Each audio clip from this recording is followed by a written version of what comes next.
I'm going to leave that to you.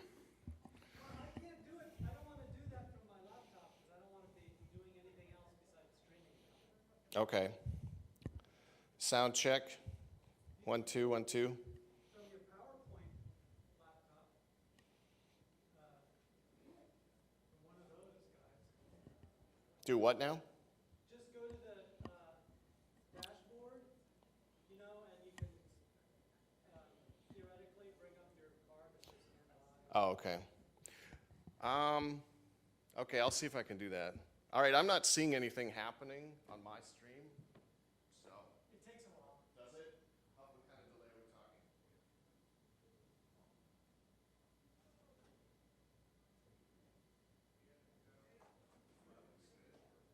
Why don't we put those in order?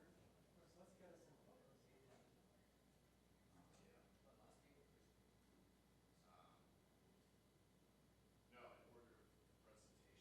give you the schedule, and then you can put like the next panel right here, and the next, and then the next.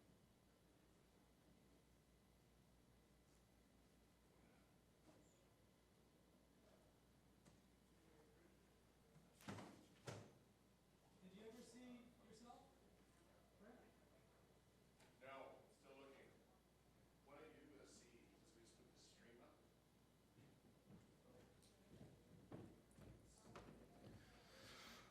Testing 1, 2, 1, 2. Test.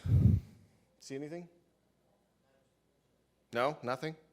Also, I zoomed, I changed I pulled out the focal length and it's opened up to a little bit of a wider shot. Good. You should be able to see that change happen.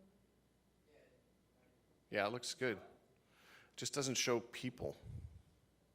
No, it's not going to show any people. That's your shot. Oh, okay, so it's not still streaming?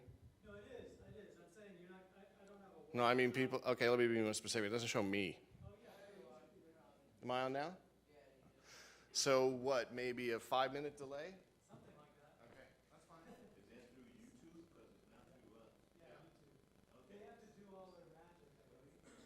Send out a phone box.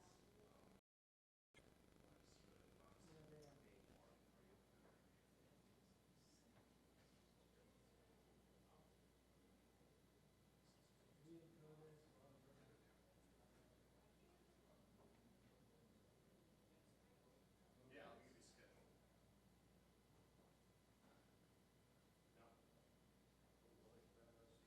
Oh, yeah, it's up here.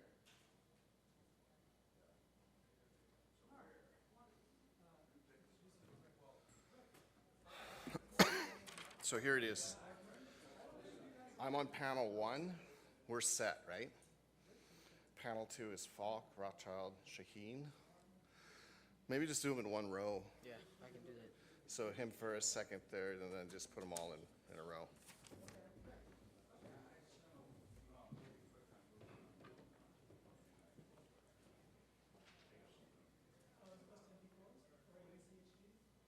Is this the rest of this row open or just? Yes, it's open. I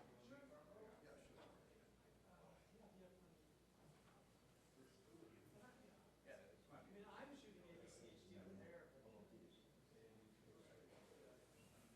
No, I'm shooting 30 feet. 30 feet, sorry. Yes. We made it plenty of time. Look at this. Nothing, almost nothing's taken. Yeah. Nice for something like that. I don't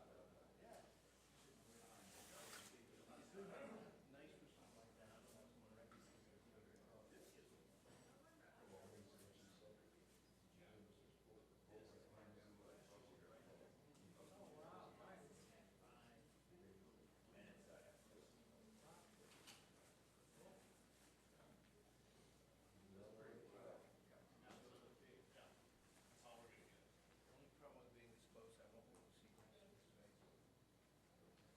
And it's a whole... Well, I can't do anything about it. Yeah. At least you don't have to hold it fast. That's what I tell my students. Hearing. Students can do it.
recognizes the delegate from Ohio, the chair of the Platform Drafting Committee, former Governor Ted Strickland. Yeah. Mr. Chairman, I move that we suspend the rules to permit an amendment to the platform adopted by this convention last night. Governor Strickland has made a motion on the floor to suspend the rules. Is there a second? A motion to suspend the rules to permit the amendment to the platform has been moved and seconded. This is a non-debatable motion requiring a 2/3 vote. All those in favor of suspending the rules, say aye. All those opposed, say no. In the opinion of the chair, there's been a 2/3 affirmative vote to suspend the rules. Governor, would you like to make your motion? Thank you, Mr. Chairman. This summer, I was proud to serve this party as the Platform Drafting Committee Chair. As the Chair, I come before you today to discuss two important matters related to our party's national platform. As an ordained United Methodist minister, I am here to attest and affirm that our faith and belief in God is central to the American story and informs the values we've expressed in our party's platform. In addition, President Obama recognizes Jerusalem as the capital of Israel, and our party's platform should as well. Mr. Chairman, I have submitted my amendment in writing, and I believe it is being projected on the screen for the delegates to see. I move adoption of the amendment as submitted and shown to the delegates. A motion has been made. Is there a second? Is there any further discussion? Hearing none, the matter requires a 2/3 vote in the affirmative. All those delegates in favor say aye. All those delegates opposed say no. In the opinion of the... Let me do that again. All of those delegates in favor say aye. All those delegates opposed say no.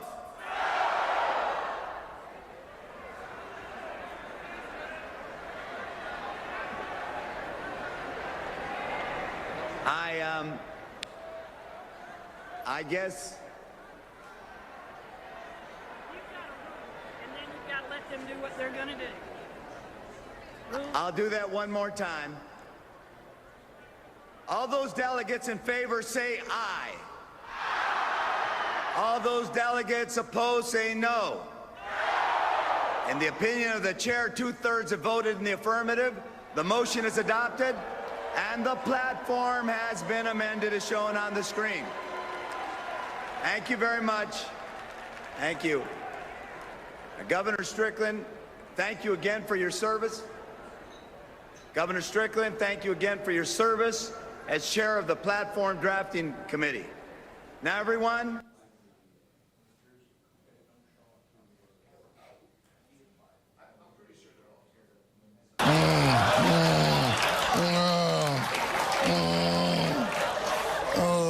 All these global tensions must be tightening your shoulders. Let me just bite a little bit of your hair. Yum, yum, yum, yum, yum, yum, yum.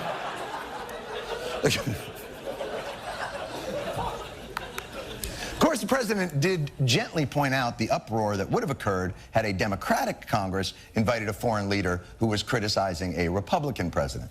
When George W. Bush had initiated the war in Iraq, if they had invited, let's say, the president of France to appear before Congress to criticize or to air those disagreements, I think most people would say, well, that wouldn't be the right thing to do.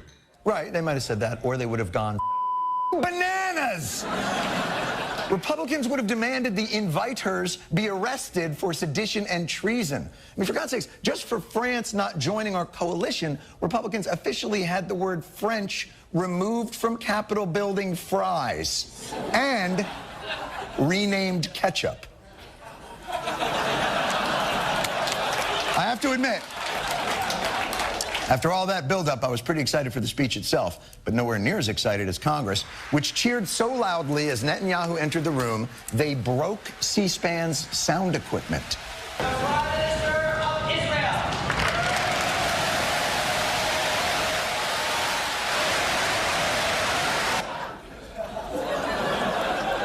It was a miracle. A standing ovation that was to last for just 1 minute miraculously lasted 8. Oh my God, it was the State of the Union address the Republicans wanted, delivered by the leader they wished they had. And Netanyahu wasted no time explaining why there was no time to waste. That's why this deal is so bad. It doesn't block Iran's path to the bomb. It paves Iran's path to the bomb. Iran's breakout time would be very short, about a year by U.S. assessment, even shorter by Israel. Well, of course, the Jewish assessment is going to be a little shorter. We like to cut a little off at the tip. That's why we like to do it. The whole 1 year. Bibi, if Iran's that close, why didn't you bring your urgent warning about Iran going nuclear sooner? Oh, wait, you did.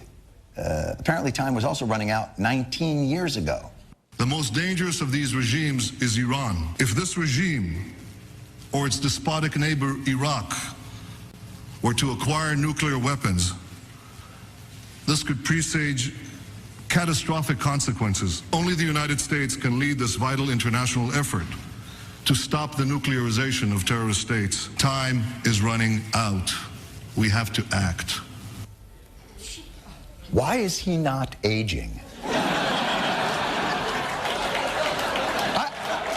It really seems the bigger story here is not will Iran get a nuclear weapon, and more, the world needs Netanyahu's anti-aging secret. Because it can't just be chickpeas, oil, and lemon. It just can't be. It can't be that easy. But this brings up the difficult issue. What many in our government love about Netanyahu is his conviction and his certainty. In the Middle East, Iran now dominates 4 Arab capitals: Baghdad, Damascus, Beirut, and Sana'a. We have to act. Look how Iran has expanded its power since the fall of Saddam Hussein and the destabilization of the region.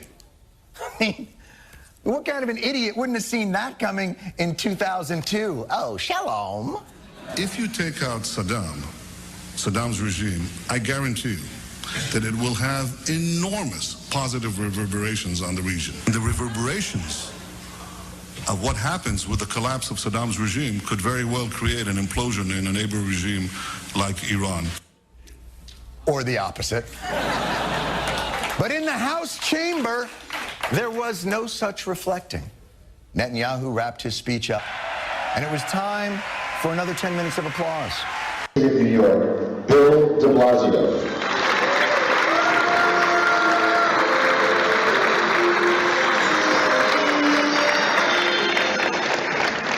Good evening, everybody. It is an honor to be here this evening. I would like to start by congratulating your coming President-elect, Bob Cohen. Let's give Bob a round of applause. Just want Bob to know until 24 days ago, I was a mayor-elect, so I can relate to that phase of life. But very soon, Bob is going to be weight of this office, an extraordinary job. I also want to congratulate Ambassador Dermer. I want to say Ron has New York roots. His father was a New Yorker, and I hope that when his time in Washington has successfully come to an end, he will consider settling here in New York as opposed to his hometown of Miami Beach, always looking to bring more talent to New York City. I also want to say, you're going to hear in a moment, one of the strongest of Israel in the federal government, in the Senate.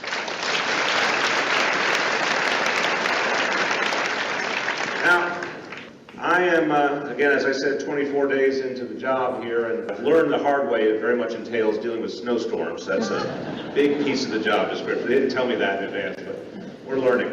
Frequent snowstorms, I might add. But I honestly feel that part of the job description, this most international of cities, city most connected to the rest of the world, arguably of any city, a special obligation. That is our obligation. And I feel that part of my job description is to be a defender of Israel.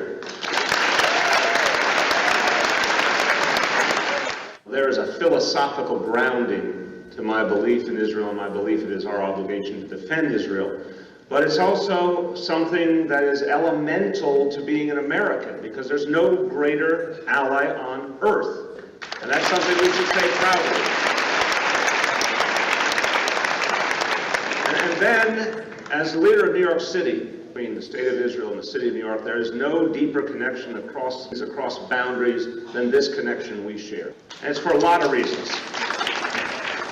New York City, the New York City metropolitan area, is home to the largest Jewish community outside the State of Israel. And that's something we're proud of, and that's something we honor. But our connection is much deeper than a simple demographic one. It's also about values. Israeli society, the belief in democracy and open discourse. And I think we can safely say Israelis are never shy about offering an opinion. Well, they are in that way very much like New Yorkers. We value that open discourse. We value our sense of place as New Yorkers. Our pride of place, our pride in this place is as deep as it can be, and that is true of all Israelis. And Israelis, sadly, know the constant fear, the constant horror of terror. They refuse to let it stop them. They refuse and creating and producing and believing, and we New Yorkers follow that same path. In fact, we take inspiration from Israel for how it has stared down terrorism and kept moving forward. That sustains us here in New York as well.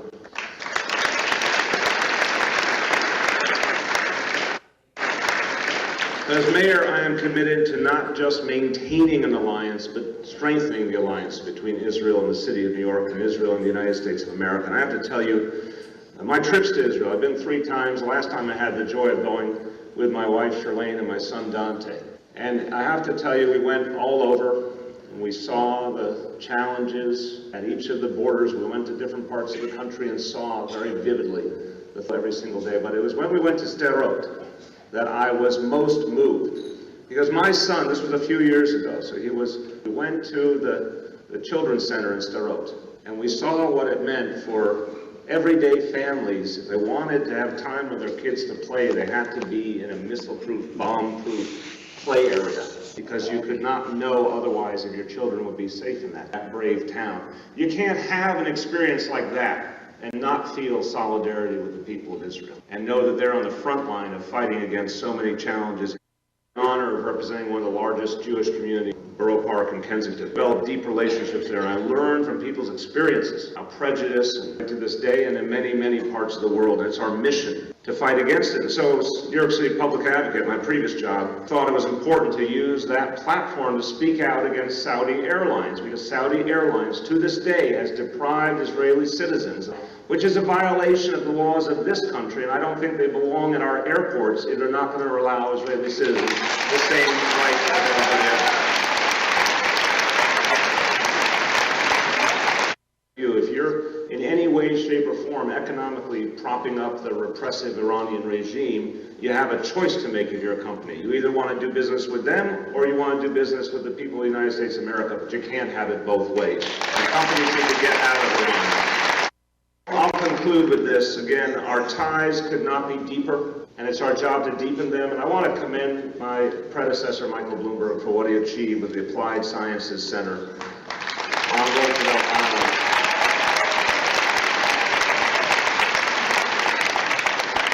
You know, by bringing together Cornell University and the Technion Institute, it's going to be an extraordinary, transcendent development for this. It's also going to bring one of the great Israeli institutions deeper into the life of New York City, and that's going to enrich both our city and the people of Israel. And that's one example of a deeper economic relationship I look forward to us creating. I'll finish by saying, as mayor of New York City, I want you to know that you have a friend and an ally at City Hall, that City Hall will always be open to AIPAC, that when you need me to stand by you in Washington or anywhere, I will answer the call, and I'll answer it happily, because that's my job.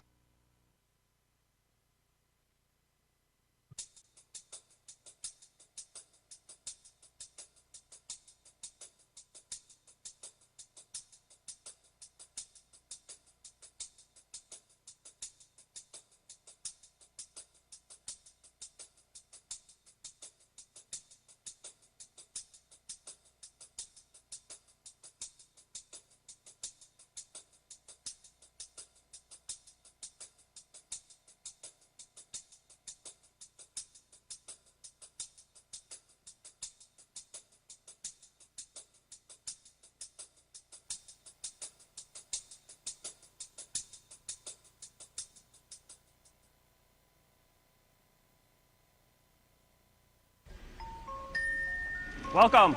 Good morning. Do you know that Israel has nuclear weapons, Mr. Vice President? Does Israel have nuclear weapons? Sunday morning. Yeah. Senator, do you know that Israel has nuclear weapons? Do I know that Israel has nuclear weapons? No. You don't know that. I just answered that question. You asked me if I knew that Israel has nuclear weapons. My answer is no. Do you know that the United States has nuclear weapons? I do. I've seen them. I've touched them. This is an existential question. I mean, you know that Russia has nuclear weapons? I don't understand. I do, and I've touched them. I've touched them. Everybody knows that Israel has nuclear weapons. Why won't you acknowledge that? I think they have nuclear weapons. You asked me, do I know they have nuclear weapons? I'm very careful, just the way you are with your use of words. I was very careful in answering. So we assess that Israel has nuclear weapons. I'm not going to give you our assessment. I'm going to say I think Israel has nuclear weapons. I'm not going to give you an intelligence assessment because it may be classified as to what we as a nation know. Why would that be? Why can't we be straightforward on the subject? Gates, for the first time during the hearing. I'm very straightforward. I think Israel has nuclear weapons. You didn't ask me that. No, I said us as a government. I'm asking you as a government, if we haven't asserted that, why would that be? Why have we not asserted that? You'd have to ask the people who are the President of the United States. I'm not the government. Do you know that Israel has nuclear weapons? I don't want to get into a discussion about... You can't comment on whether or not Israel has nuclear weapons? About Israel's nuclear powers. Thank you very much. How can you expect to have any credibility on the Middle East if you can't say whether or not Israel has nuclear weapons? Mr. Ambassador, you're head of national intelligence and you can't say whether Israel has nuclear weapons? No, he didn't answer the question. If he answered the question, I'd go away. Secretary Rice, please, it's an important question. I don't think that you've been asked this question. How do you reconcile? Madam Secretary, does Israel have nuclear weapons? Can you answer that? It's a very simple question. Secretary Gates said that they did, implied it during his confirmation hearings. Please, they're two very simple questions. What I believe, and I think most thoughtful people believe, is that Iran having a nuclear weapon and having a proliferation of nuclear weapons throughout the Middle East, because the odds are high that if Iran goes nuclear, that the Saudis will go nuclear, that the Egyptians will go nuclear, that the Jordanians may go nuclear, is not a good thing in the most volatile region of the world, which is why we need to use a thoughtful diplomatic process to deal with this issue in Iran. But you're not acknowledging that Israel has nuclear weapons. Senator, you're not acknowledging that Israel has nuclear weapons. Excuse me, I can't hear him, I'm sorry. I think there's no comparison between Israel and Iran, and those who would draw a comparison ignore the fact that Israel is our ally.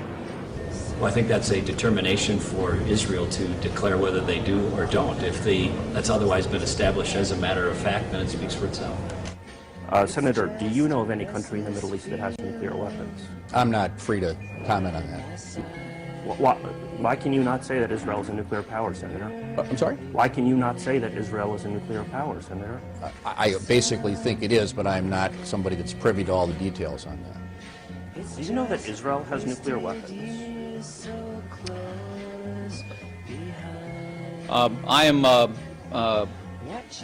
I am aware that Israel is our most cherished ally, and I strongly support Israel's right of self-defense and to take such actions as are necessary to secure their homeland as much as we take actions to secure ours. Do you think that it increases or decreases U.S. credibility around the world when U.S. government officials can't even acknowledge that Israel has a massive nuclear arsenal? The American people support Israel. I call Israel our most cherished ally, and I will continue to stand without apology for a strong U.S.-Israel relationship and strong cooperation with our most cherished ally in a very volatile part of the world.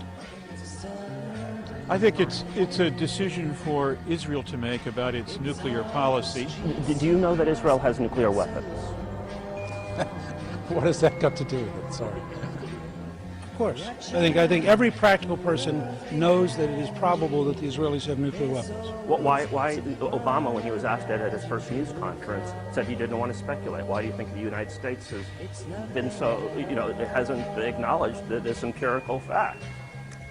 Well, I think with the head of state saying something has a totally different impact than an observer who's a citizen. As a citizen, I can tell you, as a historian, my guess is that the Israelis have nuclear weapons. Why is that a guess? Because you don't know either.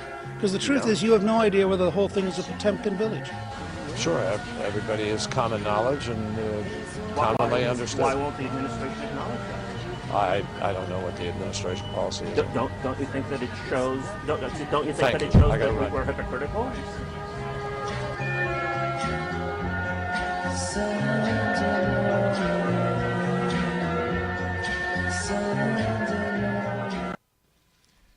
All right, Helen, this is my inaugural moment here. I'm really excited. Mr. President, do you think that Pakistan and are maintaining the safe havens in Afghanistan for these so-called terrorists? And also, do you know of any country in the Middle East that has nuclear weapons? Well, I think that Pakistan, there is no doubt that in the Fatah region of Pakistan, in the mountainous regions along the border of Afghanistan, that there are safe havens where terrorists are operating.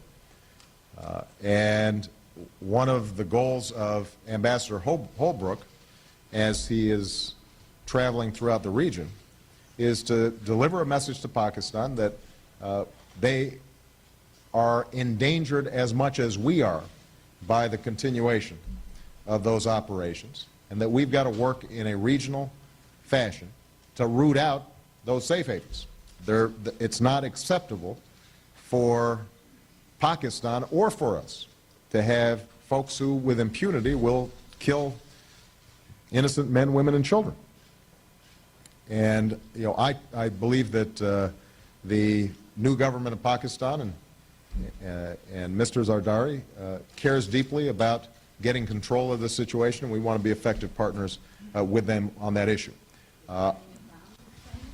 Mr. Holbrooke is there, and that's exactly why he's being sent there, because I think that we have to make sure that Pakistan is a stalwart ally with us in battling this terrorist threat. With respect to nuclear weapons, I don't want to speculate. What I know is this, that if we see a nuclear arms race in a region as volatile as the Middle East, everybody will be in danger. And one of my goals is to prevent nuclear proliferation generally. I think that it's important for the United States, in concert with Russia, to lead the way on this. I've mentioned this in conversations with the Russian President, Mr. Medvedev, to let him know that it is important for us to restart the conversations about how we can start reducing our nuclear arsenals in an effective way, so that we then have the standing to go to other countries and start stitching back together the non-proliferation treaties that frankly have been weakened over the last several years. Okay? All right.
The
Israelis and the Palestinians have been fighting for thousands of years over some little rock, and it's like, no, that's not it. People are starting to say, well, we support Israel, but you seem to be killing a lot of civilians. And so the response from the Israeli government is to say, you have to understand that we're fighting terrorism. But we shall have the upper hand in fighting the terror as well. We shall not give up. It has to be stopped now. Support Israel. It ignores the fact that you have a military occupation of Palestine. There's nothing more that people in the Israeli establishment want than the continuation of the peace process, and it's because it's been all process and no peace. And it's bought them lots of time to build walls and settlements, lay siege to Gaza, and it's bought them time diplomatically to avoid the consequences of maintaining an apartheid state. If a state is a Jewish state, people who are of the Jewish religion have preferred status, have extra rights and privileges. So that would make it an ethnocracy, not a democracy. If you're not Jewish, you're going to be excluded, ghettoized, or in the case of these Africans, put in camps, which even the president of Israel, Reuven Rivlin, has called concentration camps. Israel, small as it is one of the largest arms producers, arms exporters in the world. When they market these guns and these missiles and these drones, they say they're field tested. Now, combat proven. And not every military and not every arms company can do that because they don't have 70 years of dominating, controlling, and attacking the rest of indigenous population. Tariq's story and Mohammed Abu Qadir's death has made a difference. You know, people are curious to know what's really going on, and they are finding out what's going on. And you have the rising leaders of Israel using genocidal rhetoric. Moshe Feiglin has called for Palestinians in Gaza to be exterminated and put in concentration camps in the Sinai Desert. And so when I report this, which is all factual, and when David Sheen reports it, we get called anti-Semitic. But these are the facts.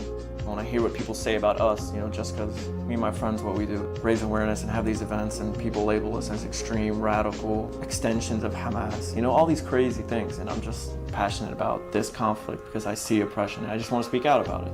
We collected 10,000 signatures. This is the largest student petition in the history of any Florida university. This is like as big as it's going to get. So if you're going to ignore 10,000 students, I don't know what comes after that.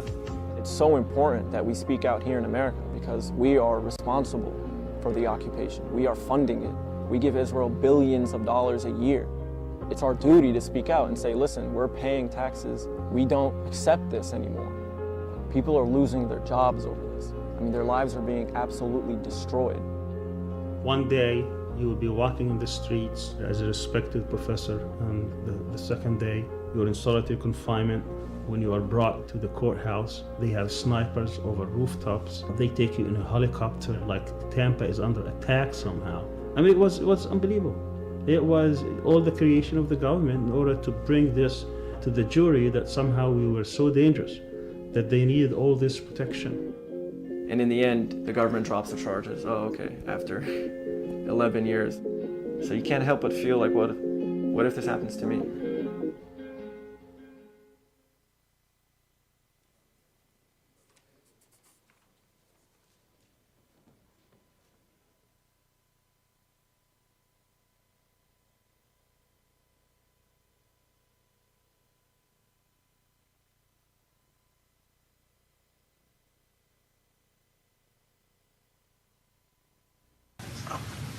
I frankly think that crisis initiation is really tough.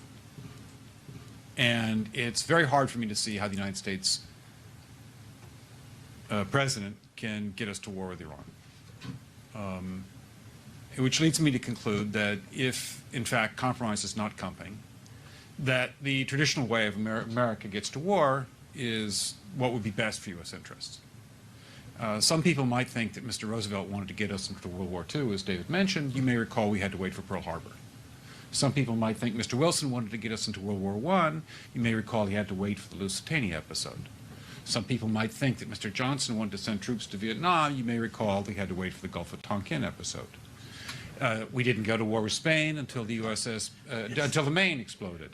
And may I point out that Mr. Lincoln did not feel he could call out the Federal Army until Fort Sumter was attacked, which is why he ordered the commander at Fort Sumter to do exactly that thing which the South Carolinians had said would cause an attack. So if, in fact, the Iranians aren't going to compromise, it would be best if somebody else started the war. One can combine other means of pressure with sanctions. I mentioned that explosion on August 17th. We could step up the pressure. I mean, look, people, Iranian submarines periodically go down. Someday one of them might not come up. Who would know why? We can do a variety of things if we wish to increase the pressure. I'm not advocating that, but I'm just suggesting that this is not a either-or proposition of, it's just sanctions has to succeed or other things. We are in the game of using covert means against the Iranians. We could get nastier at that.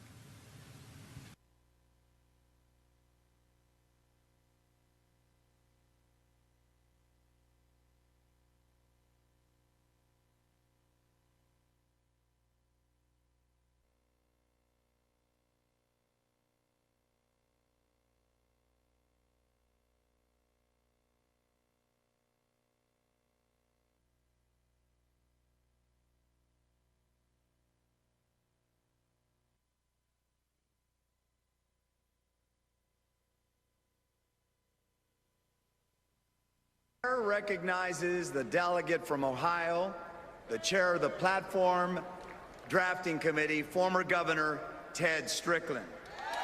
Yeah. Mr. Chairman, I move that we suspend the rules to permit an amendment to the platform adopted by this convention last night. Governor Strickland has made a motion on the floor to suspend the rules. Is there a second? A motion to suspend the rules to permit the amendment to the platform has been moved and seconded.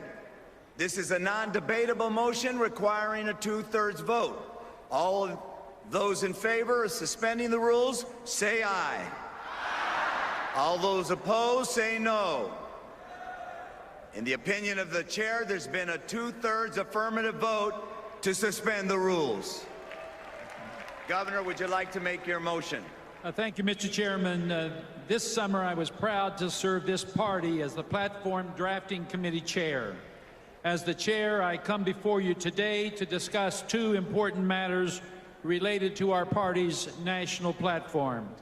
As an ordained United Methodist minister, I am here to attest and affirm that our faith and belief in God is central to the American story and informs the values we've expressed in our party's platform. In addition, President Obama recognizes Jerusalem as the capital of Israel, and our party's platform should as well. Mr. Chairman, I have submitted my amendment in writing, and I believe it is being projected on the screen for the delegates to see. I move adoption of the amendment as submitted and shown to the delegates. A motion has been made. Is there a second? Is there any further discussion? Hearing none, the matter requires a 2/3 vote in the affirmative. All those delegates in favor say aye. All those delegates opposed say no. In the opinion of the... Let me do that again. All of those delegates in favor say aye.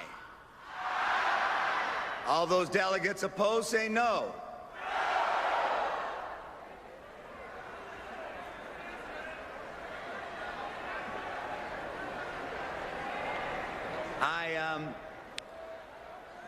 I guess... And then you've got to let them do what they're going to do. I'll do that one more time. All those delegates in favor say aye. All those delegates opposed say no. In the opinion of the chair, 2/3 have voted in the affirmative. The motion is adopted, and the platform has been amended as shown on the screen. Thank you very much. Thank you. Governor Strickland, thank you again for your service. Governor Strickland, thank you again for your service as chair of the Platform Drafting Committee. Now, everyone.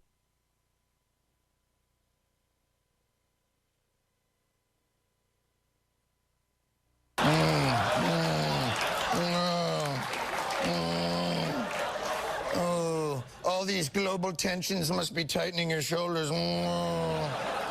Let me just bite a little bit of your hair. Yum, yum, yum, yum, yum, yum, yum. Of course, the president... As mayor, I am committed to not just maintaining an alliance, but strengthening the alliance between Israel and the city of New York and Israel and the United States of America. And I have to tell you, my trips to Israel, I've been 3 times. The last time I had the joy of going with my wife, Charlene, and my son, Dante. And I have to tell you, we went all over, and we saw the challenges at each of the borders. We went to different parts of the country and saw very vividly every single day. But it was when we went to Sderot that I was most moved. Because my son, this was a few years ago, so we went to the Children's Center in Sderot, and we saw what it meant for everyday families. If they wanted to have time with their kids to play, they had to be in a missile-proof, bomb-proof play area, because you could not know otherwise if your children would be safe in that brave town. You can't have an experience like that and not feel solidarity with the people of Israel, and know that they're on the front line of fighting against so many challenges. The honor of representing one of the largest Jewish communities, Borough Park in Kensington. Developed deep relationships there, and I learned from people's experiences how prejudice, and to this day and in many, many parts of the world, and it's our mission to fight against it. And so, as New York City Public Advocate, my previous job, thought it was important to use that platform to speak out against Saudi Airlines, because Saudi Airlines, to this day, has deprived Israeli citizens, which is a violation of the laws of this country, and I don't think they belong in our airports if they're not going to allow Israeli citizens the same rights as everybody else. If you're in any way, shape, or form economically propping up the repressive Iranian regime, you have a choice to make if you're a company. You either want to do business with them, or you want to do business with the people of the United States of America, but you can't have it both ways. And companies need to get out of Iran. I'll conclude with this. Again, our ties could not be deeper, and it's our job to deepen them. And I want to commend my predecessor, Michael Bloomberg, for what he achieved with the Applied Sciences Center on Roosevelt Island.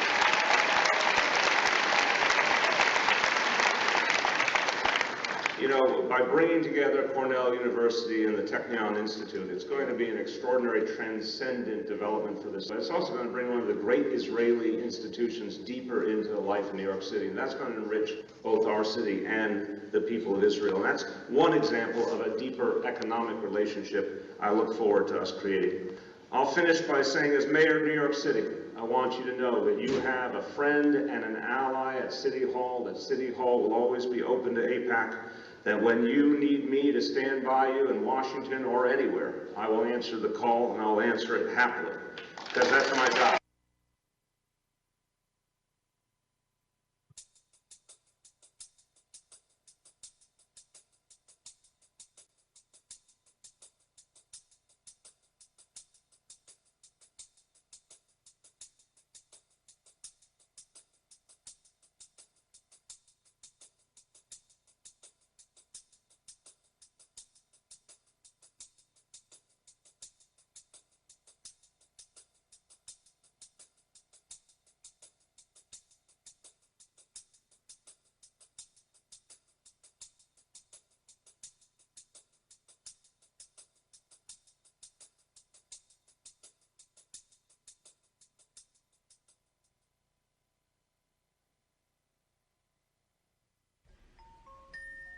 Welcome. Good morning. Do you know that Israel has nuclear weapons, Mr. Vice President? Does Israel have nuclear weapons? Yeah. Senator, do you know that Israel has nuclear weapons? Do I know that Israel has nuclear weapons? No. You don't know that? I just answered that question. You asked me if I knew that Israel has nuclear weapons. My answer is no. Do you know that the United States has nuclear weapons? I do. I've seen them. I've touched them. This is an existential question. I mean, you know that Russia has nuclear weapons? I don't understand. I do, and I've touched them. I've touched them. Everybody knows that Israel has nuclear weapons. Why won't you acknowledge that? I think they have nuclear weapons. You asked me, do I know they have nuclear weapons? I'm very careful, just the way you are with your use of words. I was very careful in answering. So we assess that Israel has nuclear weapons. I'm not going to give you our assessment. I'm going to say I think Israel has nuclear weapons. I'm not going to give you an intelligence assessment because it may be classified as to what we as a nation know. Why would that be? Why can't we be straightforward on the subject? Gates, for the first time during the hearing. I'm very straightforward. I think Israel has nuclear weapons. You didn't ask me that. No, I said us as a government. I'm asking you as a government, if we haven't asserted that, why would that be? Why have we not asserted that? You'd have to ask the people who are the President of the United States. I'm not the government. Do you know that Israel has nuclear weapons? I don't want to get into a discussion about. You can't comment on whether or not Israel has nuclear weapons? About Israel's nuclear powers. Thank you very much. How can you expect to have any credibility on the Middle East if you can't say whether or not Israel has nuclear weapons? Mr. Ambassador, you're head of national intelligence and you can't say whether Israel has nuclear weapons? No, he didn't answer the question. If he answered the question, I'd go away. Secretary Rice, please, it's an important question. I don't think that you've been asked this question. How do you reconcile? Madam Secretary, does Israel have nuclear weapons? Can you answer that? It's a very simple question. Secretary Gates said that they did, implied it during his confirmation hearings. Please, they're two very simple questions. What I believe, and I think most thoughtful people believe, is that Iran having a nuclear weapon and having a proliferation of nuclear weapons throughout the Middle East, because the odds are high that if Iran goes nuclear, that the Saudis will go nuclear, that the Egyptians will go nuclear, that the Jordanians may go nuclear, is not a good thing in the most volatile region of the world, which is why we need to use a thoughtful diplomatic process to deal with this issue in Iran. But you're not acknowledging that Israel has nuclear weapons. Senator, you're not acknowledging that Israel has nuclear weapons. Excuse me, I can't hear him, I'm sorry. I think there's no comparison between Israel and Iran, and those who would draw a comparison ignore the fact that Israel is our ally. Well, I think that's a determination for Israel to declare whether they do or don't. If that's otherwise been established as a matter of fact, then it speaks for itself. Senator, do you know of any country in the Middle East that has nuclear weapons? I'm not free to comment on that. Why can you not say that Israel is a nuclear power, Senator? I'm sorry? Why can you not say that Israel is a nuclear power, Senator? I basically think it is, but I'm not somebody that's privy to all the details on that. Do you know that Israel has nuclear weapons? I am aware that Israel is our most cherished ally, and I strongly support Israel's right of self-defense and to take such actions as are necessary to secure their homeland as much as we take actions to secure ours. Do you think that it increases or decreases U.S. credibility around the world when U.S. government officials can't even acknowledge that Israel has a massive nuclear arsenal? The American people support Israel. I call Israel our most cherished ally, and I will continue to stand without apology for a strong U.S.-Israel relationship and strong cooperation with our most cherished ally in a very volatile part of the world. I think it's a decision for Israel to make about its nuclear policy. Do you know that Israel has nuclear weapons? What has that got to do with it? Sorry. Of course. I think every practical person knows that it is probable that the Israelis have nuclear weapons. Why Obama, when he was asked that at his first news conference, said he didn't want to speculate? Why do you think the United States has been so, it hasn't acknowledged this empirical fact? Well, I think with the head of state saying something has a totally different impact than an observer who's a citizen. As a citizen, I can tell you, as a historian, my guess is that the Israelis have nuclear weapons. Why is that a guess? Because you don't know either. Because the truth is, you have no idea whether the whole thing is a Potemkin village. Sure, everybody has common knowledge and commonly understood. Why won't the administration acknowledge that? I don't know what the administration policy is. Don't you think that it shows? Don't you think that it you. shows I gotta that run. we're hypocritical?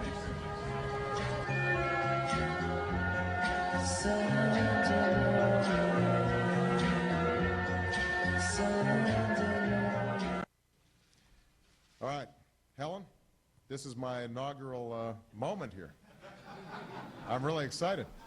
Mr. President, do you think that Pakistan and are maintaining the safe havens in Afghanistan for these so-called terrorists? And also, do you know of any country in the Middle East that has nuclear weapons? Well, I think that Pakistan, there is no doubt that in the Fatah region of Pakistan, in the mountainous regions along the border of Afghanistan, that there are safe havens where terrorists are operating. And one of the goals of Ambassador Holbrooke, as he is traveling throughout the region, is to deliver a message to Pakistan that they are endangered as much as we are by the continuation of those operations, and that we've got to work in a regional fashion to root out those safe havens. It's not acceptable for Pakistan or for us to have folks who with impunity will kill innocent men, women, and children. And I believe that the new government of Pakistan and Mr. Zardari cares deeply about getting control of the situation, and we want to be effective partners with them on that issue. Mr. Holbrooke is there, and that's exactly why he's being sent there, because I think that we have to make sure that Pakistan is a stalwart ally with us in battling this terrorist threat. With respect to nuclear weapons, I don't want to speculate. What I know is this, that if we see a nuclear arms race in a region as volatile as the Middle East, everybody will be in danger. And one of my goals is to prevent nuclear proliferation generally. I think that it's important for the United States, in concert with Russia, to lead the way on this.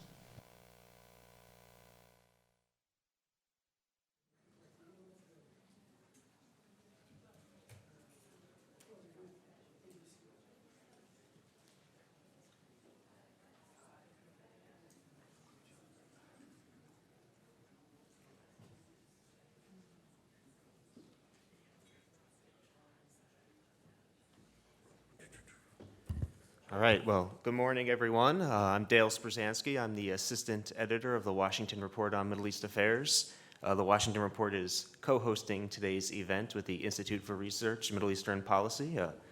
We give all you a warm welcome. Thanks for coming out early today and perhaps before the rain starts, so wise people.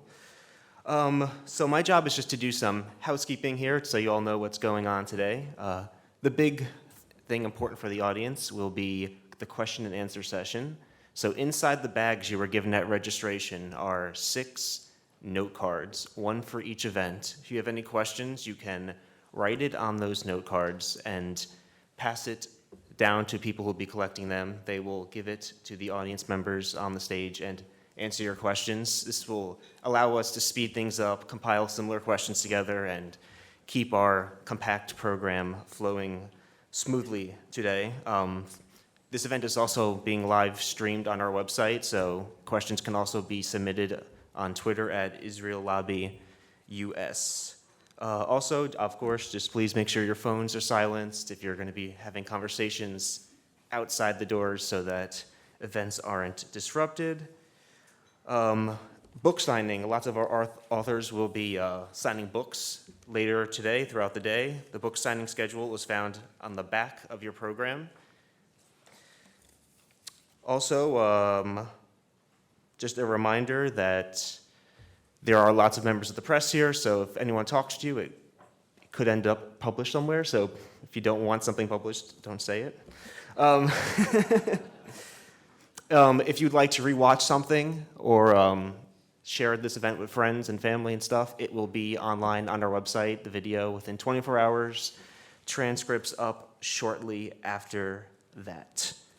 And so I think that's all I have, and Grant Smith.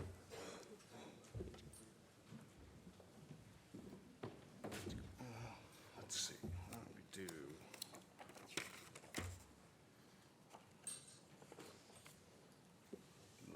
Yeah, okay. And so I'm just going to introduce Grant Smith, who is be moderating and speaking on our first panel, What is the Israel Lobby and How Does It Work? Grant is the director of the Institute for Research Middle Eastern Policy, or IRmep, again, one of the co-sponsors of today's event. He's the author of several books on the Israel Lobby and its various activities. He also recently has been engaged in several lawsuits with the Department of Defense and the CIA in an effort to get information on Israel's nuclear weapons program released. And with that, Grant will take the reins. Thank you, Dale. I want to start with a story, and then I'll introduce our other speakers. And that is about one of those lawsuits.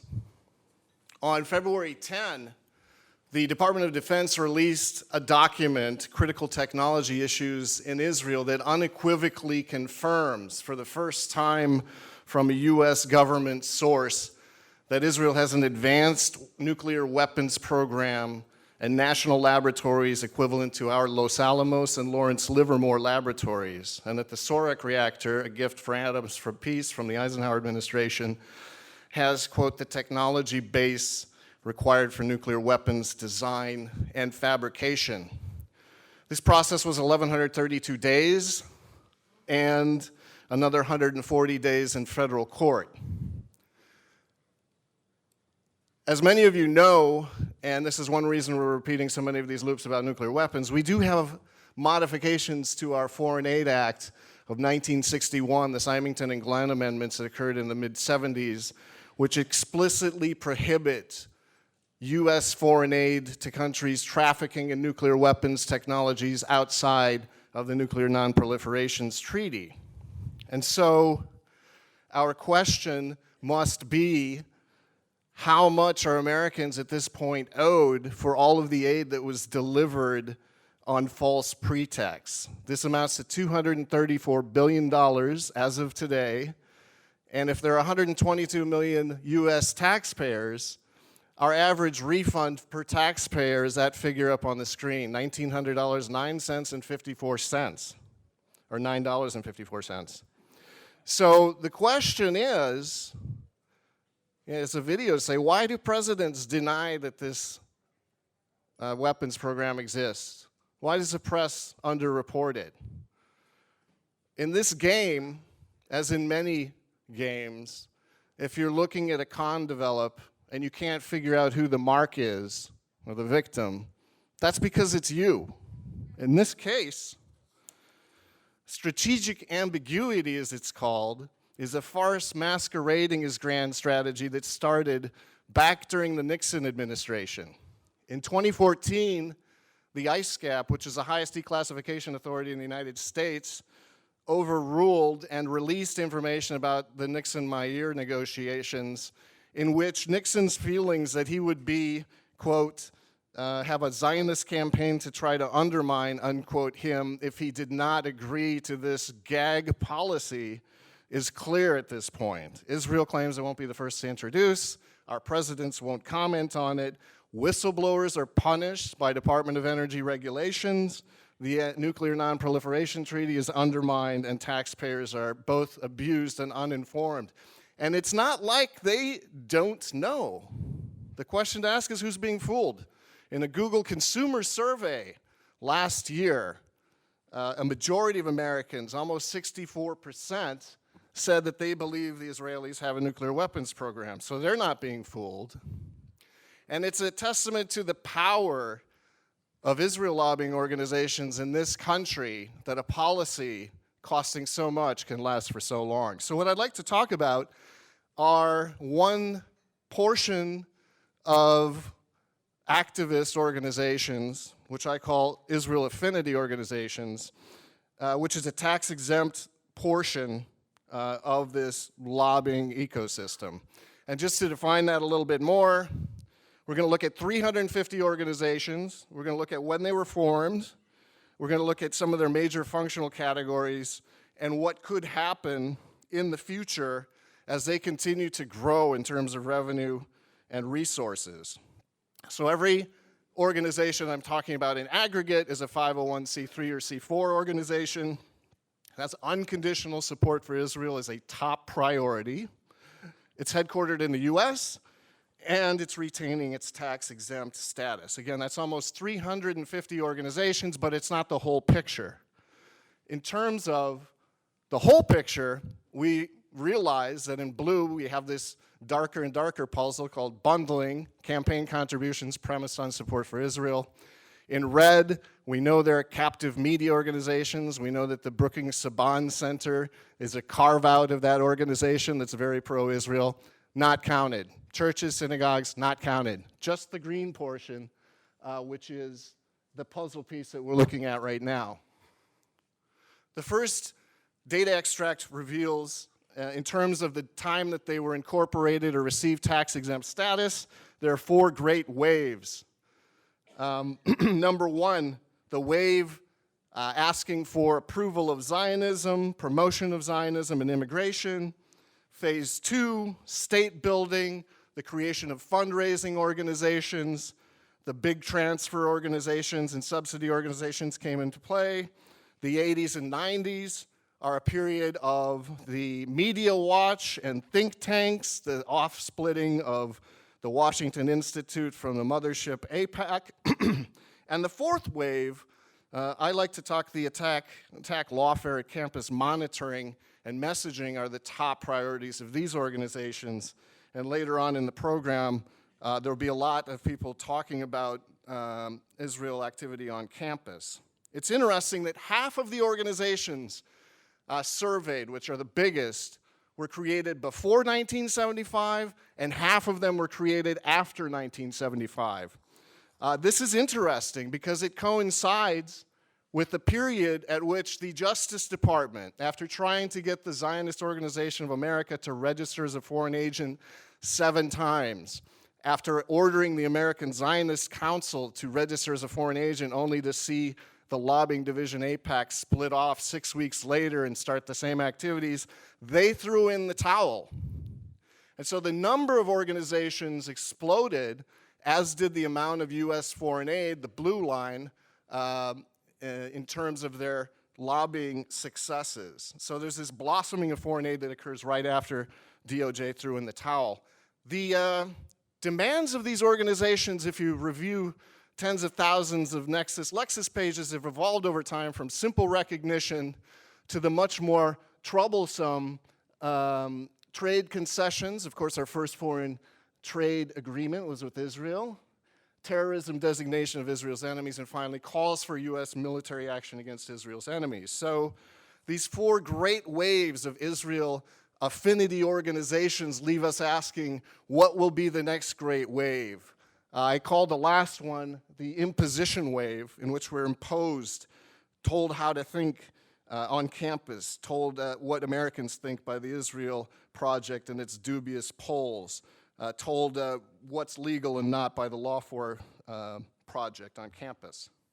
These campaigns have been so highly successful because Americans are fooled. In fact, right now, most Americans, according to a Google consumer survey that we took last fall, statistically significant, 58.5% think Iran already has nuclear weapons right now. So just like the run-up to the war in Iraq, where Saddam was believed to be involved in 9/11, involved in possibly having weapons of mass destruction, we're at that point right now in terms of Iran. And who can blame them with terrifying videos? This is a clip from the Clarion video called Iranium, which shows us these menacing Iranian boats off the eastern seaboard launching nuclear Scud missiles into the United States. If I receive that, watch it, and believe it, of course I think Iran has nuclear weapons. So in aggregate, the total revenue of these 350 organizations has been growing. It suffered a bump, obviously, during 2008. In 2012, it was $3.7 billion a year. The total charitable sector in the US is about $350 billion. That's growing at 4% per year. On average, Israel affinity organizations are growing at 5%. And that makes a big difference over the long run. At present, in aggregate, this sector of 350 organizations with Israel as a top priority are right behind the United Way, the largest tax-exempt organization, and right ahead of the Red Cross. So we're talking about serious money and a very cogent set of different categories of activity. So I'm going to break them down into subsidy, fundraising and local political action, the advocacy organizations, and education and training, and look at their changes over time. The base of this pyramid are the organizations that collect revenue, tax-exempt, send it to Israel, send it as American Friends organizations, American Friends of Technion, et cetera, and ship it overseas. The second level, fundraising and local political action, are the federations and JCRCs. Then we have advocacy organizations like AIPAC, and finally education organizations. So these subsidy organizations represent about 100 organizations. The largest category members are the American Jewish Joint Distribution Committee, and these organizations are basically very much active in collecting and transferring revenue. The second level of the pyramid is much more interesting. It's the fundraising and local political action organizations. There are 152 federations raising large amounts through local fundraising campaigns. Most major fundraising organizations are federations. They give to local Jewish and non-Jewish recipients, but they're also giving large amounts in direct transfers to Israel, and their community relations councils are highly active politically, highly active media watchdogs, and also lobby for local city and state initiatives. The General Assembly rivals AIPAC, except it's a much more comfortable, high-profile gathering of pundits from the media, friendly government officials, etc. They are forming more interesting, robust mini AIPACs in each state, such as the JPAC of California, which is lobbying effectively at the state level. And although they always claim on their websites that they're not official sponsors of AIPAC events and other political events, They're very active in pushing that national agenda down. Close up, if you look at a foundation in Greater Los Angeles, they paid out $50 million in grants, 6.6 in transfers to Israeli organizations, another 3.8 to some of these newer Media Watch, Right Israel, which organized trips, the Israel Project, which does research, and money for lobbying to the JPAC of California. If you're not involved in this, the tax impact is still clear. It creates about a $7.8 million hole that others will have to fill. And there's some interesting test cases going on here locally about getting US taxpayers to pay for what was traditionally paid for by the organization, such as $1 million in funds for building a new Hillel on campus. Instead of having the organization pay for it, taxpayers are paying for it after lobbying by JCRC. In terms of Media Watch, this is the kind of thing they watch out for. This single picture of a Palestinian father who was grieving his dead child was organized against the ombudsman to make sure that this anti-Israeli bias would not be shown on the front page. So Israel Action Center media communications organizations are very active through JCRCs. The website of the federations boasts of their coverage. They claim 152 of these with the JCRC embedded and not separately reporting taxes or lobbying expenses, but very active in terms of lobbying. So advocacy is everything else. The large organizations that claim to represent these networks, that lobby Congress, get legislation passed, and essentially work to ensure unfavorable press and buff up Israel's image. If we look at what they're fighting, they're not really fighting other organizations. What they're fighting is public opinion. In a fall survey, 60.7% of Americans, when being advised of the relative levels of aid to Israel, said that they did not support the current levels of aid. It was either much too much or too much. So it takes a lot of money to get increasing, in many cases, annual aid to Israel in the face of massive public opinion that's passive but very clear in polling. Here's another poll. We took this last week. Representative, statistically significant, Google Consumer Research. Congress, here's the poll question. Congress and state legislatures passed scores of resolutions condemning Palestinians and voicing unconditional support for Israel every year. 2 questions. These resolutions do not represent my views. These resolutions represent my views. They're randomly reversed. Almost 70% of Americans say, these don't represent my views. So it takes real money to pass these in state legislatures, in the Congress, in the face of this passive but very significant opposition.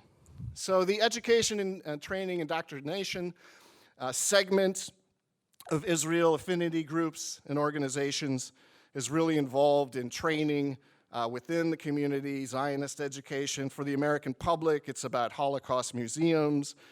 For law enforcement, it's about getting the ADL into law enforcement to train them on counterterrorism. And so it's an effort that's collecting about $317 million in 2012 with 14 major Israel affinity organizations propelling that. And so most Americans, again, in broader scope, according to a 2012 Chicago Council survey, don't take one side or the other when it comes to the Israeli-Palestinian issue. And so it takes real money, real political power to overcome what has been showing up in poll after poll after poll of the general American public. And so that's why I think when you look at the growth of the education segment of Israel affinity organizations, that's been the fastest growing segment since 2001. 108% over the time period between 2001 and 2012, with subsidy organizations growing at 62%, advocacy at 72%. So there's this real effort to reach youngsters, younger and younger, where they are, which is in social media and online, to give them the favorable views that many older Americans have. And it looks like that will continue to be a priority in terms of spending over the future toward the end of the decade as well.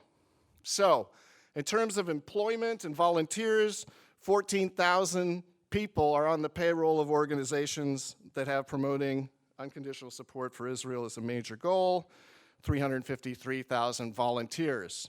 And I've listed some of the bigger ones in order, but I would like to go on to what the future portends. And in this case, I think it's going to get worse before it gets better. Israel Affinity Group revenue is growing quickly, more quickly than overall charitable donations. Between 2001 and 2012, we expect that a strong economy, fundraising appeals, and the acceleration since 2008 is going to increase that growth to 9%. And it's worth tracking for one reason. Israel aid is a domestic political issue. It has nothing to do with U.S. national security. It has nothing to do with protecting the United States.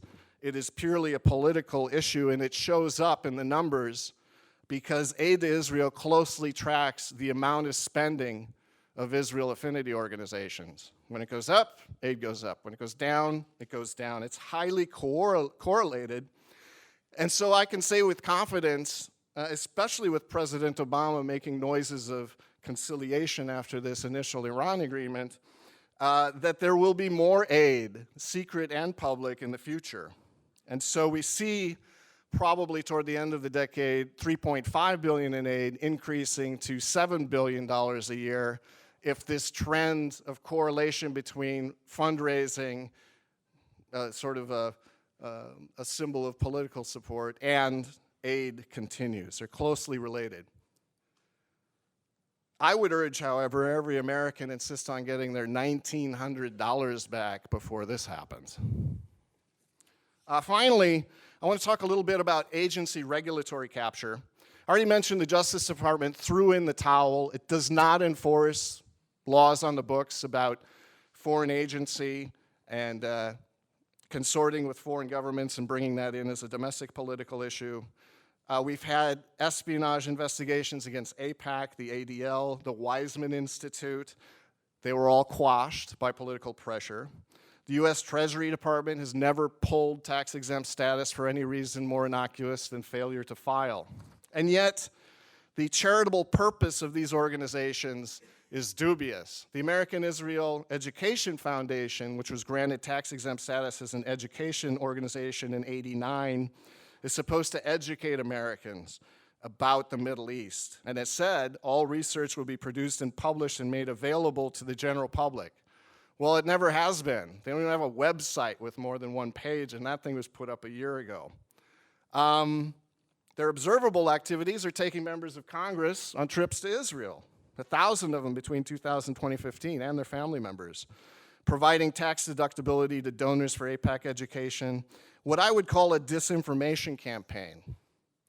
A secret source gave us their latest briefing book, and it's essentially a list of points which, if you read it ahead of Netanyahu's speech and his claims, you'd see that the same claims are in this briefing book to Congress, that there is really no negotiation to be done over Jerusalem, that because Congress recognizes this in resolutions, they're no longer subject to debate. And so it's really interesting to thumb through that thing and see that it's really not education. AIPAC, again, has the same sort of problem in terms of where it came from and when.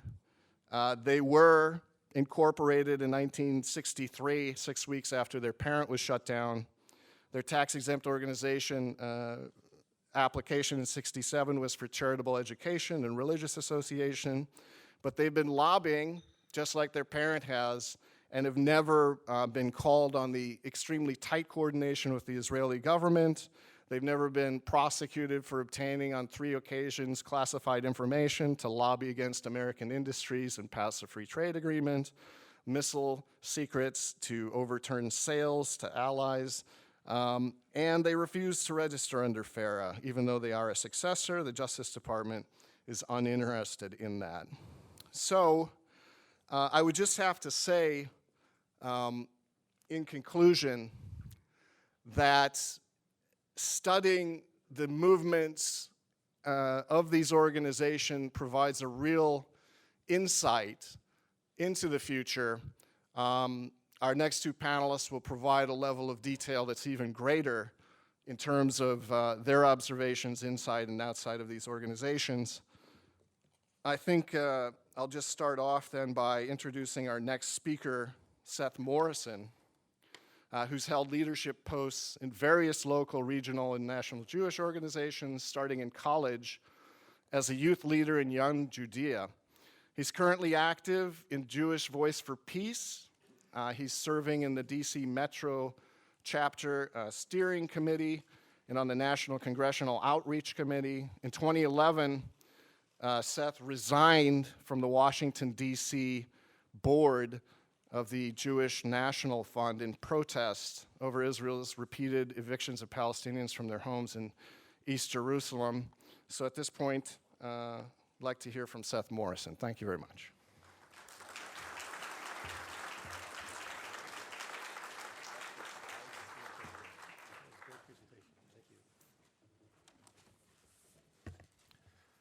Good morning. So, how many people will be joining me on Sunday evening as we watch the next round of Game of Thrones? Not too many, but it's a fascinating show. And it's really a chess game between various factions trying to take power in this mythical kingdom. And I think that's a good analogy as we look at the American Jewish community along with Christian Zionist groups and other allies and how they've become so powerful. So Grant gave us a fascinating picture, and I have to admit I've learned a few things from it, even though I was actively involved in these groups. And he's shown us the financial and legal side of how our community has become quite powerful. What I'm going to do today is really the opposite, in that I am going to focus on the social side and the community side and talk both about my own experiences and what I've gone through in my transition, and also what I've seen and learned about our community. So I guess in some ways you could consider this competitive intelligence. But one thing I want to start with is a realization that I've had on some of the work I've been doing in the last year, is that a major reason why our community is so strong on the political side and in the financial side is that in the 30s and 40s, we were a total failure.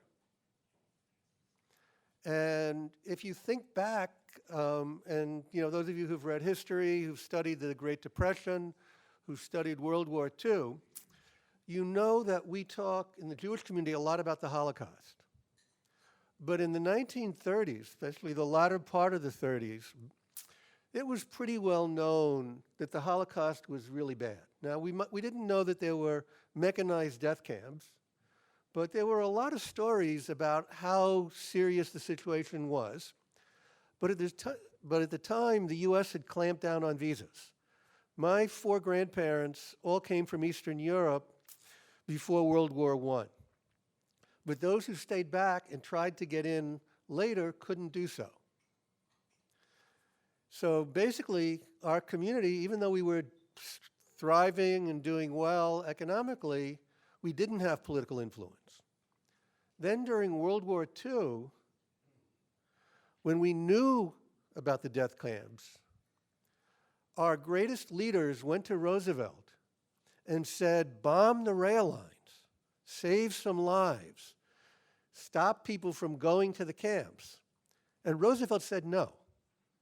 Now, we talked today about the power of our community, and we talk about the fact that the presidents and Congress take direction.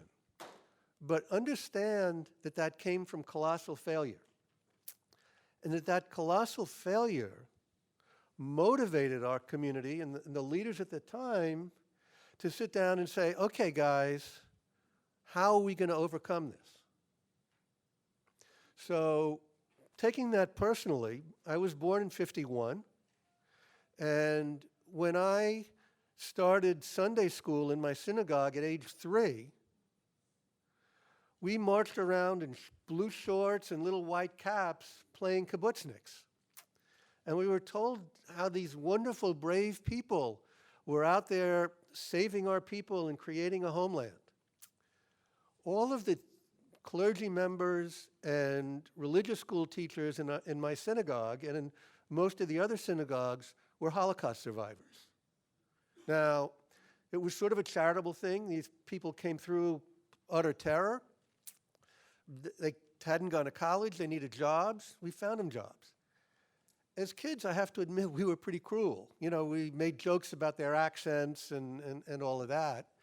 But that lesson also came through that these were people to be revered and were through terrible things. We also knew that you didn't really talk about being Jewish too much outside of the home in the synagogue. I mean, there was not a lot of anti-Semitism on Long Island in the mid-50s and 60s, but we were aware that we were different. But suddenly came June of '67, and everything changed phenomenally with the Six-Day War. We won. We were victors. We were no longer victims. And that made a tremendous difference. And our community, you know, took on a whole different light. That caused me to get involved in Zionist youth work and become very active in it in high school and college. And that was, of course, pure indoctrination. I mean, the only mention we had of the Palestinians came with the word terrorists or with the word refugees, because they voluntarily left Israel on their own because Israel was going to be driven into the sea. And you have to understand that this is what I've been hearing since I was 3 years old. This is not something that was new. This was our lives. This was our family. This was our history. You know, when we get family gatherings, we talked about the cousins who made it out and the cousins who didn't. You know, we talked about cousins who lived in Canada because they couldn't get into the U.S. So, you know, this was a major indoctrination. So after college, I did not move to Israel. I was sort of a failure in the Zionist world. Started my career in cable television, and my second job caused me to leave Long Island and move to Cincinnati, Ohio. So I'm in a new community. I know a few people at work. What do? Well, you look for the Jewish community. And, you know, I found the Jewish person at work, and she took me to her synagogue one day, and then I went to some other synagogues. You get involved in your community. I think it's only a natural thing.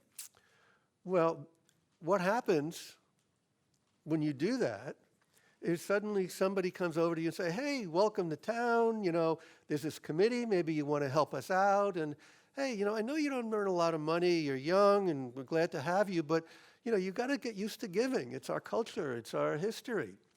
And, you know, you can only give $25, give 25. We respect that. And it became an indoctrination. I then moved on to Seattle, Tacoma. And there I was, you know, a little more senior. I'd been promoted, I had a new job. And they said, will you join our young leadership? Well, hey, you know, there's some status and, you know, get more involved. And then they said, you know, we've decided that we're going to do a young leadership mission to Israel. Now, I'd been to Israel with the Zionist group. I'd been there a few times. But suddenly I was official. You know, you're going on a mission. And, you know, they took us to the Golan Heights, and we looked down at the kibbutzim who were being bombed. And they took us to Gaza. And we met with this woman who told us about how she was willing to live there with her young children, even though it was in danger, because this was our land. This was the fulfillment of our dream. These things all made a tremendous difference, and they make an impression on young Jews, even like those like me who are not particularly religious. It's a way, it's an involvement, it's an identity. Now, my career took me to the Bay Area, and really by coincidence, I had a couple of things happen at once. A friend of mine from the youth movement, who was basically a member when I was a leader, and I'd sort of stayed in touch with, became a pro-Palestinian activist. And he actually went out and learned Arabic and talked about the fact that, these aren't bad people. And frankly, he called me and asked for some money, but, told me what he was doing and the work he was doing, and basically said, you're not hearing the whole story. And that started a long round of changes. Also, equally by coincidence, I met somebody who was involved in the New Israel Fund. And for those of you who don't know the New Israel Fund, it is a Jewish charity, or an Israeli charity, that focuses on civil society, democracy, human rights. It supports many of the civil rights groups that are working on behalf of Palestinians.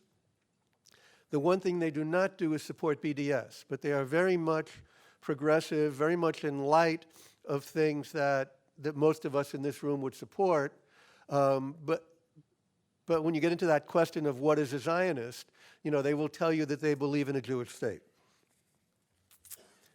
But the biggest thing that happened to me is that I got involved in an organization called the Arava Institute for Environmental Studies, also through ties from the youth group and family friends.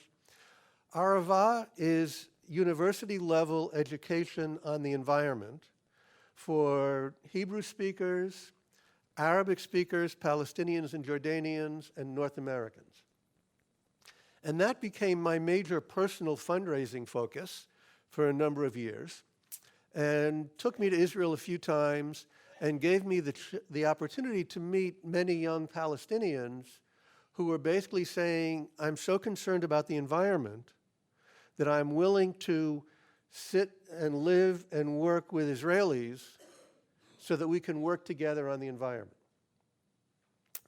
And many stories I could tell you, but the one I think hits closest to home is that a few years ago, we had a couple of Arava alumni, one Israeli-American woman and a Palestinian man, his name was Anton, who lived in Bethlehem and had studied at the Institute.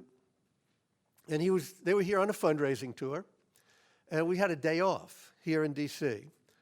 And I said, okay, what do you guys want to do? You have all of DC, I'll be your tour guide. And they both said, we want to go to the Smithsonian. We've heard, about these museums. So we went first to natural history, because Anton is an ornithologist and wanted to see that collection. Then when we finished, we had a cup of coffee, and I said, okay, what do you want to do? And we were looking at the map of the Smithsonian, and to be honest, I almost fell off my chair, because Anton said, I want to go to the Holocaust Museum. I've heard all my life about the Holocaust and how the Holocaust is the reason for Israel and how the Holocaust justifies Israel. But I've never really understood it. Can we go there? Now, those of you who tried to go to the Holocaust Museum know that they're sold out most of the time. You need tickets to get in. And, I sort of got my courage up, and I went up to the information desk and said, I have a weird story for you. I'm Jewish, I don't have tickets, but I have a Palestinian man from Bethlehem who wants to learn about the Holocaust. Can I please have some tickets? The woman looked at me like I was nuts, and she said, well, I'll have to talk to my supervisor. But the supervisor came out, and I told her the whole story, and she said, sure, we're honored. And we did our tour. We came out, and we were both pretty emotional. You know what it's like to visit that museum. And I said, Anton, what do you think? And Anton said, I never knew. I never understood what this was. I never understood how horrible it was. Thank you for taking me. This is terrible. But then he took a deep breath, and I'm glad he trusted me enough to say this. And he has, by the way, given me permission to share this story. He said, but how does that justify what I go through at the checkpoints?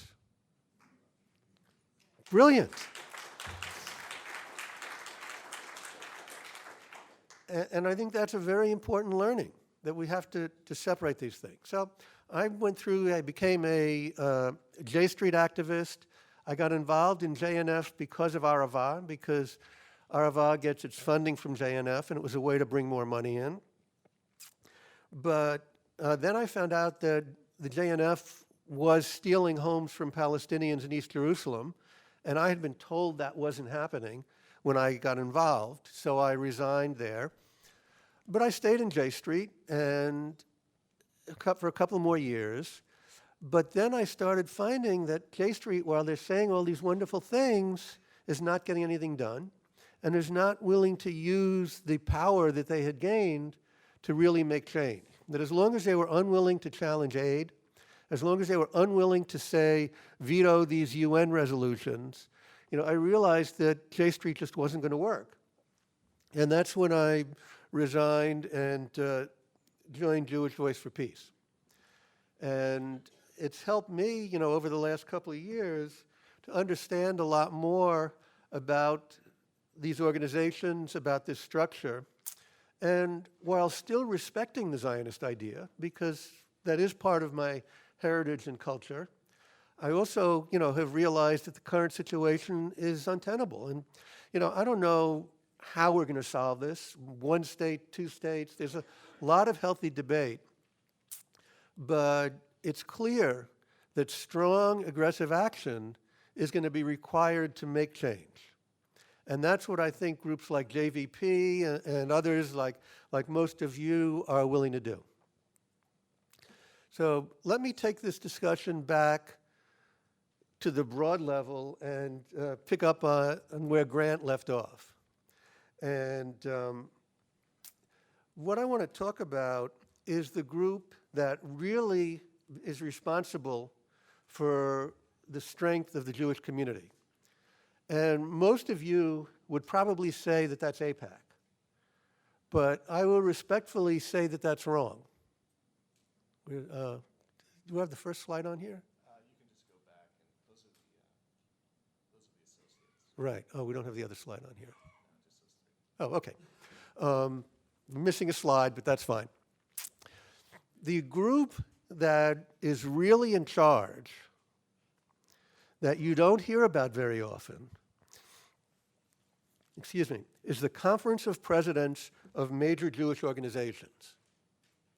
Now, if you look at these slides, you will see on these slides 53 organizations that are every large Jewish group with the exception of J Street and Jewish Voice for Peace.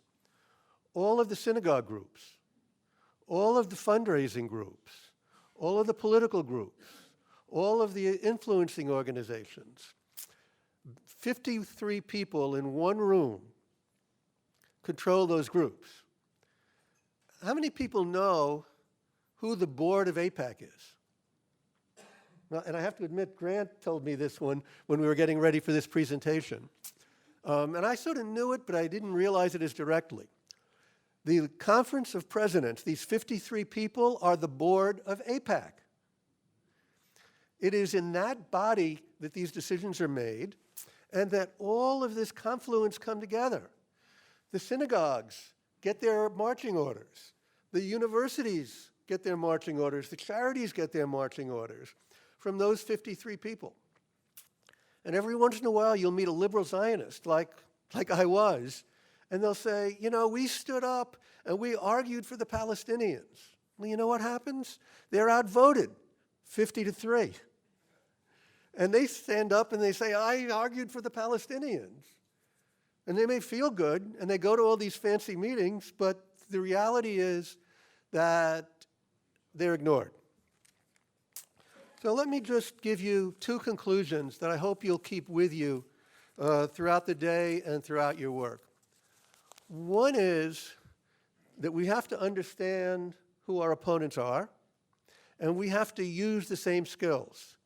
We have to find a way to unify our groups, whether it be church groups or peace groups or mosques, and organize ourselves as strongly as our opponents, because they are strong, and they've put together a wonderful organization that somebody could do a case study on.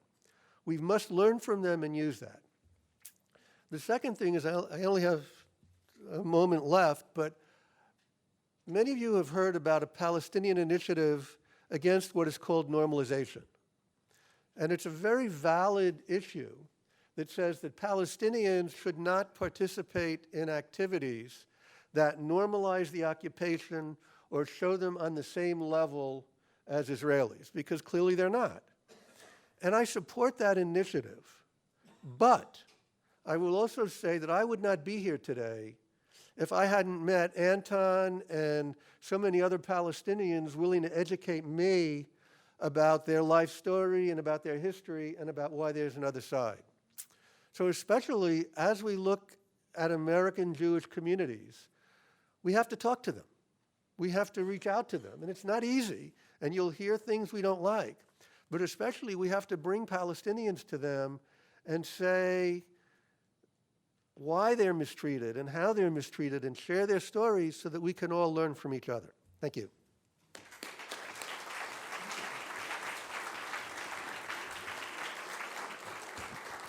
Thank you, Seth Morrison. If you'd like to start passing comment cards to our collectors, Tabitha or Sebastian, you can start doing that. Our crack journalists from Japan over there at the table, you need to move out because we're going to use that Twitter feed to collect questions as well. So thank you, Rai. So our next speaker is Jeffrey Blankfurt. He's a photojournalist and radio host. He made his first trip to Lebanon and Jordan in the 1970s to take photos for a book on the Palestinian struggle that led to his involvement in their cause. He became a founding member of the November 29th Committee on Palestine and a co-founder of the Labor Committee on the Middle East. And he currently hosts a twice-monthly program on the international affairs for KZYX, the public radio station in Mendocino County in Northern California. Please welcome Jeff Blankfurt.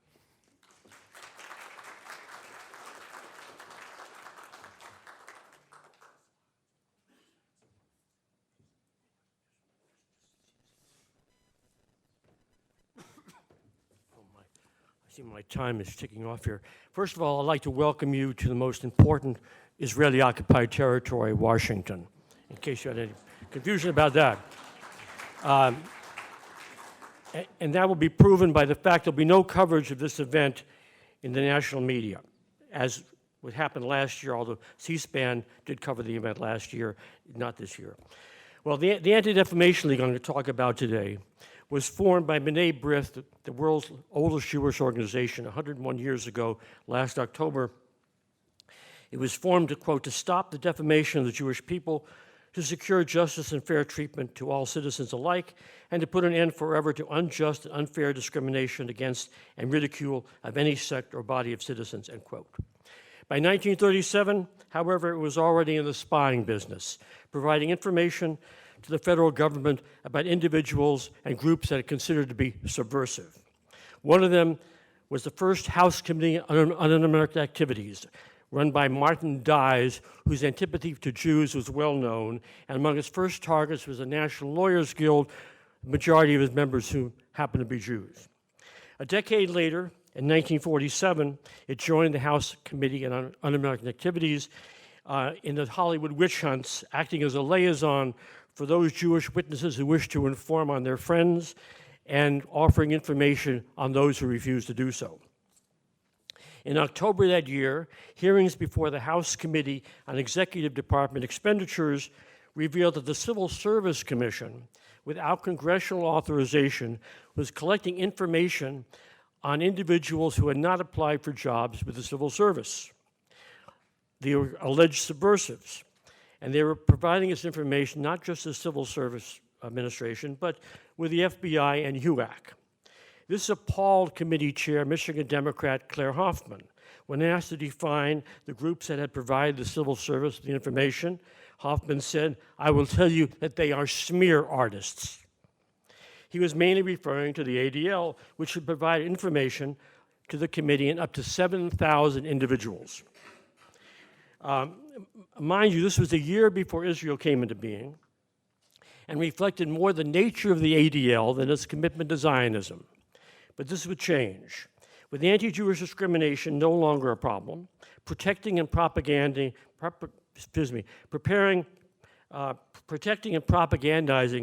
for the new state of Israel and censoring its critics and intimidating those potential critics came to dominate ADL's agenda and has since.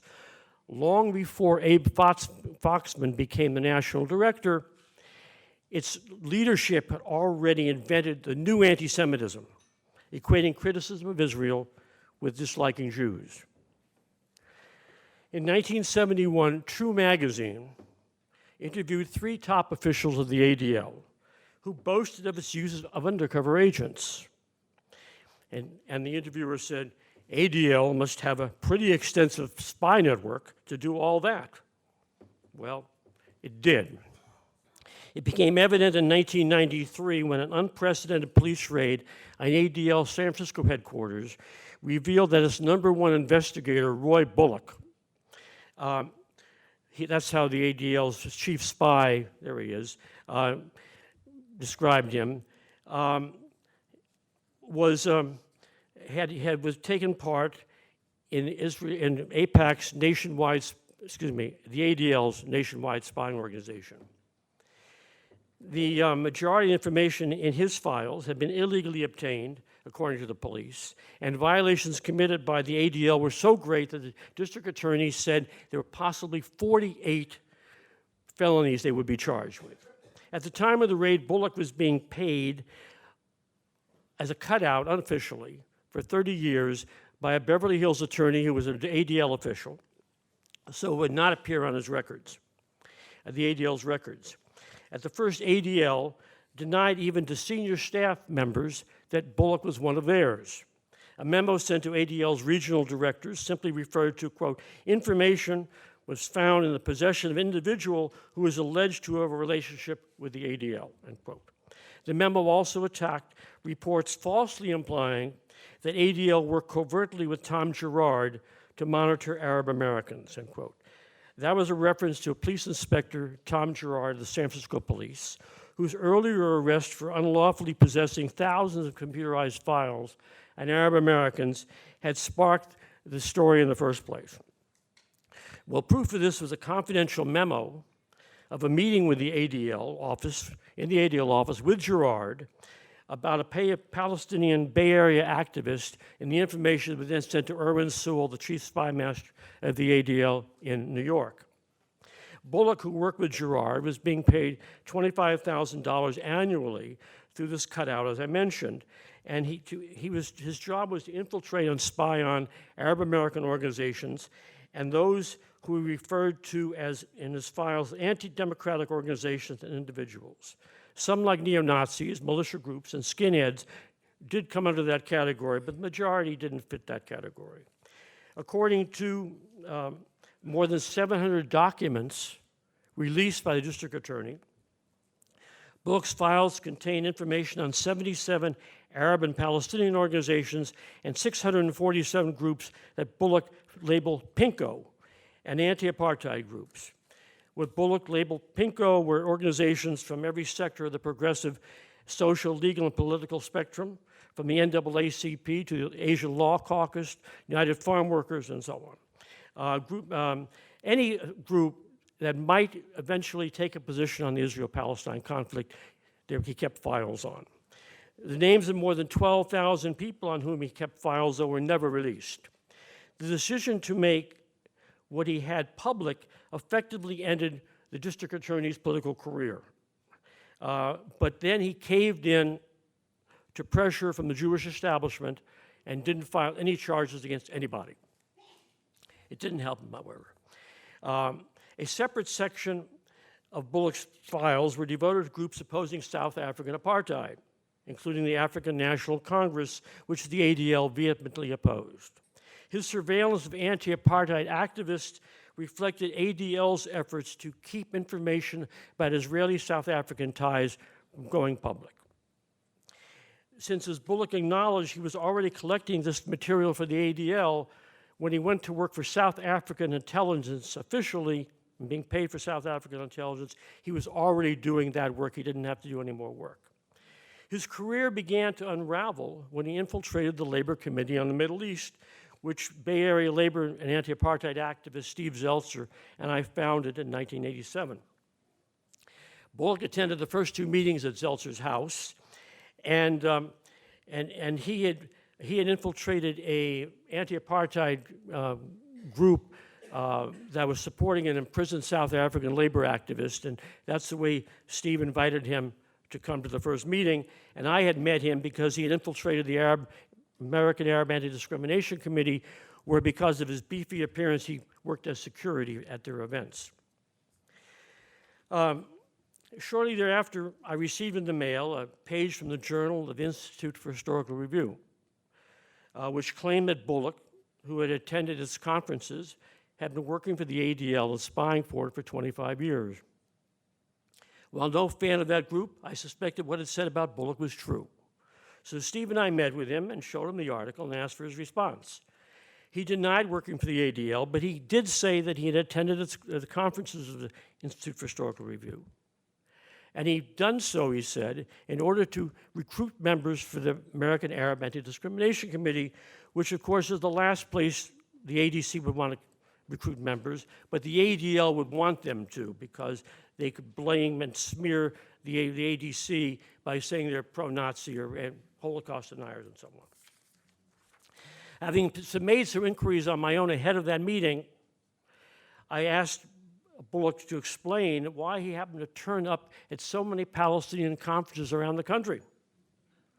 Well, he was an art dealer, he explained, and by coincidence, his trips to buy art, coincidentally, were at the same time that Palestinians were holding conferences around the country.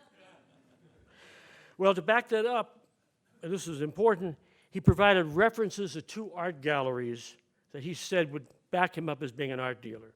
Well, Steve and I realized that this guy was a fraud. He was actually a spy, so we didn't bother checking the references, but I kept those references. And so when the Girard story broke in the paper, I thought that there was a connection between Bullock and Girard. And so I called Dennis O'Patterney, who was the Examiner reporter writing about the story, and I said to him, "Does the name Bullock mean anything to you?" And he said, "Boy, does it." At that point, it was only a last name in Girard's files. And so I gave him the name of the art galleries, and he called the art galleries, and then the story broke, and ABC came out, photographed Bullock on the streets of San Francisco, and it became the big story in the local newspapers. And I was attacked in Jewish newspapers from Jerusalem Post, Jewish Forward, Washington Jewish Week, for having done that, having exposed their spy. By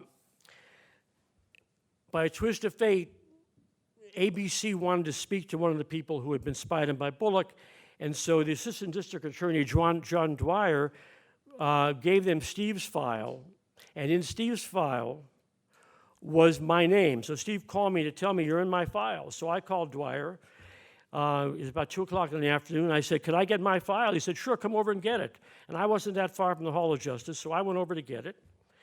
And if I hadn't done that, I never would have seen the file, because that night, thanks to an ADL request, the files were closed and have been closed ever since. That enabled us to have a case. The information on mine was a mixed bag, much of it sloppy, most of it wrong, such as my having married a woman in 1963 who I never heard of. It also contained my Social Security number, which the ADL had no business legally having. And the information clearly had come from the FBI, with whom the ADL has had a long working relationship. Well, attorney and Congressman Pete McCloskey, former congressman, himself a target of the ADL, he believed we should file a class action suit against the League, and that he would do it pro bono. If it was not for McCloskey, we would not have had a case, because other lawyers would never have taken this case because it would have damaged their political career. To qualify as a plaintiff, one had to either or support Palestinian or oppose Israeli policies or oppose apartheid in South Africa. Steve and I had done both. Initially, there were 19 individuals in the case. 16 dropped out, however, when they were afraid that if we lost, they'd have to pay court costs. That left me, Steve, and a woman, Anne Poirier, who was an anti-apartheid activist, in the case. And McCloskey single-handedly faced down a brace of the ADL attorneys from the highest paid and the largest law firm in San Francisco at the time. We contended the ADL had violated a California right to privacy that was designed to prevent institutions like the ADL from having public information and distributing it to other sources. And that's what the courts would determine, that the ADL had taken our information and given it to Israel and South Africa. In 2002, after almost 10 years in the courts, the ADL threw in the towel. On the Friday before the Monday, when the court had determined we should go to trial, the ADL offered a monetary settlement for which we would not have to sign a confidentiality agreement, which would have prohibited me from speaking about the case as I'm doing now. And that's the reason the case went so long. We would not sign that agreement. What did the ADL want us to talk about? Well, one thing, Bullock was being paid by the South African intelligence for spying on black South African exiles, and that he had followed and reported on the travels of Chris Hani, a young black South African leader who was expected to become president one day after Nelson Mandela, and who was later assassinated. It didn't want the public to know that in Bullock's files was a floor plan and a key to the office of Alex Oda, who is the leader of the American Arab Anti-Discrimination Committee in Orange County, who Bullock had befriended. And that was in his files, and Bullock was never asked about how he had these files, had the key and the floor plan of Oda's office in his files. ADL also wanted to bury the fact that it was operating a national spy network and had 7 spies around the country, and at least 7 spies like Bullock, working in different Arab American communities, reporting information to the ADL. A telling moment came when Pete brought Victor Ostrovsky, the former Mossad agent, down to Redwood City for a deposition. And the ADL lawyers asked him to give him the information that he had taken from Mossad when he had left Israel and used it for his book. So here's the ADL lawyers asking the former Mossad agent for his files from Mossad. You want a connection between ADL and Mossad? It's right there.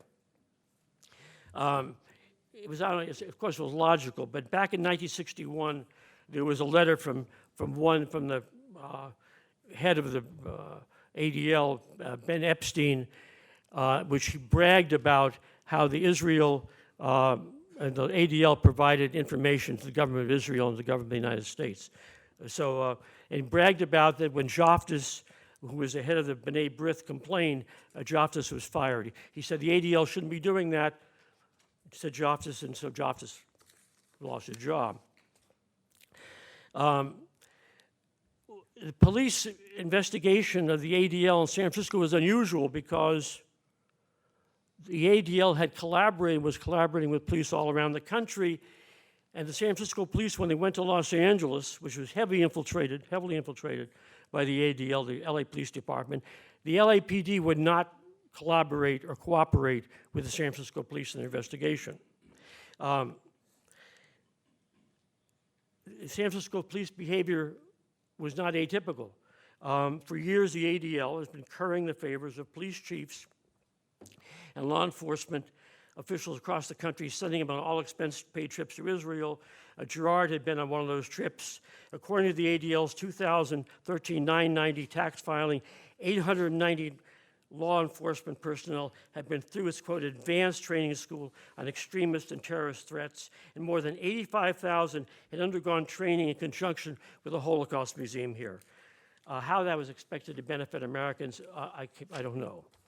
In one of his publications designed for law enforcement officials, the ADL boasted that, quote, through strategic cooperation with the FBI, Israeli police, and others, we facilitate the exchange of information and best practices regarding extremist threats. Law enforcement officials at the federal, state, and local levels turn to ADL repeatedly for assistance and value our expertise. We exchange with law enforcement personnel across the country on a daily basis, monitoring individual extremists and extremist groups. It's a scary scenario, but not without its ardent supporters, such as FBI Director James Comey. On April 28th, a year ago, addressing the ADL's national conference, Comey thanked the organization for having trained more than 12,000 law enforcement personnel the previous year, and since 2010, he said, FBI employees have participated in more than 105 training sessions sponsored by the ADL on extremism and hate crimes in 17 states and here in Washington, D.C. Your leadership, he said to the ADL, in tracking and exposing domestic and international terrorist threats is invaluable. And the training you voluntarily provide at conferences and classrooms at the community level is eye-opening and insightful. If this sounds a bit like a love letter to the ADL, he said, it is, and rightly so. Reality check. Shortly after Comey's talk, Rand Smith here, under the Freedom of Information Act, requested copies of the training materials used in the ADL sessions with the FBI. According to the Justice Department, they couldn't find any. Second reality check, and closing up here.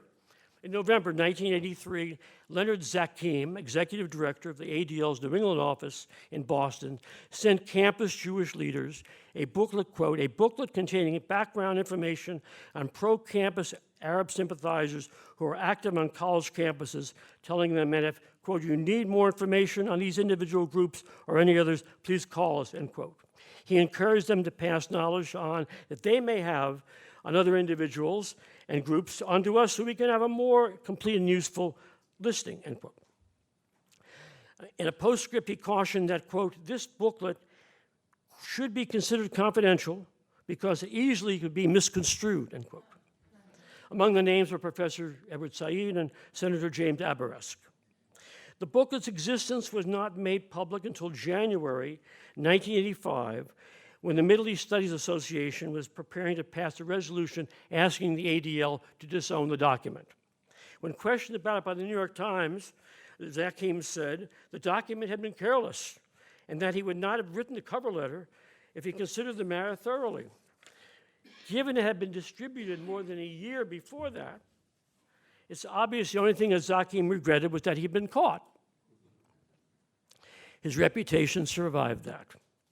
In 2002, Boston had a new bridge, and they named it the Leonard P. Zakim Bunker Hill Memorial Bridge, after Zakim and the American colonists who fought the British at Bunker Hill. I would very much doubt that if those colonists were around today, they would like to be linked with the ADL. Thank you very much.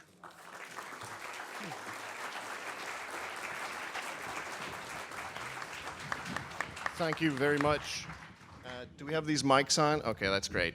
So our next panel should be assembling over on the side. Again, if we can have Jeff Blankford's questions brought up to him directly. We're going to start the next panel right on time, so we've got about 5 minutes for questions. You can always ask us later as well. I've got a few questions here. Question number one, can't Arab allies of the U.S. use the legal approach of lobbying to influence the U.S. Congress? The answer is no. The 1938 Foreign Agents Registration Act is selectively enforced. If you're Pakistani, you will be prosecuted if you attempt to do this. It is only one country that really has a total exemption to this. Question number two, how many A-bombs does Israel have? I don't know. Jimmy Carter, after he left office, speculated it was 100 or 150, something like that. About 300. 300, okay, thank you.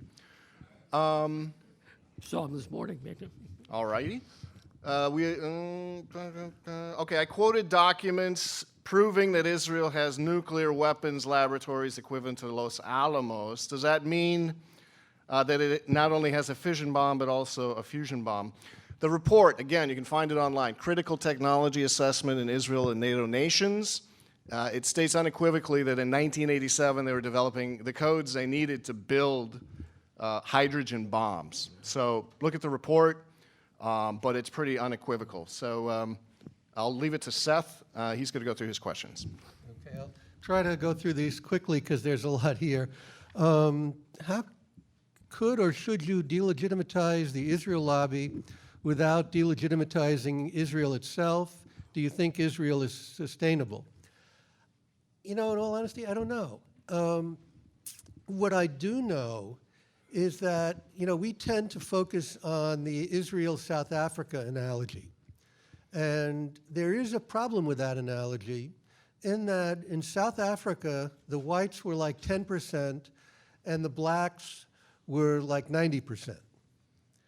In Israel, roughly 50% of the people are Jewish. We have a horrible situation with competition for the land. And we have to find a way to be fair to all of them. And hopefully better minds than mine can do that. Does AIPAC mentor or develop people in Washington at the senior level? I'd say it's the wrong question because what AIPAC does is it starts at the beginning. In local communities, AIPAC is politically neutral. They recruit both Democrats and Republicans and go to see everybody. So if you run for city council or state legislator, somebody's going to come over to you and say, hi, I'm a Democrat. If you're a Democrat, then I'm a Democrat. I'm from AIPAC. We just wanted to say hi, and by the way, here's my check. Now, it's somebody who was probably going to give him a check anyway, but he's doing it through AIPAC so that he gets the influence. So by the time they get to D.C., they're already purchased. Do you want me to go through? I want you to do one more, and then Okay. Jeff has the final. Okay, let's see. Oh, this is an interesting one. Talk about the funding of the Conference of Presidents. Again, it's a non-issue. These are the heads of the groups that we just heard raised millions. The Conference of Presidents is unbelievably small. It has one executive, and I think maybe if I read correctly, it's like 5 or 6 staff. They do it, they're a decision-making body, not an operational body. So funding for them is not an issue.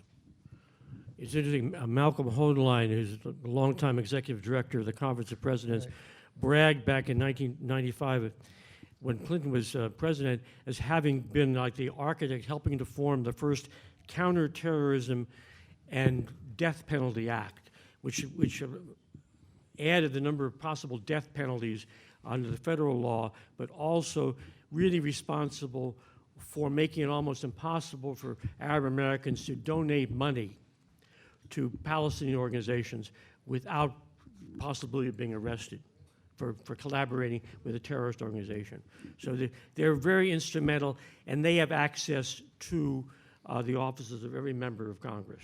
We've got 55 seconds. 49.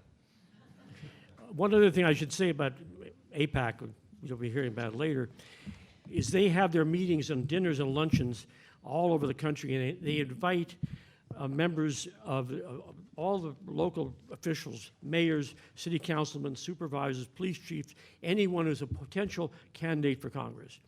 And when they leave, then the local federations, Jewish organizations, then send those officials on all expense-paid trips to Israel. So by the time when they come back, they realize that these organizations are powerful politically, and if they're ambitious politicians, they know where the bread is buttered. And so they're in Israel's pocket even before they run for Congress. Thank you very much. Next panel, please. Thank you.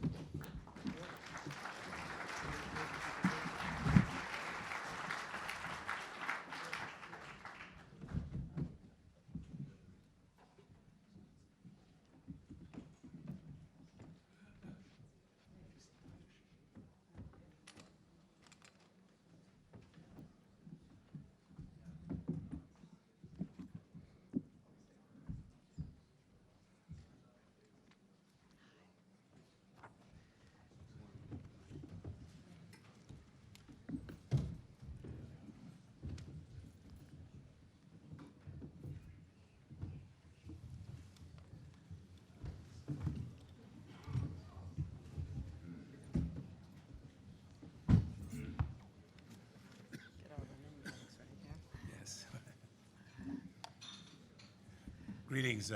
While we're getting our name tags straight and everyone is getting seated, I have been asked to ask everyone not to stream. So we're streaming this online for everyone, and so if you have your iPhone or Android, whatever, don't bother to stream. Because as the modern phenomena is, you look at the picture from upstairs and everybody's holding a camera. So please don't stream.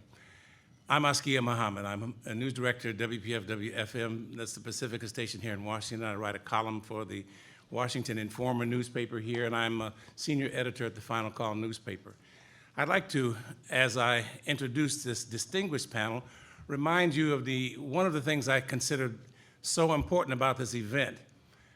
The event has collected what I would say are unimpeachable witnesses to something that is an unspoken reality, an unspoken truth. And so just bear that in mind. The witnesses are unimpeachable. There are a couple of things I'd like to commend to your attention.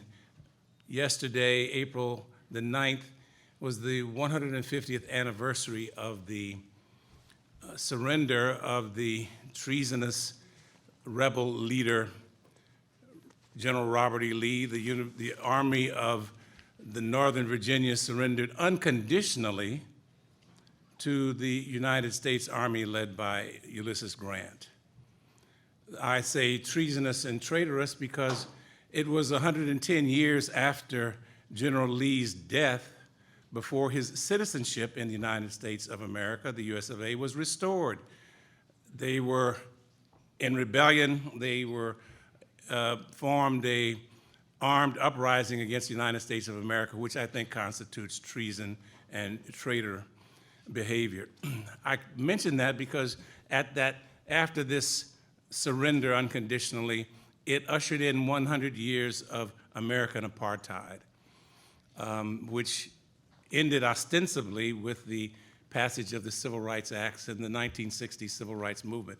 I use the word apartheid because a clone, and it was just referred to, of the United States of America, the US of A, the U of SA, South Africa, really perfected the apartheid regime and brought it into existence. And it seemed even up until the presidency of Ronald Reagan that it might endure forever. But as Dr. Martin Luther King Jr. reminds us, the arc of the moral universe is long, but it bends toward justice.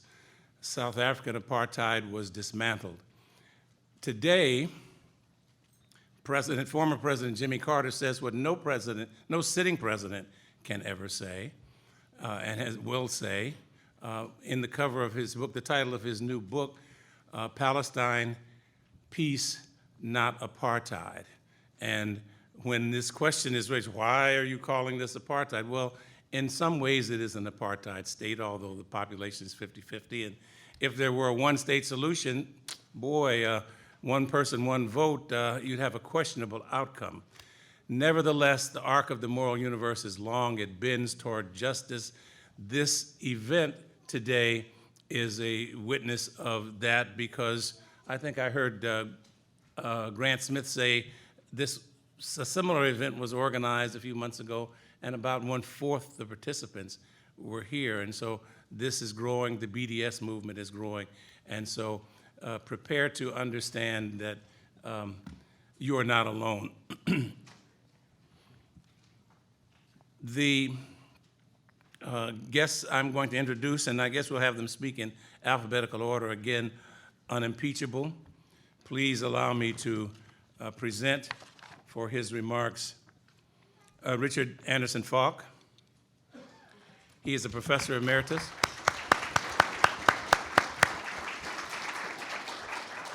of international law at Princeton University. Which reminds me of the final quote I'd like to share with you on April the 9th. And April the 9th is which again reminds us of the veracity and the eventual success of this event or this cause, this movement.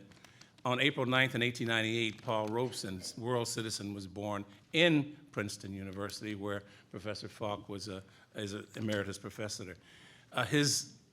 He made a statement which certainly speaks to this event. Quote, "The answer to injustice is not to silence the critic, but to end the injustice." The words of Paul Robeson. Professor Falk is a professor emeritus. He's the author and co-author of 20 books and the co-editor of the 20 volumes, including Achieving Human Rights, Israel, Palestine on Record. He is also served for several years, from 2008 to 2014, as the UN Special Rapporteur on the situation of human rights in the Palestinian territories occupied since 1967. Please welcome our first unimpeachable witness.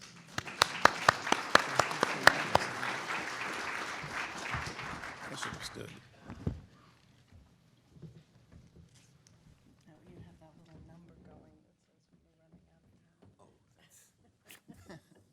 Alarming, but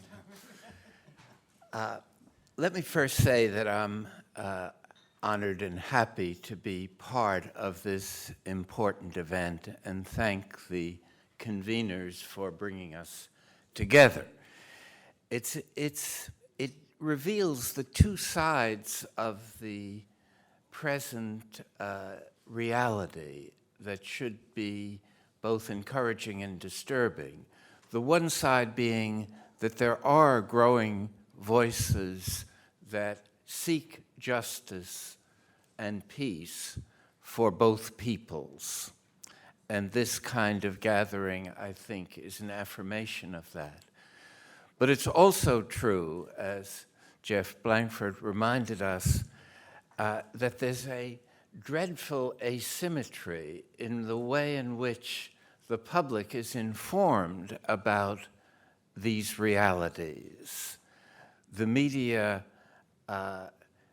indulges in a kind of feasting whenever they get the opportunity to celebrate pro-Israeli happenings, and they practice the opposite in relation to any kind of balanced inquiry into the realities of the conflict. And we must keep both of those realities in mind if we are to understand the situation correctly.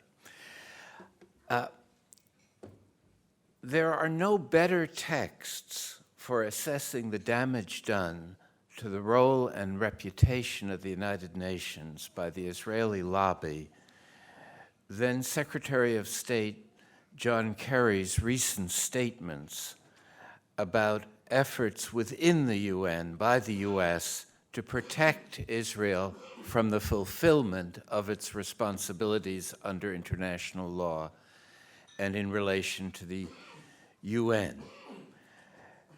Despite the recent tensions arising over the Netanyahu speech to Congress, Kerry boasted almost at the same time on ABC News, quote, "We have intervened on Israel's behalf a couple of hundred times in over 75 different fora within the UN."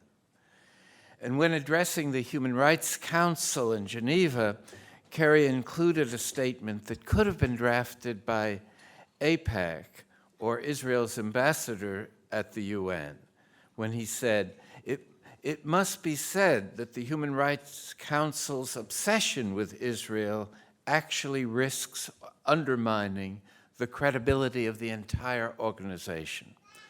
And further, we will oppose any effort by any group or participant in the UN system to arbitrarily and regularly delegitimize or isolate Israel, not just in the Human Rights Council, but wherever it occurs.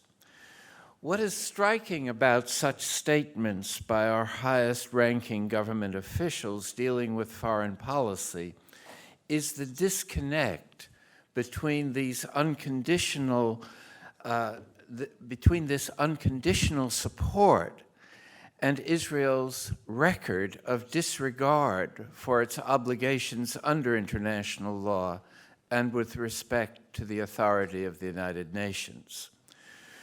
When speaking at the March AIPAC meetings, Representative Lindsey Graham went even further when he told the audience that when serving as chair of the Senate Appropriations Committee, I'm going to put the UN on notice that I will go after the UN funding if the organization takes any steps to marginalize Israel. During my 6 years as UN Special Rapporteur for Occupied Palestine, I had the opportunity to observe the manner in which international and national so-called NGOs give priority to discrediting those who offer any critical assessment of Israel's conduct.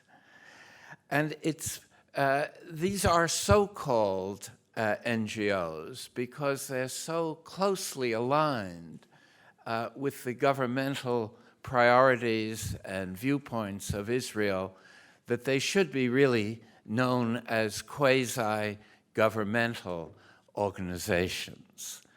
And I think of UN Watch and others in that category.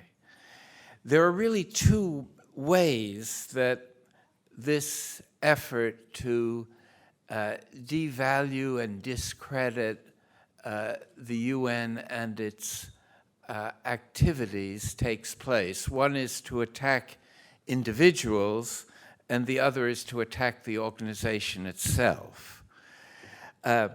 Most consistently, a reliance on defamatory attacks on the critics as biased and even anti-Semitic whenever someone describing Israeli violations of international law or sympathetically reporting on Palestinian grievances. Coupled with this kind of personal attack is an avoidance of substantive aspects as to whether the criticisms or grievances are well-founded from the perspective of international law and human rights law.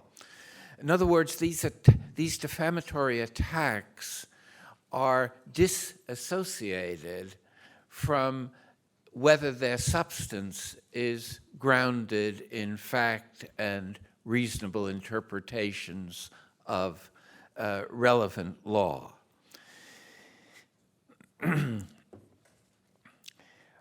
Even those defamatory attacks, at least in my case, focused on distorted presentations of my views on a variety of issues that were made in settings other than the UN and did not pertain to the Israeli-Palestine conflict. The intended effect was to shift attention from the messenger containing these issues to the message itself.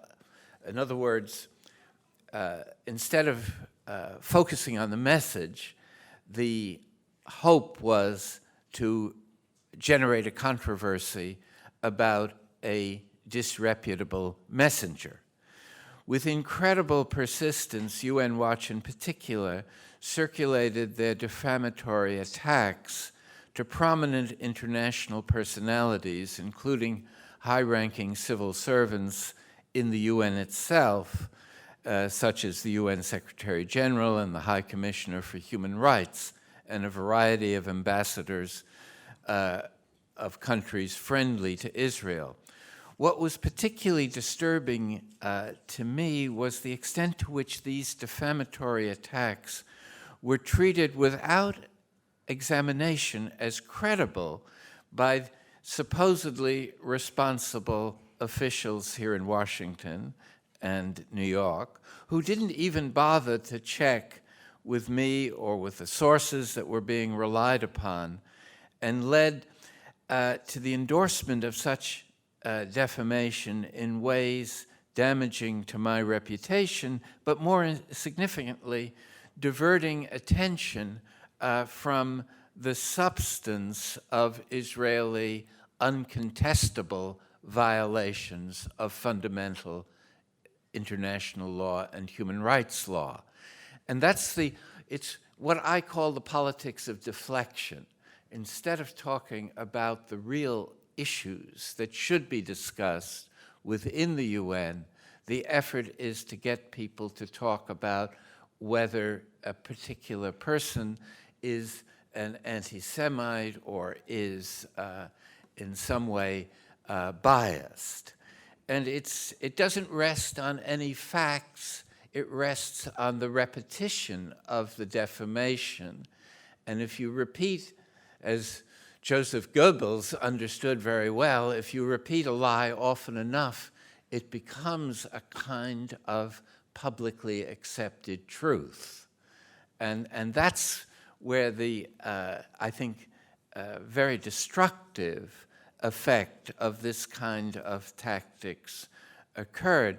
Mentioning just one incident that is illustrative of a much broader pattern, the UN Secretary General, Ban Ki-moon, denounced me as biased, even using the word as despicable, with reference to opinions that had nothing to do with my role as special rapporteur, but referred to distortions of what I had said about 9/11 attacks and about the 2013 Boston Marathon bombing. After the first of these attacks, I tried to find out why the Secretary General would launch such an attack on someone within the organization. And I was told by his aide-de-camp that they didn't, as he put it, do due diligence, which means they didn't read what I supposedly said. And besides, they were under pressure from the US Congress to show that they were not anti-Israeli. And it was at a time when Ban Ki-moon was running for a second term as Secretary General.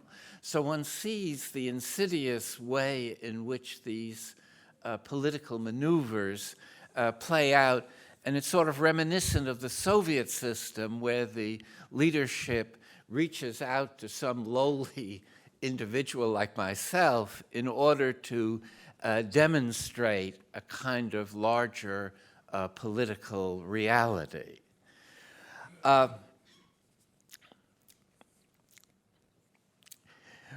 What I'm trying to explain by these references to my experience is the degree to which these quasi-NGOs stir up trouble for those seeking to document allegations concerning Israel's violation, and actually weaken the way in which the organization can function on behalf of the international community and the promoting what I think one would hope would be the global interests rather than merely succumbing to the national interests of the most powerful members of the organization. And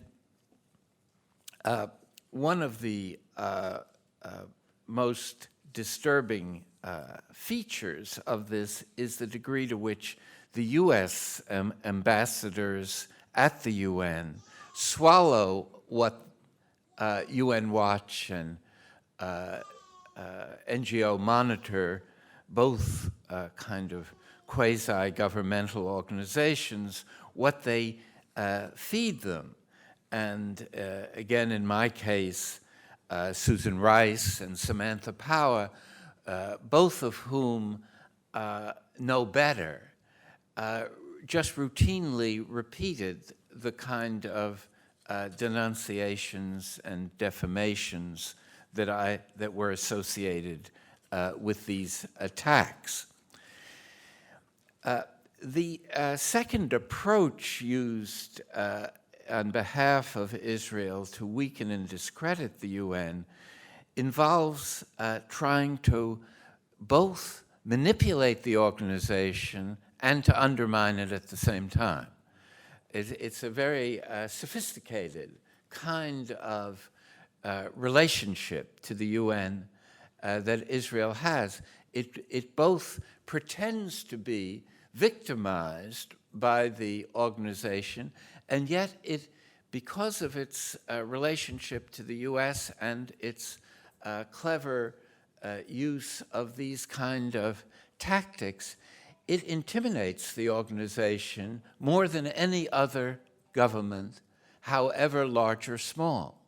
It's a kind of tour de force of a negative variety that it is able, despite being so uncooperative, to be able to impose its views. And the UN is, rather than being biased, it leans over backward in every particular context to make sure that Israel's best arguments are made fully available and given as much attention as possible. In other words, the reality is just the opposite of the perception in this country. If anything, the organization could be criticized as being indifferent to the Palestinian reality and biased toward not offending Israel. It's quite an amazing manipulation of the reality, at least as I experienced and understood it. And there was a recent speech by the Israeli ambassador, Ron Prosser, that spoke of that the tide of hatred aimed at Israel within the UN. And that kind of language is used to influence the atmosphere here in Washington and the Congress, and it's a sad commentary on the state of our democracy that so many of our elected representatives swallow this central lie about the UN, an organization the world desperately needs to be strong and effective, because of these kind of defamatory tactics.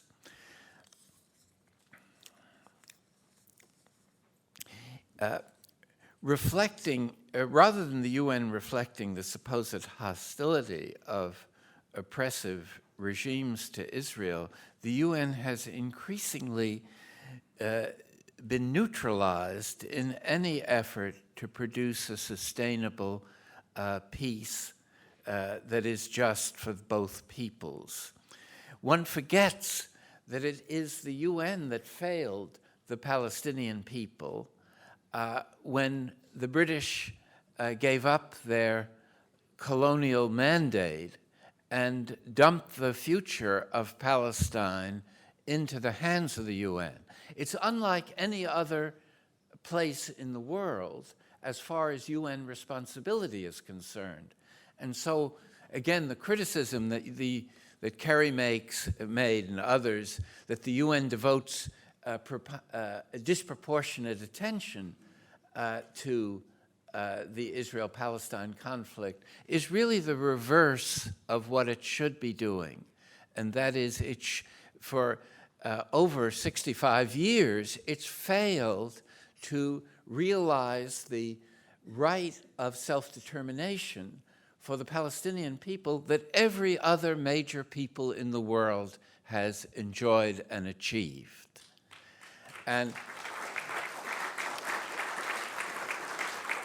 And we have reached a time when we should expect and demand of not only the U.S. government, but of the international community, that it fulfills this long neglected responsibility, and not to overlook the present realities of both peoples and the mistakes of the past, but to create some kind of future that is viable for both peoples. My time is rapidly elapsing, more rapidly than my text, unfortunately.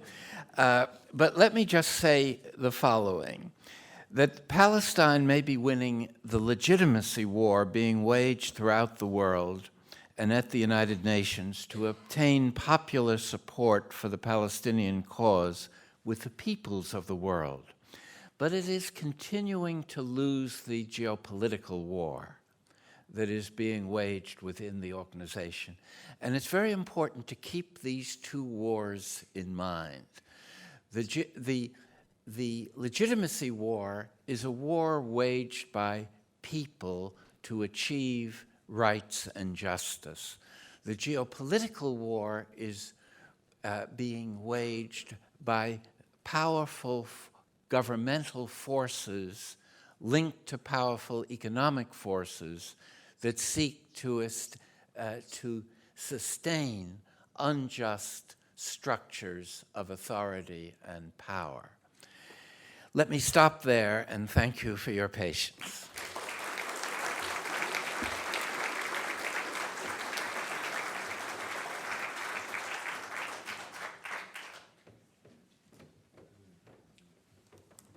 Dr. Richard Falk, please.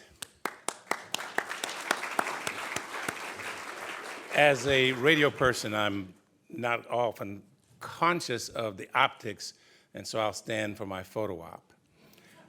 If you have questions, there are cards. You probably have cards. You can write your questions on cards, and if you hold them up, I will circulate, or someone will circulate and pick them up. Our next speaker, out of the photo op mode, is a Boston-based physician and author and filmmaker and an activist. Dr. Falk mentioned the defamatory tactics, and one defamatory tactic with which we're all familiar is labeling someone an anti-Semite. Another, which has not been used as often as it was maybe 20 years ago, is to label someone a self-hating Jew. Dr. Alice Rothschild is involved in the activities for human rights and social justice in the Israeli-Palestinian conflict. She's an active member of Jewish Voices for Peace, American Jews for a Just Peace, the Workmen's Circle Mideast Working Group, and she has been organizing health and human rights delegations to Israel, the West Bank, and Gaza since 2003. Please welcome Dr. Alice Rothschild.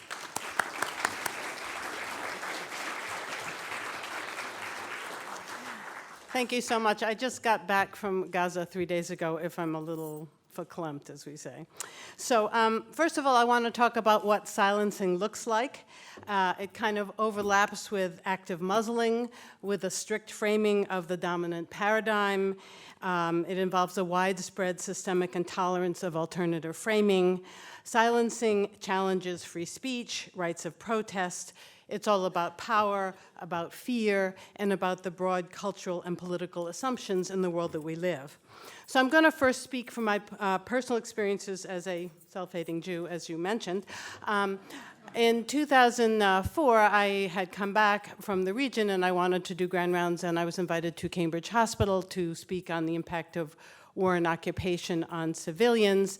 And before my presentation, one of my colleagues came and leafleted the auditorium with these horrific pictures of Jews who'd been blown up by suicide bombers. And after my presentation, he got up and harangued me for 10 minutes, accusing me of lack of compassion for Jews. I wanted to do, a similar kind of discussion about healthcare and occupation in my own hospital. I was told by my department chief that I was, quote, a danger to the Jewish people. It took 5 years in his leaving, and I kept trying to do my talk, and finally they said yes. My talk was announced, and they received 100 emails protesting my giving these grand rounds. And I had to take the word occupation outside of the title of my talk, and I was told to stay away from politics. So fast forwarding the last year and a half, I've been doing a lot of book touring with my 2 books and my film and doing a lot of presentations. So I've been bumping up against a lot of muzzling. So in the academic setting, I was at American University, and I was talking with students who found that if they focused on human rights, on opposition to occupation, supporting BDS, etc., they found themselves marginalized and accused of bias. They described a campus that was polarized with no conversation between the right and the left. 2 professors had been included in the list of professors who are dangerous to Israel, and one untenured faculty member talked about being warned to limit his comments, critical comments about Israel, because it would endanger his future career. At John Carroll University, at a political science class called Peacemaking in the Palestine-Israel Conflict, there were complaints from the local Hillel stating that Jewish students on campus did not, quote, feel safe having me on campus, and I hit that a lot, that I make students feel unsafe. And they actually had a major meeting of the faculty to determine whether I could be allowed on campus, which I was.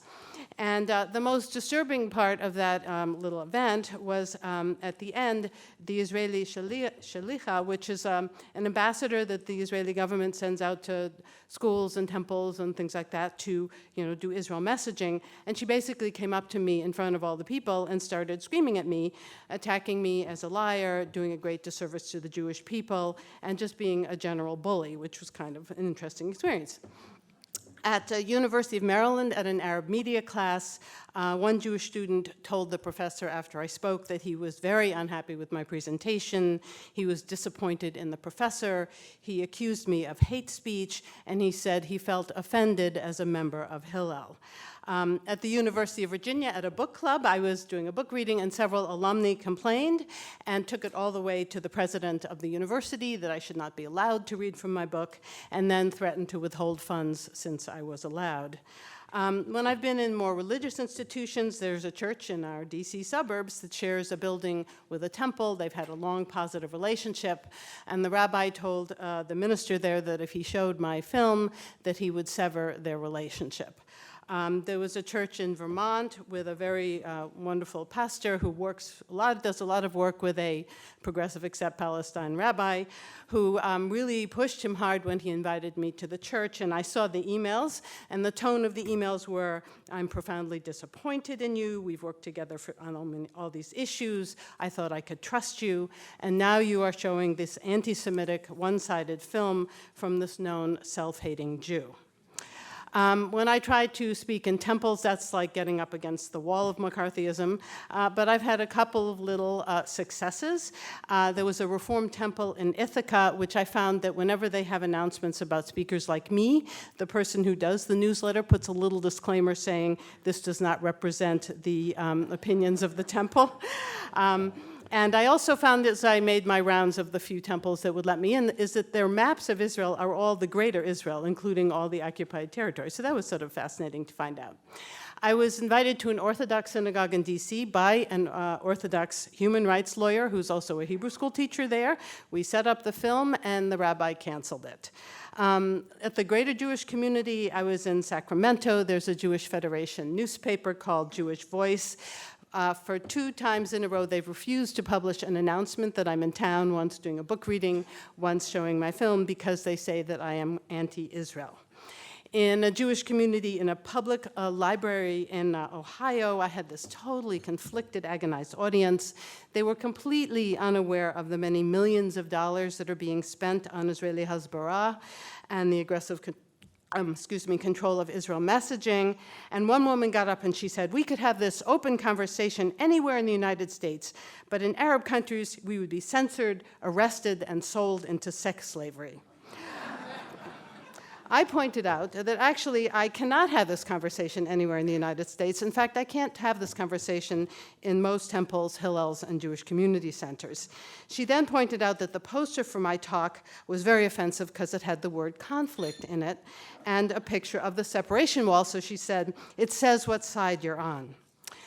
The most disturbing point in this very interesting public library came at the end when a little old lady comes up to the poor woman who's selling my books and announced in a very loud voice that my book should be burned, at which point a gentleman standing behind her said, "That's what they did in Nazi Germany." And last February, I was leaving New York City, and I saw this huge billboard, I don't know if you've seen it, that says, New York Times against Israel, all rant, all slant, stop the bias. This is sponsored by the wonderfully well-funded and ironically misnamed Committee for Accuracy in Middle East Reporting in America. So silencing can be both active, and it also comes through how we frame the issues and the language, and what are the assumptions behind it. So going back to that temple in Ithaca, one of the mahers in the Jewish community challenged me on my maps, and she basically said, you know, the Arabs were the migrants, and as she said, the last independent indigenous nation was 2,000 years ago, and she referred me to a right-wing blog for accurate information. I was at World Fellowship in New Hampshire, which is a wonderful family camp for progressives, and a woman in the audience told me this amazing story. Her child was attending public school in the New York City school system, and they were studying indigenous peoples. And as an example, the teacher stated that the Jews were the indigenous people and the Palestinians were treating them badly. So the daughter, being her daughter, piped up and she said, no, it's really, the other way around. And the girl was sent out of class to the principal's office. Her parents were called in, and they were given a stern warning about that kind of talk. And when the mother agreed with the daughter, the principal actually said that that version of history is not allowed in the New York City school system. And just recently, I got this award from my town in Brookline for social justice work on Israel-Palestine. And both of the elected officials in the Massachusetts legislature boycotted the event. They're usually presenting the awards, and one funder pulled out. So that's what you see in your community. If we look at the issue of framing and language, the framing is the Jews are good, the Arabs are bad, and you think about the visuals. In our newspapers, there's a tendency towards the sympathetic Jewish settler mother crying over her injured child, and the young man wrapped in a keffiyeh throwing a rock. That's the two visuals you see. And so there's an emotional message in our media that rarely portrays Palestinians as fellow human beings who may actually have some incredibly legitimate grievances, and who actually are rarely violent. So Palestinians are never seen as the most educated group in the Arab world, they're never seen as the people with a long tradition of nonviolent resistance. You just don't see that. And why is history that? Because history in our world is really a creation of groupthink. And if you go back in history, for decades, Palestinian history, trauma, aspirations, rights have been really invisible in Western discourse. I think it's partly a reflection of our own racism towards Arabs, our Islamophobia, guilt about the Holocaust, and manipulation by Zionist leaders, and then we add in cultural, economic, and military imperialism. So how far does this go back? Well, there was early silencing of the Palestinian experience by US Zionists in the 1940s and the 1950s. So even back then, you would be viciously attacked if you criticized the partition plan, if you criticized Jewish nationalism and all that kind of stuff, or you mentioned that there was a Palestinian tragedy. And so journalists were accused of anti-Semitism. They were threatened, politicians were threatened with loss of financial support. I mean, this goes way back to the founding of Israel. And then, as was mentioned, in 1974, the Anti-Defamation League officially defined what they called the new anti-Semitism as criticism of Israel. And 10 years later, AIPAC issued this college guide exposing the, quote, anti-Israel campaign on campus, which they still think is going on, and basically was trying to tell students why they shouldn't listen to people who are critical of Israel because they're all obviously foreign terrorists and anti-Semitic. So you see this kind of McCarthyism crept into Jewish institutions, and the epithet of anti-Semitism has been used ever since to silence and demonize critical voices. The Israelis joined in the fray with the Herzliya Conference in 2010, where they had a whole session on winning the battle of the narrative, and it's all about rebranding. It's a PR problem. And then a year later, the Rout Institute in Tel Aviv, it's a think tank, issued a position paper laying out the strategy of, quote, naming and shaming those on the left who are critical of various things. And the important thing is that they identified a strategy to engage Jewish institutions and individuals, to identify and marginalize groups, to separate medium-sized liberals from more critical liberals, and to create this Israeli brand. And you also see at that point the word, they go against people who are delegitimizing Israel. So that's another word that comes up. So what's happening now is a direct result of those kinds of policy decisions. People talk about shielding Israel from the abuse of human rights law.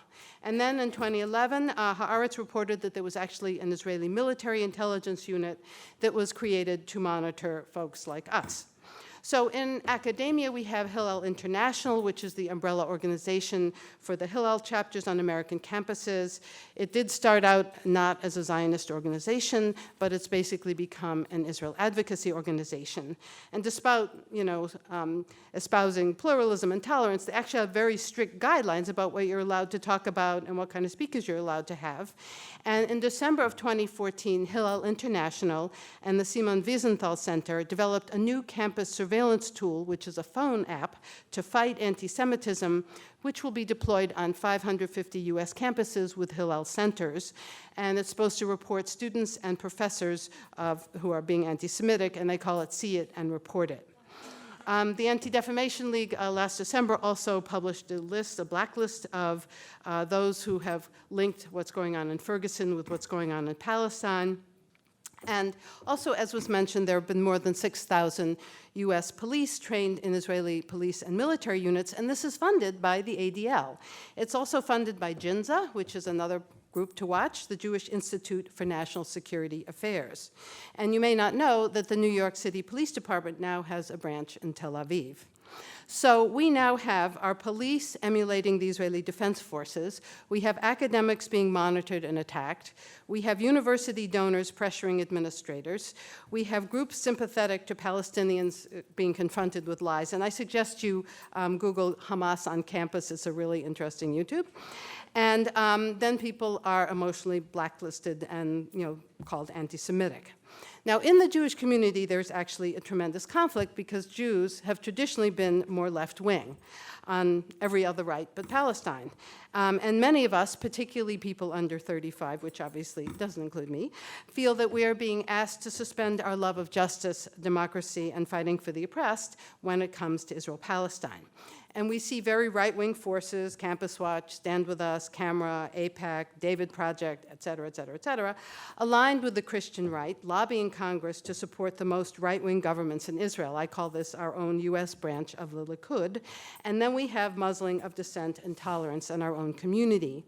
So these assumptions are reinforced. The Jews are the good people, Arabs are the bad people, Jews are like us, they're white people creating a Western-style state in a savage, untamed region of the world. So after 1967, there was this move towards making uncritical support of Israel the cornerstone of being a good Jew. And so being a Jew and a Zionist are now merged, and Israel is the religion. Christian Zionists marched up and embraced the idea we all got to return so we can have an apocalypse, so they embraced the settler movement. Liberal Christians then bought the mythology. The US government developed our huge military-industrial complex. And with this framing, the history and trauma and aspirations of Palestinians becomes more and more invisible. So this manipulation happens by controlling the message. And how is that done? We have birthright trips, which are basically brainwashing. We have students that have been recruited, and I've heard paid, to use social media to compliment Israel. They call this public diplomacy. There are a ton of free junkets for all kinds of people, ranging from academics to food and wine critics, to go to Israel. We have all the academic collaborations. We have our Israeli ambassadors in all sorts of Jewish settings enforcing what the message is. And so there is this multi-million-dollar industry to brand Israel with pinkwashing, greenwashing, faith washing, all those kind of things. The good news is that there is pushback. There is a lot of pushback towards greenwashing and pinkwashing and faithwashing, and if you don't know what it is, just ask me. And there's also pushback within the Jewish community. We are not monolithic. More than 50% of Jews in America, particularly those under 35, have no interest in Israel or feel some sympathy for Palestinians. And the interesting thing for me as a confirmed secular Jew is that many groups are questioning all of this framing using Jewish values and doing it in the name of Jewish religion. So I have young students telling me Zionism has hijacked Judaism. And we keep mentioning Jewish Voice for Peace. This is an example of the growth of one of those kinds of groups. We tripled in size during the Gaza war. A group called If Not Now came out during the Gaza war, demanding that Jewish communal organizations recognize the Gaza dead. We have the Open Hillel movement, which is demanding that Hillels do not monitor and have these red lines, and these kids are having these conferences, breaking all the rules, talking about BDS in Hillels. And that actually did happen just in February at Harvard. 3 civil rights leaders from the 60s got up and talked about BDS at Harvard Hillel, and we all were very happy. The other thing that you're seeing is what I call an increase in intersectionality, so that there are unified coalitions forming between students of color, Muslim students from colonized countries, queer and trans students, feminists, all seeing the links between the oppressions of Palestinians and their own oppressions.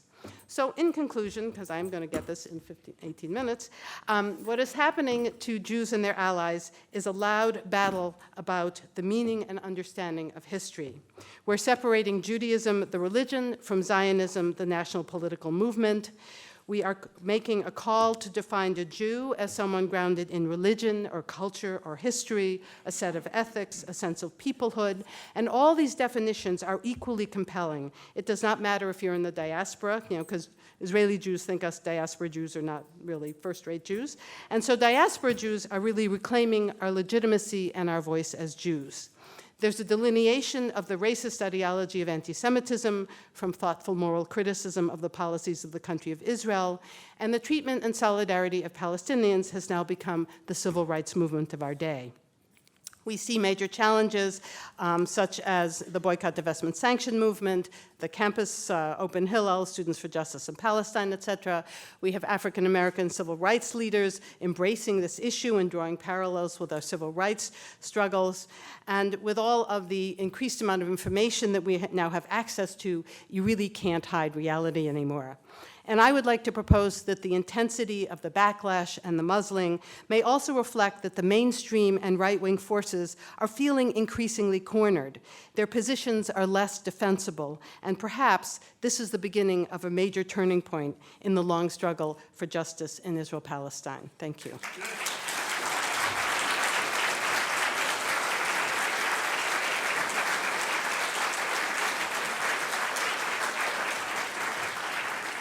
Dr. Alice Rothschild, the civil rights movement of our day.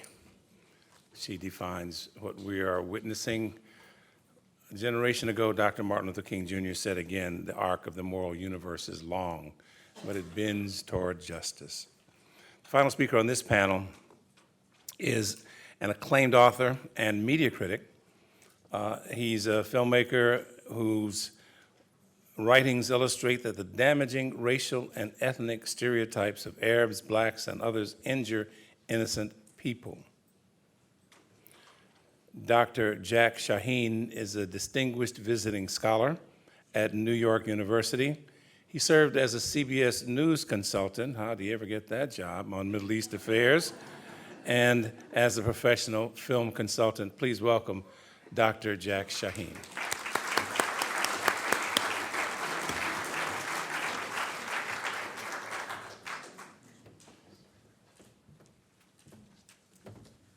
Richard Goebbels would probably use the Arab proverb, by repetition even a donkey learns, to initiate his propaganda.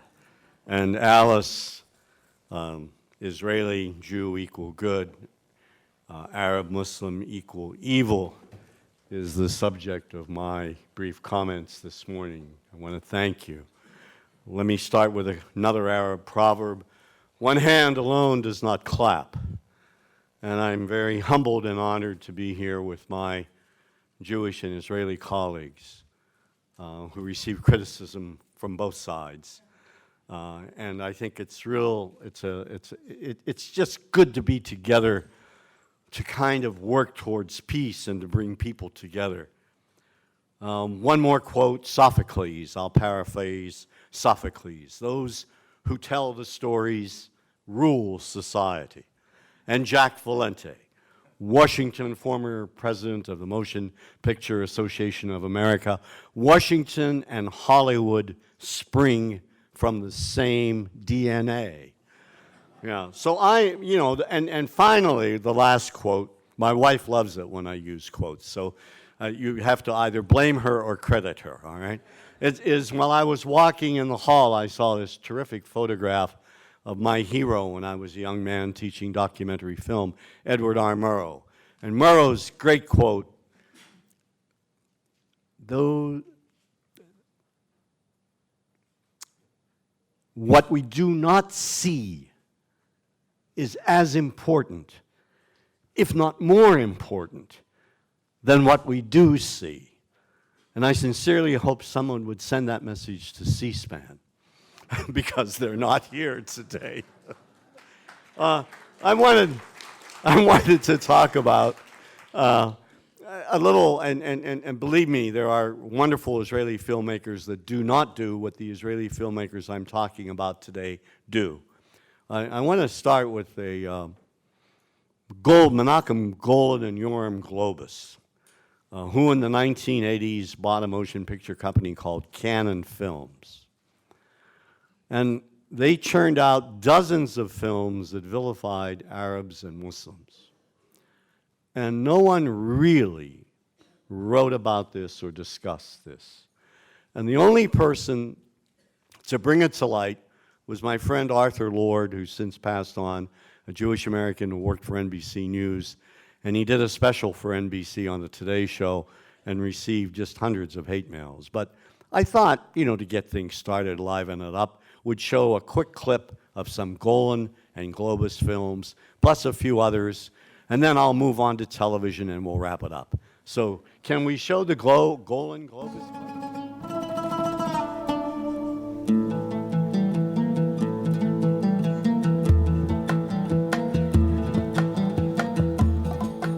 Another way we can look at the connection between politics and entertainment, Washington and Hollywood, is the manner in which historically cinema has projected the Palestinian people. Since the founding of the State of Israel in 1948, our support has never wavered. Every American administration has made it clear whose side we're on. In contrast, Washington's policymakers have failed to support the millions of Palestinians who have been made refugees and who have lived lives of poverty and squalor as a result, while policies impact opinions. So equally unjust is how Hollywood has presented the conflict. Movies repeatedly depict Palestinians as terrorists, making it seem that all Palestinians are evil. Made in America, Colonel.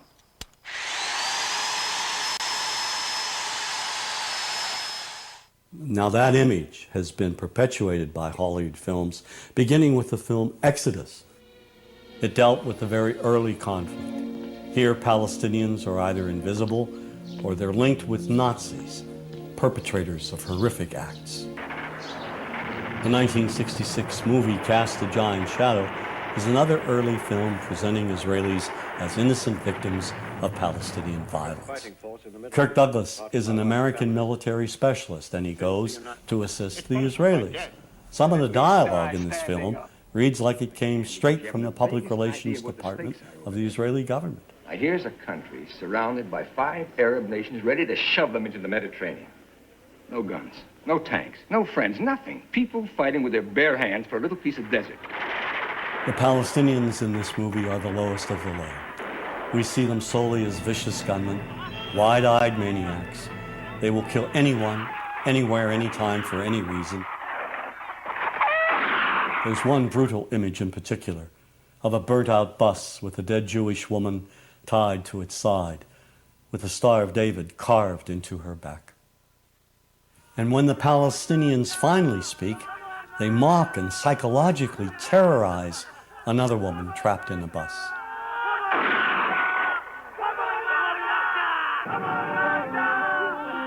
Well, if we jump forward a decade to the film Black Sunday, the Palestinian terrorist is now a woman. Striking where it hurts them most, where they feel most at home. She flies the Goodyear blimp into a Miami stadium and tries to wipe out 80,000 Americans at the Super Bowl. She cold-bloodedly eliminates anyone in her path.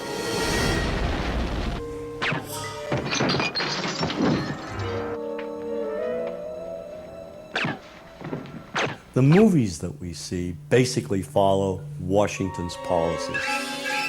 It's reflected in the cinema over and over again, particularly during the 1980s and the 90s, where you had perhaps 30 films which showed Palestinians as a people who were intent on injuring all Americans.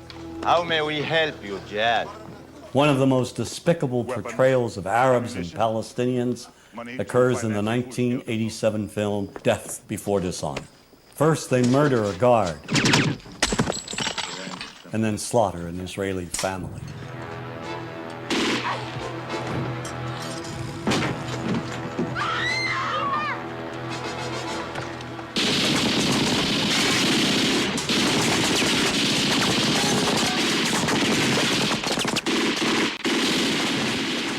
They kidnap and torture an American Marine, and in cold blood execute another.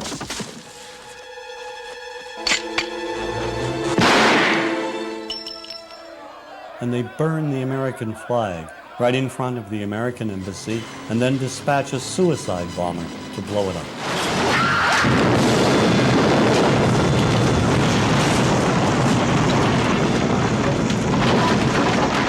One reason we've not been allowed to empathize with any Palestinian on the silver screen is due to two Israeli producers, Menachem Golan and Yoram Globus. These two filmmakers created an American company called Canon, and they release in a period of 20 years at least 30 films which vilify all things Arab, particularly Palestinians. They even came out with a film called Hell Squad, showing Vegas showgirls trouncing Arabs in the middle of the desert.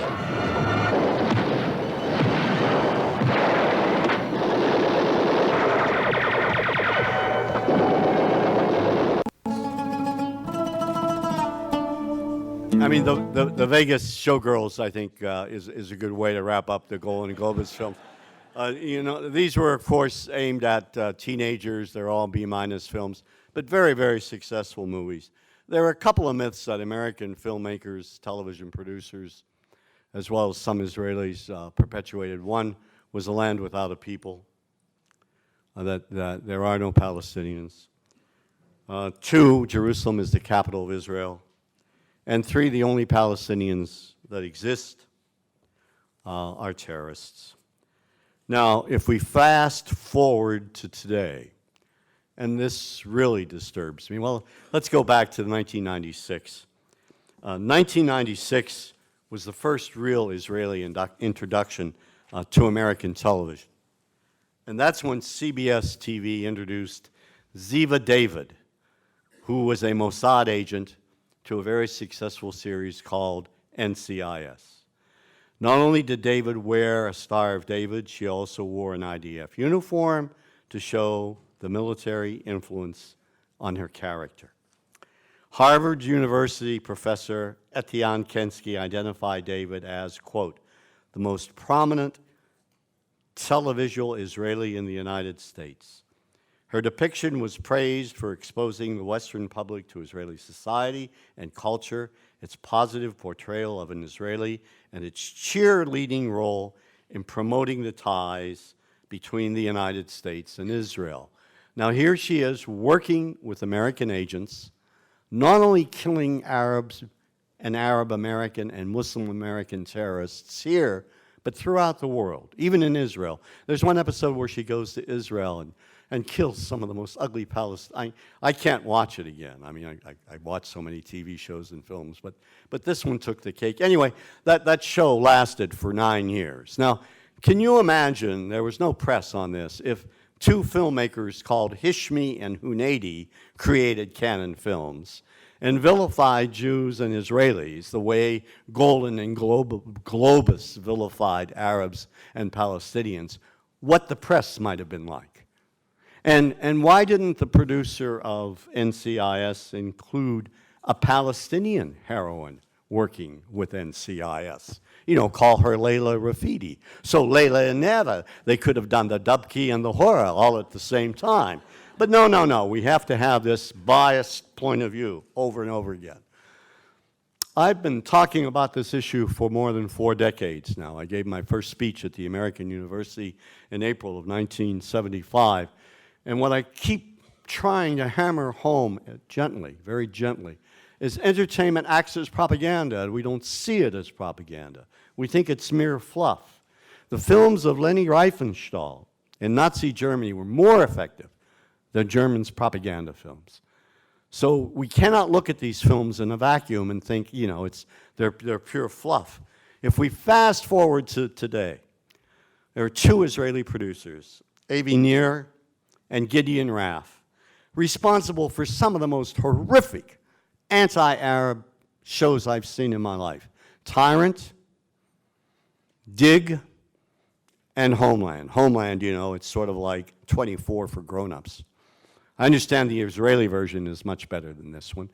If you haven't seen Tyrant, don't. It's been renewed for another season. It's all about this mythical Arab country where Arabs kill Arabs, slaughter Arabs. The one brother, you know, seduces women while the family watches, even rapes his daughter-in-law. Dig is set in Jerusalem. You'd never know there were Arabs in Jerusalem at all. They don't appear, except last week, they did appear. They attacked the car, you know, with one of our diplomats, beat up our diplomat and the Israeli driver. That's the only time in 4 episodes I've seen a Palestinian, except for one guy called Khalid, who runs from place to place. And if you see the movie Dig, and not Dig, yeah, it's the Brad Pitt movie, I'm sorry. Again, in that film, they say Jerusalem is the capital of Israel. It's World War Z. I don't know if you've seen World War Z or not. But that, again, is a theme that's repeated over and over again. So there has been no press on this Israeli presence and how they portray Arabs on American television, these 2 producers. And they convey a very hard line, a very biased perspective of how Arabs are perceived, how we think of Arabs. Last night, before going to bed, I flicked on the TV channel because I couldn't sleep, and I was watching The Blacklist. And there's a key player on The Blacklist, the Mossad agent, who wiped out some Iranian terrorists. You know, and so what we talked about earlier today, what my distinguished panelists have brought about in terms of a presence of our government working with Israelis, holds true as well in the entertainment industry. So let me conclude. I need my glasses for this because I wrote it down and I can't remember it. So here we go. I want to conclude on an optimistic note.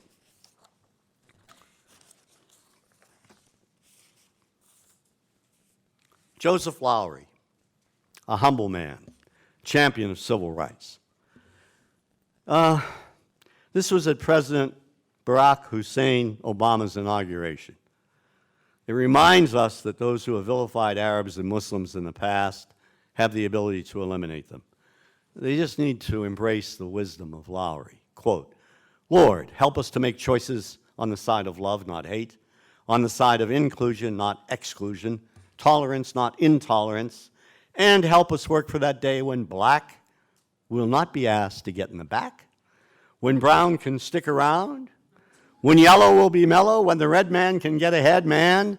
And I added this phrase, "and when the Israeli and Arab man get it right and see the light and refuse to fight." I began with those who tell the stories rule society. When we begin to tell the stories, American and Israeli filmmakers, when we begin to tell stories, now more than ever before, fresh new stories, stories that shatter stereotypes, stories that humanize the people, stories that conquer fear, stories that create new ways of seeing, new ways of thinking and feeling.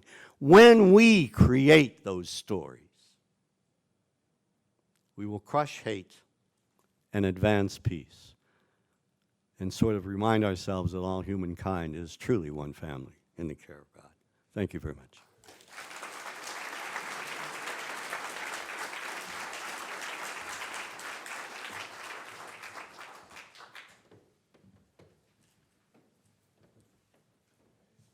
That again was Dr. Jack Shaheen, who provided us the Las Vegas review. Thank you. Time for questions. And we have many questions. Why don't we start here, and we'll expend our time with Dr. Rothschild. Or should I do all of them? And Why don't you do a couple, and then we'll go. Dr. Falk has many questions directed to him, and I think I have one question also for Dr. Shaheen, but we'll start with Dr. Alice Rothschild. Okay, so I'm going to address a couple of questions. I just want to say on the issue of the action. Let me interrupt. I'm sorry. I apologize. I had a note. I left it. Please be reminded that Jack Shaheen will be signing his book after this panel at 11:45, and that's a commercial from our sponsor. I'm sorry. That's okay. And I'm signing my book at 1:05, no commercial though. I just wanted to add to that the action film called Dig, which is filmed in East Jerusalem. There were over 20 Palestinian civil society activist groups that protested the filming of the film in East Jerusalem. And what people don't know is that the Israeli government and Jerusalem municipality gave the film people $6.2 million grant to make that film. So this is also Israeli propaganda, hasbara, stuff going on, but that wasn't the question. So the first question is, what is anti-Semitism, which is a fabulous question, and how does it relate to Zionism? So let me give you the 2-minute answer to something that people write PhD theses on. The way I define anti-Semitism is hating Jews because they are Jews, and that's the main reason to hate them or the organization they're in or whatever. So how does Zionism mesh with being Jewish? So if you look historically at Zionism, for a kabillion years, there was sort of a religious Zionism, the Zionism of my Orthodox grandfather. It was a messianic, who knows when the Messiah will come, and it was that kind of religious, mythical Zionism. It wasn't actually meant that something would actually happen in the near future.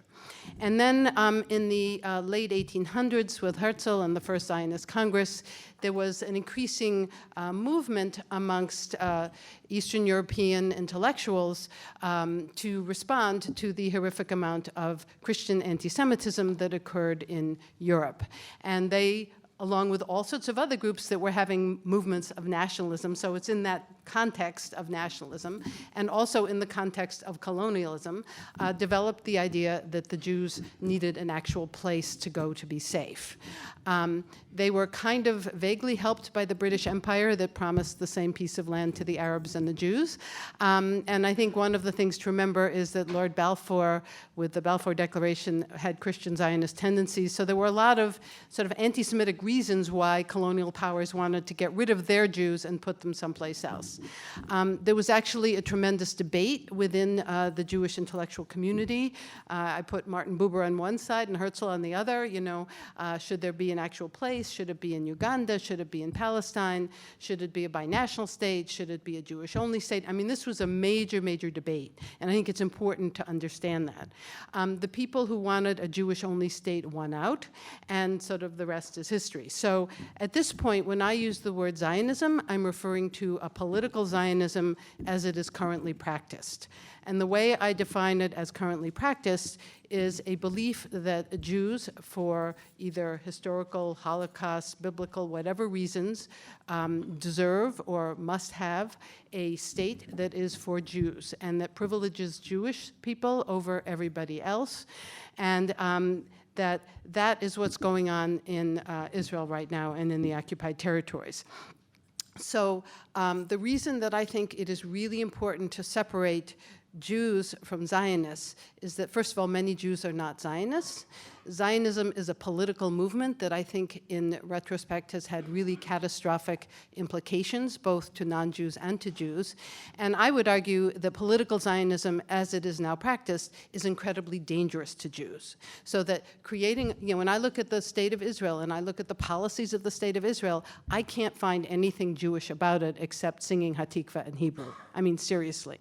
And when I, am at a checkpoint and there's some 20-year-old pointing a big gun at me and accusing all the civilian Palestinian women that I'm surrounded by of something, this is not Jewish. This is not Jewish values. It is not Jewish history. It's just not related to any of my understanding of what it means to be a Jew. So I put that under Zionism and under political Zionism and under occupation and under oppressing some other peoples because they're not Jewish. And even in the state of Israel, 20% of the citizens are Palestinians, and they are second-class citizens. They get less of everything.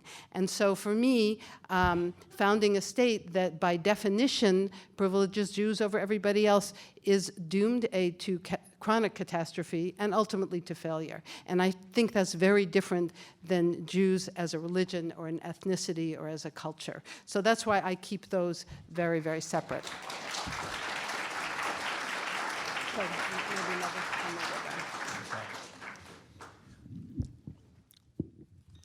I thank you for a series of questions which I cannot do justice to, but let me at least address one that I think raises a very important question. And the question asks, Israel has ignored with impunity numerous UN resolutions. Why has there been no effort in the General Assembly to decertify Israel from the UN? In effect, there is no constitutional veto in the General Assembly, and the great majority of governments in the world are highly critical of Israel. But what I think one doesn't understand, and I probably didn't make clear enough in my remarks, is that in addition to the constitutional veto that exists within the UN Charter and the way in which the structure of the UN is set up, there has emerged a geopolitical veto which paralyzes the organization at the level of implementation. See, the UN General Assembly can say what it wants. It can declare things. It can propose fact-finding inquiries into the attacks on Gaza of the sort that the Goldstone report did, but it's incapable of implementing the recommendations that follow from those initiatives or of enforcing or achieving compliance with its resolutions. And that's because the UN was created with the idea that it is an instrument of statecraft, not an alternative to it.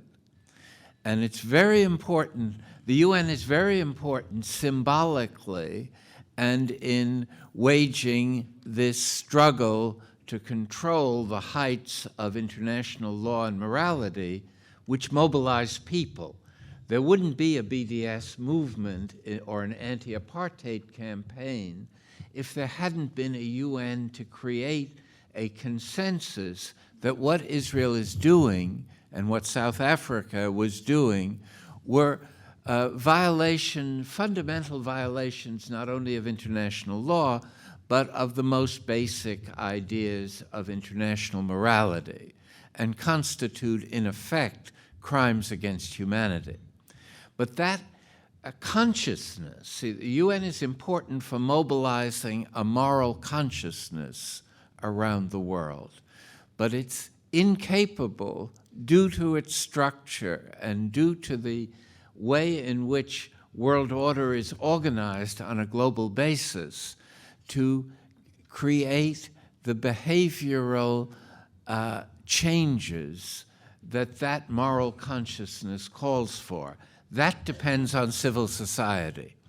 And there is this growing realization, I think, that governments are not going to solve this problem, and that the UN cannot solve this problem, that it will depend on the mobilization of people. And that's why, in my view, the growing global solidarity movement and the organizations like Jewish Voices for Peace and the BDS campaign are so important at this stage of the struggle.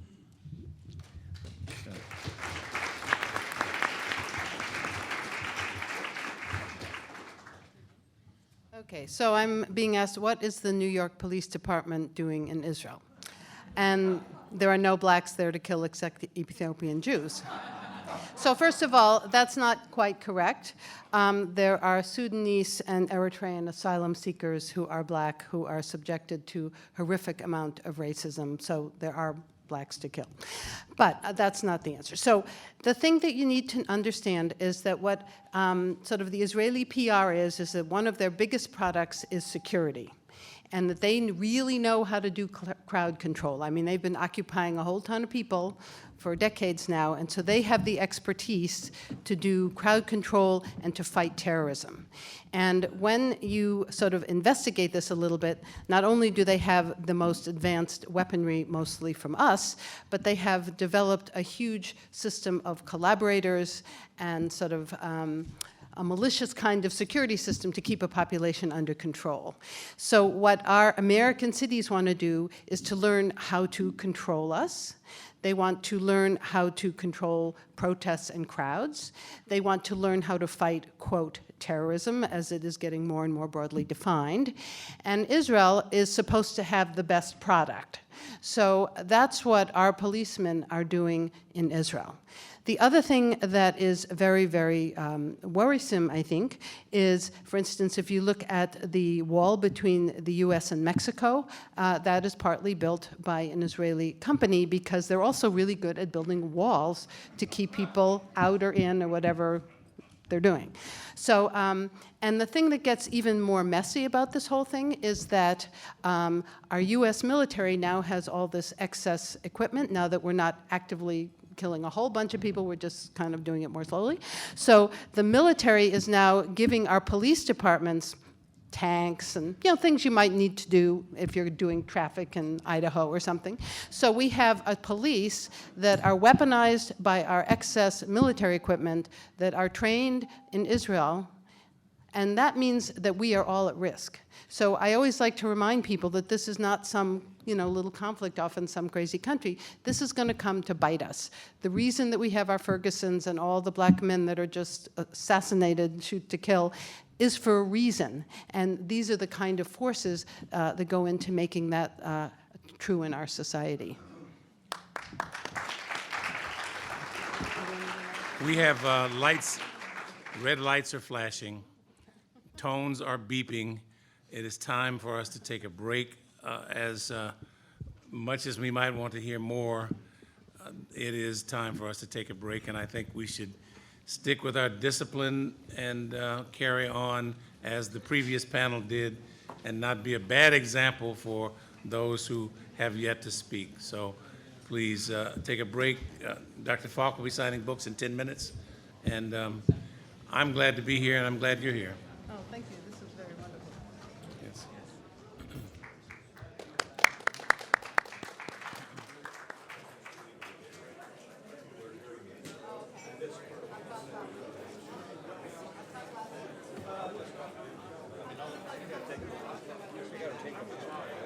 Can I give you a hug? Oh, hi. You're welcome back, and that was fabulous. I'm going to have to run off right afterwards. Okay. I know you're... Hi.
Oh, you know what? My stuff is over there.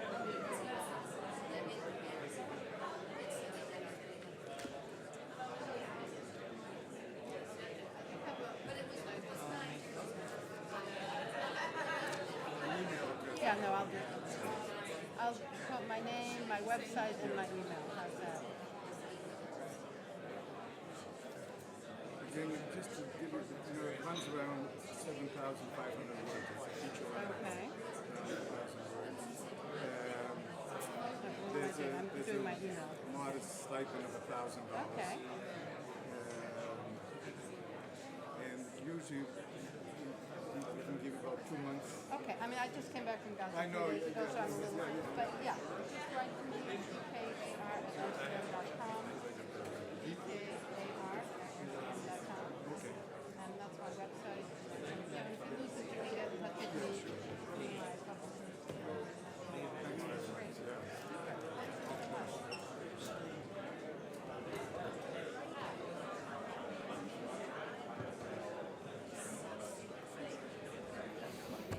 If we can have panel number 3 convene in front, please.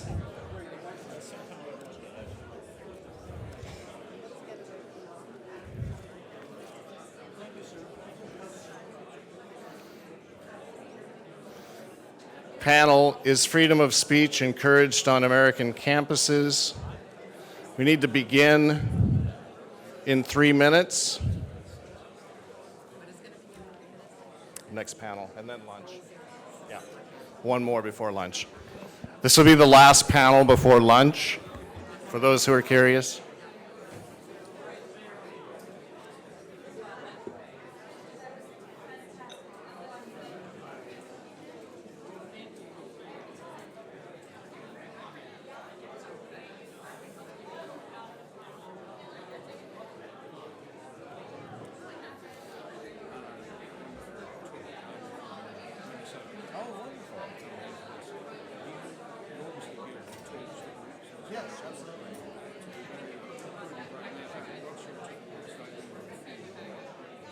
I live in Minnesota, so yeah, I'll be out there in June. So why don't you give me a call, and I'll be in Minneapolis. But are you're not from the Northfield group of activists, are you? Yes. Phil McGrath and those guys? Yes, exactly. Good. Yeah, I'd love to come out. You guys supported this. Yes, I know. Yeah. So I'd be happy to reciprocate. We do all this. Good. We're in sort of educated town. Yeah, it's a wonderful With a town. liberal way. Yeah. No, I'd be happy to come down. Let me know. I'd like to get started with panel 3.0 in 2 minutes.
Okay, if people can take their seats, we're about to begin panel 3.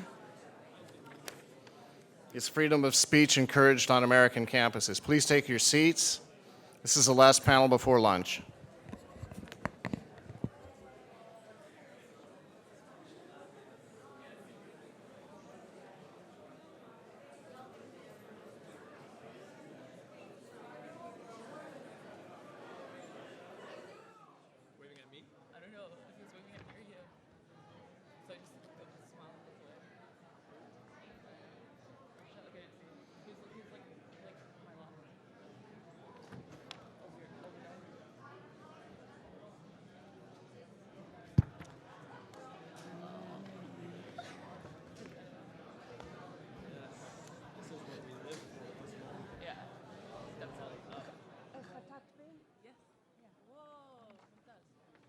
Shukran.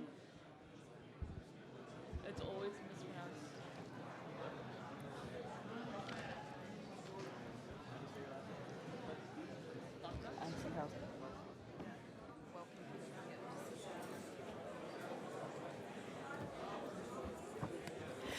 Okay, if everybody could come in, that would be great, and sit down and be quiet and make sure your devices have all been silenced, because we have another wonderful set of treats here.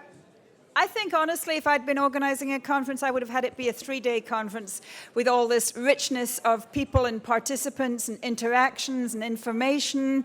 But anyway, we are so blessed to have so many wonderful people here in town together. Thank you for all quietening down so we can hear the next great panel. I'm Helena Cobbin. I'm the CEO of a company called Just World Books that was founded by myself with the goal of expanding the discourse in this country on issues of vital global concern.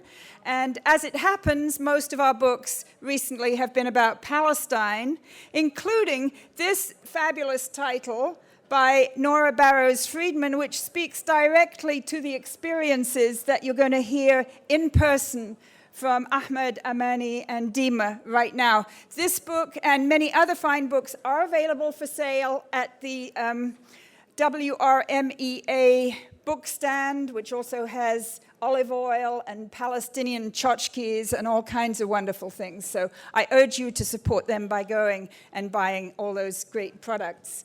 That's the commercial interlude from me. We're going to start with Amani El-Khattatbi, who is the founding editor-in-chief of MuslimGirl.net, a blog aimed at eliminating stereotypes surrounding Islam and promoting the place of Muslim women in Western society.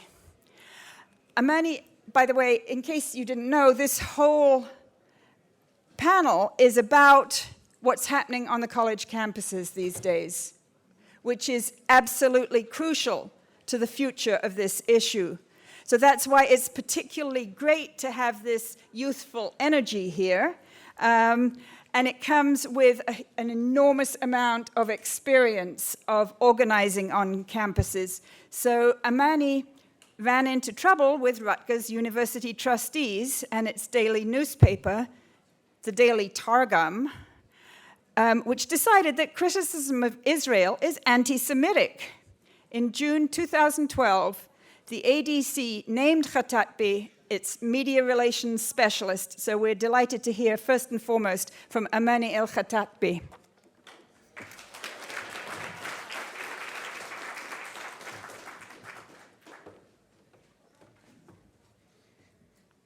Good morning / almost afternoon, everyone.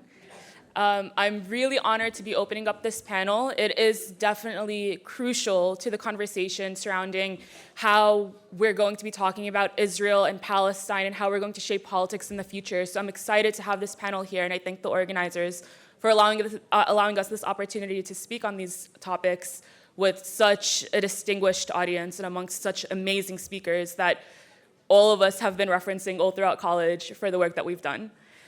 So I want to start out by posing a question to the room. I want to hear your thoughts, your opinions. I want to bring up this column.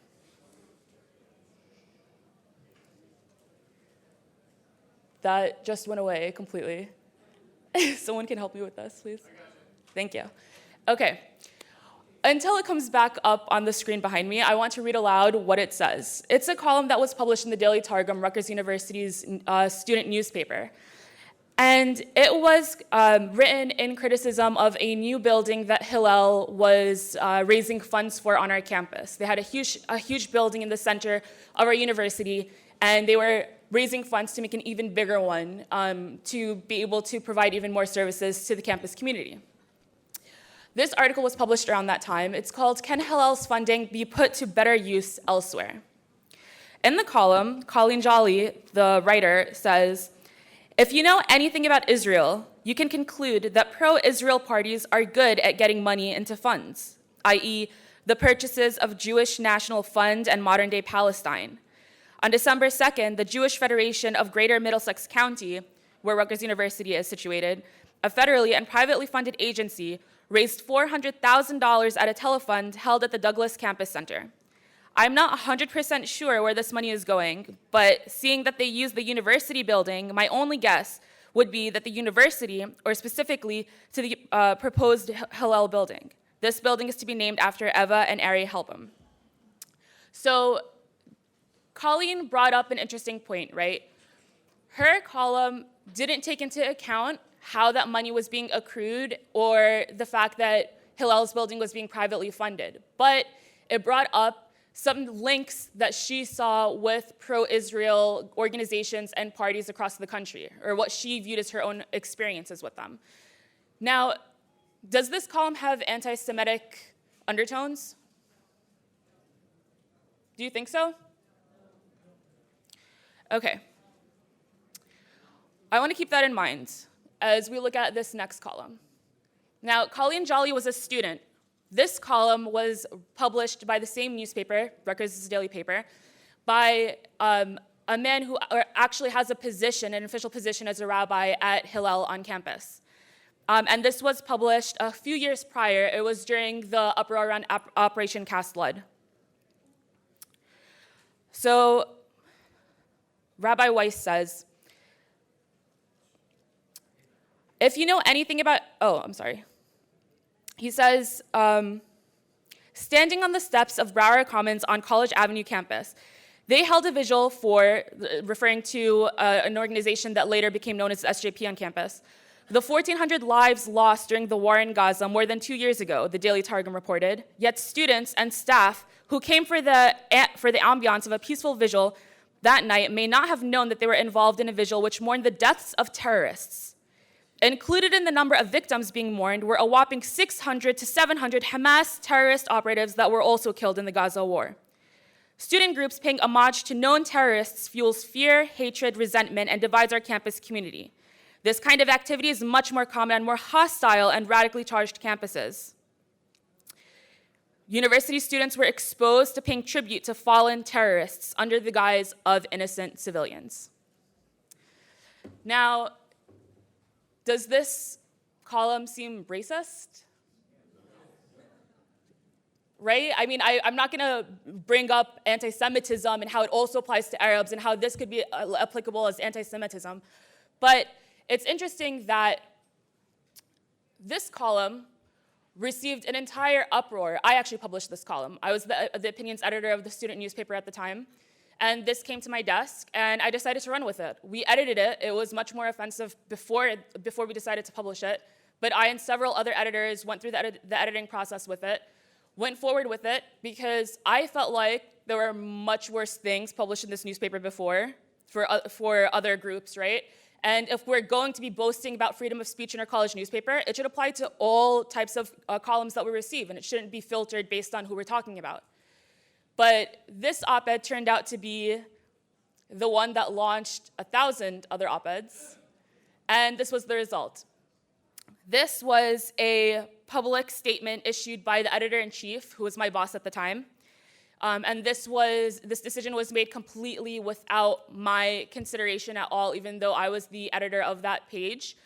And in it, he says, basically that they had decided to take down the article, and looking back, elements in that piece relay discriminatory undertones that do not reflect the values and goals of our organization. These elements, which I personally find distasteful and irrelevant, greatly overshadow any sort of argument the author was trying to make. So what happened was, as a result of that op-ed by Colleen Jolly about Hillel's building, a series of actions were taken by the newspaper that were not taken when it came to the way that the newspaper published articles about other entities, other parties in this conversation on Israel and Palestine. They removed Colleen Jolly's column from the website completely, which is almost unheard of. They even issued a retraction in the corrections of the printed newspaper the following week. They released a public statement, which takes a lot to get from our editorial staff at the Targum. And on top of that, something that happened behind the scenes that didn't receive much visibility at all, by the pressure of Hillel around this column, they were able to get the Board of Trustees to implement sensitivity training to every incoming editor on how to identify anti-Semitic undertones in columns that they're editing. And then, on top of that, in case you thought that wasn't enough, they also decided, the Board of Trustees told the editorial staff that from that year forth, any column or letter to the editor, anything that was submitted to them that was on Israel or Palestine had to go straight to the Board of Trustees for their approval. Now, number one, I'm pretty sure that's literally the definition of censorship, if you want to open it up in a dictionary. But number two, if we're talking about anti-Semitism, and that was the charge, what in the world does that have to do with the Israel-Palestine conflict? This really powerful, influential organization on campus, Hillel, basically used this opportunity and this uproar around this column to create more pressure on the newspaper to censor itself on Israel, because pro-Palestine sentiment on campus was gaining a lot of traction. It certainly did when I assumed office. I became the first Palestinian opinions editor that the newspaper had in its history, and we're talking about the oldest collegiate paper since the United States became the United States.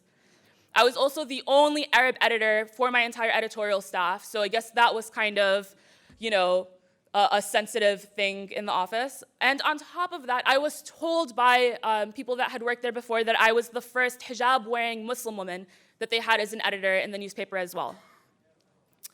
So when I assumed my position, what exactly was I coming into?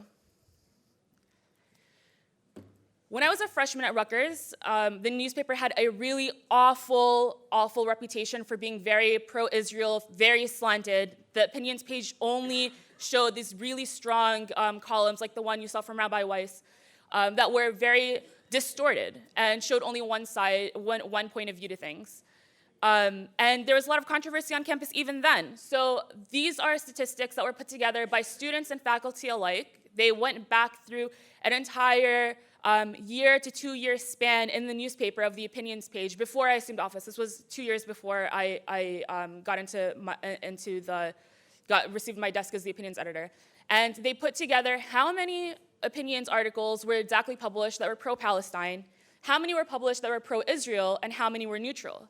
And as you can see, there are almost twice as many op-eds published that were pro-Israel than pro-Palestine. So this is what I was dealing with. And honestly, this was a huge motivation for me when I got invited to apply for the position, because I was like, wow, this is something that I've been wanting to change since I was a freshman. So now I'm a junior, why not, right? So I went for it, and I got elected for the position. And lo and behold, immediately, literally my first month in office, this was probably even the first week of me being the opinions editor, I was charged with bias, immediately.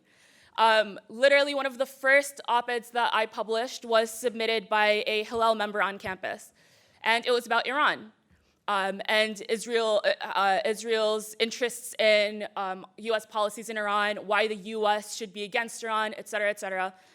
And the editorial process, like I mentioned earlier, goes through a series of editors. So this particular column received the exact same treatment any other column did. We put it through the editorial process, fact-checked it, we edited it for length so it can fit into the paper so that we can even publish it in the first place. But immediately that student and other really influential and vocal members of Hillel made a very public complaint against me that I was biased. And I'm not entirely sure that I would have been accused of that had I been any other identity than an Arab Muslim woman in that position. So things started really heating up when it came to Targum on campus. I was under a lot of scrutiny. The spotlight was literally on me for what was being published, how it was being published, and the treatment that the op-eds were receiving. One Hillel member who had the position of being the Israel chair, so I'm assuming his position has something to do with promoting pro-Israel relations on campus or something. He actually started an entire blog dedicated to me and started having Hillel members that submitted op-eds also submit those same op-eds to him. And then he made a blog where he would show what the original version was and what the edited version looks like. And then any edits that were made that weren't always mine, but they were pretty typical, very, very usual edits. He would politicize them and attribute some great underlying intention behind it, and really, trying to rev up the sentiment around me that I'm like this biased, unreliable editor and I shouldn't be in my position. And interestingly enough, no other editor in our staff received that same type of treatment, that same type of scrutiny. No one else was really considered for whether they're approaching a topic sensitively or not. Now, as a result, I, for a number of times throughout my term, was threatened for termination by the Board of Trustees. What wasn't disclosed is that one member of the Board of Trustees is actually the mother of one of the leading officials of Hillel entirely, and that was something that they kept secret from us. So obviously, things already behind the scenes are politicized. And the very close ties the Board of Trustees had with Hillel, they used that to try and increase pressure on me to decide what my editorial decisions were. Things really popped off when I published an op-ed that was pro-Palestine, because we had published one that was pro-Israel the day before. And when I published the pro-Palestine one, I got accused by, that was probably the popping off point where everyone really attacked me for being biased. That particular official in Hillel, whose mother was on the board, she said that she had submitted a letter and I hadn't picked hers over the pro-Palestine one, and I should because she's an official Hillel official, even though a pro-Palestine letter was published before hers. And they wanted to create a rule where anytime a pro-Palestine letter was published, a pro-Israel letter had to be published alongside it. A major double standard, because countless pro-Israel letters were published without any kind of consideration towards the opposing side. So they were telling the Board of Trustees, we have to tell this editor, she has to publish Hillel letters on Monday because that's when the newspaper gets the most circulation. She has to publish pro-Israel letters alongside pro-Palestine letters. And multiple times they told me if I didn't do exactly what they said, they were going to fire me. So I had many opportunities to expose what was happening behind the scenes, but this is an issue that I think Dima is going to speak a lot for with students on college campuses, is that they're in a very vulnerable position. So for me, I had to risk losing my job, which was my paycheck. I had to risk a reputation in my school for being an editor if I got fired or if I got terminated. And I was really confused because also when I reached out to the Board of Trustees, before I realized this was all coming from them, I expressed my concerns that I was being discriminated against. And they responded to me by saying, basically that I'm the one that should be worried, that I'm the one that they're concerned with about bias, that I'm the one that is the problem. So I started also wondering, wait, am I doing something wrong? And then this was compiled. Same survey that was conducted years before I became the opinions editor. They conducted the same one for my term exactly. The op-eds that were published pro-Palestine and pro-Israel and neutrally on this topic during my term. And they found that, again, even with a Palestinian Muslim Arab woman as the opinions editor, there were still almost twice as many pro-Israel letters published during my term than pro-Palestine letters. But this is something that all the blogs and newspapers that were writing about this issue, it was something that they never considered or covered in any of their coverage, which I think speaks a lot to it. So for the end of my term, every editor gets the privilege of having a farewell column. That's their opportunity to, talk very emotionally about how much the Targum gave back to them, what they learned from their experience, etc. So I finally had made it. I was at the finish line. I was like, yes, I didn't get fired. I survived, So I was like, this is the perfect opportunity for me to tell other students what exactly is happening behind the scenes. This is what I experienced. So I wrote up an entire column, basically detailing exactly what happened from A to Z. And my own editorial staff censored me. I didn't even have to rely on the Board of Trustees anymore. My own co-editors who witnessed everything that was happening, they told me, no, we can't publish this because it's going to make our newspaper look bad. So I was like, all right, you're going to censor me. I'm going to go to the Huffington Post. And then the Huffington Post decided to publish it.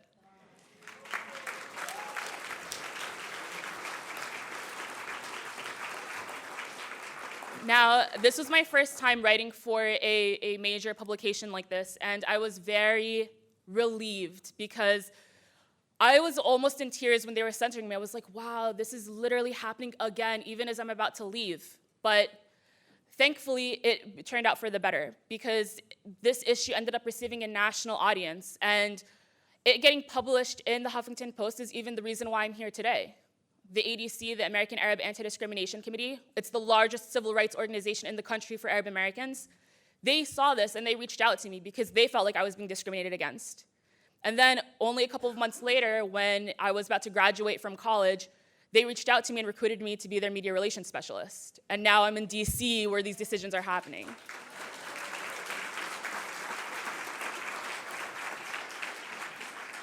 Now, my time is up, so I just want to wrap up with this HuffPo article came out with, it was followed up by the Foundation for Individual Rights of Education.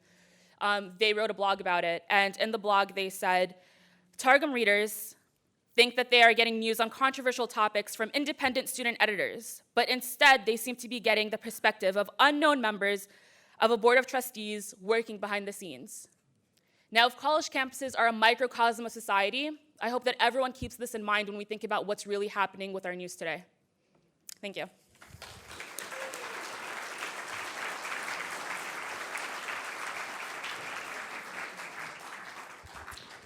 Thank you so much, Amani. It really is wonderful for me to be here with three amazingly talented young Palestinian Americans. That's such, when I came to this country 30 years ago, it was very different. And here we see leadership being formed amongst a new generation of Palestinian Americans.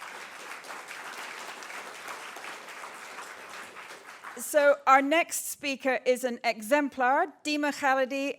I said this the other day. I've known her since she was born, and it's my real pleasure and honor to introduce her. She's the founder of an organization now rebranded as Palestine Legal, formerly known as Palestinian Solidarity Legal Support, which Dima said is kind of a mouthful. So she will tell you what they do, and it's a small organization with currently three extremely active lawyers who provide legal support in circumstances exactly similar to what Amani said. One of the things that another of their staff attorneys said is that the First Amendment has no Palestine exception. Bear that in mind. I mean, I've worked in the media in this country for 35 years, and I was subject, even at the Christian Science Monitor over the years, to exactly the same kind of double standard that Amani talked about at the Daily Targum. If I took a trip, then who is funding the trip? It would all be extensively interrogated, and I had to report it. People who were reporting stuff from Israel, nobody ever examined who was paying for their trips. that stuff goes on in the media, in the national mainstream media all the time, and the Christian Science Monitor was among the best of them. So anyway, I'm glad that you guys are here to take up the struggle and take it to new levels. Dima Kharidi.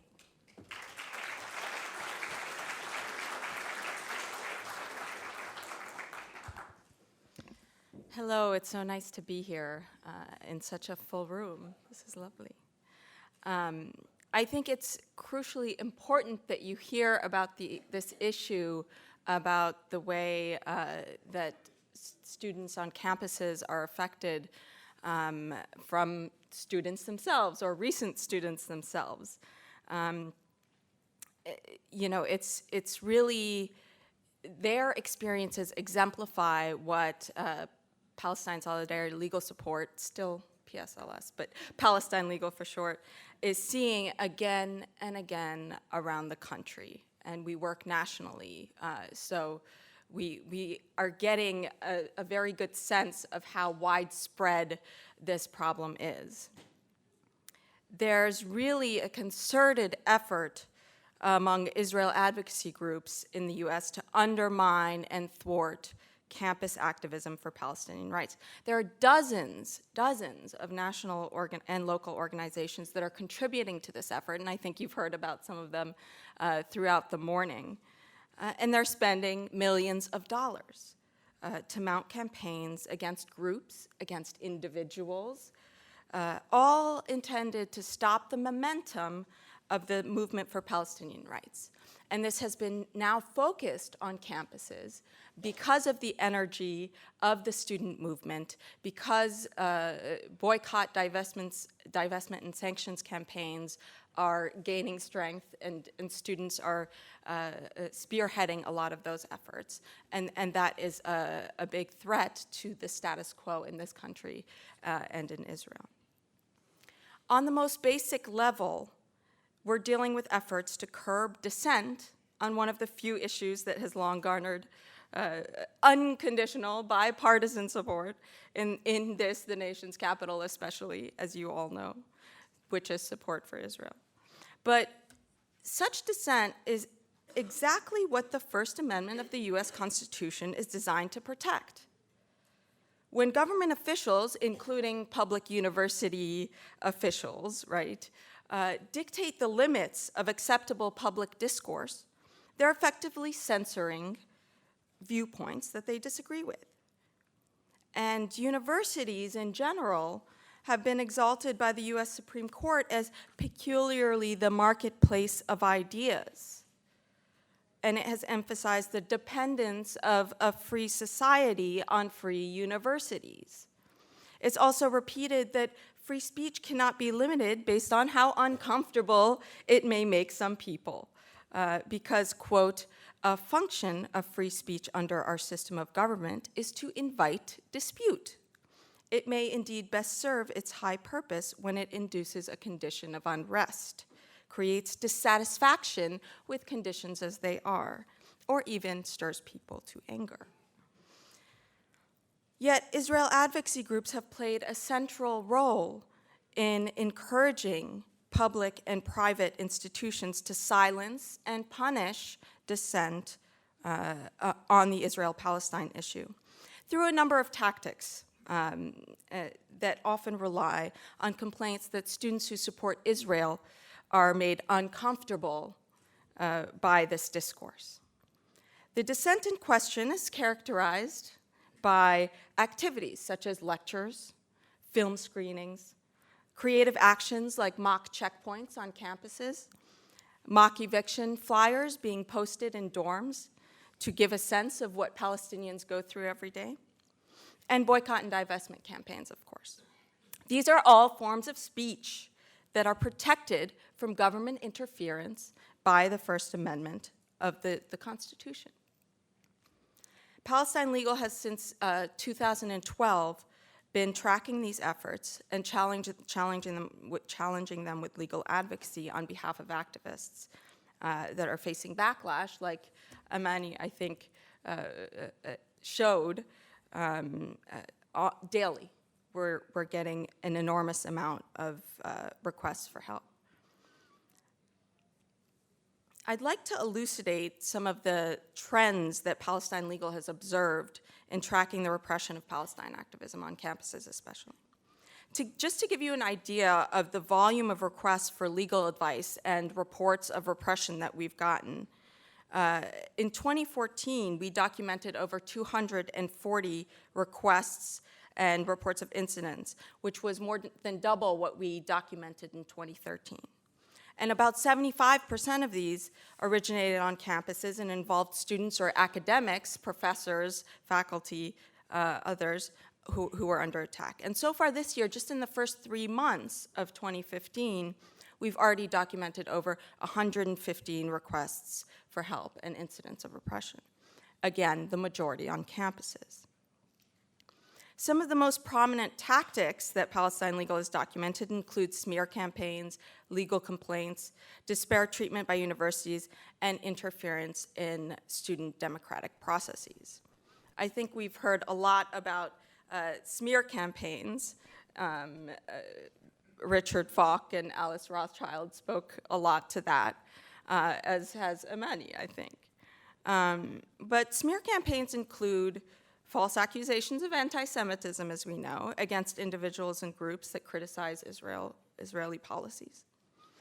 And they rely on this false conflation of criticism of those policies with a hatred of Jewish people as a whole. Israel advocacy groups have long been promoting and attempting to codify a redefinition of anti-Semitism. If we listen to Alice's definition of anti-Semitism before, this new definition is designed to encompass anything that delegitimizes, applies double standards to, or demonizes Israel. That can encompass anything and everything, as you can imagine. And this redefinition recently appeared in student government resolutions, which were passed at UC Berkeley, the University of California, Berkeley, and UCLA, as well as now in a California state resolution. While the definition has no legal basis, precisely because it would undermine basic First Amendment rights to engage in political speech, it nevertheless stigmatizes those who are openly critical of Israeli policies and increases pressure on universities to curb such criticism. So these kinds of accusations really underlie almost all of the incidents that we document at Palestine Legal. False accusations of connections with groups that are designated as terrorist organizations by the US government are also very pervasive, especially with students. And there's a particularly pernicious effort to associate Students for Justice in Palestine chapters, of which there are dozens in schools across the United States, with Hamas in particular, as with the Hamas on Campus website that I think was mentioned earlier.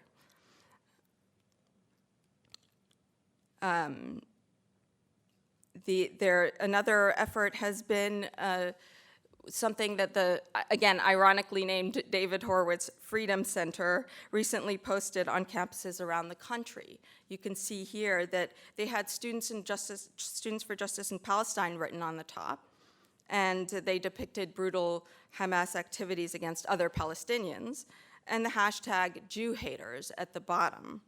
And we saw these on campuses around the country. So this same organization, the Horowitz Freedom Center, also encouraged students to do mock hangings on campus to allegedly expose the hypocrisy of SJPs, and mock stonings on campus, again, in reaction to SJP's mock checkpoints on campus, et cetera.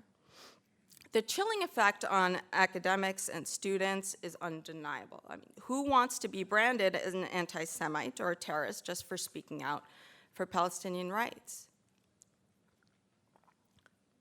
This has cost some, like Professor Steven Salaita, their professional careers. His tenured appointment at the University of Illinois was terminated after the Simon Wiesenthal Center and the Jewish Federation launched a campaign in reaction to what? His tweets over the summer about the Gaza war. And some of them were impassioned, some of them were, might have been offensive to some people. But the campaign claimed he was a baseless anti-Semite, and that hiring him presented a, quote, real danger to the entire campus community, especially to its Jewish students. The university responded to these complaints, including threats from major donors to pull their funding, and they refused to formalize his appointment because of his, quote, uncivil tweets that they said made him unfit to teach. So this man's professional career has effectively been ruined. Another common tactic that Israel advocacy groups employ at the university level is to file complaints under Title VI of the Civil Rights Act. These allege that Palestine activism on campus creates a hostile environment for Jewish students, specifically those who support Israel. Complaints against universities and even the mere threat of such complaints put universities on the defensive. No such complaints have succeeded thus far legally. The Department of Education's Office for Civil Rights, which investigates these complaints, has in fact dismissed roundly 4 such complaints. And they've stated very clearly that the activities complained of were protected political speech, not harassment based on national origin or race, and that exposure to such robust and discordant expressions, I'm quoting, even when personally offensive, is a circumstance that a reasonable student in higher education may experience. In other words, what is college for, if not to challenge students' preconceived notions of the world before they come into college? Despite these strong decisions from the Department of Education, the chilling effect is deeply felt. And in order to avoid such complaints and accusations, or to show that they're effectively responding to them, universities are erecting obstacles to pro-Palestinian student activism, investigating student activities, and disproportionately punishing students and student groups because of their viewpoint that they are expressing. To give you a taste of typical bureaucratic obstacles that we're seeing, students have reported to Palestine Legal the following. Administrators repeatedly calling in students to explain their events to administrators. Provide scripts of their street theater performances, or give names of individuals participating in their activities. Schools requiring student groups to pay for their own security at their events because of complaints or expected protests from pro-Israel groups. Administrators telling students that they can't use the word apartheid, literally, or that they can't use the name Students for Justice in Palestine for their student group because it's too controversial. Excessive delays in approving events, which obviously impedes their ability to hold events, and changes in school policies in direct response to their activities so that they can't repeat them again. So this kind of bureaucratic harassment has a real cumulative effect on students, draining their time and resources, and hindering their ability to put on events, and generally acting to dissuade and distract them from their organizing work. Now, investigations and disciplinary actions also commonly result from Israel advocacy groups' pressure on universities. Groups like the Zionist Organization of America and the, again, ironically named Americans for Peace and Tolerance pressured Northeastern University for years to shut down Palestine activism on that campus. And Northeastern has obliged. First, by putting the group Students for Justice in Palestine on probation for a brief walkout they did of an event featuring an Israeli soldier talking about the ethics of the IDF. And then by suspending the SJP chapter after they distributed mock eviction flyers in the dorms. To understand the university's reaction, we have to understand the nature of the pressure that Northeastern has been under.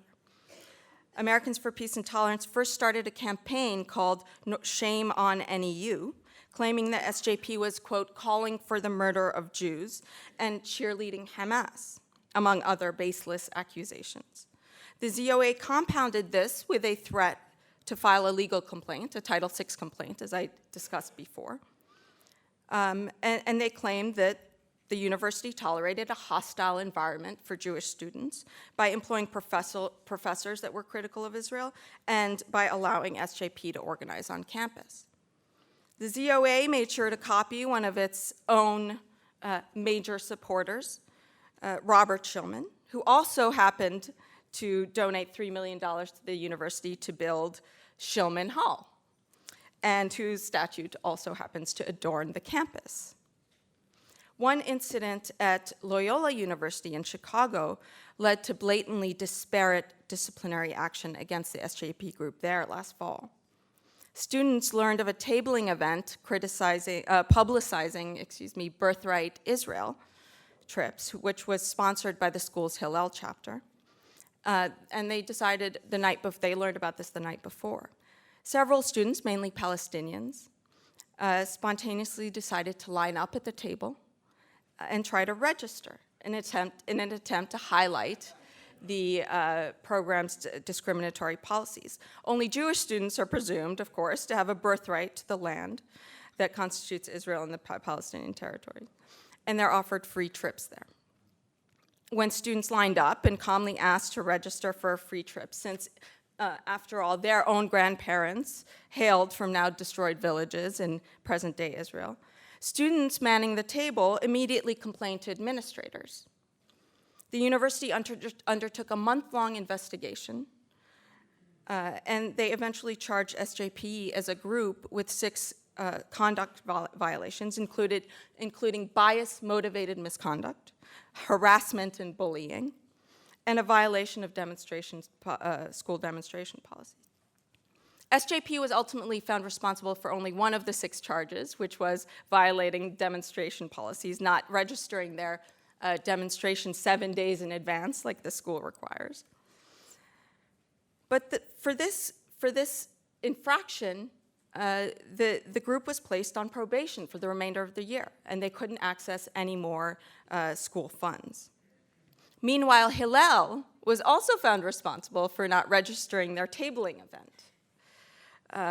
Their sanction, however, was vastly different. They were merely required to go and talk to administrators about what the registration policies were so that it would be clear to them in the future.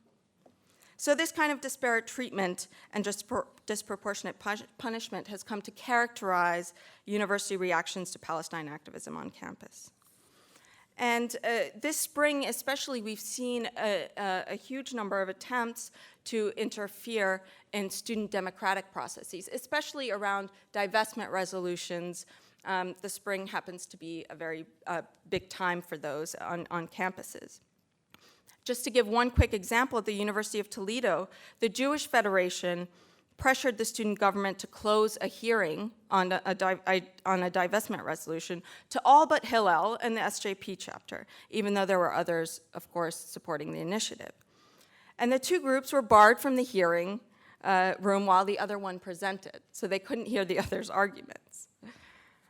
The Federation also held a closed-door session with the student government before on anti-Semitism, to make that clear. And before the resolution even came to a vote, the Judicial Council declared that it was unconstitutional and discriminatory, and it stopped the vote from taking place.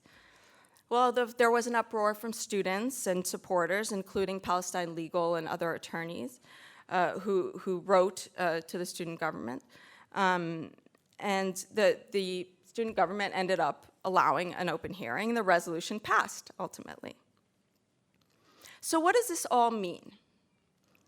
This doesn't even begin to explain the depth of the problem, because we're seeing such a huge number of cases like these that affect dozens and dozens and hundreds of individuals, faculty, et cetera.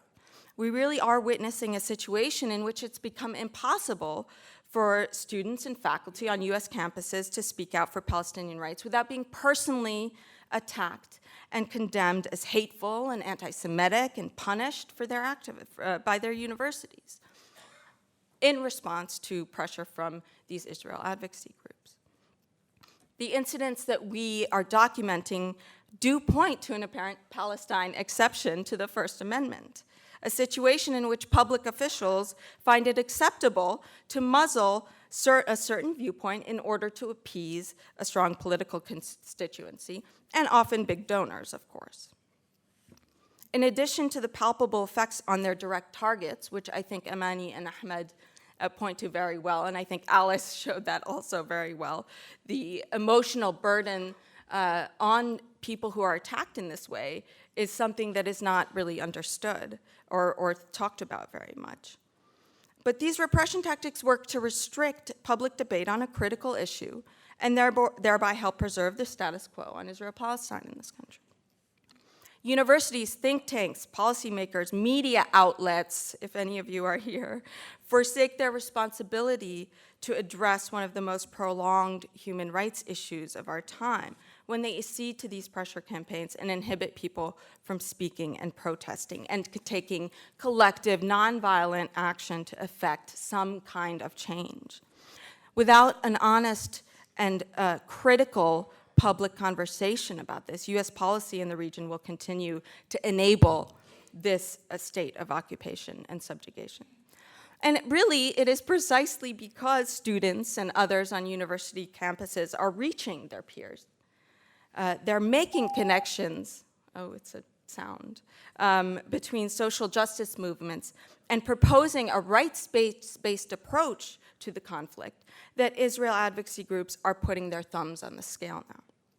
They know it's on university campuses that the civil rights and anti-apartheid movements gain strength, and that youth are the drivers of change.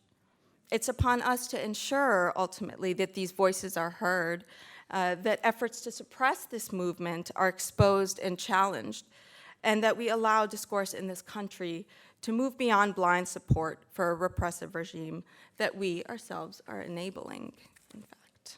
Thank you.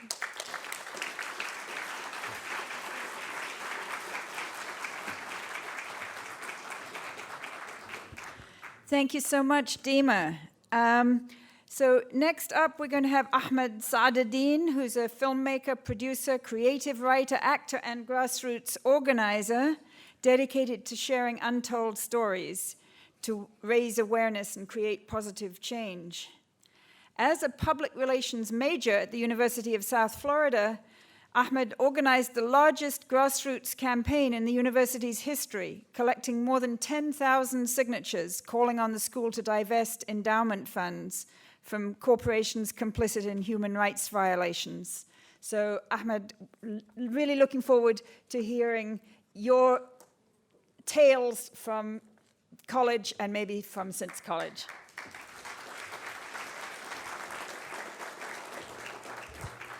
Hello, everyone. It's an honor to be here. My name is Ahmed Saadeddin, and I'm a graduate from the University of South Florida. While I was there, I served as the president of Students for Justice in Palestine for 2 years, and I was one of the main organizers of the divestment campaign that took place there. My presentation today is going to be about campus activism, overcoming obstacles and suppression, and achieving success. So I'm going to start with the obstacles that I think are very difficult for SJPs to overcome. Number one is active suppression of student organizations by student government and universities.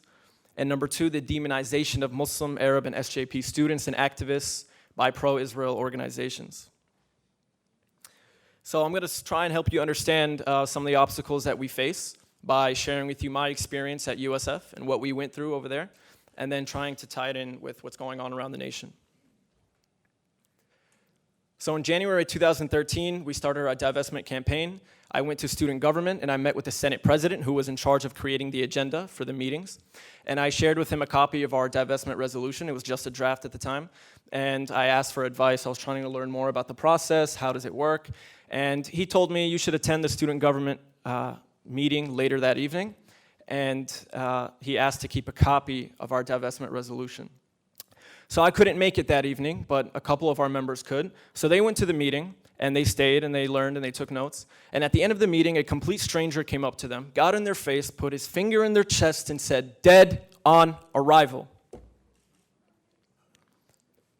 They're shocked. Who is this guy? What is he talking about? He goes on to say, "If your resolution touches the floor, I'll veto it." It turned out he was a student body president. So obviously we were very disturbed by that, so I went back. I'll explain it. I'll show you his picture in a moment. His name is Brian Goff. Anyway, I returned to the Senate president, and I told him what happened, and he said, "Don't worry about that. He won't veto it, because I won't even let it touch the floor. I'll never put it on the agenda. I sent your resolution to the University Legal Counsel, and they told me that divestment is illegal." So before we even started our campaign, we were told, no political stances, dead on arrival, no international politics, and it won't even touch my floor. So this was very concerning for us, especially since 2 months before we started our campaign, the student body president sent a letter to Hillel during Operation Pillar of Cloud when Israel slaughtered hundreds of civilians in Gaza, and he told them, as student body president, I support Israel's right to self-defense on behalf of the student body. So clearly there's a double standard about who and when we can take political stances. So after the backlash and suppression that we faced already, we gave up, right? Wrong, we did not give up. We learned that we could get our resolution in the form of a referendum. All we had to do was collect 1,500 signatures, and we could get it on the ballot for student body elections. But there was one problem. We learned on Tuesday night that we had to collect the signatures by Friday, so we only had 3 days to do it. So we gave up, right? Wrong. We collected 2,500 signatures. It was the largest petition in University of South Florida history at the time. So we collected the signatures, we followed the rules, we got it in on time, so it got on the ballot, right? Wrong. The night before student government elections were to begin, we received an email from the student body president, the Senate president, the university lawyer, the assistant dean of students, and the election rules commissioner, and they told us your referendum will not be on the ballot because it's illegal and it violates university policy. Which policy? They did not tell us. In an email from the assistant dean to the student body president, she asked, what's going to happen with the referendum? He responds, we will not put it on the ballot. As if it's up to him, as if he's the king, he can decide, there's no rules, as if we violated some rule, we're doing something illegal. Clearly that wasn't the case. Now the Senate president, who was very aggressive with us in the beginning, told us it won't touch my floor. Turns out he had a little bit of a conscience, and he replied by saying, it is neither up to me or the student body president. We don't have the authority to stop this referendum. We are violating their right to the referendum process. As soon as he said that, the University Legal Counsel told him, if you put this on the ballot, you could be charged with a misdemeanor. And I am the lawyer, and I'm advising you, and I have to defend you, so I'm just letting you know. So he calls me Sunday night from his cell phone, and he tells me, I want to put this on the ballot, but they're charging me with a misdemeanor. Can you help me? So I got a lawyer, and that lawyer immediately told him, if you do not put this referendum on the ballot, we will file a lawsuit.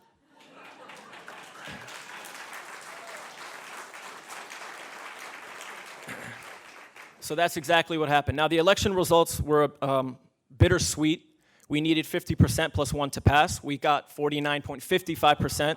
So we failed by 19 votes. But the overwhelming majority of students, over 2,000 people, voted yes in favor of divestment, compared to only 600 saying no. So this was very exciting, right?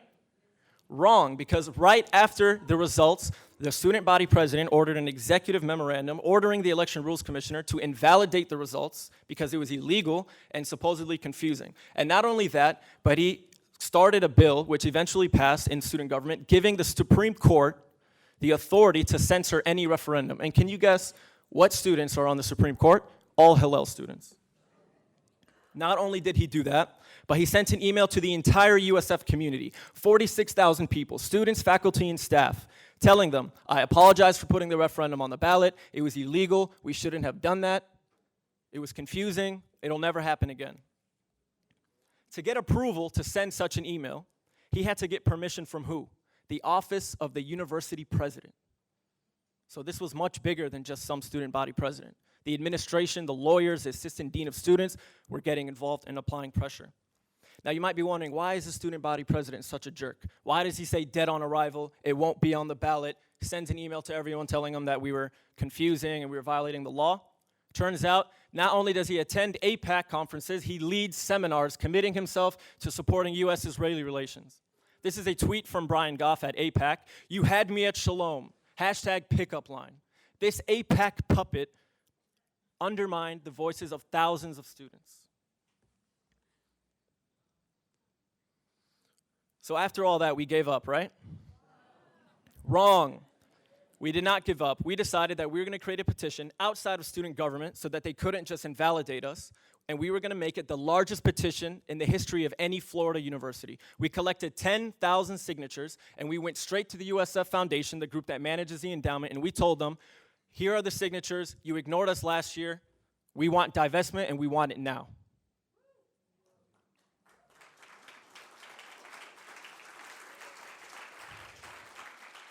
So that's exactly what happened, right?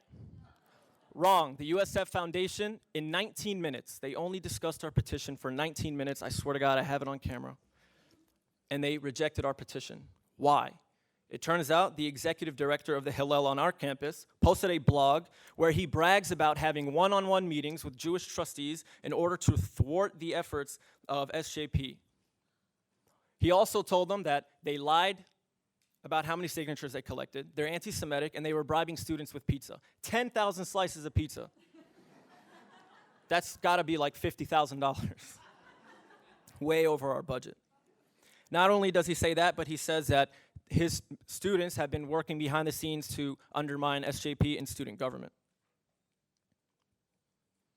This is a statement from the USF Foundation where they say, we will not politicize our investments. We rejected the petition. So what message does a university send to its students when they reject a petition from 10,000 of them calling for something?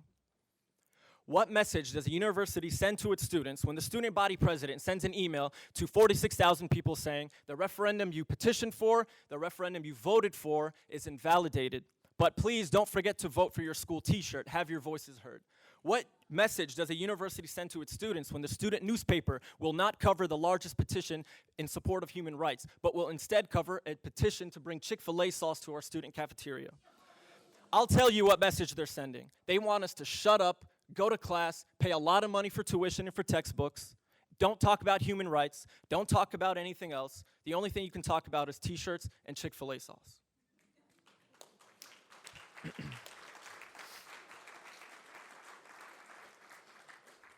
Now, I felt special at the time. I thought, oh my God, they're doing all these terrible things to us. But it turns out it was happening all around the nation. It happened at Loyola when they passed divestment last year and the student body president was pressured into vetoing their resolution.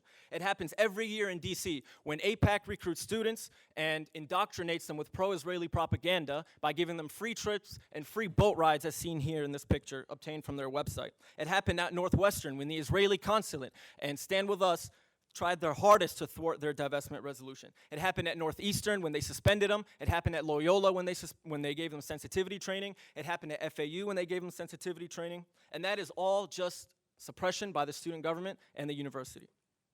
What about the demonization of student activists and minorities? This is a quote from an interview that the UCLA director of Hillel gave to a reporter. He said, "Campus politics have been hijacked by a group of students who are intent to conquer the coalition of Arab, Muslim, Latino, Asian, and gay students. They're all oppressed minorities."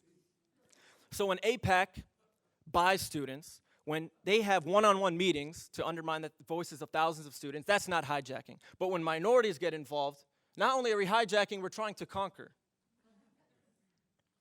This is a screenshot from an event that took place at my university. This woman, Dr. Anat Burko, a so-called terrorism expert, came and told students that jihad is a holy war against the infidel. It's the personal duty of every Muslim to kill a non-Muslim, and if they don't, they're a religious hypocrite.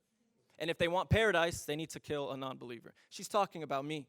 She's telling my fellow classmates and students that this is what I believe.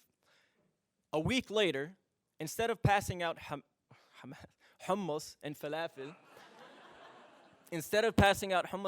on Culture Day, Hillel decided to pass out flyers saying, Islam will obliterate Israel, Islam must dominate, Islam will kill Jews. Now, after all this demonization of suppression and rejecting our petition and referendum, we gave up, right? Wrong. We came together and we raised some money, paid out of our own pockets, and we paid for a billboard right outside our university. So every student who goes to school has to see it.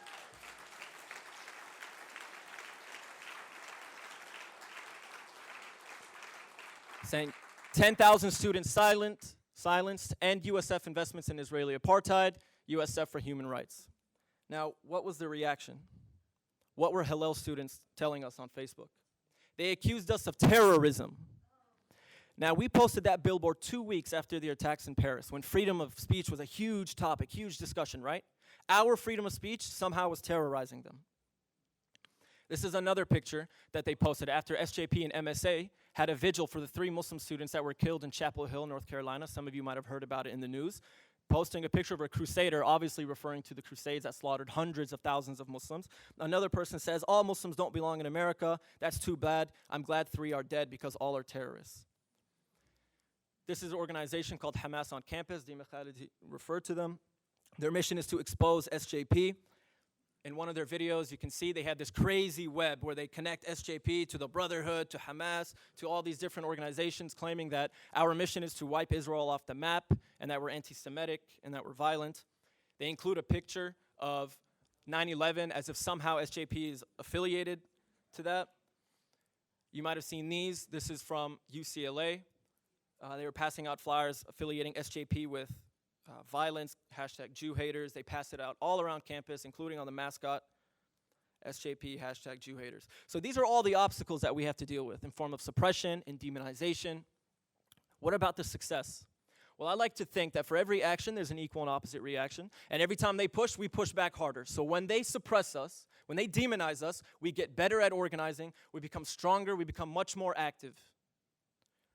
We expose them and document their corruption. We increase our pressure on student governments to be more fair and transparent. And students are realizing that if our student government isn't going to be fair and transparent, then I need to take matters into my own hands. I'm going to run for student body elections. I'm going to get involved, and I'm going to hold them to a higher standard. And at the end of the day, awareness is key. So when they demonize us, right, any publicity is good publicity. And I say that because that university student body president who sent an email to 46,000 people about our referendum didn't realize that while he was trying to demonize us and smear us, only 4,000 people voted on the referendum. He just told 46,000 people about our referendum. And we were getting flooded with emails asking, what is this referendum about? What are they talking about? Why are they silencing students? And I'll give you some examples of success. They ended up passing divestment at Loyola again. This time the student body president did not veto it. At ASUC, they passed divestment again. The student body president did not veto it. And at DePaul last year, in one of the biggest victories for divestment, they passed a referendum despite the interference of pro-Israeli organizations, pumping money and resources, trying to smear them and lie about them, and they still passed it. And you remember our good friends on Facebook that were calling us terrorists for posting billboards? Well, complete strangers rushed to our defense, accusing them of ignorance and hatred, and one woman told him, I'm just still confused as to why you chose the word terrorist. Well, I'm not confused. I know why, because they're a Palestinian Muslim organization, and in your head, that equals terrorist. Please take your Wonder Bread elsewhere with your ignorant comments.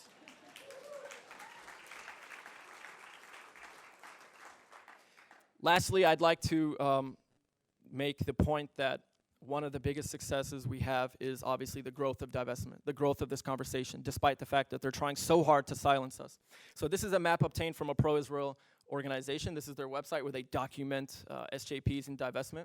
So these red dots are places where divestment has successfully passed in the form of a resolution or a referendum. So every time they try and silence us, every time they demonize us, lie about us, every time Israel attacks Gaza, SJP spreads, and so does divestment. Every blue dot is a point where an SJP chapter has been formed and where a divestment campaign is taking place.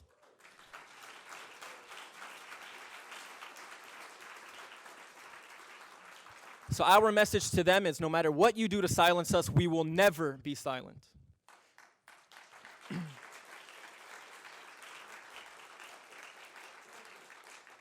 So obviously, this entire thing was very emotional for me. I was invested in it. But since then, my friend and I have been producing a documentary titled Suppression, in which we're trying to document all this and tell our story. So if you don't mind now, I'd like to share with you the trailer for that documentary. Is that something you all would like? All right. Thank you for your time.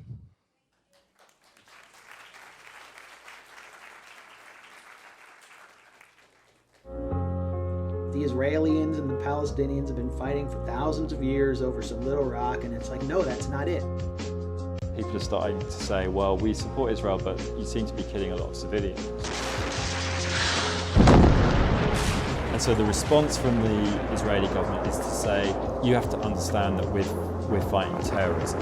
But we shall have the upper hand in fighting the terror as well. We shall not give up. It has to be stopped now. Support Israel. It ignores the fact that you have a military occupation of Palestine. There's nothing more that people in the Israeli establishment want than the continuation of the peace process, and it's because it's been all process and no peace. And it's bought them lots of time to build walls and settlements, lay siege to Gaza, and it's bought them time diplomatically to avoid the consequences of maintaining an apartheid state. If a state is a Jewish state, people who are of the Jewish religion have preferred status, have extra rights and privileges. So that would make it an ethnocracy, not a democracy. If you're not Jewish, you're going to be excluded, ghettoized, or in the case of these Africans, put in camps, which even the president of Israel, Reuven Rivlin, has called concentration camps. Israel, small as it is one of the largest arms producers, arms exporters in the world.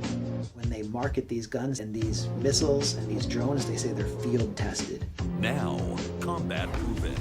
And not every military and not every arms company can do that because they don't have 70 years of dominating, controlling, and attacking the rest of indigenous populations. Tariq's story and Mohammed Abu Qadir's death has made a difference. You know, people are curious to know what's really going on, and they are finding out what's going on. And you have the rising leaders of Israel using genocidal rhetoric. Moshe Feiglin has called for Palestinians in Gaza to be exterminated and put in concentration camps in the Sinai Desert. And so when I report this, which is all factual, and when David Sheen reports it, we get called anti-Semitic. But these are the facts. When I hear what people say about us, you know, just because me and my friends, what we do, raise awareness and have these events, and people label us as extreme, radical extensions of Hamas, you know, all these crazy things. And I'm just passionate about this conflict because I see oppression and I just want to speak out about it. We collected 10,000 signatures. This is the largest student petition in the history of any Florida university. This is like as big as it's going to get. So if you're going to ignore 10,000 students, I don't know what comes after that. It's so important that we speak out here in America because we are responsible for the occupation. We are funding it. We give Israel billions of dollars a year.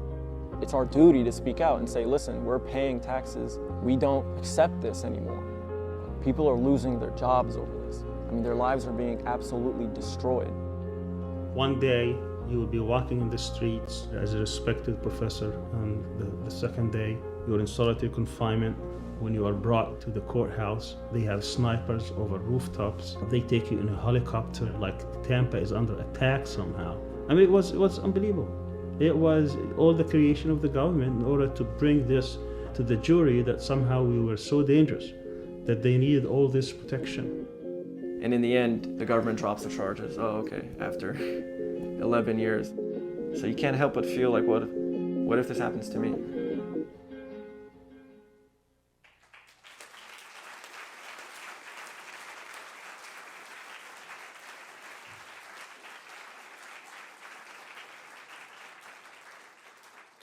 So thank you so much, Ahmed, Amani, and Dima. What did I say about the new generation of leaders coming up?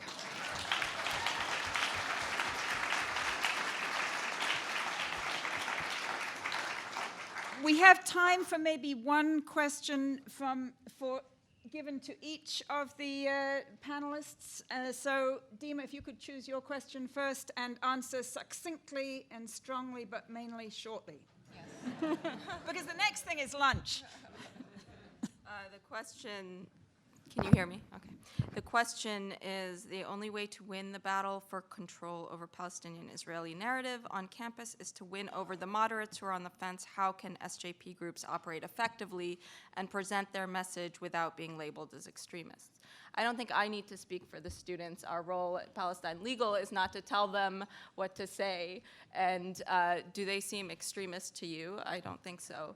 And I think this is part of the problem, that students should be able to get their message across, and they're doing it effectively. And that's the problem, that that Israel advocacy groups are seeing that they're doing it effectively, and that's where the repression comes in. So, you know, I think they are getting moderates, so to speak, off the fence, and and that's why we're seeing all of this suppression. So, that would be my answer to that question. And I think, you know, they speak very well for themselves. So. Thanks. Amani, which question are you choosing? Sure. This question comes from a student leader in an SJP in New York City. It says, what's your advice for those of us who are constantly getting ostracized and repressed for being active in the Palestinian liberation movement, especially being in a city like New York that has a large demographic of pro-Israelis and Zionists? From experience, my biggest piece of advice is to remain consistent and never get disheartened, because there's a reason why it is so stressful being in our position and why we're facing such strong adversaries.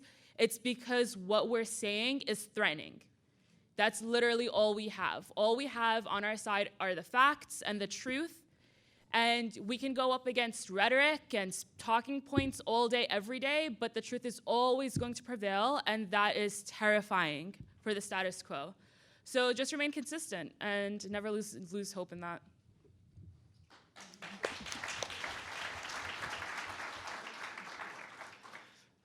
This question says, why does an SJP work on all campuses to educate student leaders so they don't have to attend all expense-paid trips to Washington, D.C. and attend the APAC conference? I think that's something that, as people are trying to do.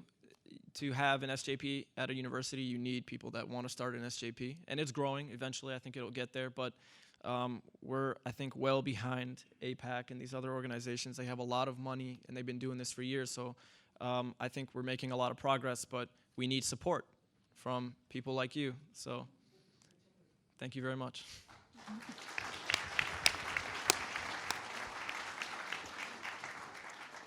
So I know that Dima, Amani, and Ahmed will be around for you to ask questions, talk with them some more.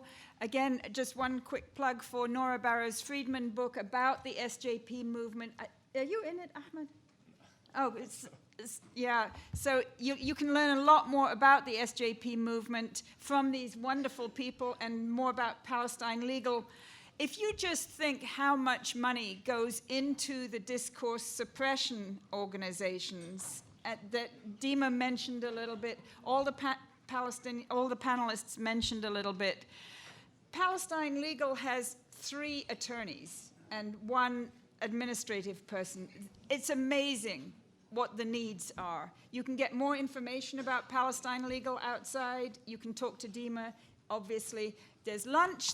I think there's a box lunch awaiting everybody over here. And then the next session is supposed to start at 1:15. So probably bring your box lunch back. And see you then.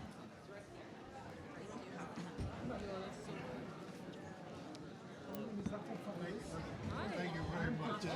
I just really want to work. Yeah, I don't think so.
Thank you.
Yeah. Like, of course, this isn't gonna happen to me right now. Like, I know. You have to have someone in the back of the room on your side on these things.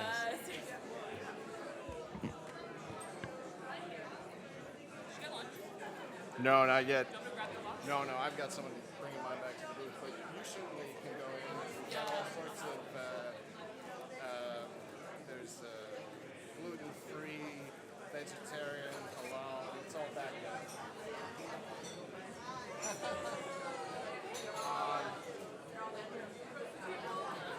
You'll find someone who wants that. Mine's already back there, so. Okay.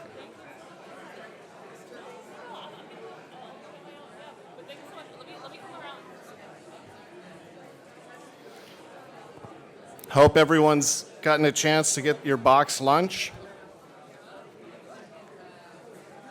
We have a wide variety of interesting combinations.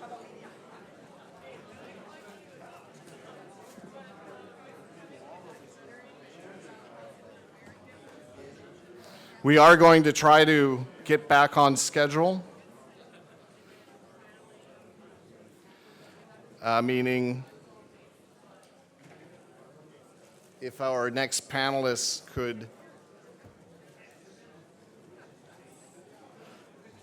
drop those boxes and come on up.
Hi.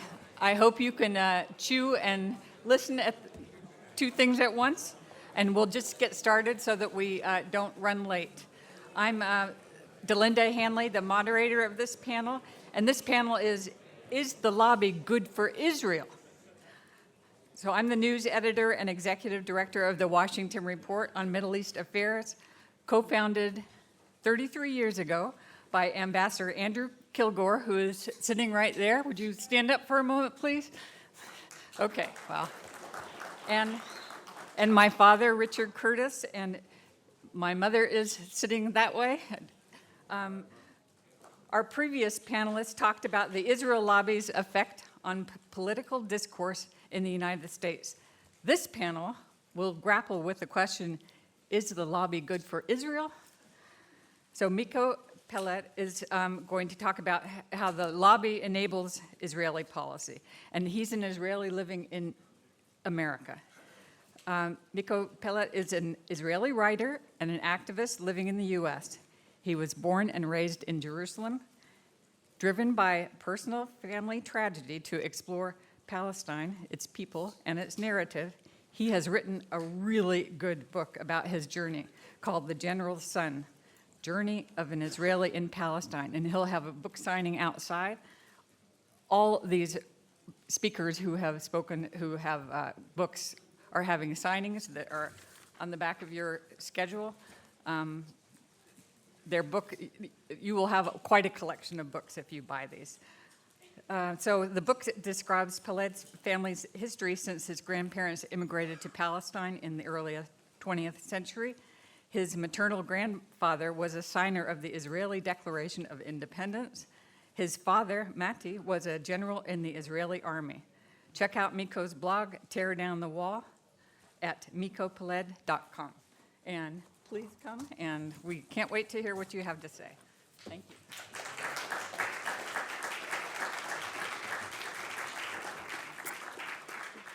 Thank you very much. Thank you all for being here. It's a real honor to speak here and to be with all you these wonderful people here, to be on this excellent panel with Gidon and Hoida, I believe, is coming too. I see that Congressman Paul Findley joined us, so it's nice to see you, Congressman, once again. Yeah, let's give him a hand.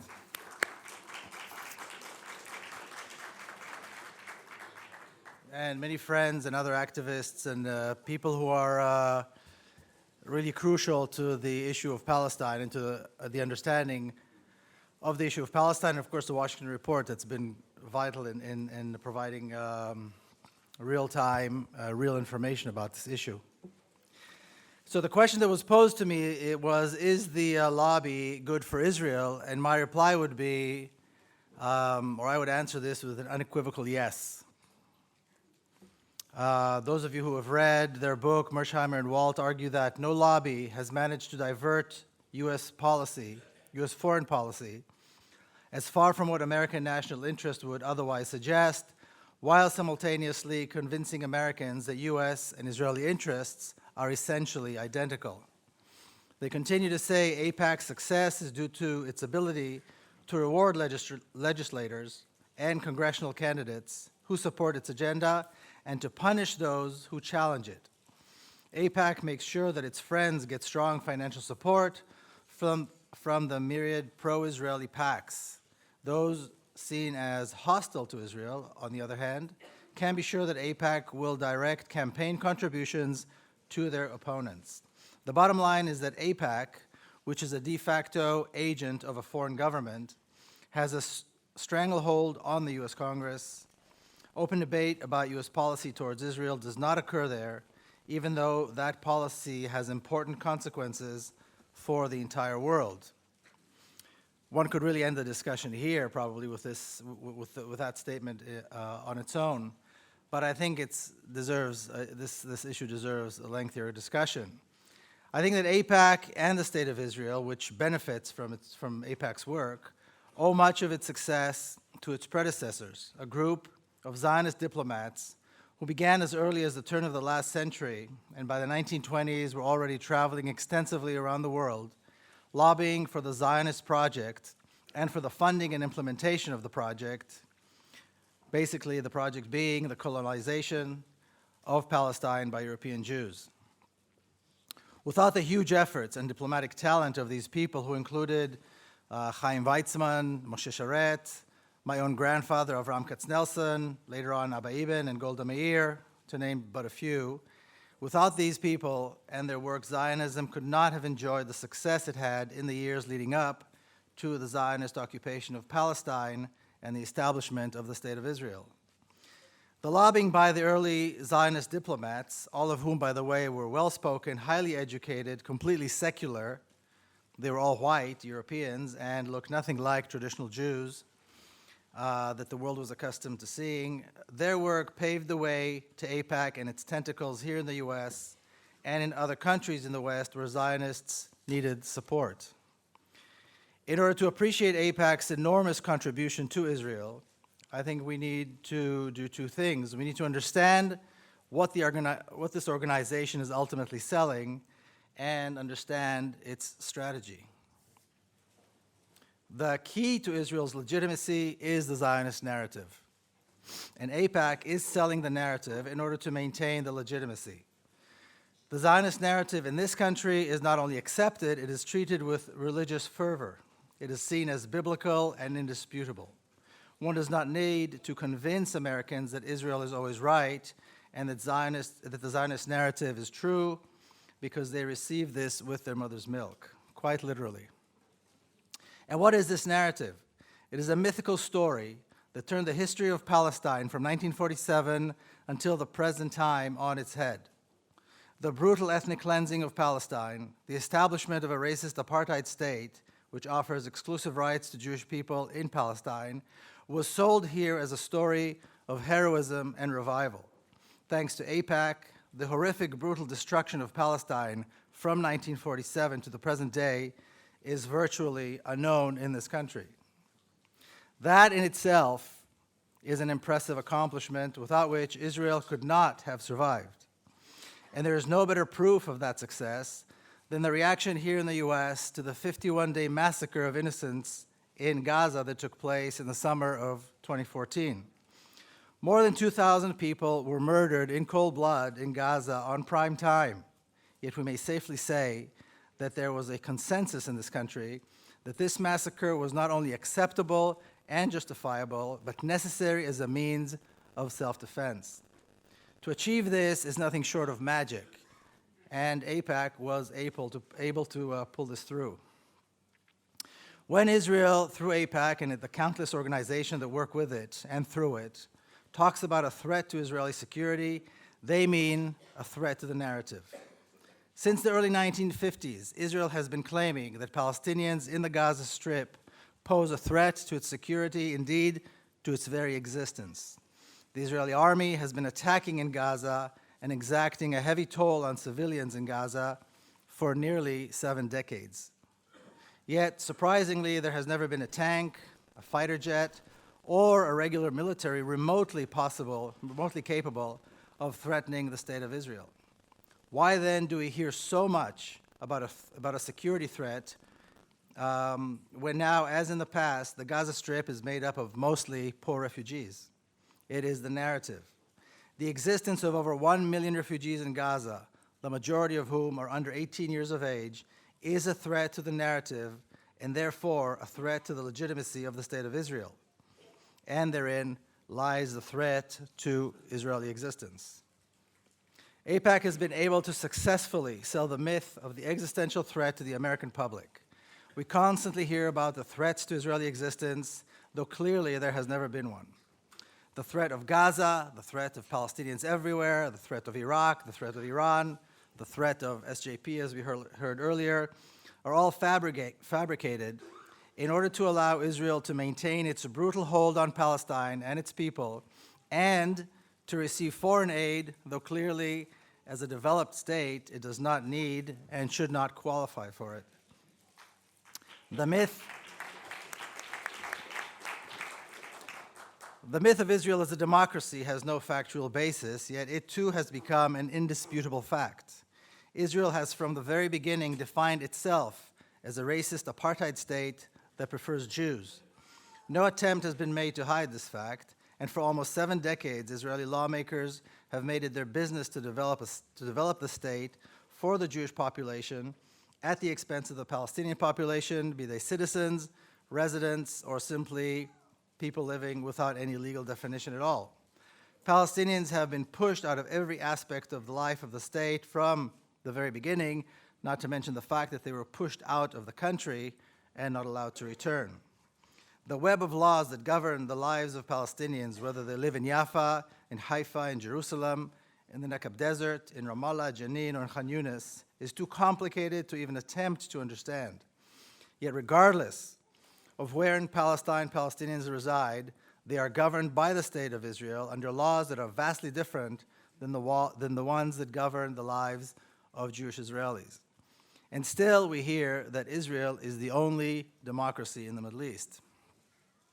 Israeli occupation of the West Bank, which took place in June of 1967, is sold as though it was the result of an inevitable war, a response to an existential threat, at the end of which Israelis prevailed, and the territories are the spoils of war. But in fact, the conquest of East Jerusalem, the West Bank, and the Gaza Strip were the final stage of the occupation of Palestine, and all were planned far in advance. The War of 1967 concluded and completed the occupation of Palestine and the creation of a single state over all of Palestine with exclusive rights for Jewish people. What is Jewish about this, as Alice Rothschild asked earlier, I don't know. Most Jewish people don't live there. The majority of the people who do live there are not Jewish, and Israel certainly does not espouse any Jewish values. Yet, we hear that Israel is the Jewish state. None of this could have been achieved without a strong and influential lobby. AIPAC is engaged in convincing Americans that U.S. and Israeli interests are essentially identical, as I mentioned earlier. But there is no need to convince Americans that Israel is right because, like I said earlier, they receive it with their mother's milk. So much so that in cases where the interests of the two countries collide, the demand is always for the U.S. to adjust its policy so as to align with Israeli interests and not the other way around. And we saw this example recently, about a month ago, with Netanyahu's very successful campaign stop here at the Capitol and with the Iran issue. One has to wonder, how is it that a false history is kept alive in the face of clear evidence to its being untrue? Well, you can imagine my surprise when I looked at my son's high school history book. My boys went to school in San Diego, an AP World History book, and found that the entire chapter regarding the ancient Hebrews is taken from the Old Testament. My first reaction was to make sure I was actually looking at a history book. The second reaction was to see if the beginning of the book begins with the story of creation, of the creation, basically teaching creationism, because they may as well have been.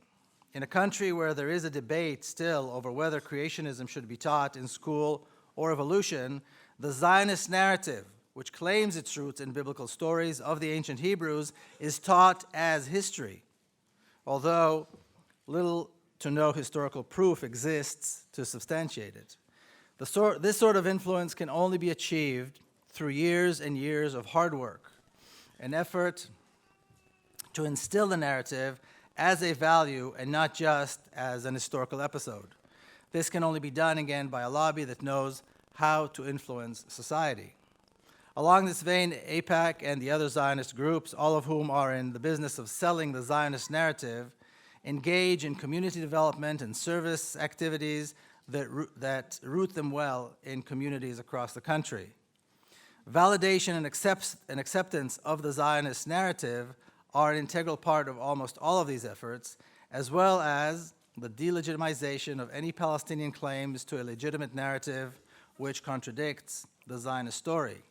The Zionist narrative is a value that goes hand in hand with democracy, freedom, and tolerance, while the Palestinian narrative is associated with lies, hatred, violence, and bigotry. Today we see serious cracks in the wall that AIPAC was able to build around the issue of Palestine. It has been severely weakened due to the diligence and tremendous work being done, like we heard earlier, on campuses by Students for Justice in Palestine. For the first time, we see a change in the conversation on Palestine, and the level of the debate on this issue has been elevated, again, thanks to SJP. So it would seem that the big bad lobby, AIPAC, has now finally met its match with Students for Justice in Palestine on campuses.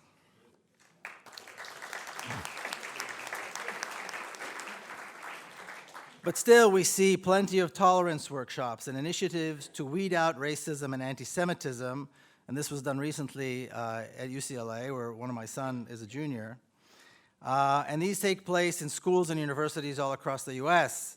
And within these seemingly benign and positive initiatives, the Zionist narrative and the delegitimization of Palestinians are pursued with vigilance. The persecution of Palestinians in the US, which is a crucial element in the survival of the Zionist narrative and the legitimacy of Israel, is also the work of a well-oiled lobby. Nothing, I believe, demonstrates this better than the closure, prosecution, trial, and convictions of the Holy Land Foundation and the 5 men who operated it. This could not have been achieved without tremendous behind-the-scenes work and years of preparation. It was one of the clearest cases of injustice in the history of the American judicial system, and it has the Israeli lobby fingerprints all over it. The Holy Land Foundation did not engage in terrorist activities, nor did they fund or support terrorism in any way. This was made absolutely clear in their trials. Yet 5 men were convicted and are currently serving prison sentences of 20 to 65 years in maximum security jails. Why was this necessary? Because a respected, successful, and honest Muslim Palestinian charity is a threat to the narrative and to the legitimacy of the State of Israel. So the Holy Land Foundation, its operators, its major contributors, and an entire community had to be taken down. And though it took almost 2 decades and 2 trials, this mission was accomplished. AIPAC's success is due to its ability to reward legislators and congressional candidates who support its agenda and to punish those who challenge it. It starts, in fact, at a much lower level. Members of small and seemingly insignificant city councils, as well as large ones, are invited to junkets, as we all know, to see Israel. Connections to AIPAC are developed very early in a politician's career so that every aspiring politician in the US understands that supporting Israel, even if it means turning a blind eye to terrible crimes, even if it means giving Netanyahu, who stands at the head of a racist, brutal regime, and who oversaw the cold-blooded murder of thousands of civilians in Gaza just a few months ago, again, even if it means receiving him with a standing ovation, it is necessary for success in American politics. Maintaining Israeli legitimacy and keeping the narrative alive is key. It is the most important strategic objective for Israel, and therefore it is so for AIPAC. We can clearly say that AIPAC is and always has been not only good, but crucial to the existence of the State of Israel. Thank you very much.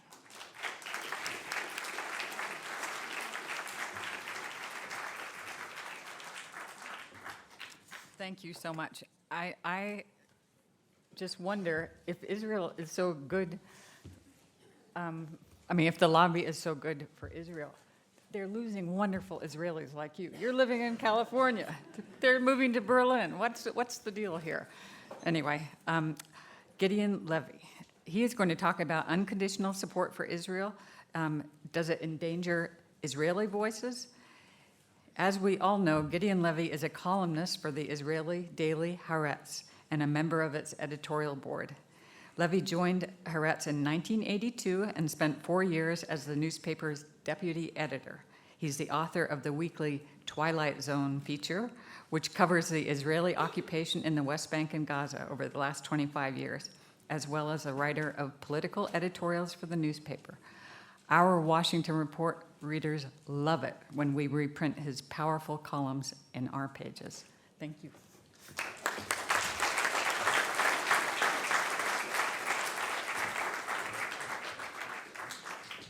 Thank you very much. I think that Miko left me 2 spare minutes, so I'll be longer.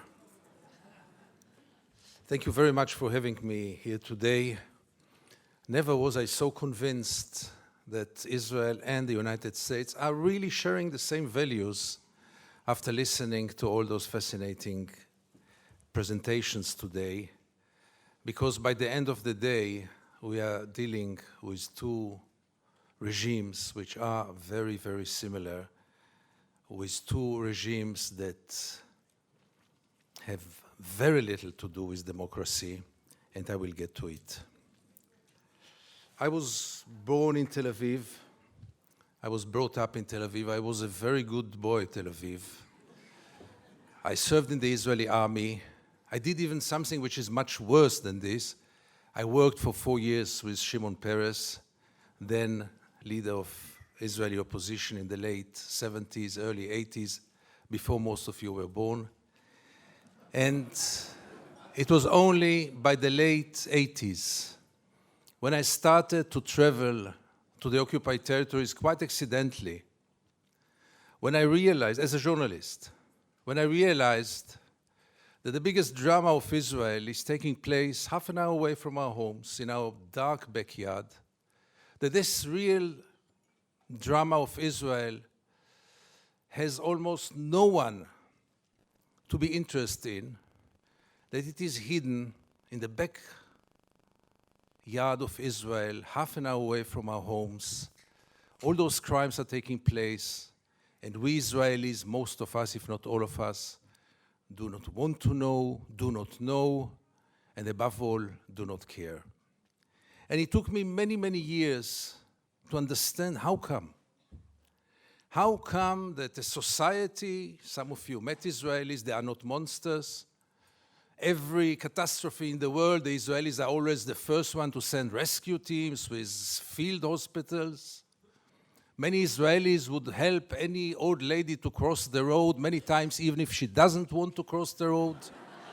People with values.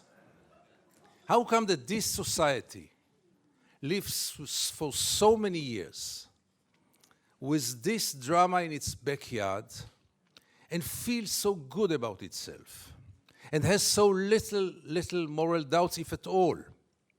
How is it possible?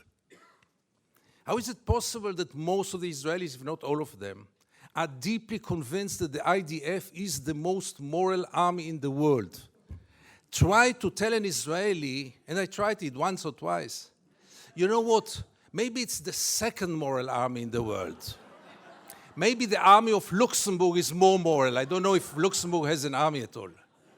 They will be deeply offended. How can you dare? How come that when this reality is taking place so close to our homes, not over the oceans, but just half an hour away from our homes, how come that we live in peace with it, that we continue with it, that there is no resistance, almost nothing? And here I want to object to what my friend Miko said. When I got first the invitation to come here, the first words were Israel lobby. I said, wow, they invite me. AIPAC is inviting me. And then I said, that's the chance of my life. And I'm going to come there to Washington and to tell them, listen, with friends like yours, Israel does not need enemies. But unfortunately, but then I continued to read, and I read that I'm privileged to be invited to another forum, not exactly AIPAC, and even not the Anti-Defamation League. But I can say it from here, Miko. I think that we are dealing with a corrupting friendship. I think that if it wouldn't be the Israel lobby, Israel would have been today a better place to live in. Israel would have been a more just place. And I think that if it wouldn't be the Israel lobby, the United States would have been a better place and a more democratic place. But it's not for me to judge the American politics. And still, by the end of the day, we are dealing with an enigma. because nothing can really explain it. Nothing can explain how administration after administration, legislators after legislators, are going in the very same way, which contradicts American interest in so many cases, which contradicts international law, human rights, moral values, you name it. Can it be only this small group, as powerful as it is? Is it the full explanation? I doubt it, but that's for you to decide, not for us in Israel. But for us in Israel, or at least for me, it is very clear. Think about a relative of yours or a friend of yours who is, God forbid, a drug addict. There are two ways to deal with him. One is to supply him with money and he will go and buy more drugs. He will be very grateful to you. He will appreciate you. He will tell you, you love me, you are my friend, you are my best friend. The other way is to send him to a rehabilitation center. He will be so mad at you. But what is real care? And what is real love? And what is real friendship? And does anyone in this hall have the slightest doubt that Israel is occupation addicted? And therefore, for me, this conference here is so crucial and so important, because we have to face reality. And reality is that there is no chance for a change from within the Israeli society. No way. I'll try to explain why. But if this is the case, the only hope is for an international intervention. And the only hope is from this place, from Washington, from the United States, from the EU, only from there. Because the Israeli society is by far today too brainwashed. Life in Israel is by far too good. And Israel, let's face it, is a society which lives in denial, totally disconnected with reality.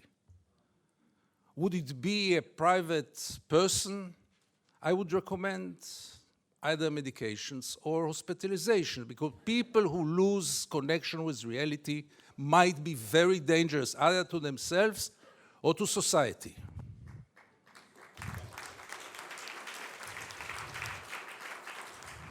And the Israeli society lost connection with reality. It lost connection with the reality in its backyard. It's totally lost connection with the international environment. Really to believe that 5 million Jews know better than 6 billion people of the world? Really believe that 5 million Jews will be able to continue to live on their sword forever? Is there one example in history in which any country lived on its sword forever? Empires? Really believing that in the 21st century it is acceptable to ignore the international law in such a way, to ignore the international institutions, and to rely only on the United States and Micronesia, let's say, friend of Israel.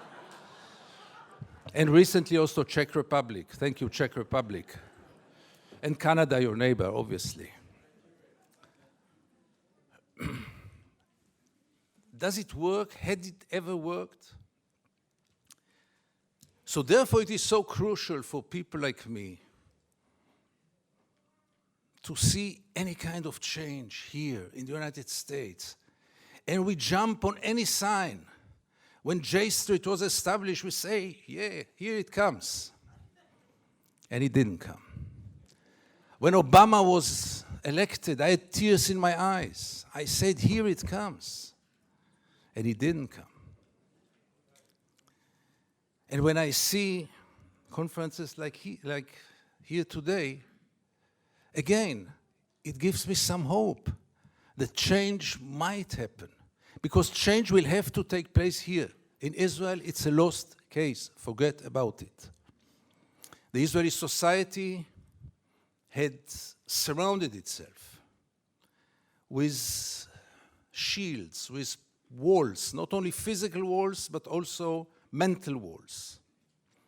I don't want to get into it because it's another lecture, but I'll just give the 3 principles which enable us Israelis to live so easily with this brutal reality. A, most of the Israelis, if not all of them, deeply believe that we are the chosen people. And if we are the chosen people, we have the right to do whatever we want. B, there were more brutal occupations in history. There were even longer occupations in history, even though the Israeli occupation gets to quite a nice record.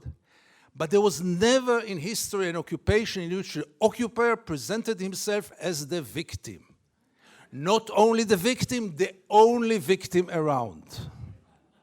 This also enables any Israeli to live in peace because we are the victims.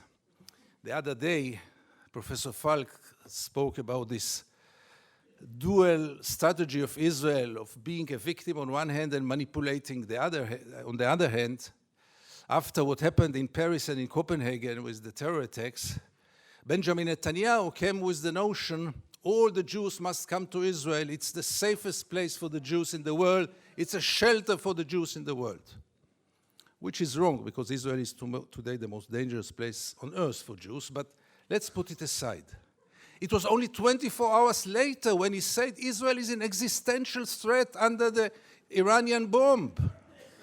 And I asked myself, how can you dare call Jews to come and to join this suicidal project when the Iranians are going to bomb us?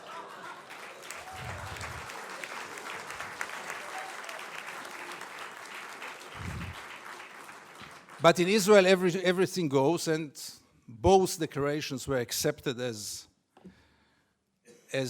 the only truth. And here I get to the 3rd set of values which enable us Israelis to live in peace with the occupation. And this is maybe the most crucial one and the worst one. We say victimization, we say chosen people. When I say victimization, it goes without saying we have to mention the Holocaust and the unforgettable Mrs. Golda Meir that the American jury had exported to Israel. She said once, this unforgettable woman, that after the Holocaust, the Jews have the right to do whatever they want. But the 3rd set of values is the most dangerous one, and this is the systematic dehumanization of the Palestinians, which enable us Israelis to live in peace with everything, because if they are not human beings like us, then there is not really a question of human rights. And if you scratch under the skin of almost every Israeli, you will find it there. Almost no one will treat the Palestinians as equal human beings like us. I once wrote that we treat the Palestinians like animals, and I got so many protest letters from animal rights organizations. Rightly so. But by the end of the day, how many Israelis did ever try for a moment to put themselves in the place of the Palestinians for a moment, for one day? And I want to give you 2 examples which will demonstrate it. Many years ago, I interviewed then candidate for Prime Minister Ehud Barak. And I asked him a question which I try to ask in any occasion. Mr. Barak, what would have happened if you would have been born Palestinian? And Barak gave me then the only honest answer he could give me. He said I would have joined a terror organization. What else would have he done? Would he become a poet? He doesn't know to write poems. Would he become a pianist? He's quite a bad pianist, and I doubt if he would have become a collaborator, because he is a fighter. And it became a scandal, because how can you dare to put Ehud Barak to think what would have happened if he would have become a Palestinian? And the second incident, briefly, Second Intifada, the city of Jenin, the most closed city in the West Bank, real total siege. I go out from Jenin, I come to the checkpoint, a Palestinian ambulance is parking there with the red lights. I stand after him. No cars can get out of Jenin in those days. No cars can get in. And I wait. The soldiers are playing backgammon in the tent. Usually I know myself. It's better that I don't get into confrontation with the soldiers because it always ends up very badly. So I stayed in the car. But after 40 minutes, I couldn't take it. And I went out to the car. From the car, I went first to the Palestinian ambulance driver and I asked him, what's going on? He told me that's the routine. They let me wait 1 hour until they come and check the ambulance. And I couldn't take it anymore. And I went to the soldiers. It became a confrontation, but the question that I asked them, which really brought them to direct their weapons toward me, was one. What would have happened if your father would have been lying in this ambulance? This freaked them out. They lost control. How can I dare to compare between their father and the Palestinian in the ambulance? And this set of beliefs that they are not human beings like us enable us, Israelis, to live in so much peace with those crimes, ongoing crime for so many years, with losing any kind of humanity, values. I heard today people talk about Jewish values. I must be frank with you, I don't know what are Jewish values. I know what are universal values. Let's not get into it, really.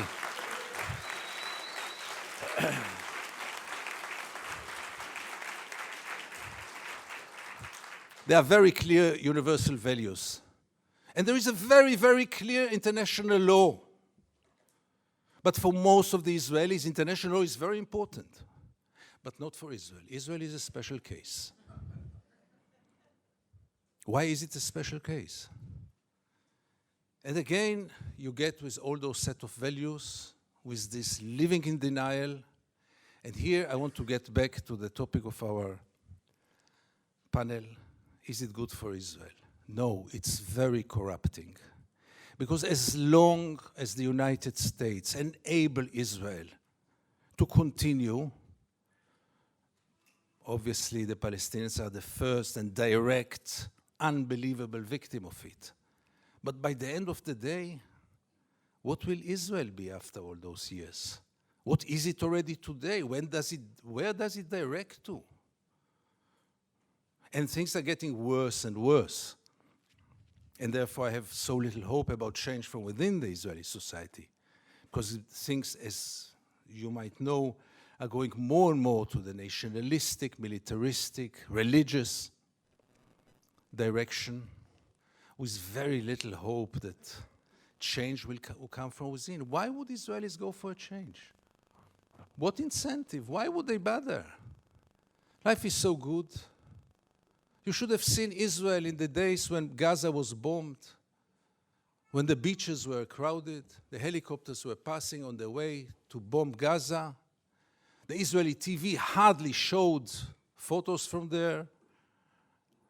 Newspapers hardly wrote anything.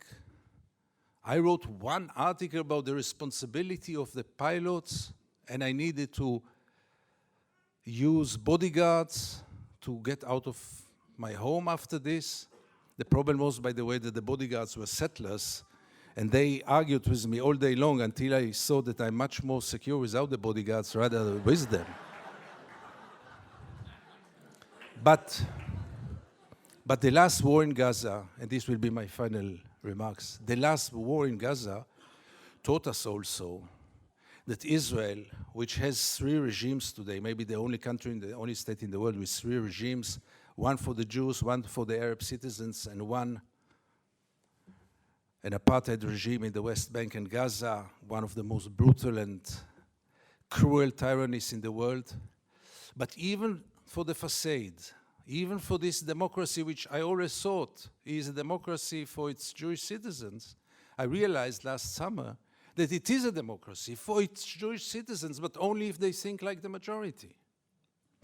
And therefore, and by this I want to conclude, I want to tell you all that few of us, very few, much too few, but few of us are looking to the West, Europe, and then United States, with a great hope because we lost hope in Israel. Thank you very much.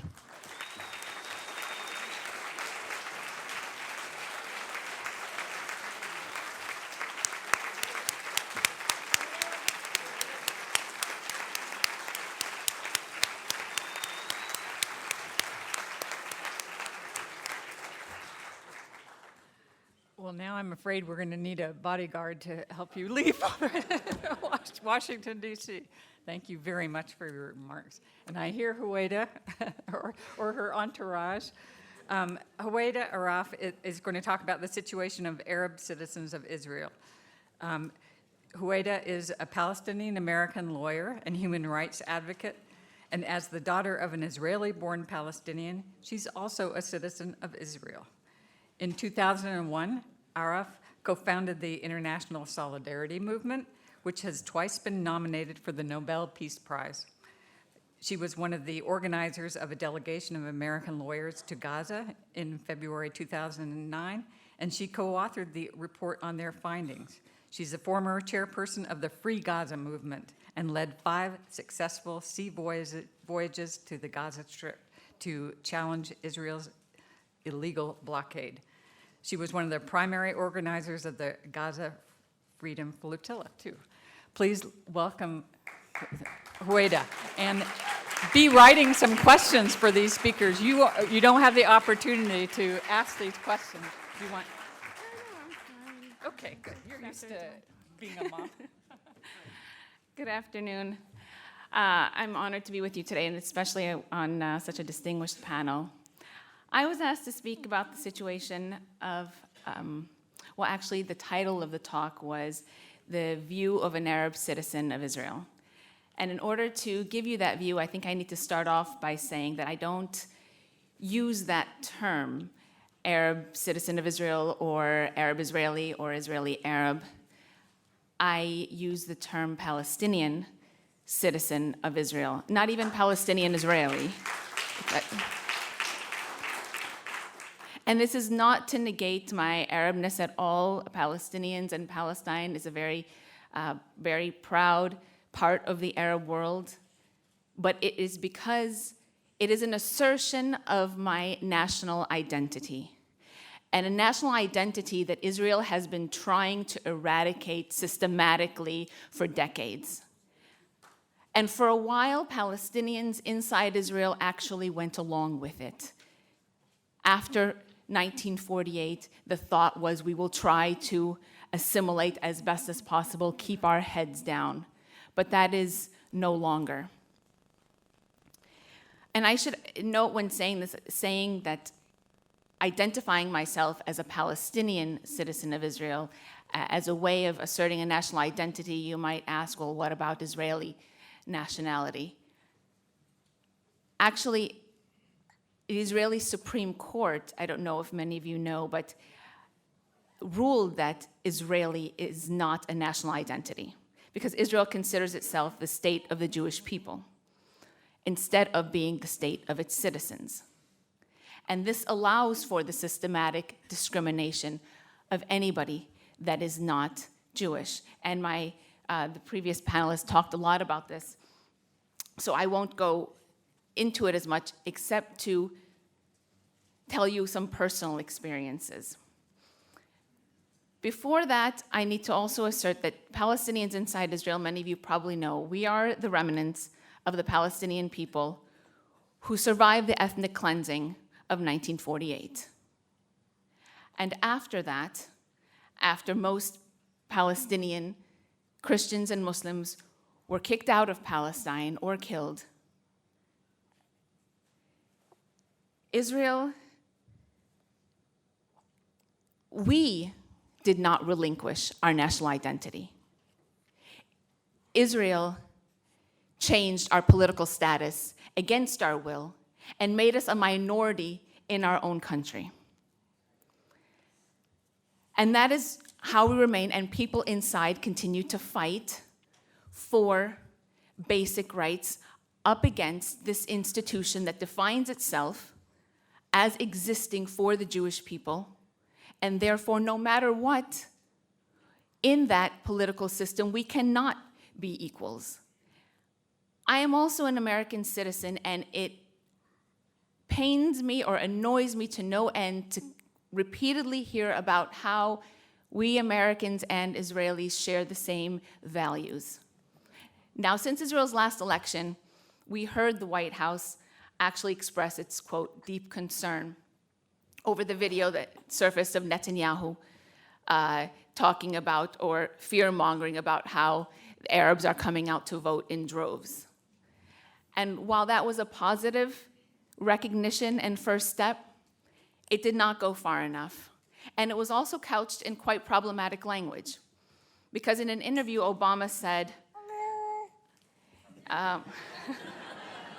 she has a problem with it too. Obama said, although Israel was founded based on the historic Jewish homeland and the need to have a Jewish homeland, Israeli democracy has been premised on everybody in the country being treated equally and fairly, and there could be nothing further from the truth. Because since 1948, we have been discriminated against in all facets of life. People tell me, but you are a citizen and you can vote and you can travel freely.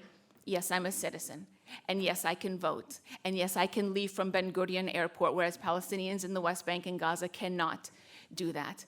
Some of us, though, a lot of us have to go through extra Israeli security because we stand up for or oppose Israel's policies. And so while I can travel through Ben Gurion Airport, I am always pulled aside, and it takes quite a long time till they searched every nick and cranny of everything that I'm carrying and everything that is on me. Whereas Jewish Israelis or Jews coming from anywhere in the world don't have to go through that. But also the little things, I think, not so little, but things that you might not hear about. My grandfather passed away fighting to keep his land. We come from a small village in the Galilee, a village that is now about half its size. My grandfather was the largest landowner and Israel in that village, and Israel kept taking part of that land to build what they called moshavim, like settlements inside Israel for immigrants that they pulled over from abroad in order to increase the number of Jews inside the country. When I was younger, because I was born in the United States, I mean, my parents years ago, and I won't say how many so as to not let you know how old I am, but many years ago, my parents left when my mother was 8 months pregnant with me because they wanted to to start their family in the United States where they wouldn't live under occupation in Beit Zahur, which is where my mom is from. It's a West Bank town near Bethlehem, or live as a discriminated against minority inside Israel. And so I was born and raised here. But as Zelinda said, because my father is an Israeli citizen, he was able to give me citizenship, and therefore I am also an Israeli citizen. Now, when I was younger, we could go back and forth, and my father tried to take us all the time, almost every summer, so we can maintain a connection with our land and with our family there. In 1986, that was the last time we went as a family. Because by that time, I was old enough to be cognizant of the discrimination that we were treated with, the humiliation that we were forced to endure as we were separated and strip searched. Even us children, we were traveling. I was the oldest of 4 kids at that time, and even us young kids were strip searched. We were held for so long that the plane took off without us. This is where we were searched actually in Amsterdam on the way to Israel. Israeli security was in Amsterdam on the way to Israel. And the same thing leaving. And so my father decided to go back again with us as a family. And in 2000, his siblings were telling him that, you know, your father's getting sick and he's dying. You should come see him, and he wouldn't go. And the next time that he went was to attend his father's funeral. And I think that that's a mild case because things are so much worse in many other instances where families are completely separated from each other, where Jews anywhere have a right to come and get almost automatic citizenship in Israel. But Palestinians who were made to refugees cannot be reunited with their families that that remained and that are now citizens of Israel. Many of you know about the Citizenship and Nationality Law that was passed in 2003. So a Palestinian citizen who marries a Palestinian from the West Bank or Gaza cannot bring that spouse to live with him or her inside Israel. And therefore, you have also dividing families. You cannot bring that, also citizen of Israel cannot bring his or her kids, if they're over a certain age, to live with him or her inside Israel. Again, tearing families apart. Little things like my sister decided in 2000, she married a Palestinian from our village, and she decided she wanted to live there. And she was going to bring her stuff over. She shipped her car from the United States. And there is a law on the books that the Israelis allow for citizens returning. They allow all these exemptions and all these perks because they want mainly Jews to come back. So she was supposed to be exempted according to this law from having to pay a tax on her car. Her car was worth $12,000. They wanted to charge her $17,000 tax on the car. But she said, look, here's the, I'm qualified for this exemption. I'm a citizen who is returning to the country. And for over a month, office to office, lawyer after lawyer, as her car is being held. And in the end, someone told her, but this doesn't apply to you because you're not Jewish. So the laws on the books don't actually, there are about 50 laws right now that discriminate against the Palestinian citizens of Israel, but they don't actually say that they discriminate against the Palestinian citizens of Israel. It is just how it is applied. It's generally couched in, again, more generic terms. For example, there are over 700 community councils that get to decide what people come and live in their communities. And this is a de facto green light for these councils to say that Palestinians, Christians, and Muslims do not fit the bill to live in our community. But it doesn't say that, that this is what these councils are for, but that's what they are for. I don't want to take up too much time, but I want to, one thing also I wanted to mention is when some of us, I said at the beginning that we became more cognizant of the fact that we are connected to our Palestinian brothers and sisters in the West Bank and Gaza. We are one people, and it is only by Israel's systematic policies that try to paint us as another and divide us, not only physically, but also psychologically. Those of us that have been trying to break that have been targeted in various ways. And the Knesset, the Israeli political body, considering over and over again specific laws that would label citizens as terrorist supporters or terrorists as a way to strip them of citizenship or persecute them, or worse, we have in exile also a prominent political leader, Azmi Bishara, who the Israelis went after as possibly being a traitor. Amir Mahfouz, who is sitting in jail. Also, he was a Palestinian political leader from inside Israel for the same reason. And myself, I've been active mainly in the West Bank and Gaza for a long time. But when we were considering those first boats to Gaza, although I very much wanted to be on them, it was a decision that was not easy to make, because would Israel then paint me as a terrorist supporter because I was going to be on my way to Gaza? But I ended up being on that boat, and we got our boats into Gaza. And when I got a few seconds to speak to the Gaza people, the thousands and thousands that came to welcome us, what did I say? I said that I'm a Palestinian born in the United States. My mother is from the West Bank. My father's from inside Israel. I live in Ramallah. I work in Jerusalem. And I've come home to Gaza. Because we are one people that will not be divided.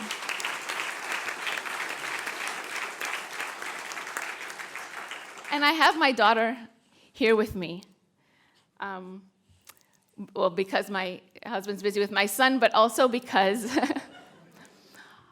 I wanted to tell you briefly about their situation. They are also citizens of Israel. Now, I could not pass my citizenship on to them unless they were born in Israel. again, this is another law that is not specifically meant to it doesn't say it discriminates against Palestinians specifically, but when applied, yes, if I had my son or my daughter here, I could not pass my Israeli citizenship on to them. And an Israeli Jew might not be able to either, but an Israeli Jew can always go and claim automatic citizenship to Israel. My kids would not be able to.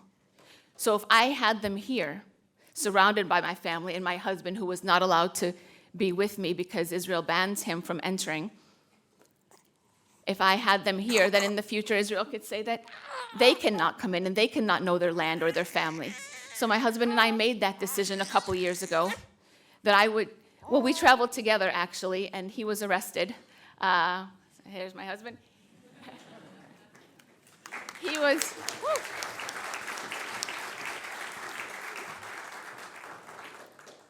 he was arrested by the Israeli authorities. He sat in jail. We tried to challenge it, but in the end it didn't work. And I was 9 months pregnant. They deported him, and he only got to see his son the first few weeks via Skype. Same thing with our daughter Mayar. But we guaranteed that they at least now have this Israeli citizenship, so that in the future, hopefully, Israel will not be able to deny them access to their homeland. To the question whether the Israeli lobby is good for Israel, I think I agree with Gidon Levy in the sense that if we're talking about an Israel, or whatever you want to call it, really, but if we're talking about the well-being of a society, the future of kids in that society, to be able to live free, not discriminated against, and to thrive in that fashion, then what the Israeli lobby is doing is completely antithetical to that. And I don't want my kids to grow up, even though they can have access to the country, but feeling as a discriminated against minority, or even worse. And so I'm working here, hopefully, with all of you, and why this conference is so important is that we build the alternative lobby. Yes, we hear about how powerful AIPAC is, but that's only because we have not yet stepped up to the plate. Because look at all of us, and we are here today, and so many more that aren't here today that think the way we do, that place, Israel, Palestine, whatever you want to call it, should not be a place of racism and discrimination and apartheid and killing. It needs to be something better for all of the kids of that region, no matter what race, religion, or ethnicity. And to do that, we raise our voices. So if the Israeli lobby is going to continue doing what it's doing, then we raise our voices even louder. We join the boycott, divestment, and sanctions movement. That is putting pressure on Israel, and I think the stranglehold that the Israeli lobby has on the United States is breaking.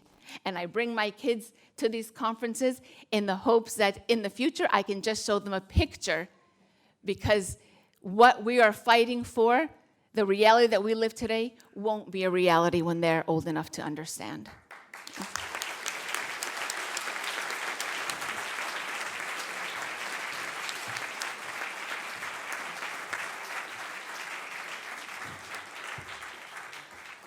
Well, we have a lot of questions, and I've put piles in front of each speaker. And I must say, when I first heard Huwaida speak, maybe a decade or two ago, and I don't want to age you, but I said, you are the next Hanan Ashrawi. But I never saw Hanan Ashrawi give a speech with a baby on her hip. I am very impressed. So would you like to start with your questions? Okay, great. Is this on? Oh, it is on. Okay. All right, well, it seems that I'm a minority voice here on this panel, which is not always a bad thing. But I think that the reason I think that AIPAC is good for Israel is because I think that Israel could not have gotten away with being Israel. There could not have been this brutal apartheid regime in Palestine had it not been for AIPAC. And the brutal apartheid regime is what Israel is. There is no other form of Israel. There is no possibility for any other type of an Israel. And this kind of leads into the first question here that I have, a comment regarding something that, well, I guess two questions are pretty much complementary. This is regarding to a comment that my father made in a speech here in San Francisco in 1992 when he was still alive, saying, very similar to what Gideon was saying, that AIPAC, or the American blind support and financial aid to Israel, is corrupting Israel because free money corrupts. But I don't think that that is what corrupted Israel. Israel was corrupt from the beginning.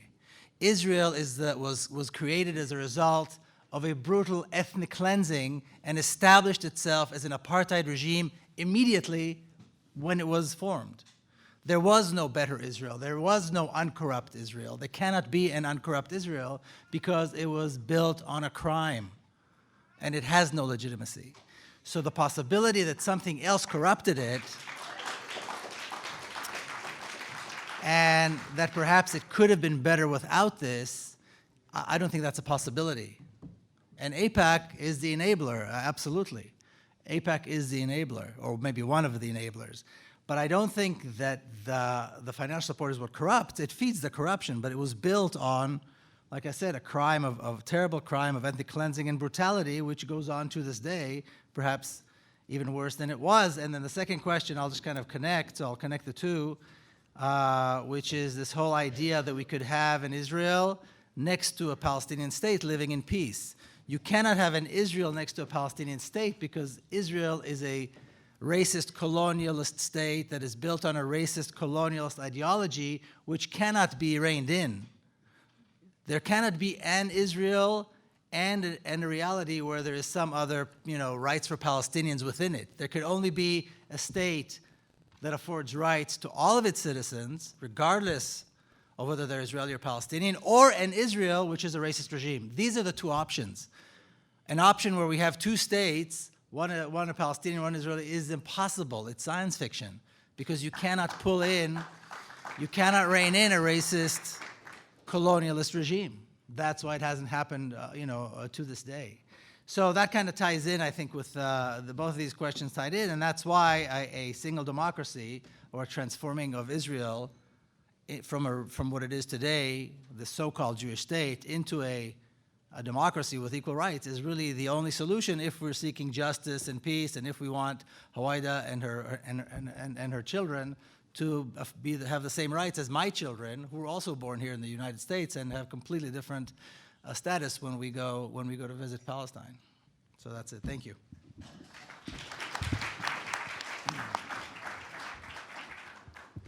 Can I get 1 hour because I have here? Yeah, that's a problem. I will not be able to answer all the questions. I'll be happy to answer them privately later because this will really take so long. Let's call it from now on the United States of Israel. Because many times when someone looks at the relations between Israel and the United States, one might ask, who is really the superpower between the two? And those questions become much more valid in the recent days when you see what's going on with Iran. And really, I'm not in a position to tell Americans what to feel, but would I be an American? Like I asked Ehud Barak, would you be a Palestinian? Would I be an American? I would really be embarrassed. When you see a title in Haaretz, in my newspaper, which says 2 days ago, Israel to pressure Congress to thwart Iranian nuclear deal. And then an Israeli official says, Haaretz, that Israel will lobby the US Congress to pass legislation that would make it difficult or even impossible to approve comprehensive deal with Iran. Can you imagine yourself if it would be the opposite? If someone would have written that the Americans are trying to act in the Israeli parliament to change its decisions? I mean, we are dealing now really with almost questions of sovereignty. We are dealing with, really, needless to say, that no state in the world would have dared to do it, and no statesman in the world. And I must tell you frankly, it's not Israel's fault. Israel is doing whatever it can. It's the one who enables it.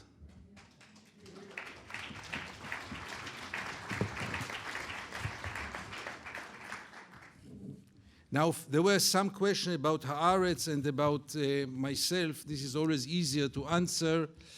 Haaretz lost like 1 million shekels, which is around $300,000, only for my article about the pilots in terms of canceling subscribers. And still, Haaretz supports me, and I gain full freedom. And Haaretz found a way to survive even in those bad days. And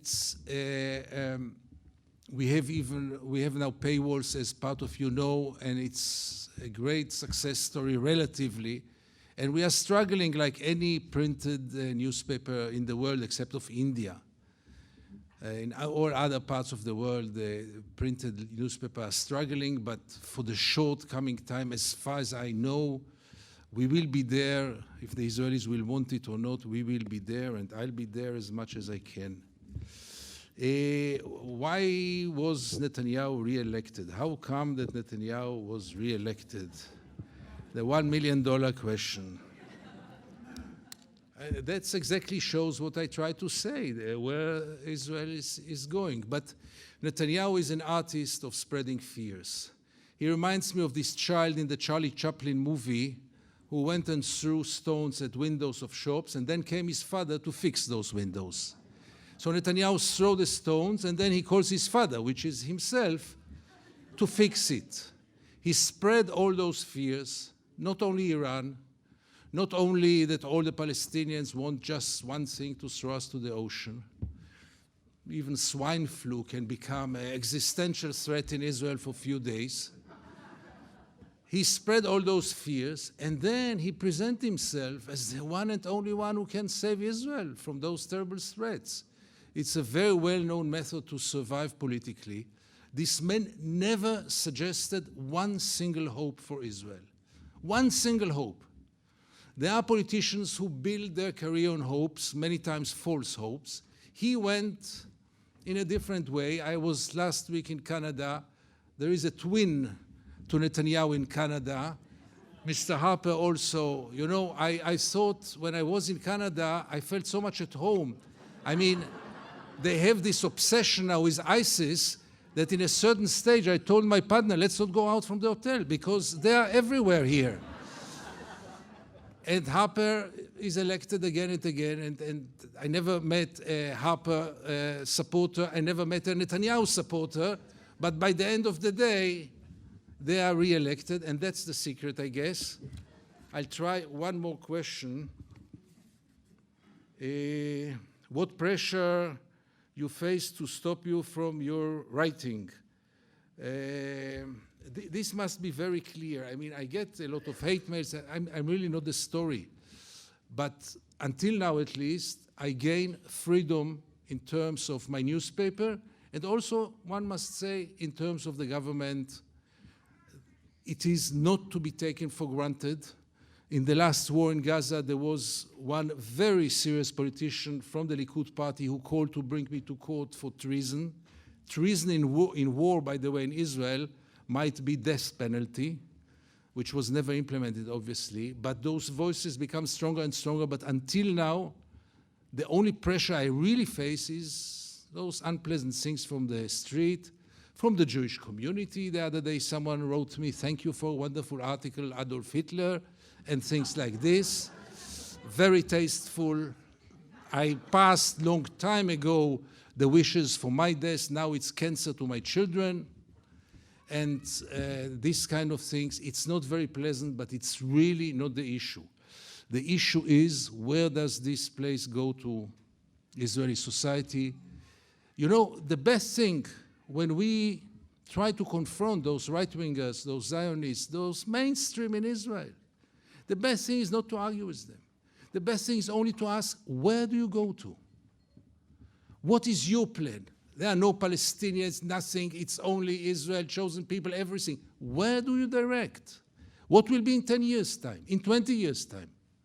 You really believe that this will be possible forever? And there will be no answer. And my last remark, what you just mentioned, Miko, we can do a whole lecture out of it.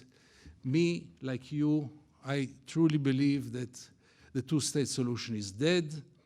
I think that this train left the station. I deeply regret it, but it left the station. I think that all those who speak now about the two-state solution do so deliberately, only to gain more time in order to base the occupation even deeper and deeper. Thank you.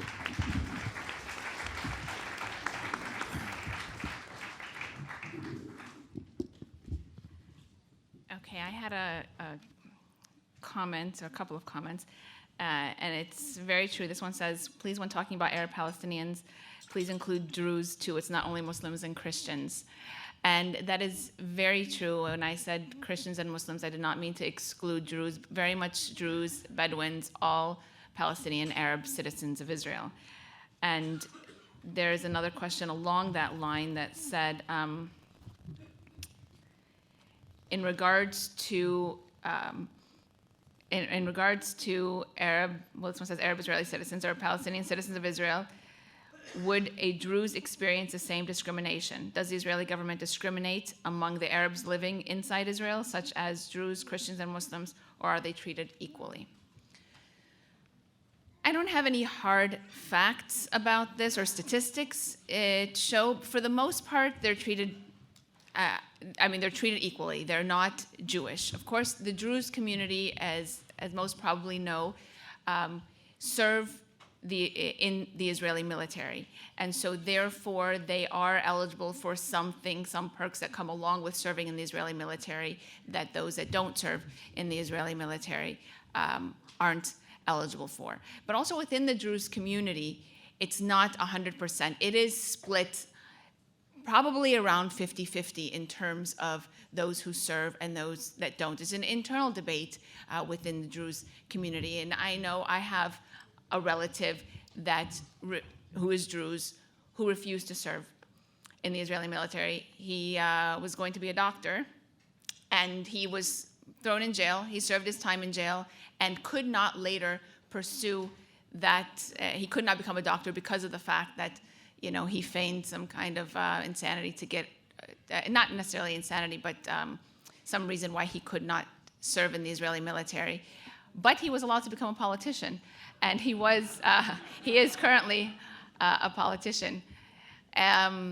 So there is, that special circumstances of the Druze actually having to serve in the military because of an agreement that their religious leader made with the State of Israel when the State of Israel was founded. But many, many Druze refused to serve. As far as, I think also, although this is unsubstantiated, it's not backed by any kind of empirical evidence, but I think that it is a little bit harder for Israel to do some of the things to the Christian community that it sometimes can get away with doing to the Muslim community because Israel tries to paint itself, as a victim mainly of Islam and Muslims, and to paint Islam as the kind of global enemy, and Israel being a safe haven for Christians. So if you hear about, Christian homes being demolished en masse, that wouldn't look too good for Israel. And so in terms of maintaining that kind of public perception that it wants to maintain to keep itself as the victim, I think the level of discrimination when it comes to a lot of outright things are the same. Like I talked about the communities that can decide who lives and who doesn't live within certain communities, and this discriminates against all non-Jews. Since the founding of the State of Israel, Israel has established over 600 communities and municipalities Jewish, not one for any Palestinians, Christian, Muslims, or Druze, or otherwise, none. This kind of discrimination is the same. But when you talk about the Bedouins and Israel moving and having a plan to move large-scale numbers of Bedouins out of their communities, or to demolish homes not only in the Negev but also in Lid, these are mainly Bedouins, Muslims, and so I think that there's that little bit of a distinction there. Sorry, I went on for too long that question. There's, do you read Haaretz? What is its reputation inside Israel? I do sometimes read Haaretz, not religiously, but its reputation inside Israel. It's the left-wing newspaper. It's the Zionist left newspaper. I think Gidon talked a little bit about how they lost some followers, but it is seen as the very lefty. It's not the mainstream newspaper. And so take that as you will. And I think the last one that I have time for is, can you describe what needs to be done to raise the massacre at Deir Yassin, April 9th, 1948? So yesterday we did just commemorate the massacre of Deir Yassin. And I'm not sure what the question is as to raise up, but if it is to make it more well-known, I think that one of the things that we need to do is to document and commemorate these massacres are ongoing.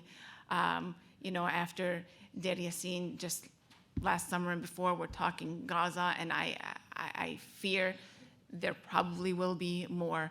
But we need to do what I think we're doing right now, documenting, so very important, not forgetting, continuing to commemorate, and joining also political action to make a change. So another plug for something that every one of us can do in our own communities, and that is the boycott, divestment, and sanctions movement, because that is having a tangible effect on Israel, that is scaring the bleep out of Israel, in that it is mobilizing its forces to fight that, because Israel is afraid of delegitimization. And the only reason they can continue doing what it's doing is because it spends so much trying to legitimize their actions.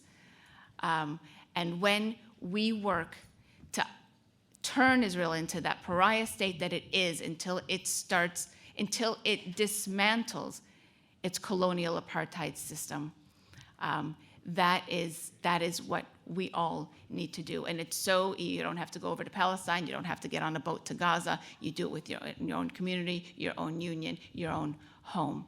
And that is giving me hope for change. And so for Deir Yassin, for all the other massacres that have happened and I fear might be, we will not forget. And I truly believe that these victims will get justice one day. Thank you.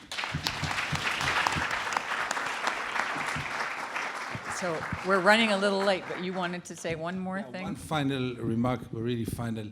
Many times people tell me, look, the United States is like an aircraft carrier. It takes time to move its directions. And you must be less impatient because historical changes take time. And you should look at it in terms of history, of decades, of generations. And I must remind all of us that by the end of the day, we are dealing with the third generation under the occupation, with the fourth or fifth generation ever since the State of Israel was established. Those people deserve also something. Those people deserve dignity and freedom, and they don't have time to wait until this aircraft carrier will change its direction. Thank you. Thank you very much. Our panelists are wonderful. Thank you so much. And we'll have the next panel come and...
Okay, Miko Peled is signing his wonderful book right outside, but we also want you to stay for the next panel.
Yours is the first seat here, sir.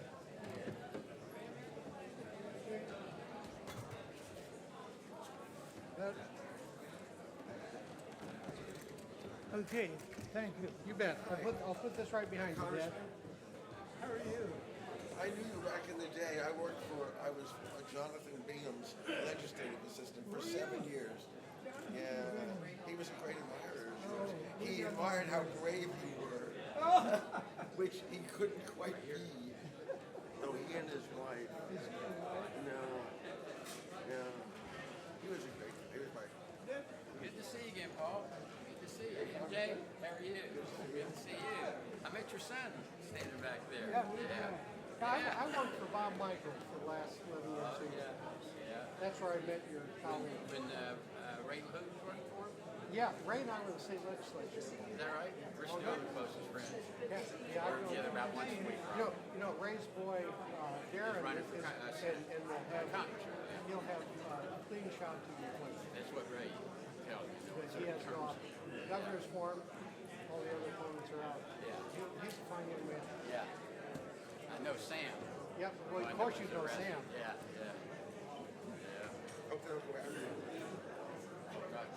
Mr. Rosenberg, my name is Craig. Oh, hi. Paul Simon. Oh, I really admire you. Thank you. You want water? Yes, sir.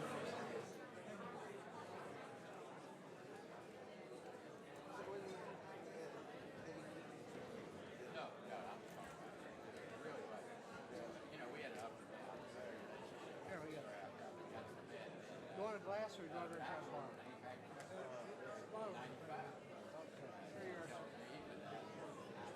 It's going to spill. Water's right up to the top. One day, they said, yeah, then when they saw I definitely confirmed it. The guys are coming through here. No. I'll just come up and make sure Dad gets off. Oh, thank you. No. I've watched the first day. I've been standing in the wings all day. That last panel. Yeah, they've been great. Hello, if everyone could take their seats, we'll have our next panel start now. Otherwise, you'll lose your break. Yes, I am. But I'm not. I'm here in D.C.,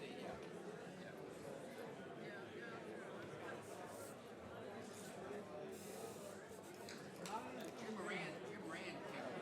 Yeah, he came and just listened to our panel.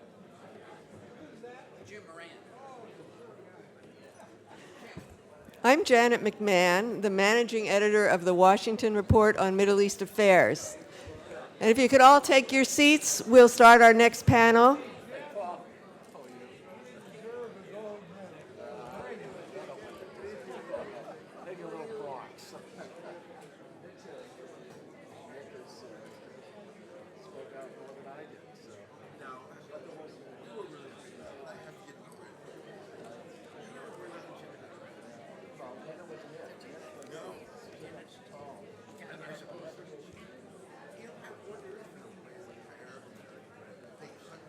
those guys? Okay. Okay, we're going to begin now.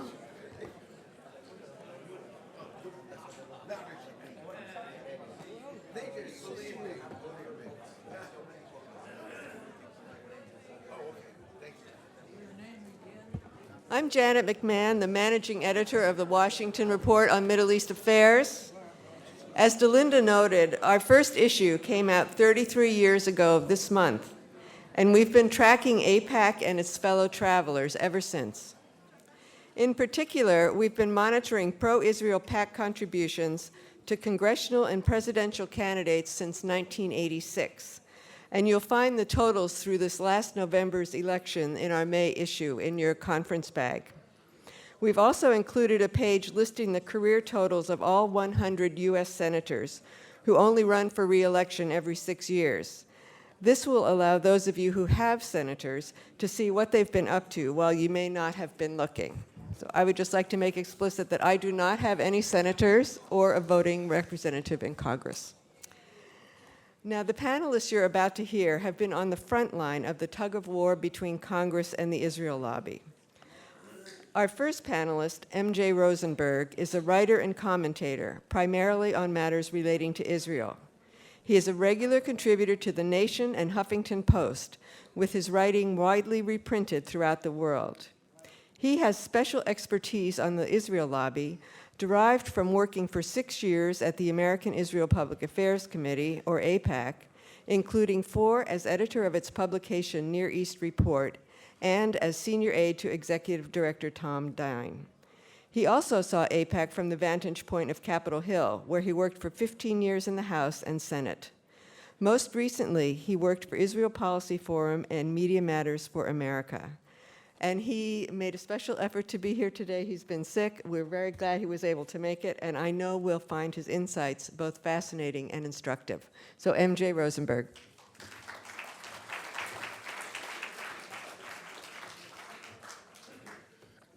I have to say I was struck listening to Gideon Levy from Haaretz that he writes for a major Israeli paper. It's everybody reads Haaretz worldwide, but in Israel itself, and he gets away saying things that he could never say here.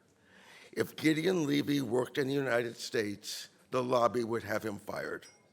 There is no question about that. And that's why when you watch MSNBC and you wait for people that you like who are liberals and progressives to say something good on the Palestinians, they never will.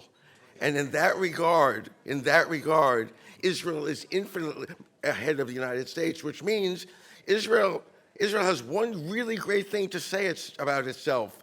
There's no Israel lobby here.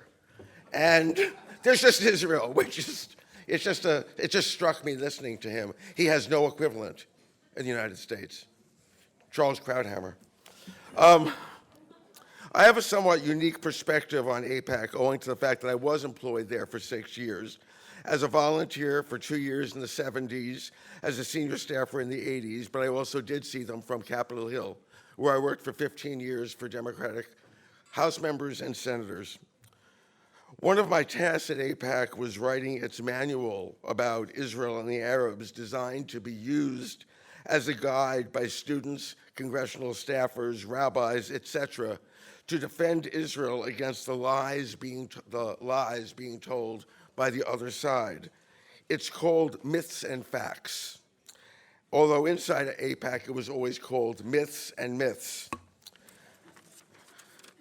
You know, myth. This is standard Hasbara. Myth. They say the Palestinians were driven from their homes by the Israeli army in 1948. Fact. The Palestinians actually left their homes in what became Israel in search of better lives in the West Bank and Gaza. That was part of my job, was writing this stuff, but these myths have been around much longer than I've been. I will use the frame myths and facts to address the most common misconceptions about AIPAC as I see them. And I want to clarify at this point, I left AIPAC in 1986. And after that, I've only dealt with them from the outside, from Capitol Hill, and not as a staffer. I didn't leave there under bad terms. I wasn't fired from AIPAC. In fact, when I left in '86, it wasn't as right-wing as it subsequently became. So I'm not grinding an axe when I tell you, when you hear my feelings about that organization that was my employer. But the first myth I want to deal with is kind of a pro-AIPAC myth. It is that AIPAC's role in intimidating members of Congress to support its demands through the use of financial pressure and intimidation is unique. That this pressure is an aberration invented by Israel's supporters to advance the Israel's government's goals. Fact, AIPAC is not an aberration. Basically, every decision Congress makes is made with an eye on who has the money and how can a legislator either get some of it or avoid it being deployed against them. No, not every decision is based on money. But issues like abortion, for instance, which is a religious kind of issue, is not based on money. But everything else is. Most notably, issues relating to banks, guns, Wall Street, labor, regulations to protect consumer, healthcare, the environment, etc.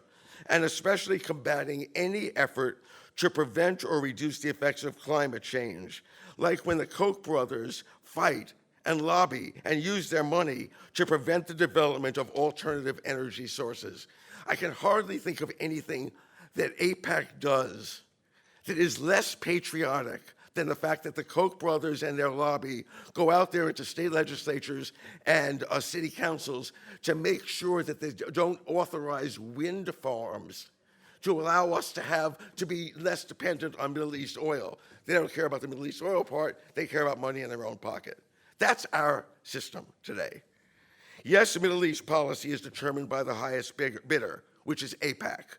But pretty much every policy discussed on Capitol Hill is determined by those with the money. If that means that democracy in America is itself a myth, so be it.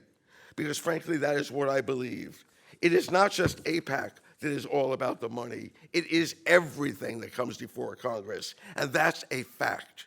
And I say that for 15 years of being up there and watching it and benefiting from it too, because you raise money from for your bosses from the special interests that want them to do stuff for them. The lobby supporters, of course, argue that it is love for Israel, the supposed fellow democracy, that is behind its support. But that was never evident to me. Yes, there are members of Congress who are true believers who, quote, love Israel and are sincerely devoted to its interests as those legislatures or Netanyahu sees those interests. But they are very few. In fact, of the 29 Jewish legislators currently serving, most had little or no involvement with Israel before entering politics, with most making their first visits to Israel as either candidates for office or once they were able to visit on free junkets. Yes, they all talk about loving Israel, about having grown up on Israel, about learning about Israel in Hebrew school, but take it with a grain of salt. Barney Frank, now retired, who was a reliable AIPAC supporter, talked a good game about his love for Israel, but it wasn't intense enough to merit more than one reference in his just published 300-page autobiography, and he just mentions it in passing with a whole bunch of other countries. Where was Barney's love? It's not in his book. It's not there. Yes, most of the Jews in Congress care about Israel. Most Jews do. But that care would likely lead them to support dovish positions and not mindless hawkishness, were it not for the lobby and the financial benefits of staying in its good graces. After all but one of the Jewish members of Congress are Democrats and liberals who hold dovish views on every other foreign policy issue except Israel, where for some reason they become raving hawks. Same with non-Jewish Democratic supporters of Israel. Same thing. Honestly, can anyone believe that Bernie Sanders really believed that the Gaza war was a good idea? Or Elizabeth Warren? Or Al Franken?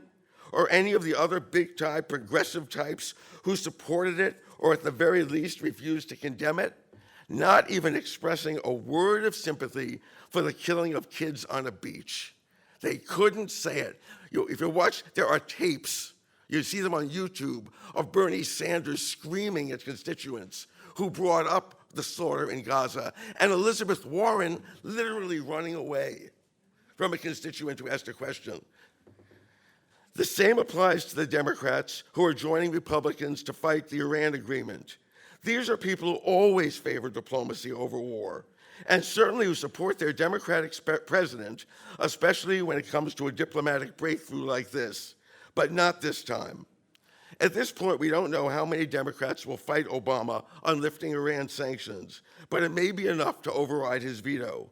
Just think about that. Congressmen voting to override a veto from their own party. Why would they do that?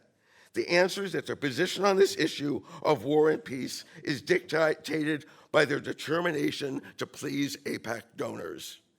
Chuck Schumer deserves special mention here, the next leader of Democrats in the Senate. His rise to the majority leader post, or minority, whatever it is going to be when he comes in, majority or minority leader, does not stem only from his charm, brilliance, or ability to place himself in front of television cameras. It comes from his ability to raise money from his base, which is viewed as, and in fact is, Wall Street and pro-Israel donors. Schumer no more loves Israel than he loves Wall Street, but he loves the money that these two sources provide to his campaign coffers. And through his efforts as the Democratic Senate as chair of the Democratic Campaign Committee to his colleagues in the Democratic Party itself. He became head of the campaign committee, would raise money from AIPAC, raise money from Wall Street, and then dole it out to all his friends in the party who are up for re-election. And then they know where it comes from. This is important to note. Pro-Israel donors and AIPAC give so much money to candidates that the Democratic Party has for years been choosing only those closest to the lobby to run their campaign fundraising operations. That is why Rahm Emanuel got to be chair of the Democratic Congressional Campaign Committee, putting him both in place to block any candidate not sympathetic to AIPAC from running, which he did. He also blocked Arab Americans from running for Congress, and to grease his ascent to the top. And that is why ambitious Democrats will do all they can to defeat Obama on Iran. It's good for business. As the song goes, what's love got to do with it? Nothing. Absolutely nothing. Of course, there are the Christian conservatives who do love Israel or say they do. Today, a large part of that love is, in fact, motivated by hatred of Barack Obama. Netanyahu has made himself President Obama's enemy, so conservative Republicans love him. And many love him in Israel for sincere reasons, religious or because they view Israel as a bulwark against the Muslims. Unlike legislators on the left, however, they are not hypocrites when it comes to Israel. I have nothing good to say about John McCain, Ted Cruz, Lindsey Graham, or the rest of them, but their views on Israel fits in with their worldview, which is that force works and diplomacy never does. Their support for Israel up till now has not been bought because it didn't have to be bought. Although, according to this past Sunday's New York Times, Republicans are now joining Democrats in terms of getting paid for their devotion to Israel, something Senator Tom Cotton discovered when he wrote his letter to the president of Iran and was paid $1 million. He probably does not need AIPAC money to win re-election in Arkansas, but the Harvard-educated veteran of Iraq and Afghanistan has his sights set higher than that. His devotion to the cause will certainly help him get there, and has already. In general, though, the conservatives don't matter much on matters relating to Israel. One, even for the most zealous defender of Israel in the Republican caucus, Israel is not central to them or their fundraising, not central to the way fighting against gays or abortions or Obama or illegal immigration. Those are all their big issues. Yes, there is Sheldon Adelson and a few others who give money to right-wing candidates, but given that 80% of Jews are Democrats, as are the overwhelming majority of Jewish donors, These Christian conservatives are pretty insignificant in terms of the big picture. In all my years on Capitol Hill, I never heard a single staff member say that they had to vote for some Palestinians don't exist resolution that was on the House floor because they're afraid of the Christians. No, they're afraid of AIPAC, and AIPAC is not a Christian organization. The fear is awesome to behold. In 2006, this is amazing, the White House and the Israeli government agreed on an $86 million aid package for the Palestinian Authority to strengthen the PA to help it withstand the Hamas threat. I remember talking to the leading Democrat on the House Appropriation Committee. She had heard from the Israeli government that they wanted this $86 million to go to the Palestinians, and that they, in fact, had drawn up the package with the State Department. So she said, that being the case, she'll support it. Next thing I heard, she was opposing it. In fact, she said she would cut the sum in half, which she did. I paid her another call. Why had she changed her mind with the president and the Israeli prime minister in agreement behind it? She said, after she spoke to me about it, she met with a senior AIPAC lobbyist who told her to cut it in half. I asked her why, and she said, they don't think it's the right time. So it's not just the United States government that Israel is stronger than, it's the Israeli government too. Now, this legislator has a safe seat, but like Schumer, she was always in the fundraising business for herself, for other candidates, and she also became head of the Democratic Congressional Campaign Committee. Her loyalty was not to Israel, but to AIPAC itself. After all, the Israeli government may be calling the shots, but it is AIPAC that is coordinating the PACs, and far more important than the PACs, the individual donors. A lot more money goes to members of Congress from individual donors than from PACs. I saw on the news the other day that Congressman Chris Van Hollen, who is running for and likely to win the Democratic nomination for senator from Maryland, has raised $1 million for his Senate campaign and has $2 million more in the bank. That would not be the case had he not changed his tune on Israel. Back in 2006, Chris Van Hollen got into deep hot water with the lobby when he criticized Israel's conduct of the war with Hezbollah. He expressed support for Secretary Condoleezza Rice's statement that Israel was not taking care to avoid civilian casualties. Poor Chris.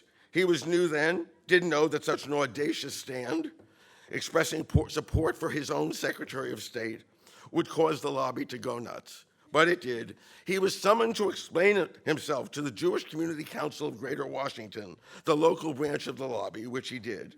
And then he issued a statement which retracted his statement, or his earlier statement, but his mea culpas were not accepted.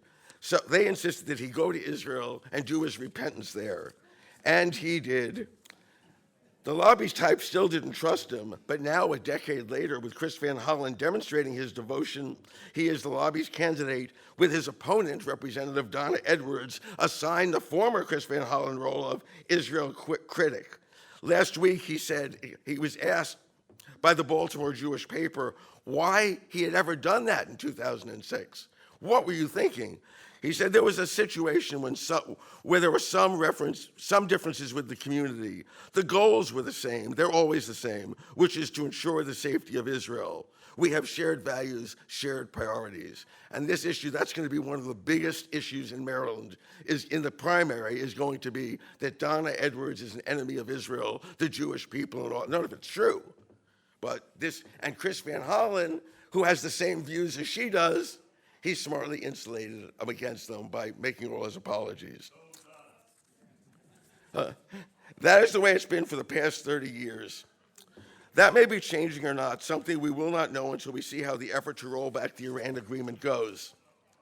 The Iran agreement is something the Israelis and the lobby will not tolerate, which is why they're going to the mat to defeat this deal. If they succeed in defeating the agreement and simultaneously President Obama, with the support of 2/3 of Congress that they induced to support Netanyahu, they will be viewed correctly as stronger than ever. They never brought down a president before. This will be a first. If, however, they lose, if, however, Obama succeeds in putting over this agreement, The lobby will be badly damaged, not only because they lost, but because in the process they are exposed as an ally of right-wing Republicans, not the bipartisan organization they claim to be. With the polls showing that Israel itself is increasingly out of favor with the Democratic base, they could be on the road to extinction. But we can't know that now. I can say, however, that I'm optimistic, but not too optimistic. Let me conclude by congratulating American Educational Trust and the Institute for Research in Middle Eastern Policy for convening this incredibly timely conference. Back when I first started AIPAC, Steve Rosen, who was my boss and was later indicted for espionage against the United States, I know, like, he's still around though. You're allowed to get indicted for espionage. Depends who you're doing it for. He sent me a now famous memo. It's now famous because I gave it to the Washington Post. He wrote, he warned me not to ever talk, this is my second day there, never to talk about AIPAC's activities outside the lobby. He wrote, "A lobby is a night flower. It thrives in the dark and shrivels up in the sunlight." I think that may be happening now thanks to all our efforts. If it does, not only the United States, but Israel, the Palestinians, and the world will be better off. This night flower needs crushing.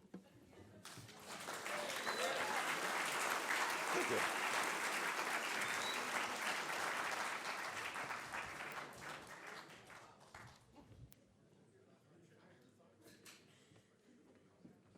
Thank you very much, MJ. Our next two panelists are former members of Congress who did not stay in the good graces of the Israel lobby. And there's a third one here in the audience today that I'd like to recognize. It's Representative Jim Moran of Virginia, who just retired. Thank you for, thank you.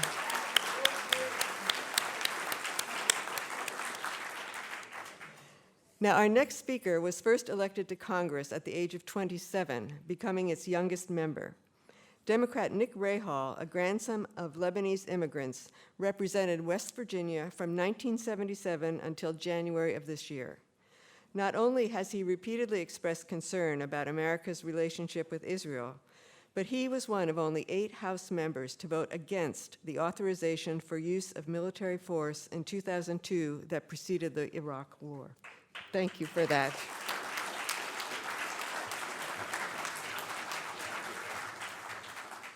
Thank you very much, Janet. I appreciate that introduction. I want to thank you and the Washington Report on Middle East Affairs, Andy Kilgore, your publisher and founder, Delinda Hanley, Grant Smith, and also the Institute for Research in Middle East Policy for putting together this very important conference and for all the work that has gone into making this the success that it is. I want to also recognize a dear friend, besides my former colleague Jim Moran, that's already been recognized, but another dear friend of all of us that's in the room, the Arab League Ambassador, Mohammed Al-Hassani, who's sitting right here on the front row. Mr. Ambassador, good to see you. Wow, after that previous speaker, I guess I'm going to be kind of tame. And my former colleague, Paul Finley, as well, from whom you're going to hear, but it's so good to see you again, Paul, and to have met your son here as well. My first encounter with the Israeli lobby. Wow, it didn't take long to think about that because shortly after I was elected to Congress in 1977, I, along with a couple of my colleagues, went to the Middle East. Several in the delegation, Toby Moffett, Mary Rose Okar, were of Lebanese ancestry, as I am. And we put Lebanon first on our itinerary.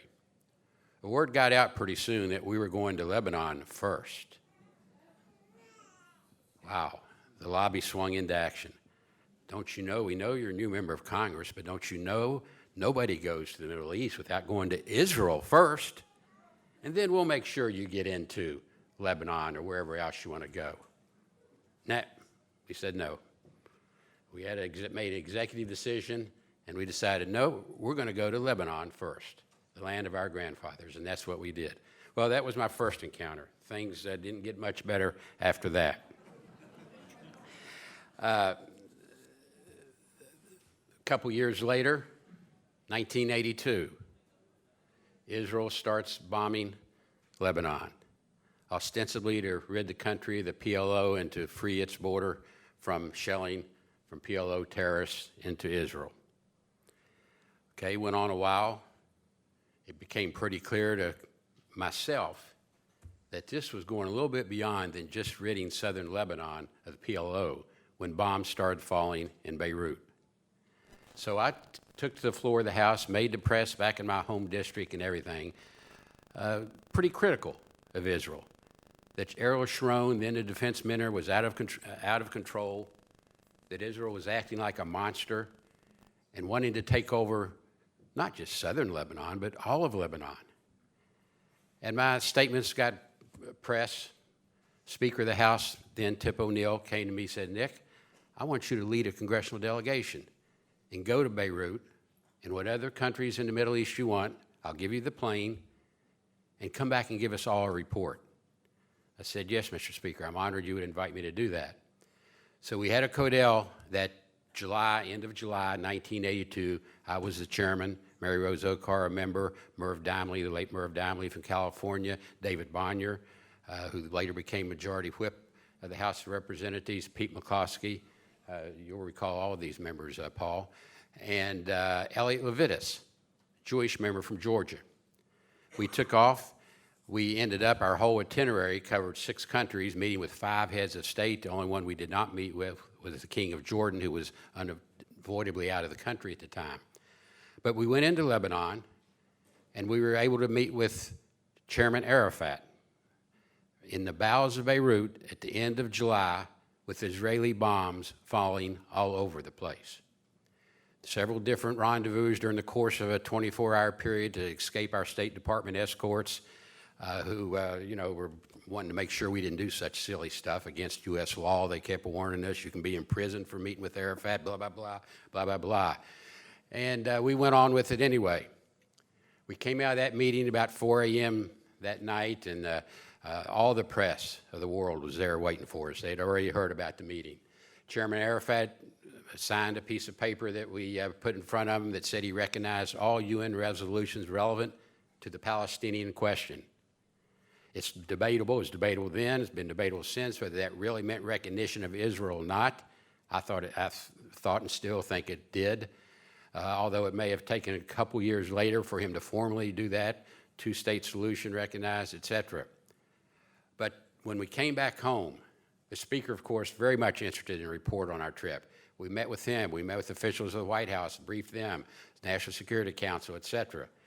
Well, 4 of my colleagues remain nameless at this point, but they introduced a resolution on the floor of the House to impeach those of us that met with Arafat for treason.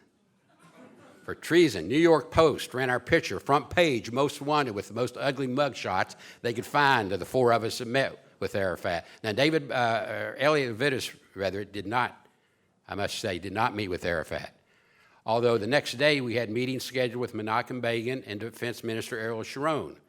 When the worldwide press hit, we just met with Arafat the night before, they immediately canceled.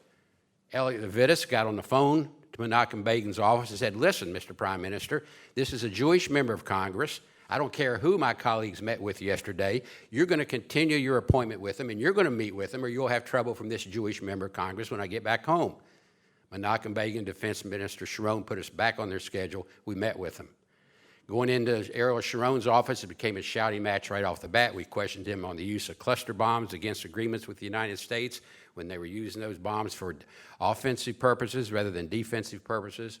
And the one thing that struck me right off the bat was a map on the wall in Ariel Sharon's office. There was no Lebanon. There was no Jordan. There were no boundaries at all. It was all Israel. Scary, really scary. So fast forward a couple years, we got through 82. I went back later that year with the late Jack Murtha to view our peacekeeping forces when we were truly peacekeeping forces at the end of 82, when we were there to evacuate the innocent PLO, or all the PLO actually, from Lebanon as part of an agreement. But fast forward to the years of Oslo, 93, things looked pretty good. I was invited to go with President Clinton, actually in 98, after Oslo, with him to Palestine, to Gaza, when he was the first U.S. president to set foot on Palestinian soil. We opened the Gaza airport. We met with Arafat. President Clinton spoke to the Palestinian National Council. Arafat spoke right after him. It was all hunky-dory. Everything was great. That evening in the suite of the Camp David, when we had our nightly meeting to find out what all we did during the course of the day, President Clinton was scheduled to address the Knesset the next day. He puts his arm around me and he says, Nick, and Sandy Berger is right there on one side and Madeleine Albright on the other side. He says, I'm feeling a little bad. I'm wondering if you'll give my address to the Knesset tomorrow. I thought that Madeleine Albright was going to have a heart attack. The president, of course, was kidding. Then in '95, my experience with the Israeli lobby. I get a letter of invitation to go to Israel, May of 1995 with AIPAC. I look at the letter, do a couple double takes. I say this can't be real. I ask my staff, please verify that this letter came from AIPAC and that this individual really signed the invitation. They checked it out and came back and said, boss, this letter is a real invite. It's not a hoax. I said, okay, I'm going to accept. I'll go. I think AIPAC was just as surprised I accepted as I was that they'd invited me. But I did go on that trip, and I said under one condition, and that is that I can sneak over to Gaza, go over to Gaza any way I want to in order to meet with Chairman Arafat. They thought about it for a couple of days and came back and said, yes, that's fine. I don't think they believed I was really going to do it. We get in Tel Aviv the night before I'm scheduled to go into Gaza to meet with Arafat. AIPAC finds out I'm serious. I'm really going over the next day to meet with Arafat. So that night, a couple members of the AIPAC's board comes to me and says, hey, Nick, can we go over with you? Can we go with you? So I made some calls, and yes, it was agreed. And the next day, several members of the board of directors of AIPAC went with Nick Rahal to meet with Yasser Arafat in Gaza. And they were just stumbling over themselves to get their pictures taken with him after our meeting ended up. Of course, things after that's all history, and it's gone downhill. But the lobby, you know, much has been said about the lobby, the Jewish lobby. And it's just so massive and so all-inclusive that it's hard to put the finger on one individual as back over the previous years. I'm going to get to the present day in a moment. But it's hard to define any one group, and that, of course, that's their goal. And let me say a word about lobbies. It's part of our small d democratic system of government in this country. Any ethnic group, Jewish, Arab, Greek, Italian, Spanish, has the right to organize and petition their government for a redress of their grievances. Democratic right. I have no problem with that. Where my problem comes in is when those lobbies put the interests of the country, foreign country from which they come, ahead of the interests of the United States of America and not registered as a foreign agent, which is also required by our laws of the United States.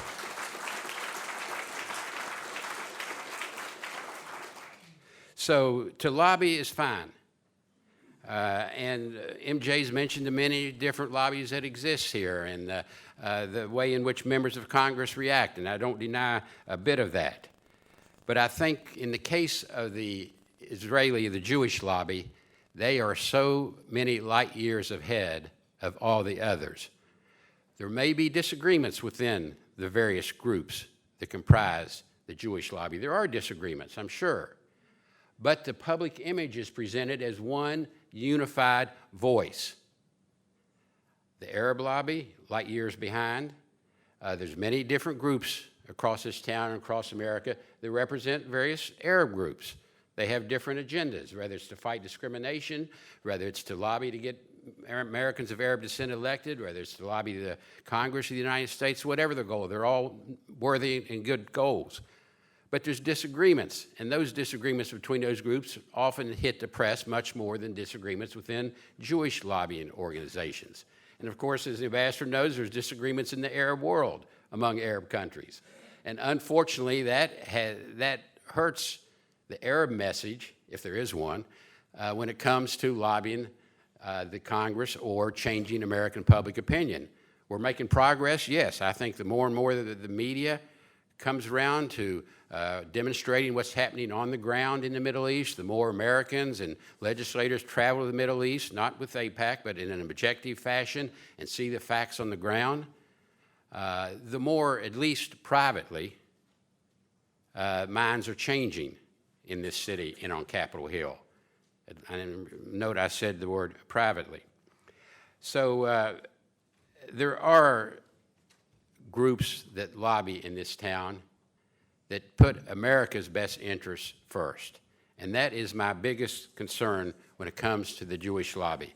There are too many times, and certainly the Mersheimer and Walt report of 2006, we all recall that report on lobbying of the lobby in this country, gives numerous examples of where American politicians' minds have been changed when they perhaps almost stepped over that line, or maybe even did step over that line and criticized Israel, and maybe even used the words my good friend Paul Finley has used, which is, let's have an objective American foreign policy that allows Americans to be objective so they can bring the sides together to reach a comprehensive peace.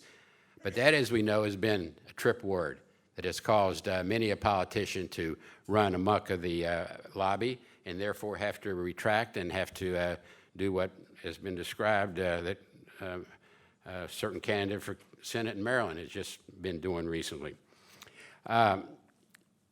Today, ever since 2010, in the Citizens United decision by our illustrious George Bush-appointed Supreme Court, the way lobbying is done, the way campaign expenditures are amassed is quite different. Today we have unregulated and undisclosed humongous amounts of money being spent in political campaigns. The U.S. Supreme Court and Citizens United opened that up through the Freedom of Speech Clause. Now, I have no problem with freedom of speech. What I have a problem with is the undisclosed nature of that decision, whereby these monies can be given to these independent expenditure groups, and nobody will ever know who gave the money to those groups. Now, when we ran our personal campaigns, every penny coming in had to be reported, every penny going out had to be reported. But not so with these independent expenditures, and by the very nature of their being legal, they cannot be pro any candidate. They have to be anti, thereby lending so much more to the negativity of our campaigns today and the dysfunctionality and the polarization of Congress after the elections. This is certainly one of the biggest factors in that dysfunctionality is this Citizens United decision. It's anti, whether it's the incumbent or a challenger, and the person that benefits from all that negativity never has to report a penny on his or her campaign expenditure or from where, or anything about the millions of dollars of ads ran against their opponent. What do we know? That lends to the question, what does that person stand for? Who benefits from all the negative against the other person? We don't know. Never does that person have to say what he or she stands for. So what we've seen is a hijacking of our democracy by these outside independent expenditures. There's front groups, of course. Like in my case in this past election, the front group was Americans for Prosperity, AFP. The public name associated with AFP are the Koch brothers. Their total expenditure in my congressional race was probably $14 million by most reports. That includes all of the independent expenditures and my opponent's spending as well. And again, we have no idea where the money for the AFP, Americans for Prosperity, or the Prosperous, whatever you want to call it, we have no idea who gave to them. I don't know whether it was my co-operator's money. I highly suspect it. I don't know whether Sheldon Adelson's money was involved. I highly suspect it, although he had his own separate group that he gave to called the Young Guns that was a major part of the Republican operation last November. So what we've seen now are these billionaires, whether the Koch brothers, Sheldon Adelson, and others, and there's billionaires on the Democratic side. I don't mean to paint this all as one side, but these billionaires using these dark money expenditures have actually dwarfed AIPAC. I mean, they've made AIPAC look like a little lamb pauper going around the street asking for money these days. And the perfect example of how I think they're controlling the strings of the Congress was, first of all, this year, the invitation to the Prime Minister of Israel to address Congress without State Department okay, without White House okay, and 2 weeks before a domestic political campaign in the state of Israel. Inviting the Prime Minister to come give a political speech before the Congress of the United States 2 weeks before his toughest re-election of his life. What was that followed up by? A letter signed by 47 senators to Iran, not to the president of our country, but to Iran, expressing their deepest problems with what even is not even a deal now of a U.S.-Iran nuclear arms control agreement. And I want one as much as the Israelis, believe you me. I don't want to see Iran develop nuclear weapons. And I have the same concern a lot of our allies in the region have. But by golly, you don't do it, as been described already today, by continuing to spread fear. We saw what happened when Ariel Sharon and George Bush, the son, did that in Iraq. It's Iraq all over again. The falsification of what the threat is, and certainly Iran is not an existential threat to the United States, and it may be to Israel. I'm not going to debate Israel politics on that. But there we find Israel and the United States interests diverging, and they're not one and the same. We can deal with Iran in a little different perspective than can Israel.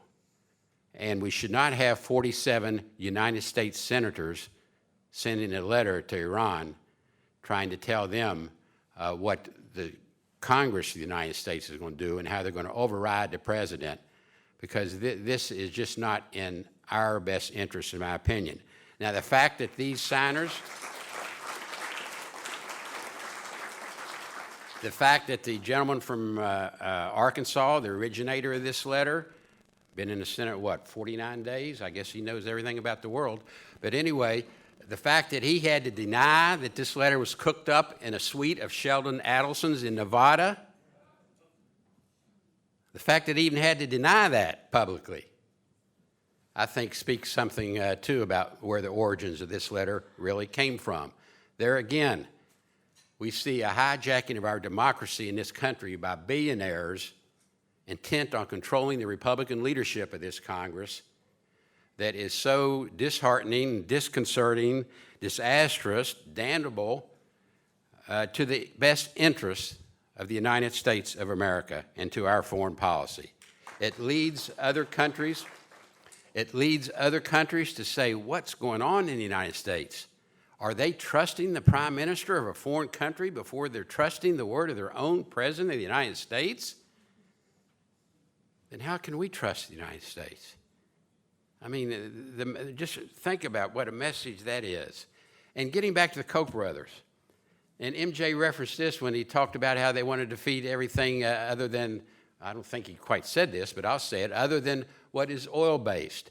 Here they come into West Virginia, and me being the most pro-coal Democratic member of Congress in the Congress of the United States, and they run a campaign against me being anti-coal, as if they're pro-coal, when you know the real reason is they're pro-oil and gas. That's where they made their money, so why shouldn't they be after the most pro-coal Democrat in the United States Congress? Their own hidden agendas, their own profits is what's running this, and again, I think is frightening for the future of democracy in this country.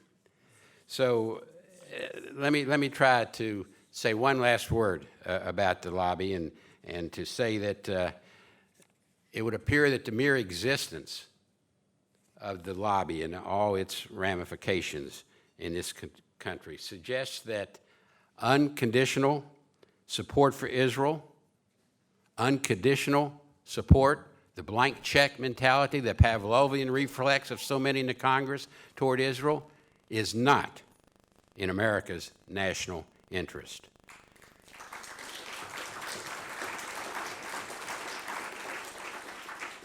If it was, why would one need such an organized, well-oiled special interest group to bring it about?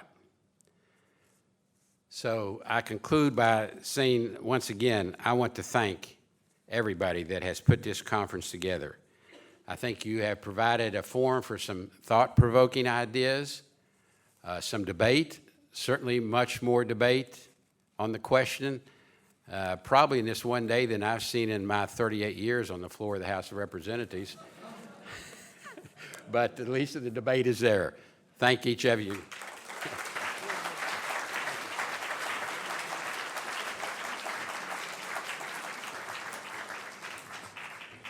Thank you very much, Congressman Rahal. We'll certainly miss your voice in Congress.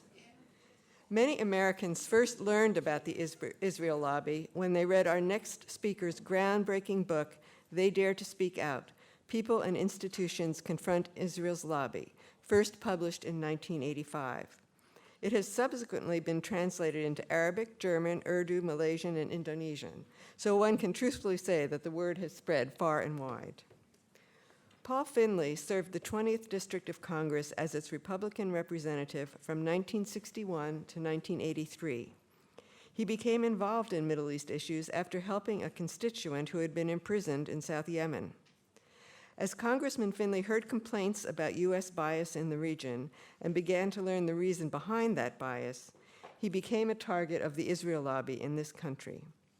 Paul Finley lost his bid for re-election in 1982 after his congressional district was redrawn, another tactic used to eliminate critics of Israel. Since then, he has continued to speak out, writing numerous books, speaking to audiences around the world, and co-founding the Council for the National Interest. It is indeed an honor to introduce Congressman Paul Finley.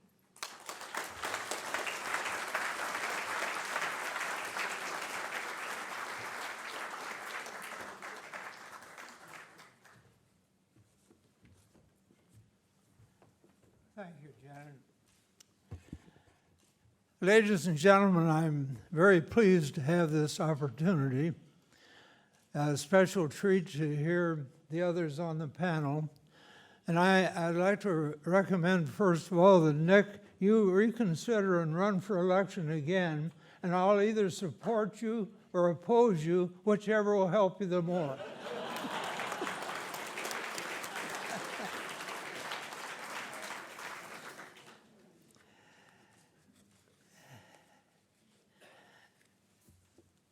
I congratulate the people who founded the Washington Report on Middle East Affairs and those who have survived and have initiated what I hope will become an annual conference like this.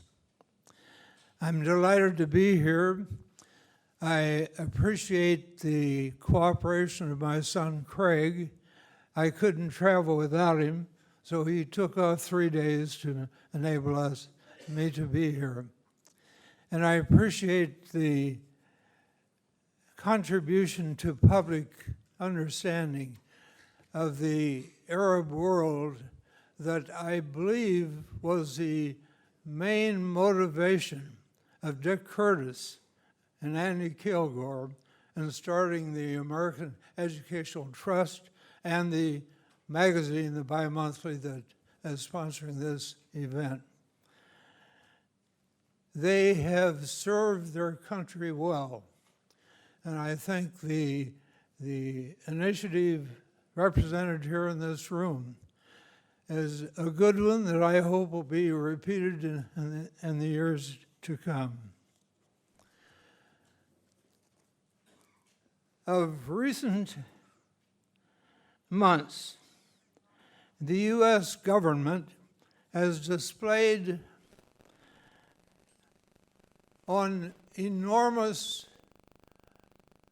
international television for all to see the shameful subservience to Israel and its lobby. That's what brings me here tonight. Turn your thoughts back to last October. The thundering assault on Gaza, that tiny open-air prison where people have to struggle just to live from one day to the other. The toll of death, 2,200. The toll of injured, 11,000 more. Shattered schools, hospitals, almost everything that made up the struggling economy of Gaza was shattered in just a few hours.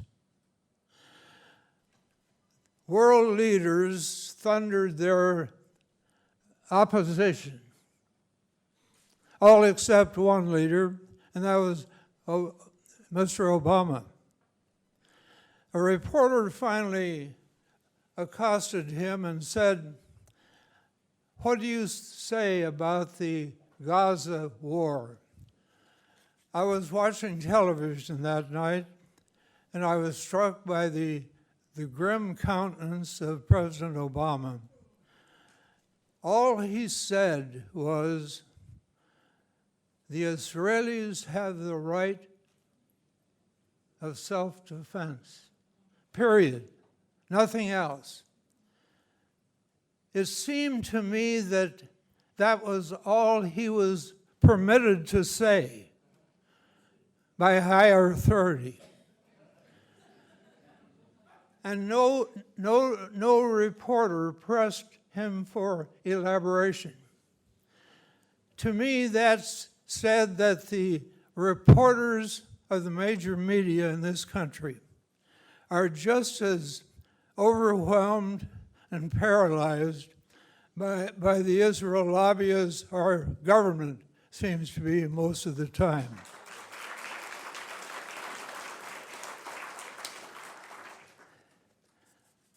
A month ago, as Nick said, an amazing event took place on Capitol Hill. And I know that Nick Rahal feels, as I do, and Jim Moran feels the same way, that there is something sacred in the House of Representatives chamber. It's one of the cherished heirlooms of our republic. The symbol, if there is one single outstanding preeminent symbol of liberty and free speech, it's the House chamber. And it was a sad moment for me when I realized that the lobby for Israel has sufficient power to gain control of the House chamber and to put on what is nothing more than a campaign speech for the benefit of Netanyahu 10 days before his bid for a fourth term. Our government cooperated in that desecration of that heirloom of our great republic, the House chamber. Another demonstration.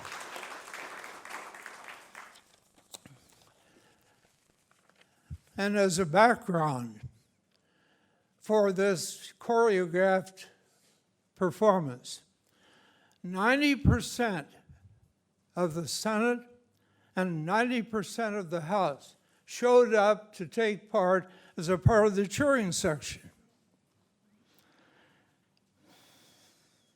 It was a rude and crude moment for our country.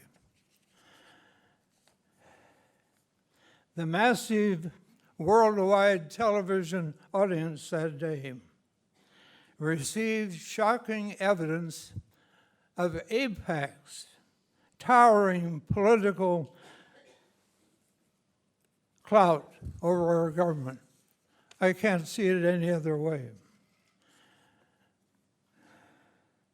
It was done in precise defiance of the U.S. president,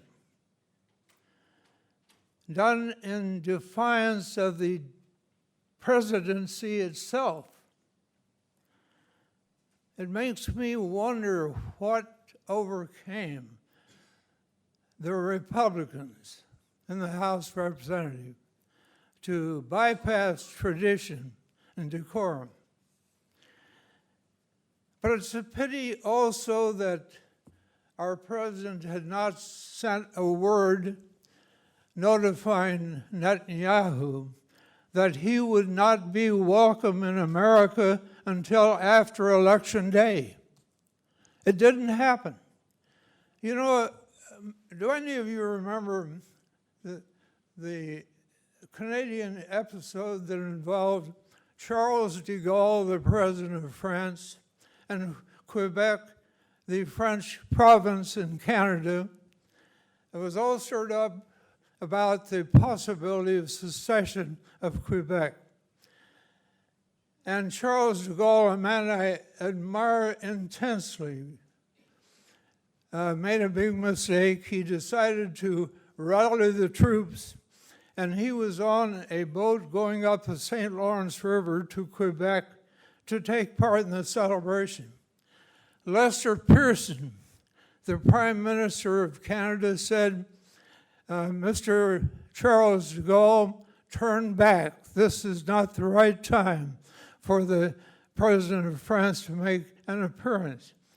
What a model that was, because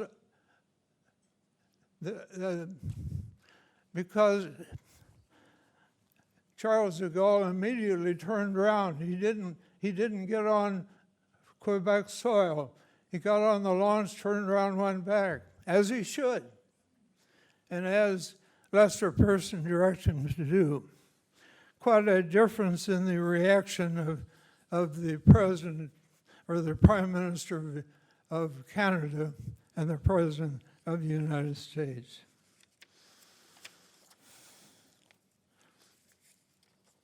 And if he had ordered, if Obama had ordered Netanyahu not to come until after Election Day, I'm sure that the masses of the American people would shout with joy at his nerve. But it didn't happen. AIPAC even then showed its immense power over our government.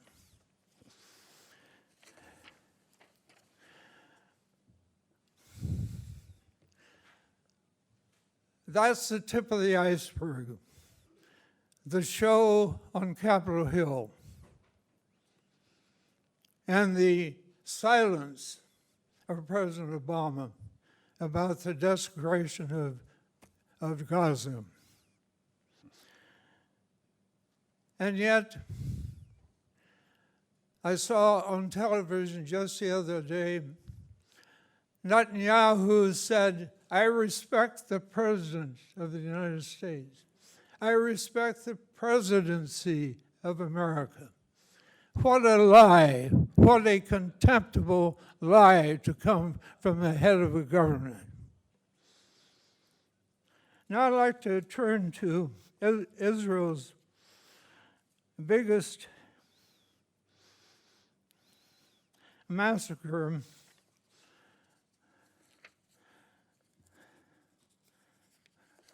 excuse me. I have very little eyesight. I am using water pills, and not many of you young people know,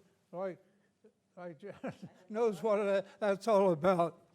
But I've departed twice, but I'm determined to stick this out.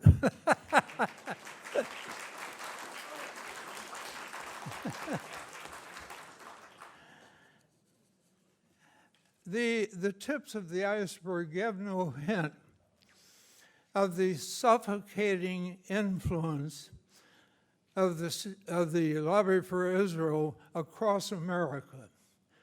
It's as if a blanket, a suffocating blanket, had been spread across the entire nation.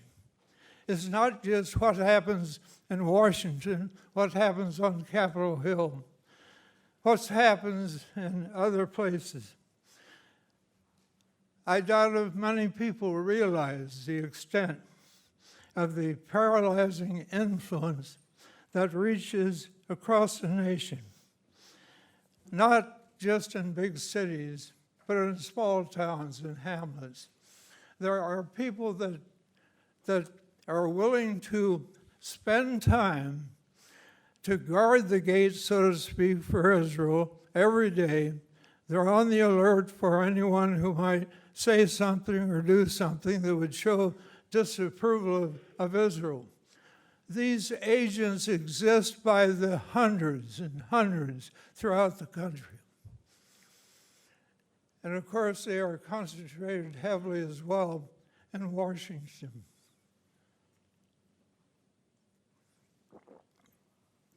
I'll give you just one example. Harold Saunders, a great diplomat that I worked with quite closely over the years, told me that if he wanted to get a letter to the Secretary of State, his boss, that dealt with misbehavior by Israel, he said, I have to sit down, type the letter myself, go to the Secretary's office and hand it to him personally. If I would put the letter in the usual desk-to-desk transition up to the top of the State Department building, it would emerge emasculated so thoroughly that the intention would never appear. Imagine that.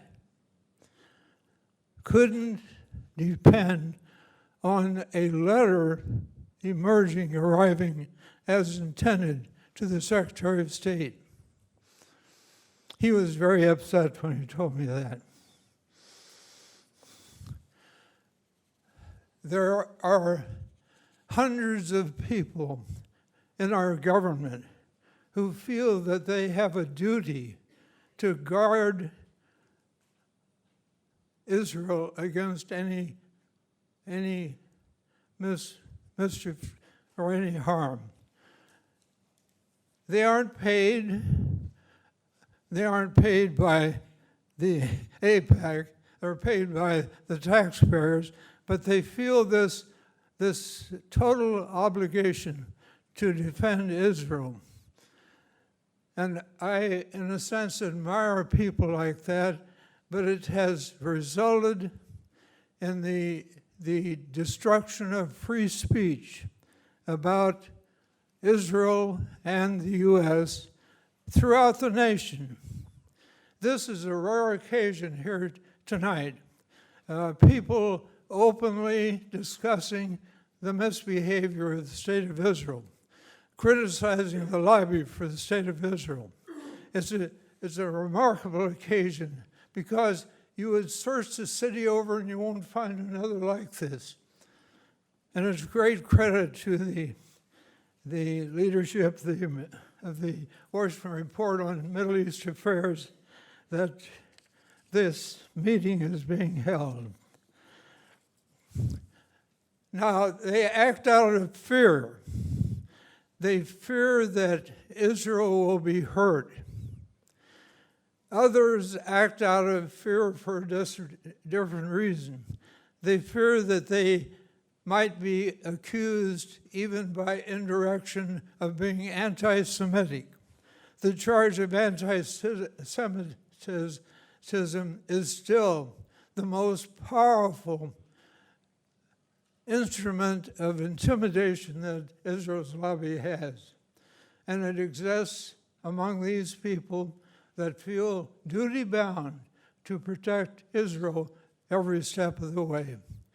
And if you think back about your home country, your home village in the past, you can be sure that someone in every village, every city, every hamlet is there to protect the interest of the state of Israel. And it's a very scary scene, one that is not receiving any attention in our government at all. It's not fear of bodily harm that causes people to watch what they say about Israel. It's the fear that they might be considered a border case, at least, of anti-Semitism. And most of the people in this country still believe that that's the worst stain any person could have on his or her reputation, anti-Semitism.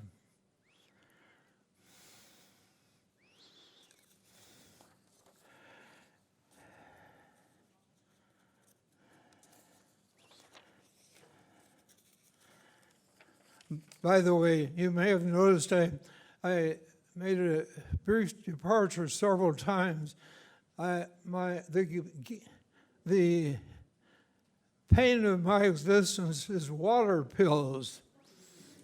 Now, if you're troubled about the length of lectures in the future, you might restrict speakers to people who are on water pills.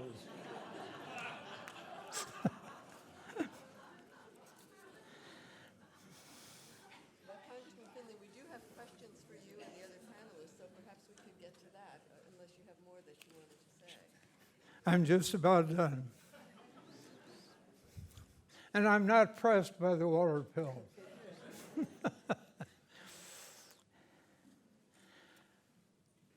The lobby is something more than just a suffocating blanket across the country. It's something more than a lobby that has enough moxie, enough hubris to get things done on Capitol Hill and in the White House. It is also a large, effective lobby, as Nick mentioned.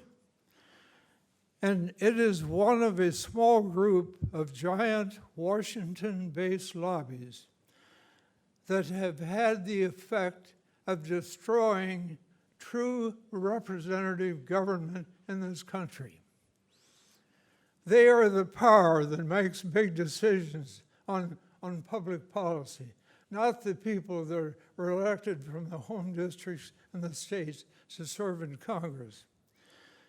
It's not that group that holds the real power. It's a group of unelected people who manage big lobbies that have big money to spend in order to control what's done as public policy. And as Nick has pointed out, that's a great difficulty to overcome because the Supreme Court has declared that the right of free speech extends even to corporations. And these corporations, like others in these lobbies, need not disclose who they are or what they're spending their billions on. I conclude that the only real hope is a constitutional amendment that will authorize the Congress to limit campaign spending. And the key provision of the amendment that I would recommend is one that declares that no contributor can send money into a constituency unless that contributor is himself or herself a domiciled resident of that constituency and is able to swear that he or she has been domiciled in that very constituency for 2 years. Otherwise, no qualification. I don't know of anything short of a constitutional amendment that can correct the terrible menace of lobbies based here in this city. They are running the country today, and they're going to run it until we find a way legally to restore true representative government in our society. Thank you very much.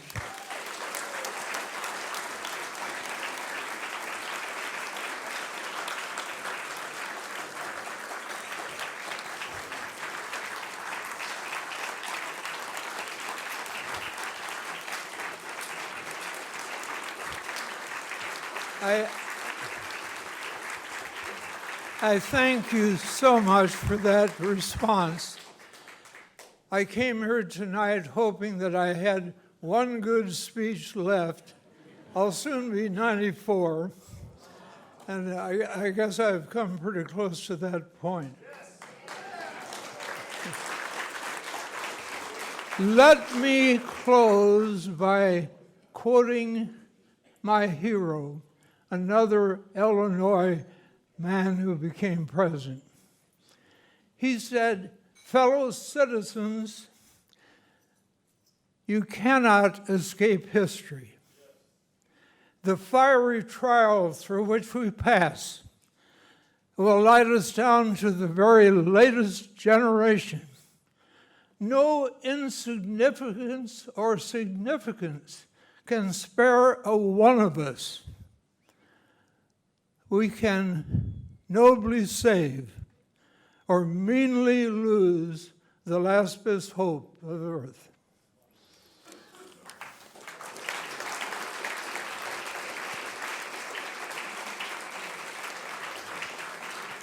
Thank you very much.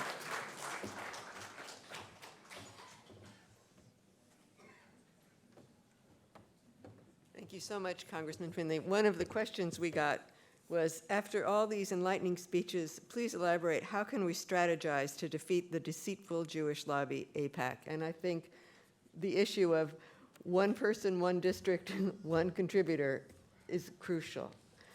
Another question we got says, do you see a large difference between the atmosphere in our current Congress toward Israel and the Congress you served in?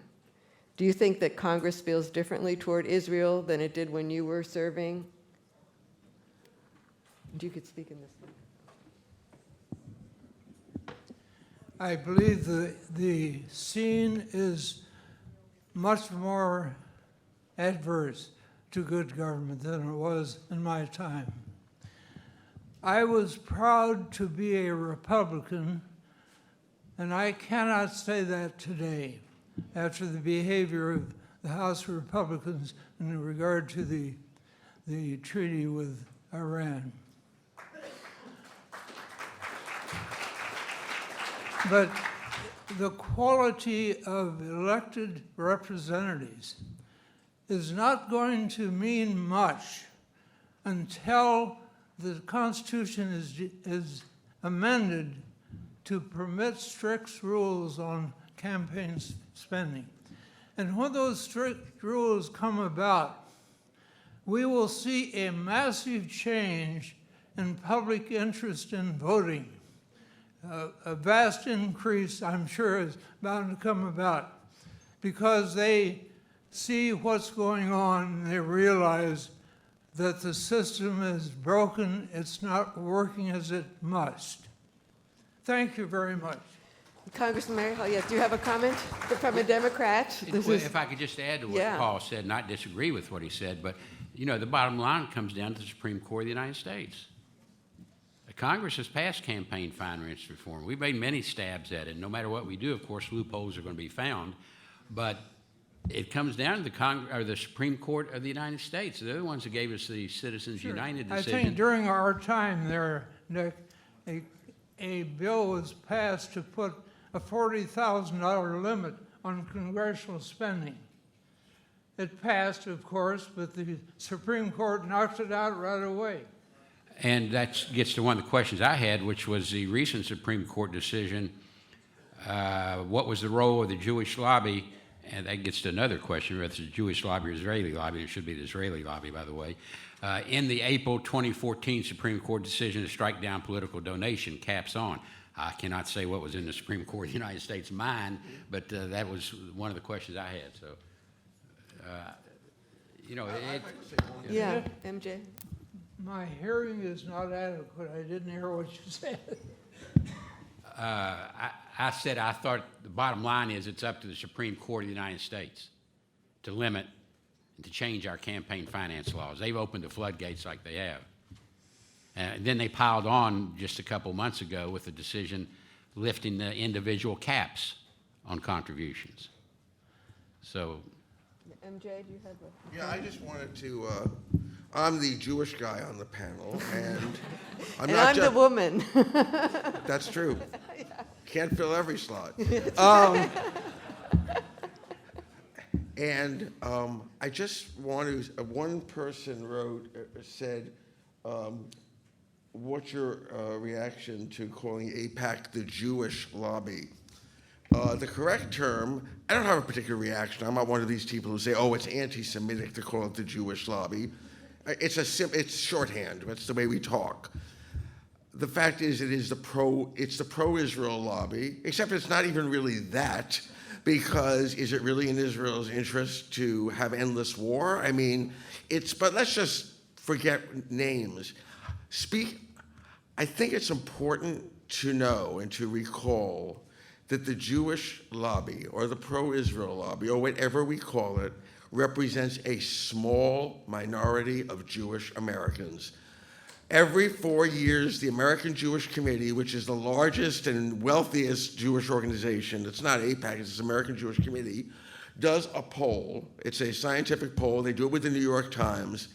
On exit polls, when people come from voting, what do Jews and others vote? What are the issues that they vote on? In both 2008 and 2012, the percentage of Jewish voters who vote, for whom Israel is in their top 5 concerns is 4%.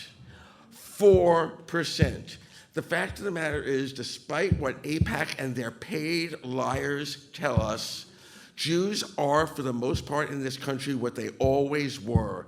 They're liberals, they're progressives, and without the non-AIPAC Jews, people like Democrats like this guy would probably have a much harder time getting funding, and this guy too. I mean, the fact is that's always been true about Jews. And what Adelson and AIPAC want you to think is that the Jews are becoming Republicans. Well, wait till the next election. They voted for Barack Obama 78%. The only group that outdid Jews in voting for Barack Obama were African Americans. So it's really important. It pains me a little to have anyone think that, you have your next door neighbor who's Jewish, and it seems like a liberal and progressive guy, and then you think, but is he really one of these flag-waving Netanyahu people?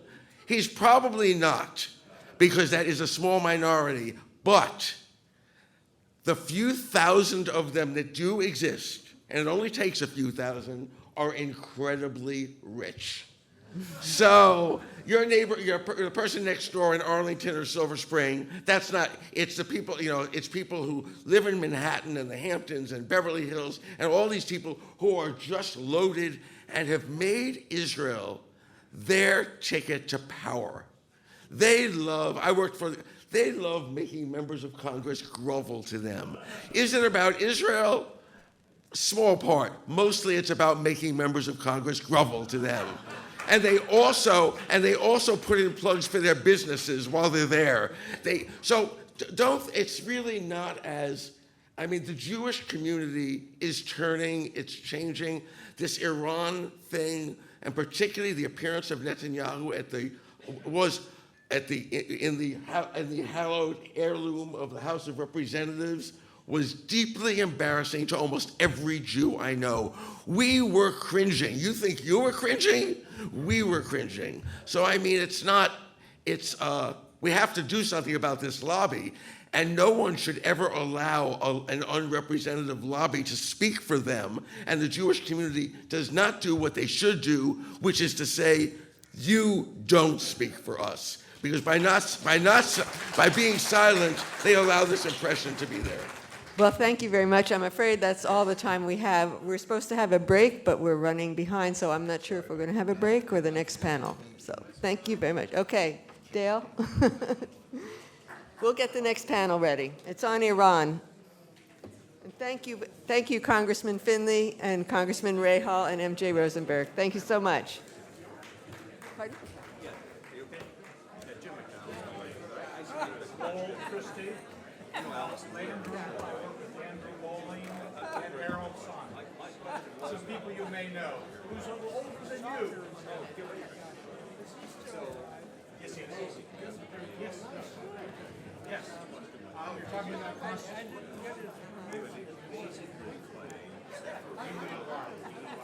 You're talking about the constitutional side. Here is a proposal based upon the existing Bill of Rights. Religious exclusion, and it says in the Constitution, Congress shall make no law or fund the establishment of official religion. This gives legal justification of how we can sue plaintiffs against the idea. So this is just an idea. Our small group quick.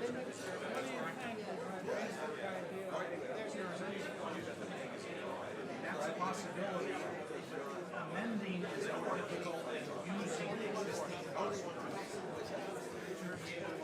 Congress will make no law. I think we were free to run. Okay. Yeah, I think so. Okay. Yes, sir.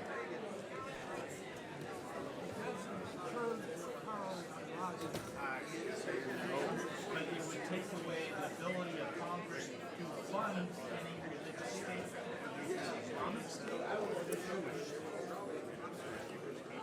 If you could just look at that. I would love to get your opinion as a lawyer on that. I'm not a lawyer. Well, you've been dealing with laws for a long time. Yeah, and so just an idea, we're working with the ADC on that. So, thank you.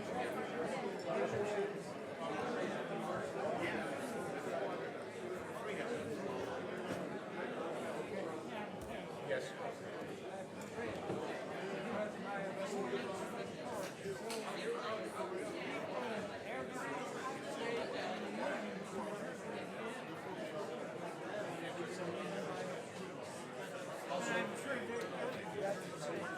Right. I used to work with Nick when I was at the Institute for Illinois, helped establish the Institute for Illinois with the MacArthur Foundation and the idea of CEOs of major corporations.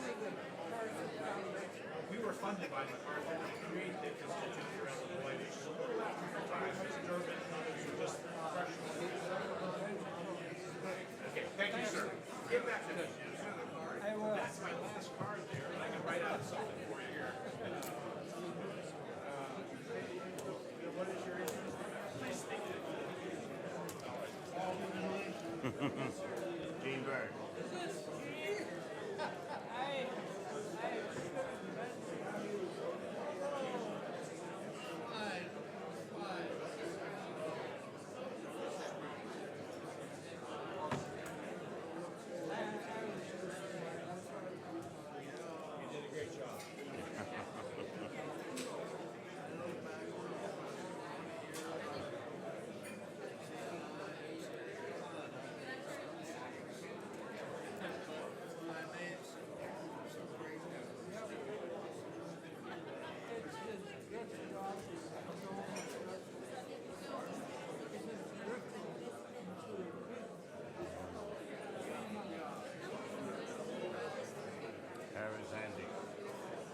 Doing well. He enjoys teaching very, very much. Goes home and institute. He'll be teaching there for another year. He's talking about teaching at Indiana University. Well, The students at Rose Holman are very, very bright. I saw him go. Yeah, Andy said he taught, he was visiting professor at the architects club at the University of Illinois. Because the guy was like sabbatical. He said the students at Rose Holman are about twice as smart. Wow. So unless he gets the Ivy Leagues, I don't know that we'll ever find more gifted students to teach. I've heard nothing but positive things about it. Say hello to T-Bird. Yeah.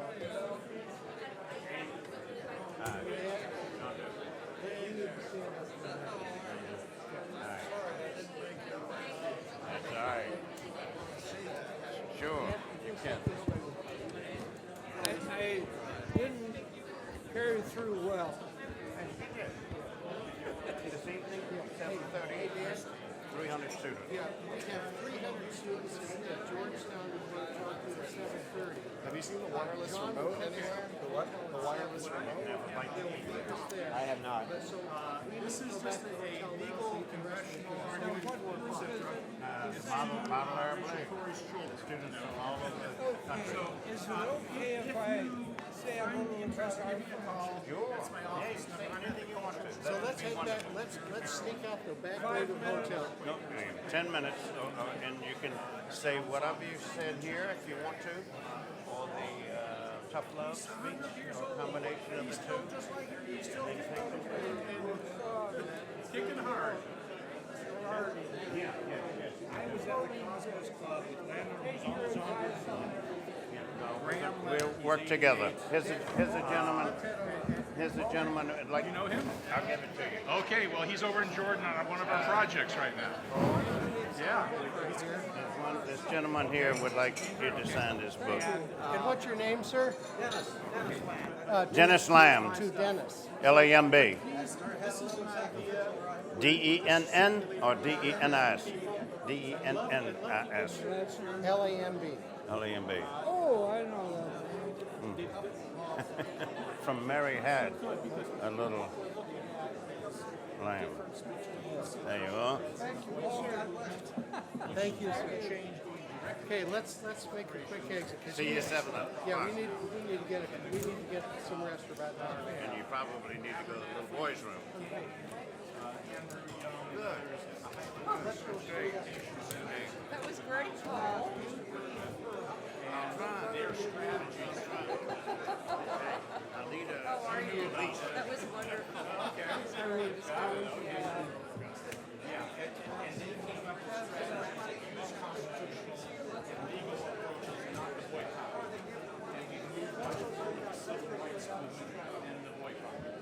This is based upon the civil rights legal. Correct. Eugene, thank you. You're based here in Washington.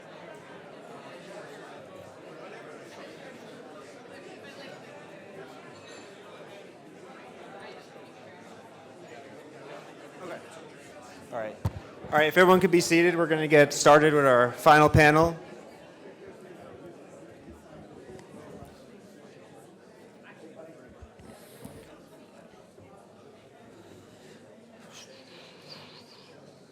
All righty, well, thanks for sticking around to the bitter end here for those of you who remain.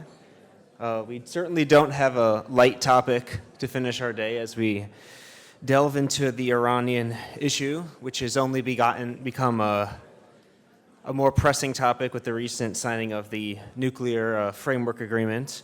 And so we have three experts here to help us shed some light on this and answer questions on this important topic. So we're going to begin with remarks from Gareth Porter. Gareth Porter is an investigative journalist and historian. He specializes in U.S. foreign and military policy. He's the author of 5 books, the most recent being Manufactured Crisis, The Untold Story of the Iran Nuclear Scare. He will be signing that book after this panel, if you want to stick around for that. In 2012, he won the Martha Gellhorn Prize for Investigative Journalism by the UK-based Gellhorn Trust. He will discuss the push for war on Iran.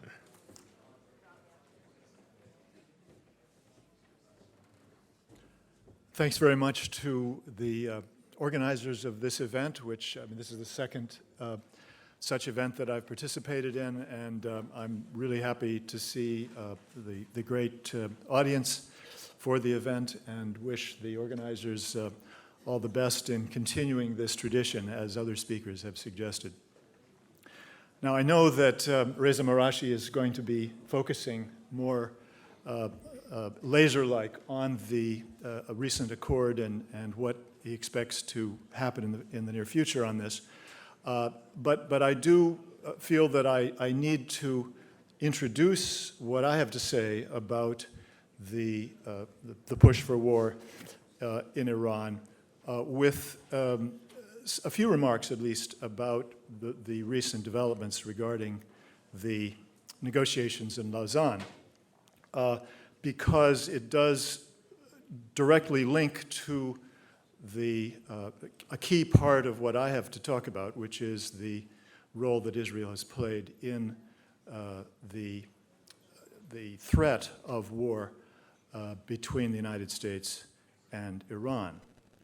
The recent understanding, interim tentative agreement reached in Lausanne, as I think all of you know by now, has suddenly been shown to be vulnerable to differences that were picked apart, if you will, as a result of things that happened immediately after the initial agreement. That is to say, initially after the joint statement by the P5+1, represented by Ms. Mogherini of the EU on one side and Foreign Minister Zarif on the Iranian side.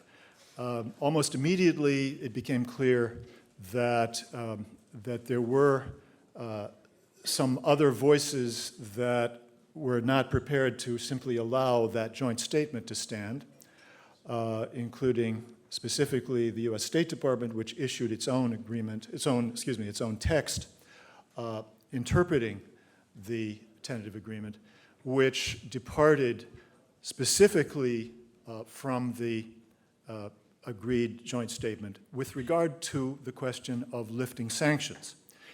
And that issue of lifting sanctions, I don't want to go into the details about this. I'm going to leave that to Reza to the extent that he is going to dissect that problem. But specifically, the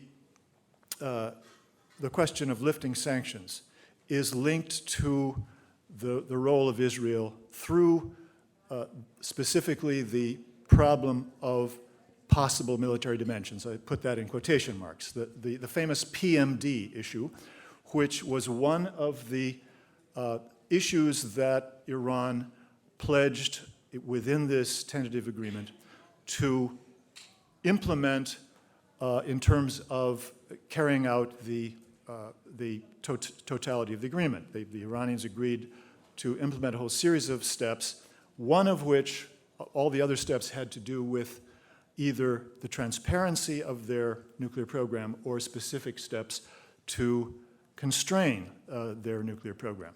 But there's one issue which departed from that set, and that was the possible military dimensions of the Iranian program. PMD, possible military dimensions, refers to allegations that have been made over the years by the International Atomic Energy Agency, as well as Western governments, that Iran, in fact, did carry out nuclear weapons work, particularly between 2001 and 2003, but there are other allegations that extend at least potentially beyond 2003.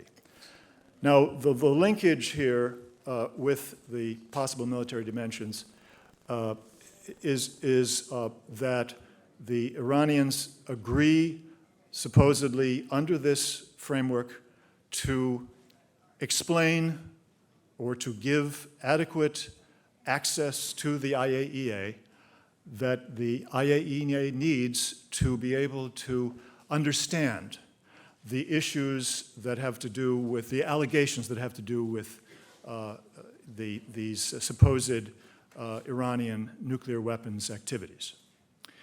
And what I need to do at this point is to explain how this issue of possible military dimensions is in fact not a genuine issue, but an issue that was created, or as I put it in the title of my book, manufactured, part of a manufactured crisis that has been with us now for a decade, or a little bit more than a decade, which revolves around the notion that Iran has been deceiving the rest of the world for many years, that it has had covertly a nuclear weapons program, and that it has always coveted nuclear weapons. My book, Manufactured Crisis, The Untold Story of the Iran Nuclear Scare, lays out the real history of this issue of the Iran nuclear program, and shows that there has been essentially a false narrative created layer upon layer over the years that goes back to the Clinton administration, certainly, and then was developed, obviously, much more effectively, much more far-reaching way by the Bush administration, handed over to the Obama administration, which has continued to take the position that that, in fact, represents the true history of the Iranian nuclear issue. And I don't have the time to go over that history, except insofar as it relates to the specific problem of the role that Israel played in creating that manufactured crisis.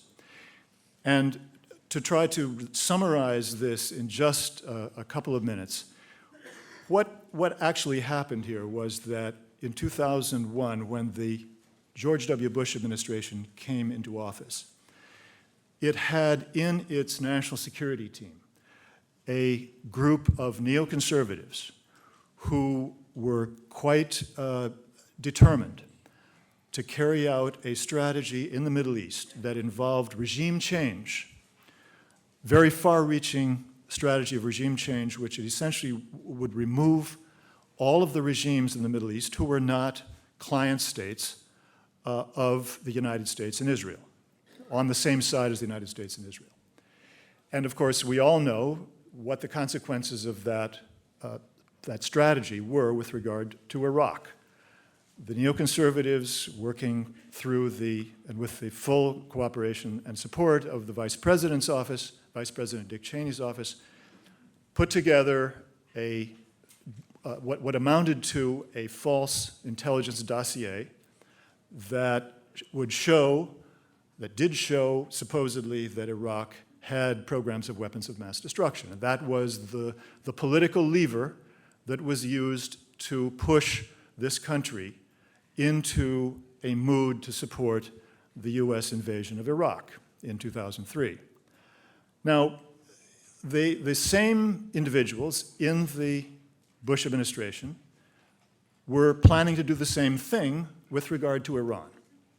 Iran was on the list of 5 regimes which was to be changed through the use of military force, if necessary, and they did believe, according to Hillary Mantel Everett, who was on the National Security Council staff from 2001 to 2002, and talked to some of the people who were part of this neoconservative coterie, they, in fact, expected that the United States would have to use force in Iran.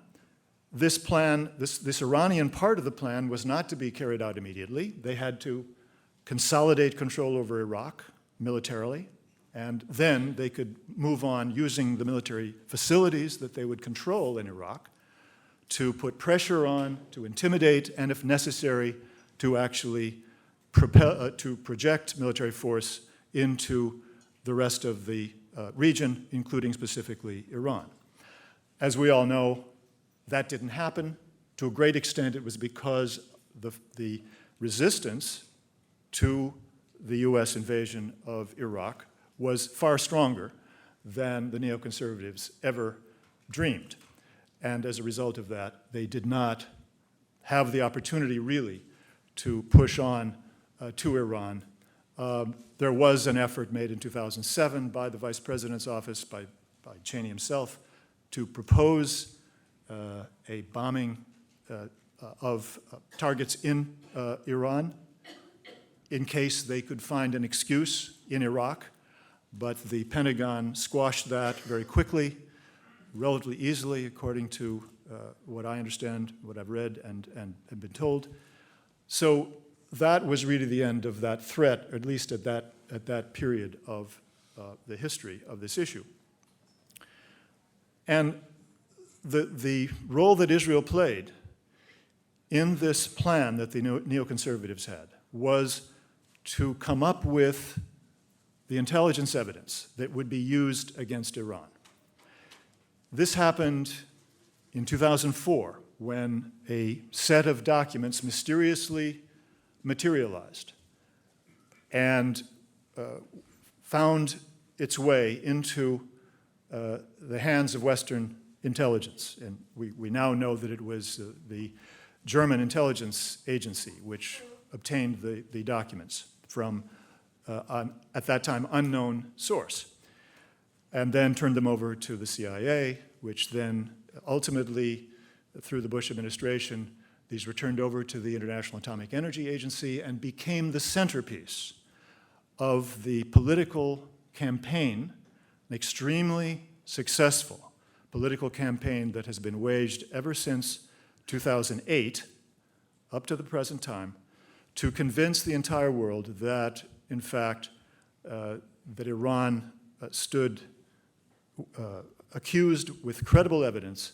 of having had a secret nuclear weapons program, therefore cannot be trusted and must be subjected to an extraordinary set of arrangements which would go 15, 20 years with a set of constraints which no other state has ever been asked to accept.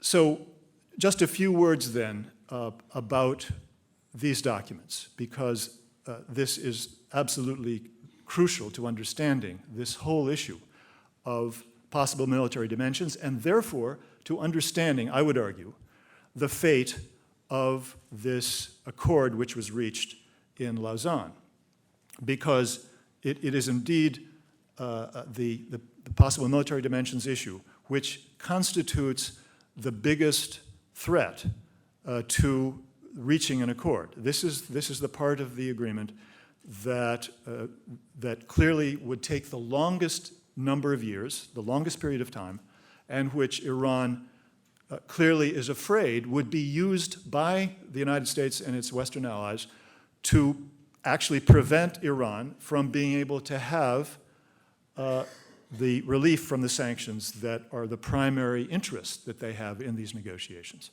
So that's why this is so important. Now, what role did the Israelis play?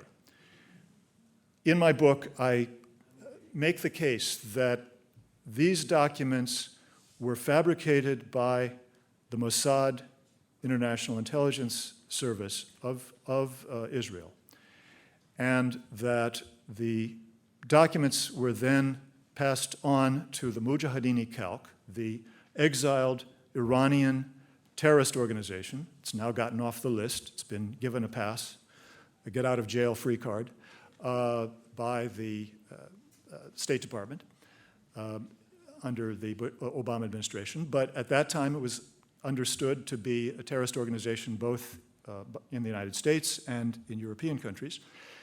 And more importantly, it was known, and it's well documented, to have been a client organization of Israel's Mossad, having served the purpose of laundering intelligence or alleged intelligence, purported intelligence, that the Israelis did not want to have attributed to the Israeli government, to Mossad. There are more than one examples of this that are now well documented, and even documented in a popular book published in Israel in Hebrew by a strong supporter of Mossad. It's a popular history of Mossad's biggest successful covert operations, one of which he argues, asserts, and says he has the evidence to support it, was these documents, which were passed on to the IAEA ultimately through this chain, but which he says the Mujahideen Khalq got from Mossad. He doesn't claim that all the documents came from Mossad, but he does claim that some of those documents definitely came from Mossad. So that is the sort of the chain of custody that I reconstruct in my book. The evidence that the documents came from Israel there's no smoking gun in the person of a former Mossad whistleblower that I can point to, but I can point to, and I do quote, the former German Foreign Office official, senior Foreign Office official, who gave me an interview on the record saying that he knew for a fact, because he was told by senior officials of the German intelligence service, that those documents did come from Mujahideen Khalq. They did not come from some former Iranian engineer or scientist who was part of this supposed Iranian covert nuclear weapons program. So that was the story that had been passed on to the news media, as well as to the IAEA by Bush administration officials. So that's the first piece of evidence. The second piece of evidence is that these documents were just part of a series of handovers of documents by the Israelis to the IAEA. There was a second series of documents that were given by the Israelis to the IAEA beginning in 2008 and continuing through 2009. We know this because former IAEA Director General Mohammed al-Baradei specifically states this in his book based on his own knowledge of what was going on when he was there in 2008 and 2009 before he retired from the agency. And the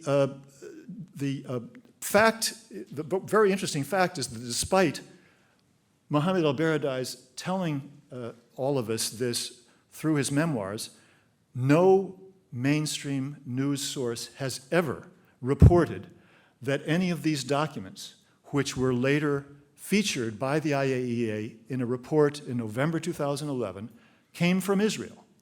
This fact has always been covered up by the news media. I'm the only journalist who has ever reported, and every time I write about these documents, I always point out the evidence that they came from Israel, including al-Baradei's own experience in his memoirs. But the IAEA itself has never acknowledged that the documents came from the Israelis in its reports. This has never been mentioned. It's never been mentioned in the news media. The argument has always been that these documents were, had to be, the source of the documents had to be kept secret because it would reveal sources and methods. This is the usual intelligence speak for not providing any information about where the source originated, what the original source was. But of course, this doesn't apply at the national level.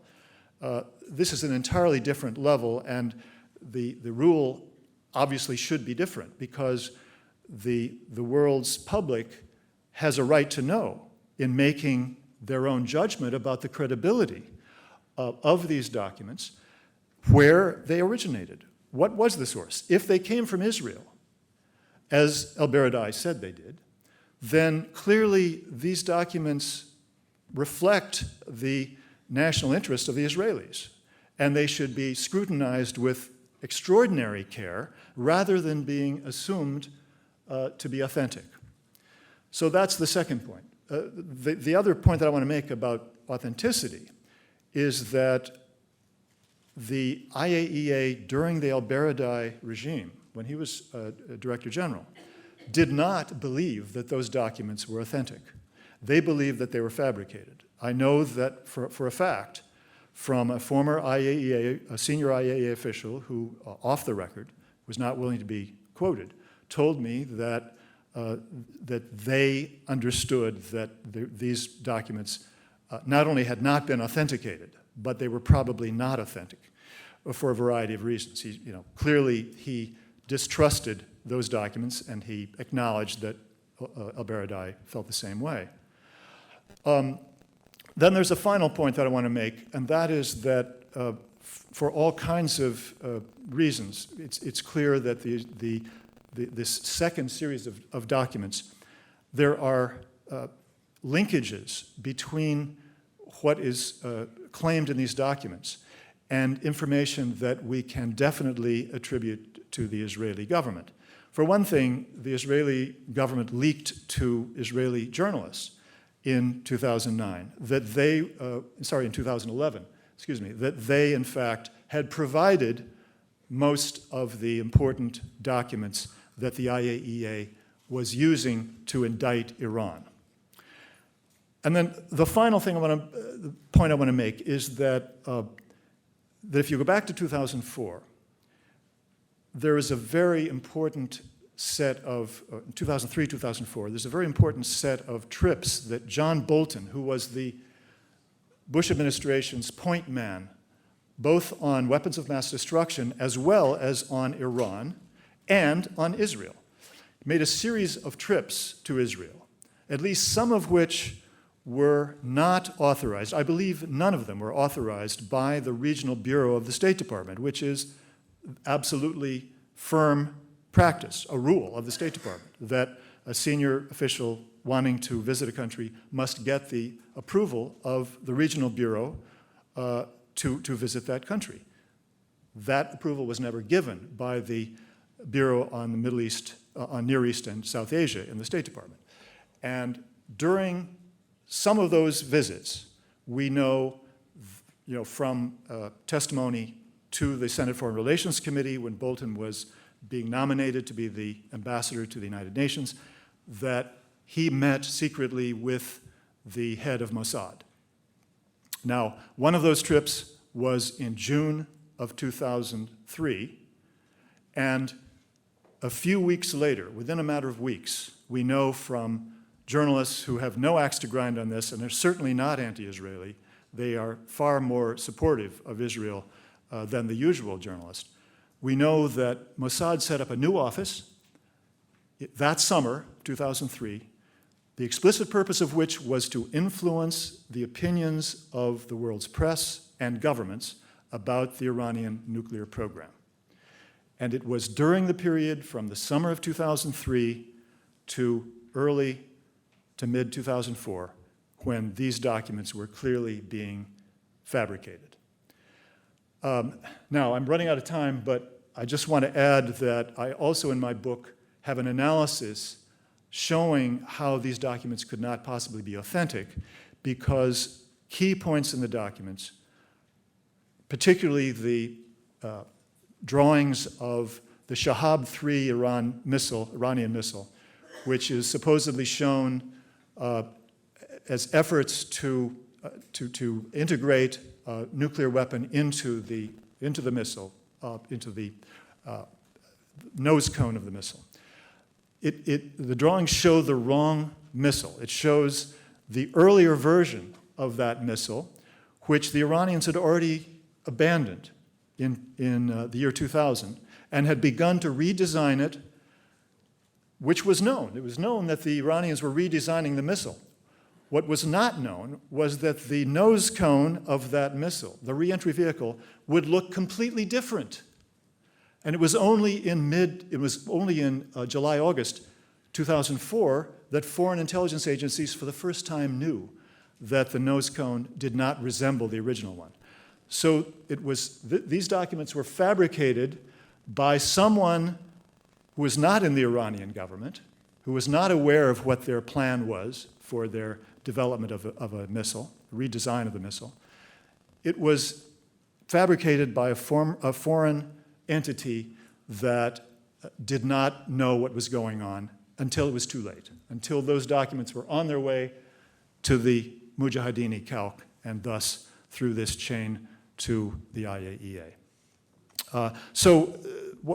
Just in conclusion, what I want to impress upon you is the importance of these fabricated documents and the role of Israel in the current problem of negotiating with the Iranians a deal that will hold, because it is these documents that constitute the most difficult part of that deal, a part that the Obama administration continues to say we are going to insist that the Iranians must explain, must give an account of these documents that is acceptable to the IAEA. And the Iranians obviously have been arguing from the beginning, well, you know, these are fabricated documents. What do you expect us to say? What do you expect us to do? And they're going to give access.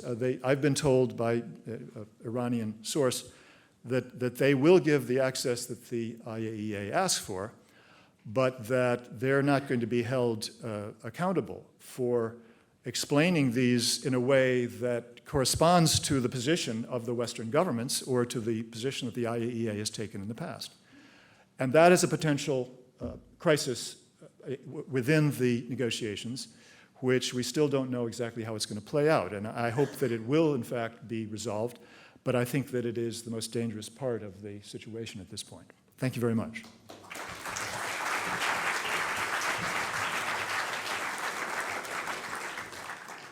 And so with that history in mind, we now advance to the current happenings with Iran and the nuclear deal. And for that, we turn to Reza Marashi, who is the research director from NIAC, the National Iranian American Council. Before joining NIAC 4 years ago, he was with the State Department's Office of Iranian Affairs.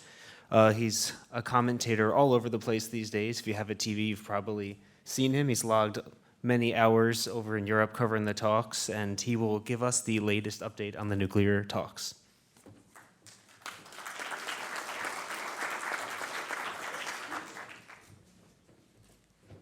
Thank you very much. I appreciate that kind introduction, and thank you all for coming.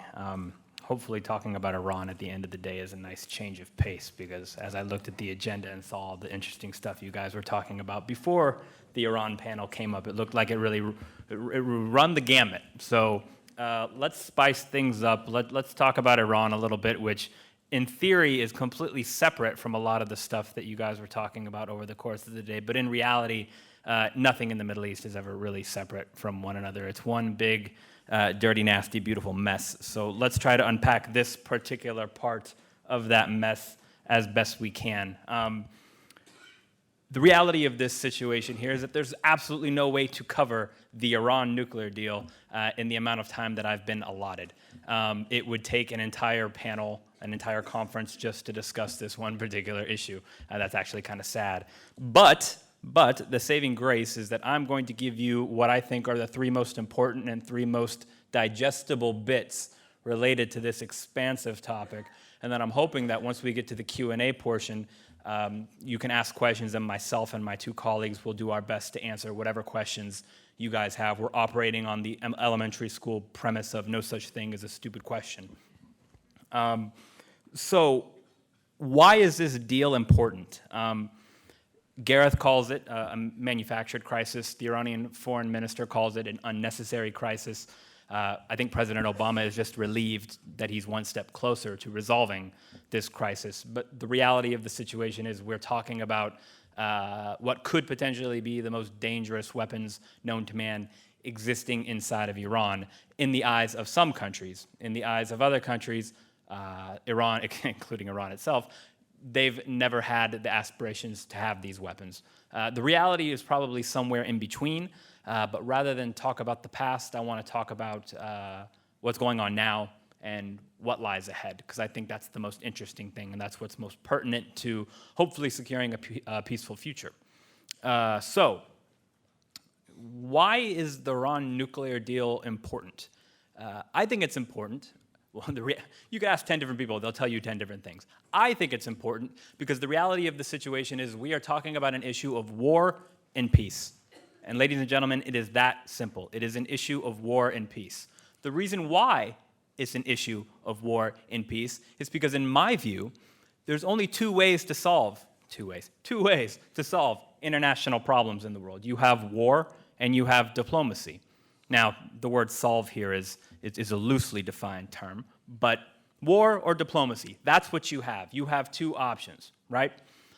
Everything that happens between war and diplomacy, whether it's sanctions or secret assassinations or cyber warfare, and these are all things that happen to Iran's nuclear program, whether from the United States or allies like Israel or other countries as well. These are all stalling tactics that kick the can down the road and delays the inevitable choice between these two options, war and diplomacy. The dirty little secret that they don't tell you is that everything that happens before diplomacy, including war, is for leverage, to try to stack up as many bargaining chips as you can possibly get, because inevitably, every conflict ends with a negotiation, including war. Let me give you an example. Iraq War starts in 2003. Before George W. Bush leaves the White House, he negotiates what's called a Status of Forces Agreement with the Iraqi government that was part of the withdrawal plan that was set for the end of December 2011. President Obama comes into office, and for a variety of reasons that we don't need to get into here, he decides that he might like to extend our troop presence in Iraq beyond the withdrawal date that was set by the Bush administration, December 31, 2011. As we start to negotiate with the Iraqis, the government that would not exist if it wasn't for us going in and invading the country and bombing it in 2003. As we are negotiating with this government, they say, we don't mind if your troops stay, but we're not going to give your troops immunity. Now, America does not send its troops anywhere unless American troops have immunity from prosecution under the law of that country. That was the Iraqis' way of basically saying, don't let the door hit you on the way out. Okay? So, how did that war end? It ended with a negotiation, and it ended with a negotiation, in my view, that didn't go that well for the United States, all things considered. So, fast forward to the Iran issue here, and we have successive administrations that, in my view, predate the Bush administration when this issue really came to the forefront of every newspaper headline in the world. They're trying to figure out how to deal with this Iran issue. And then when the nuclear file was put at the forefront of the Iran issue, because let's not forget, before Iran's nuclear program was ever reconstituted, before it ever became front-page news, Iran was front-page news because of the hostage crisis and because of a variety of other issues, from terrorism to God knows what else, that we as the United States, and the United States government more specifically, said we find this to be objectionable behavior, right? And then the nuclear program, because we are talking about what are conceivably the world's most dangerous weapons, catapulted it to a higher level. And then for reasons that Gareth outlined and a whole other variety of reasons, it became an even more tangible issue for not just the average American, but especially the DC establishment and folks inside of Washington, DC. So this is why I think it's become an important issue. It's this idea of war versus peace. And if we don't use the diplomatic track to try and resolve this issue peacefully, then the only option that exists is war. It's not a very popular option amongst the American people or people in other Western countries for that matter. And that is why I think President Obama deserves credit in his second term for being courageous and taking steps that none of his predecessors really had the wherewithal or the courage to take, in my view, in my assessment. So that's one, okay? War versus peace. At least right now, it looks like the United States of America has chosen peace over war. 2 thumbs up, that's a very good thing.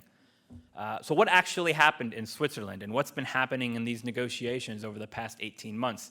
I've had the good fortune, or depending on who you talk to, the burden of attending almost every round of these negotiations, to cover them, to meet with the negotiators, speak with journalists on the ground, et cetera, et cetera. I consider it to be the good fortune because I think what has happened over the past 18 months more generally, and in Lausanne, Switzerland more specifically, I consider this to be historic. And I think it's historic for 2 reasons. One, you would be hard-pressed to name another agreement of any kind, whether it's a framework agreement, a finalized deal, or anything in between, that was negotiated by the US and Iran, irrespective of whether other countries were party to it. You'd be hard-pressed to find another agreement that was negotiated between these 2 countries that proved to be ultimately successful. You might find 1 or 2 here or there, but certainly nothing of this magnitude. So 2 countries that would call one another enemies for over 3 decades were able to sit down at the negotiating table and have a civilized conversation. And you could probably count the number of times that's happened over the past 3 decades on one hand. So for that reason alone, I find it to be historic. But I think it's even more historic because of the actual tangible things that both sides are getting in this agreement. The compromises that were made are far more reaching than I thought that they would be at this stage of the negotiations, and I think set us up for a successful future going forward to ensure that Iran's nuclear program is verifiably peaceful and that we avoid another war of choice in the Middle East. What stands out to me about what we, as the United States and our allies in the P5+1, or permanent members of the UN Security Council plus Germany, what we're tangibly getting from this, we're getting the most intrusive inspections regime of any nuclear program in the world. Iran is going to be signing what's called the Additional Protocol, which is essentially assuring verification of a higher degree than what Iran currently allows the IAEA to have. I'm summarizing here because I don't want to go into all the various details of the Additional Protocol and bore you with them, but it's a very good thing. More inspections and more access to the various aspects of Iran's nuclear program, very good thing. Iran is also agreeing to additional transparency measures beyond the Additional Protocol for the life of its program. Meaning that if you hear people go out into the media and say, well, this deal is only good for 10 to 15 years, and then there's a sunset clause, and all the concessions that Iran's giving is going away, it's nonsense. When this deal is done, Iran's nuclear program will continue to be the most heavily inspected nuclear program in the world, period, full stop. Also, after this deal is signed, if in fact it's signed, I want to acknowledge that it's not a foregone conclusion, but I am beyond cautiously optimistic at this point. Now I would just call myself optimistic. The IAEA will be spending more money per year of its budget on Iran than any other country. If I'm not mistaken, and somebody in this room I'm sure can correct me if I'm wrong, I think only the South Korean program or the Japanese program, either or, gets more money allocated towards inspections and things of that nature from the IAEA than Iran's program. That will change. Iran will be the most heavily inspected, and it will have the most resources directed towards it. This is very, very good, because the essence of this is that every aspect of the supply chain in Iran's nuclear program is going to be monitored, inspected, and verified. In layman's terms, that means we're going to know what Iran is doing every step of the way. Another perk is that the majority of Iran's enrichment, actually all of Iran's enrichment, let's be honest, is going to be happening in one facility with slightly over 5,000 first-generation centrifuges, technology that's over 30 years old. So, to a certain extent, a very large aspect of Iran's nuclear program is going to be essentially frozen in time. So even if they're able to make advancements on the research and development of various technical aspects of their program, they're not going to be able to go and test it in the real world. Doing things in labs and doing things in the real world and testing it for real-world viability and functionality are two very different things, right? So Iranian scientists will continue to be employed and will be able to continue making progress on what they consider to be important aspects of research and development of their nuclear program, but the real-world application of Iran's scientific advancement is not going to be actually operationalized in ways that presents a proliferation threat to the United States and its allies in the world. This is a very good thing. Also, two of Iran's nuclear facilities, the fundamental infrastructure of them are going to be changed. What was going to be a plutonium facility is essentially having the heart taken out of it, and it's going to be reconfigured completely, 2 thumbs up. And then Iran's underground facility called Fordow will be allowed to have 1,000 centrifuges to continue spinning, but they're not going to be spinning uranium. And you have the Energy Secretary of the United States, Ernest Moniz, who's a nuclear physicist, MIT trained, going on television and saying because Iran has 1,000 centrifuges in this facility that's not spinning uranium anymore, this reduces the proliferation threat, if not outright eliminates it. So again, tangible compromises that were achieved in this framework agreement dramatically improve our ability to verify that Iran's program remains peaceful. This is a very, very good thing. Obviously, we have given concessions as well when it comes to sanctions relief and number of centrifuges, even though the number of centrifuges isn't the only, or by any case of the imagination, the most pertinent aspect of Iran's nuclear program. But I want to point out to you here what the United States is getting, because we have a propensity in the American media to point out what America is giving. And I think that what we are getting out of this deal is absolutely tremendous. It's more than I thought we would get. It's more than what most people in Washington, D.C. thought would be agreed to at this point in time. And overwhelmingly, this is a good thing for security. Now, the last bit that I want to talk about is if, in fact, this deal proves to be successful, which I am optimistic that it will be, why is this a good thing for regional security? The Middle East is on fire. I think Iran is really the only country in the region that I could think of right now that isn't actively fighting a war. And you could even say that they are because of what they're doing in Syria. So really, at the end of the day, you have every Middle Eastern country fighting a war in some way, shape, or form. That's not really a good thing. So if this crisis over Iran's nuclear program can be solved, and if it can be taken off of the ledger, taken off of the balance sheet, what that provides in terms of opportunities is unprecedented. It provides an opportunity for Iran and the United States to use the nuclear agreement as a foundation to have conversations about regional security issues from Afghanistan to Iraq to Syria to Yemen. If you can name a regional security problem in the Middle East, chances are Iran and the United States have not been talking about it in any substantial way for at least a decade, if not longer. And if you talk to political officials in Tehran, you talk to political officials in Washington, they tell you either we don't want to talk about it, this is the minority of people, or the majority of people say we'd like to talk about it, but this nuclear issue is the 8,000-pound gorilla in the room. And it's preventing us from having the political space that's necessary to address these issues. I'm of the opinion that it frees up space in Tehran and in Washington to have a conversation that frankly is long overdue about A, whether or not our interests overlap tactically or strategically. I'm of the opinion that they do in more than one area, but not every single area in the Middle East. And if Iran is brought into these conversations, it could help find political solutions to problems that frankly haven't been able to be solved because Iran hasn't been at the table.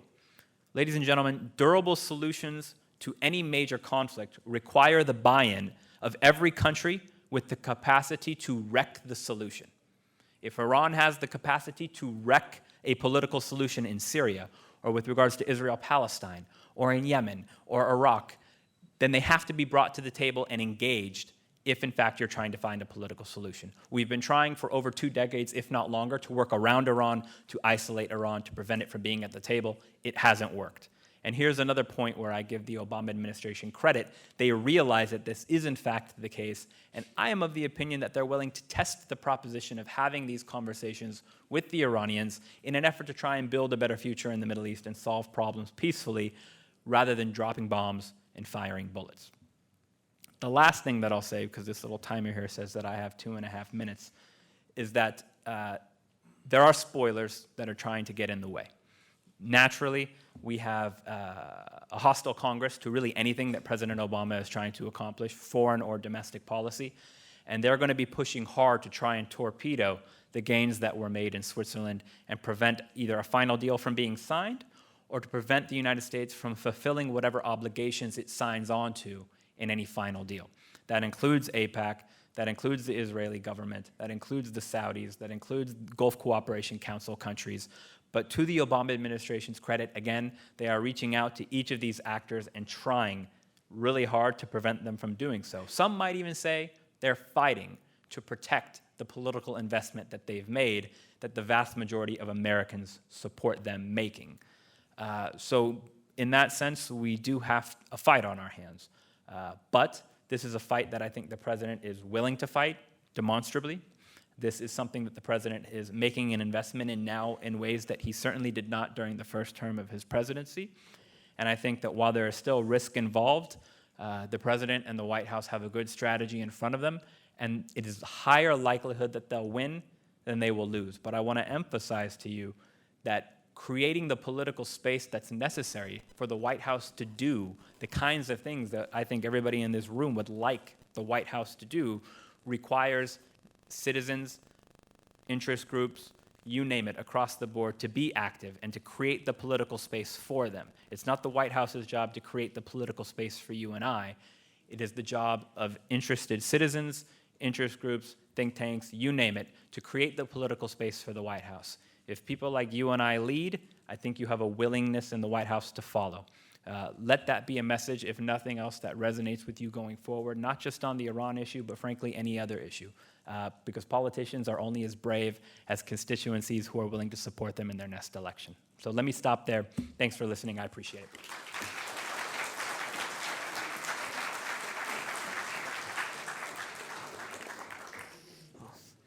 In 18 minutes, that's about as strong as a case as you can make for the nuclear talks. Coming up next, we will turn to Paul Pillar, who is a non-resident senior fellow of the Center for Security Studies in the Edmund A. Walsh School of Foreign Service at Georgetown University. In 2005, he retired from a 28-year career in the U.S. intelligence community, in which his last position was the National Intelligence Officer for the Near East and South Asia. He will discuss AIPAC and Netanyahu's objectives and the American interest.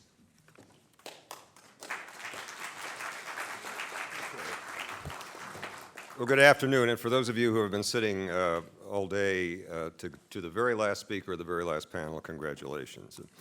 The campaign to kill an agreement to restrict Iran's nuclear program has certainly been one of the biggest efforts by the Israeli government and its lobby here in the United States to influence U.S. policy. Certainly the biggest on any issue that does not relate specifically to the U.S.-Israeli relations or matters on which Israel is directly involved, like the Palestinian problem. The nature and purpose of the campaign are worthy of attention, I think, for at least two reasons. One is the importance of the agreement itself, for all the reasons that Reza just outlined. It behooves us to understand why such an agreement, which is so much in U.S. interests, is being opposed. And some of the reasons are to be found, as Reza hinted, in domestic U.S. politics right here. That is to say, people in Congress and elsewhere who want to deny Barack Obama any kind of achievement, either foreign or domestic. But it's obvious that the most energetic and persistent agitation against the agreement has come from the current government of Israel, and thus also from that government's lobby here in Washington. The other reason for studying the basis for the anti-agreement campaign is to observe what that demonstrates more broadly about Israeli motivations and intentions as they relate to U.S. interests. The starting point for understanding those motivations is to ask why, if an Iranian nuclear weapon is as fearsome a prospect as it is said to be, that the Israeli government has been opposing rather than supporting an agreement whose very purpose is to place severe restrictions on the Iranian nuclear program, to subject it to an unprecedented degree of intrusive international inspection, and to keep it peaceful. The alternative to this laboriously negotiated agreement, after all, would be no agreement at all, which would mean Iran would not be subject to any special restrictions on its nuclear program, none of the special intrusive inspections that Reza described, nothing beyond the general obligations it would have as a party to the Nuclear Non-Proliferation Treaty. If an Iranian nuke is the worry, in other words, then sabotaging the negotiations and opposing the agreement that emerges from them simply makes no sense. Now, we've heard, of course, including from the Israeli Prime Minister, the notion of getting a better deal. But let's give the Prime Minister credit to be smart enough to realize that there's not going to be a better deal than what is emerging from the current negotiations. Once all the details are laboriously hammered out over these next 2.5 months, the negotiations will have been going on for the better part of 2 years, consuming enormous time and attention of our Secretary of State, other foreign ministers, other senior officials, and with the Obama administration taking very firm stands on matters such as uranium enrichment capabilities. The deal that emerges will be the best one that can be gotten, and Mr. Netanyahu knows that. Besides, we've already seen from past experience what happens when the United States turns away from a possible agreement with Iran, turns the sanction screws tighter, and hopes for some kind of Iranian capitulation and crying uncle. The Iranians' response has instead been to expand and advance their nuclear program, which has been the basic story over the last 10 to 15 years. We might also note that Mr. Netanyahu's track record of moving the goalposts on this subject gives us a strong basis for concluding that he would not support any agreement with Iran, no matter what the terms. There is, to be sure, genuine concern and even fear among many sincere Israelis about a possible Iranian nuclear weapon, notwithstanding the strategic fact of Israel having the wherewithal to destroy the Islamic Republic of Iran in retaliation if Iran ever really did try, with what would still be far lesser capabilities than Israel's, to inflict lethal harm on Israel. But such fear is what has led a politician such as Mr. Netanyahu to develop a political strategy largely centered on exploiting that fear. And of course, when you exploit a fear, it exacerbates it even more. But even allowing for a large emotive element in how ordinary Israelis think and feel about this subject, it still makes no sense to oppose negotiation of an agreement explicitly designed to assure that the Iranian program stays peaceful. The reasons for the Israeli government's opposition to the negotiations and to the agreement have to be found elsewhere. Finding those reasons requires thinking more broadly about some of the follow-on political and diplomatic effects of the United States and its P5+1 negotiating partners striking a nuclear deal with Iran. And again, we should give the Israeli Prime Minister and other Israelis credit for being smart enough to understand those effects. A nuclear agreement represents a partial breaking of diplomatic ice, especially in U.S.-Iranian relations. Recall that only a couple of years ago, U.S. and Iranian officials weren't even talking to each other. It is a step toward Iran getting partly out of the international penalty box. It won't get entirely out of that box, and there are plenty of other issues besides the nuclear one that are reasons for sanctions that have been placed on Iran and that would remain in place.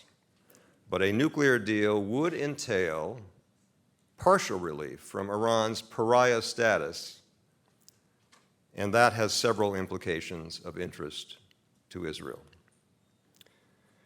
and specifically to the Israeli government.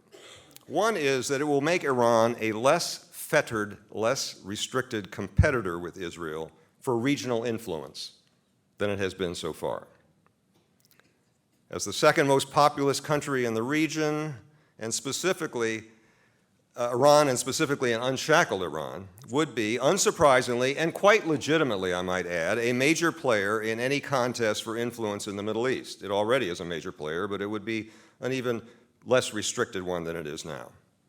In seeking to win friends and influence people, Israel and Iran are not always appealing to the same constituencies, but sometimes they are. They're doing so in the Gulf Arab countries. One specific likely consequence of the partial unshackling of Iran will be a new rapprochement between Iran and the Gulf Arab countries, with some steps toward that end, such as some high-level visits, having already taken place in recent months, probably in anticipation of completion of the nuclear deal. Any such Arab-Iranian rapprochement makes it harder for Israel to present itself as an invaluable partner in opposing the Iranian menace on behalf of everyone else in the region. Not only will Iran be a formidable competitor for influence in terms of size and weight, it also is one that will continue to be not at all shy about criticizing Israeli policy.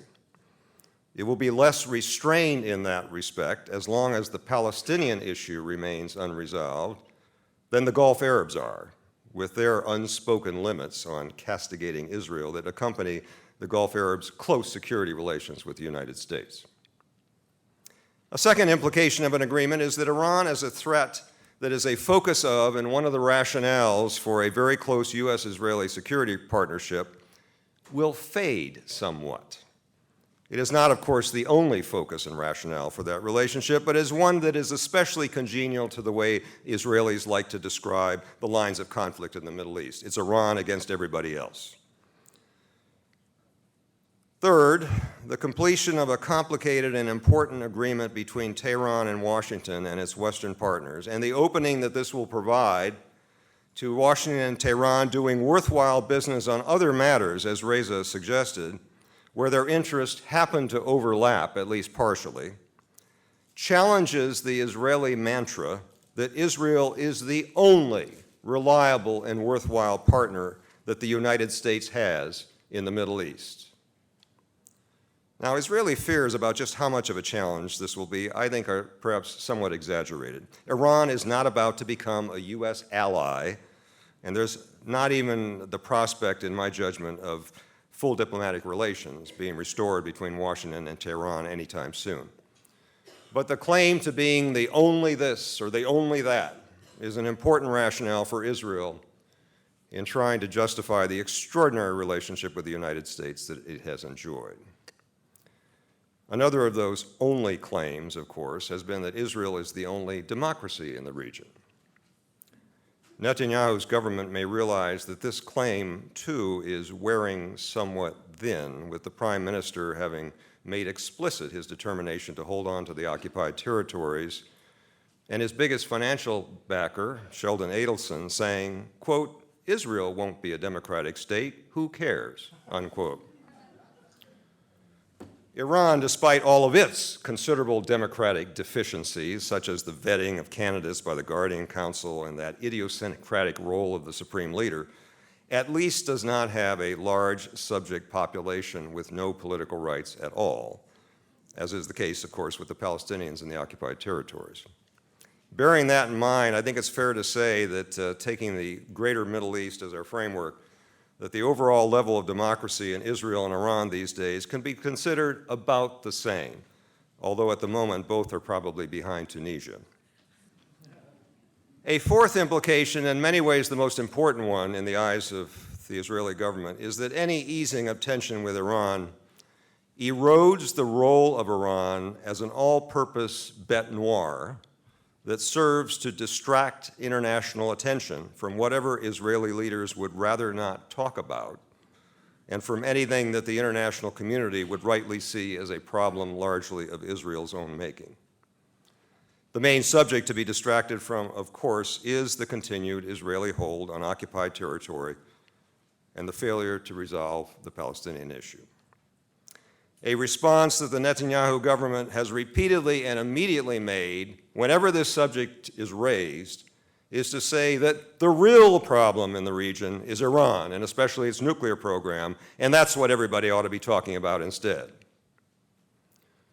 A successful agreement restricting that program and leading to generally better international relations with Iran will make it harder for the Israeli government to keep using that distracting device. The Israeli government is motivated by a desire to avoid all of these consequences of a nuclear agreement with Iran and of the resulting improvement in Iran's relations with the rest of the world, and especially with the United States. This motivation provides the only plausible interpretation of Israeli behavior and posturing on the Iranian nuclear issue, including the unrelenting effort to sabotage negotiations with Tehran on the subject. The motivation certainly provides a much more plausible explanation of that behavior than the simple fear of an Iranian nuke. The Israeli government's objective in this regard is not shared with the United States, and in some respects is directly contrary to U.S. interests.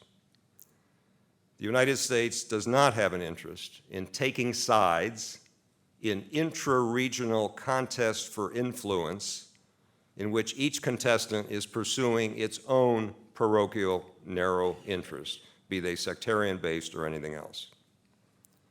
The United States does have an interest in using diplomacy freely and flexibly in any way it sees fit and with any foreign interlocutor it wants to pursue its own objectives. It is contrary to U.S. interests to allow any one foreign regime to prevent the United States from doing business with any other foreign regime it may be worthwhile to do business with. And it is certainly not in U.S. interests to give Israel any further rhetorical tools to help it put off indefinitely any resolution of the Palestinian issue. Benjamin Netanyahu has devoted a lot of rhetorical effort to the idea that the United States shares interests with Israel regarding this Iranian nuclear issue. That effort has included false statements about supposed Iranian ICBMs. There's no Iranian ICBM. And silly parodies on beer commercials in which he has told us, "This bomb's for you." The US and Israel do share an interest in there not being an Iranian nuclear weapon. That's what this agreement is all about, and that's why the Obama administration is pursuing it. But the Netanyahu government's behavior, in which it is attempting to torpedo an agreement that would help to ensure that there will be no such Iranian weapon, is directly contrary to US interests. Thanks, and I look forward to the discussion.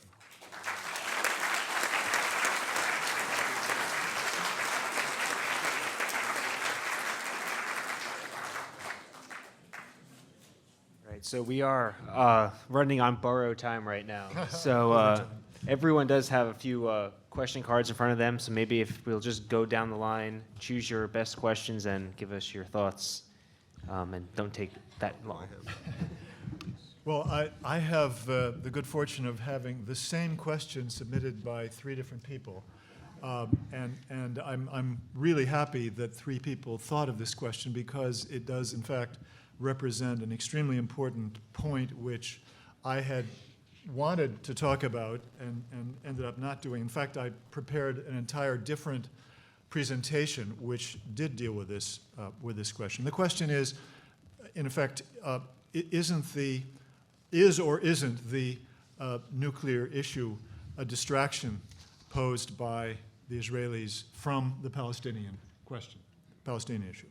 And in my alternative presentation, which I did write up, I make the point that not only is the Israeli demonization of Iran, which has been going on now ever since the early 1990s, since 1993, beginning with Rabin administration, Rabin government, this demonization campaign, which has been continuous ever since then, one of the themes of that demonization campaign has been that Iran is an existential threat. That's one of the primary themes, an existential threat to Israel, and that idea has been propounded by every single Israeli government since Rabin, and at least on 3 occasions, two of which are associated with Mr. Netanyahu,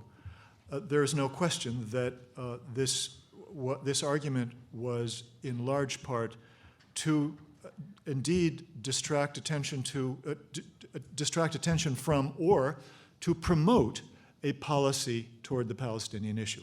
If you go back to the Rabin government, he actually created the idea of the existential threat to Israel from Iran in order to justify his policy of negotiations with the PLO beginning in 1993. And one of the interesting things that I've learned about Rabin's policy is that he originally started talking about nuclear weapons, the threat of nuclear weapons in the Middle East after he was elected in mid-1992, but he talked about Arab regimes, particularly, of course, thinking of Iraq. He didn't talk about Iran. It was not until he actually met with Bill Clinton in late 1992, during Clinton's presidential campaign, when Clinton apparently voiced the very, very hard line toward Iran, which he believed would be popular with funders who he was appealing to in the United States as the pro-Israel candidate.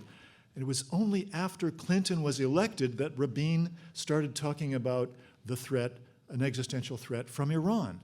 And so the point being that there's a reciprocal relationship here between the Israeli use of the threat from Iran, the existential threat from Iran politically, and their enablers in the United States.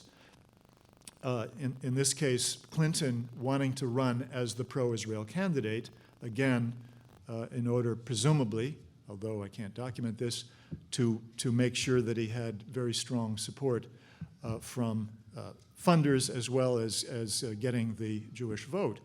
But the point about Netanyahu is that on 2 occasions, he used the existential threat from Iran in order to ward off pressure from the United States to change his policy to become more forthcoming with regard to the Oslo process, the peace process. He started doing that in 1997, very explicitly, started talking about the existential threat precisely when he needed to prevent the Clinton administration from putting pressure on him or soften any diplomatic pressure from the Clinton administration to carry out the agreements that have been already reached by the Israeli government with the Palestinians. So there's no question that that has been a fundamental policy of Israel, to use the Iranian threat, supposed Iranian threat, as a way of avoiding, another justification for, or a way of avoiding the serious negotiations with and accommodating the rights of the Palestinians. He did it again in 2012, quite explicitly, when he started talking about Hamas equals Iran. It was a way of making his domestic problems with the Palestinians an issue of the threat from Iran, which of course by that time, as I talked about earlier, was a major success that Israel had been able to achieve politically and diplomatically to create this idea of Iran as a nuclear threat. Okay, we can, I have a couple of questions that I'm just going to fly through here very quickly. Fortunately, sometimes you get duplicates, as Gareth pointed out. So we'll start with the duplicate question. Today's Washington Post indicates that Iran will not agree to or sign a deal unless all sanctions are lifted. What's the prospect of lifting? What's the prospect of a final deal with Iran, given Khamenei's denunciation today on the front page of the Washington Post? I think there's an unfortunate propensity to take what the Supreme Leader says word for word at face value. I think like any politician that gives a speech, you kind of have to delve in there and connect the dots in terms of what he's saying with what's actually happening in the world. In the exact same speech, he said that if we resolve the nuclear issue, it could in fact allow for conversations with the United States on regional security issues, which is something that a lot of people in this town said he would never approve. So I do think that he came out and said all sanctions should be lifted immediately, but I don't think that's his actual position. I think there is a bit of posturing, and I think that there is a bit of spin going on, and I think the Iranians realize that it is not possible for American sanctions to be lifted upon signature of a nuclear deal. Congress isn't going to do that. So I think that there's going to be a mutually acceptable process that's put into place where it'll be step by step, it'll be based on reciprocity, and it will be decided in advance the steps that the P5+1 and Iran will take at the same time, you know, tit for tat, who gets what when, that will all be sorted out in due course. Don't get me wrong, there will be a lot of haggling over this particular point between now and the end of June, when a final deal is supposed to get done. There'll be a lot of brinkmanship, but I don't think that it's going to be an insurmountable obstacle by any stretch of the imagination.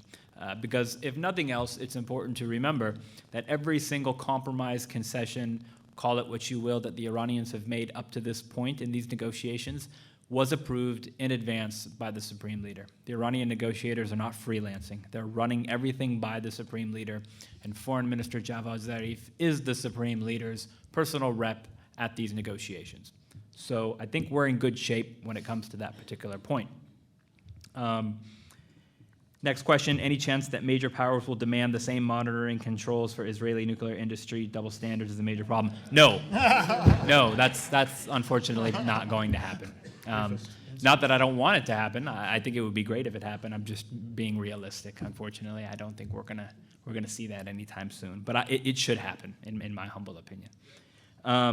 Next question. You said that nothing in the Middle East is separate despite nearly 7 decades of suffering human rights violations. Palestine was never able to get the U.S. to stand up to Israel. Why do you think the U.S. has been unwilling to talk to, has been more willing, to talk to and negotiate with Iran? I think it became an issue of war and peace. as it relates to Iran, and a cycle of mutual escalation where, sanctions, cyber warfare, secret assassinations on our side, and then Iranian bombing campaigns against Israelis around the world, systematically advancing the technical aspects of their nuclear program, 20,000 centrifuges from over the past 10 to 15 years.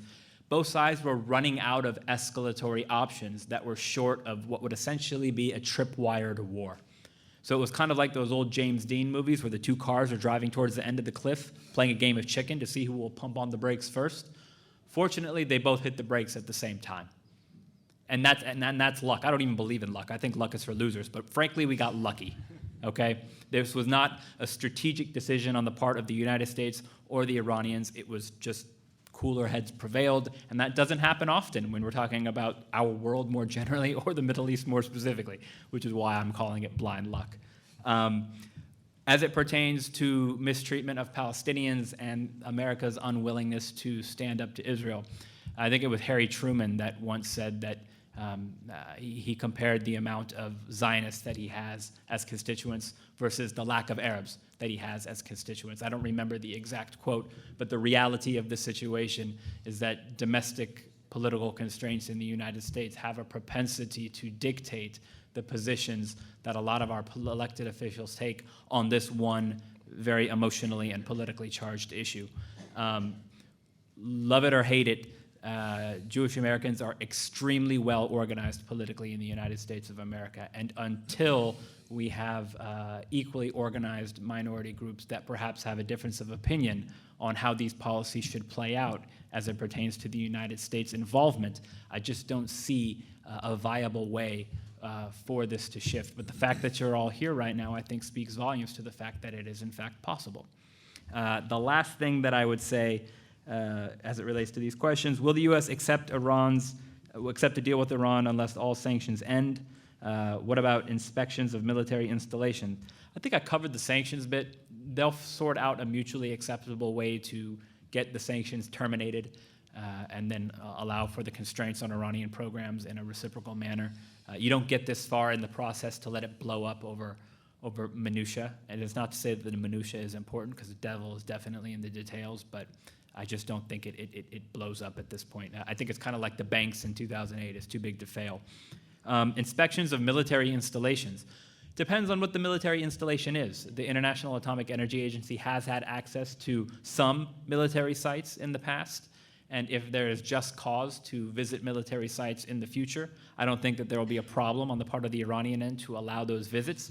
But what I don't think the Iranians will agree to is allowing the IAEA to say, hey, you have a military site, we want to visit it. And the Iranians say, why? And then the IAEA says, because. I don't think that's going to happen. So I'd like to think that there's a gray area, or a middle ground, if you will, that the two sides can agree on. And in fact, I think that they actually will end up agreeing on a middle ground. Because again, the amount of compromises and concessions that both sides have made at this point are so massive that to backtrack and to let it fall apart now would be a failure of epic proportions. All of the questions I were given are basically on the same topic, and to quote one of the cards, why does no one bring up, 1, Israel's nuclear program, 2, the fact that Israel has not been inspected by the IAEA, and 3, that Israel has never signed the Nuclear Non-Proliferation Treaty. The U.S. government, as a matter of policy, has never pronounced on this topic. I will follow the prescribed rules and refer to Israel's widely suspected nuclear weapons arsenal. If the writings of Avner Cohen, who is the foremost historian of Israel's widely suspected nuclear weapons program, he's written a couple of books on the subject, has, among others, described the origins of this. Goes back to the time of Richard Nixon and Golda Meir in the earliest phases of Israel's widely suspected program, in which the basic deal that was struck was that the U.S. government would not make a stink about the program as long as the Israelis did not publicly acknowledge it, and thus make it a huge foreign policy problem for the Nixon administration. And that's been continued to be the policy through several administrations, and I think just through longevity and the fact that it has gone through several Republican and Democratic administrations. For the U.S. to depart from that policy would be seen as a huge step It would be seen as, by would-be supporters of Israel in this country as a, of the ilk that we're talking about in this conference, a big blow against Israel and a huge compromise to the special relationship.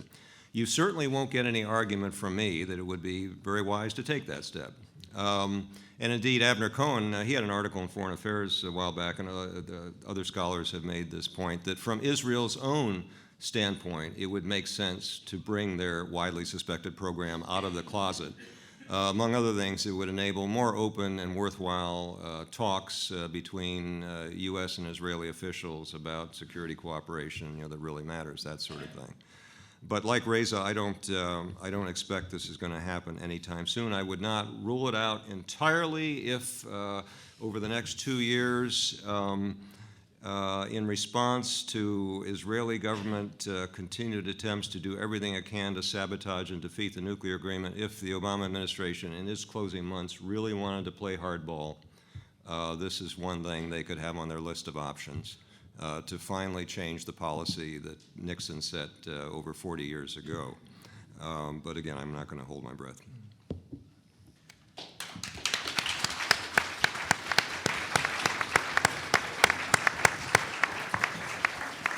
Alrighty, so this has been an exciting panel and a good way to end our day today. If everyone could just remain seated for a few seconds. Delinda Hanley and Grant Smith have some final thoughts. We've got a half-hour recap. No. We just wanted to thank everybody, myself on part of IRmep. Please come and visit our website and sign up for our email list, and we hope that you fill out the survey, which is coming your way probably next week. Thank you, and we really thank you for joining us as we examined the knot that binds or even strangles the United States and Israel. Let's continue to work together to untie this knot, improve our nation's policies, and align them more with American core values. And I really want to give a shout out to Grant, who has been working, his whole family has been working this for months. No one could do a conference without this man, and keep your eye on the Institute for Research in Middle East Policy. Thanks, everybody.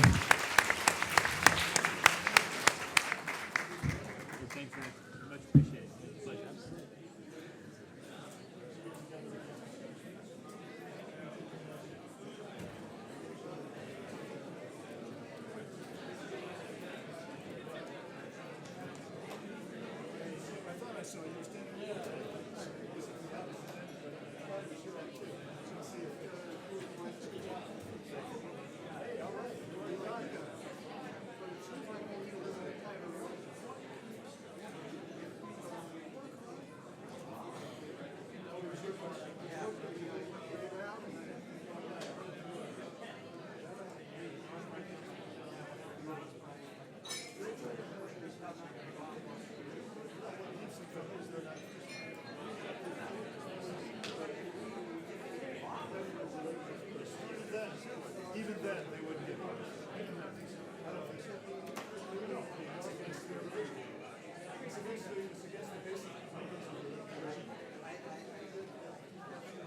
I wouldn't have said that.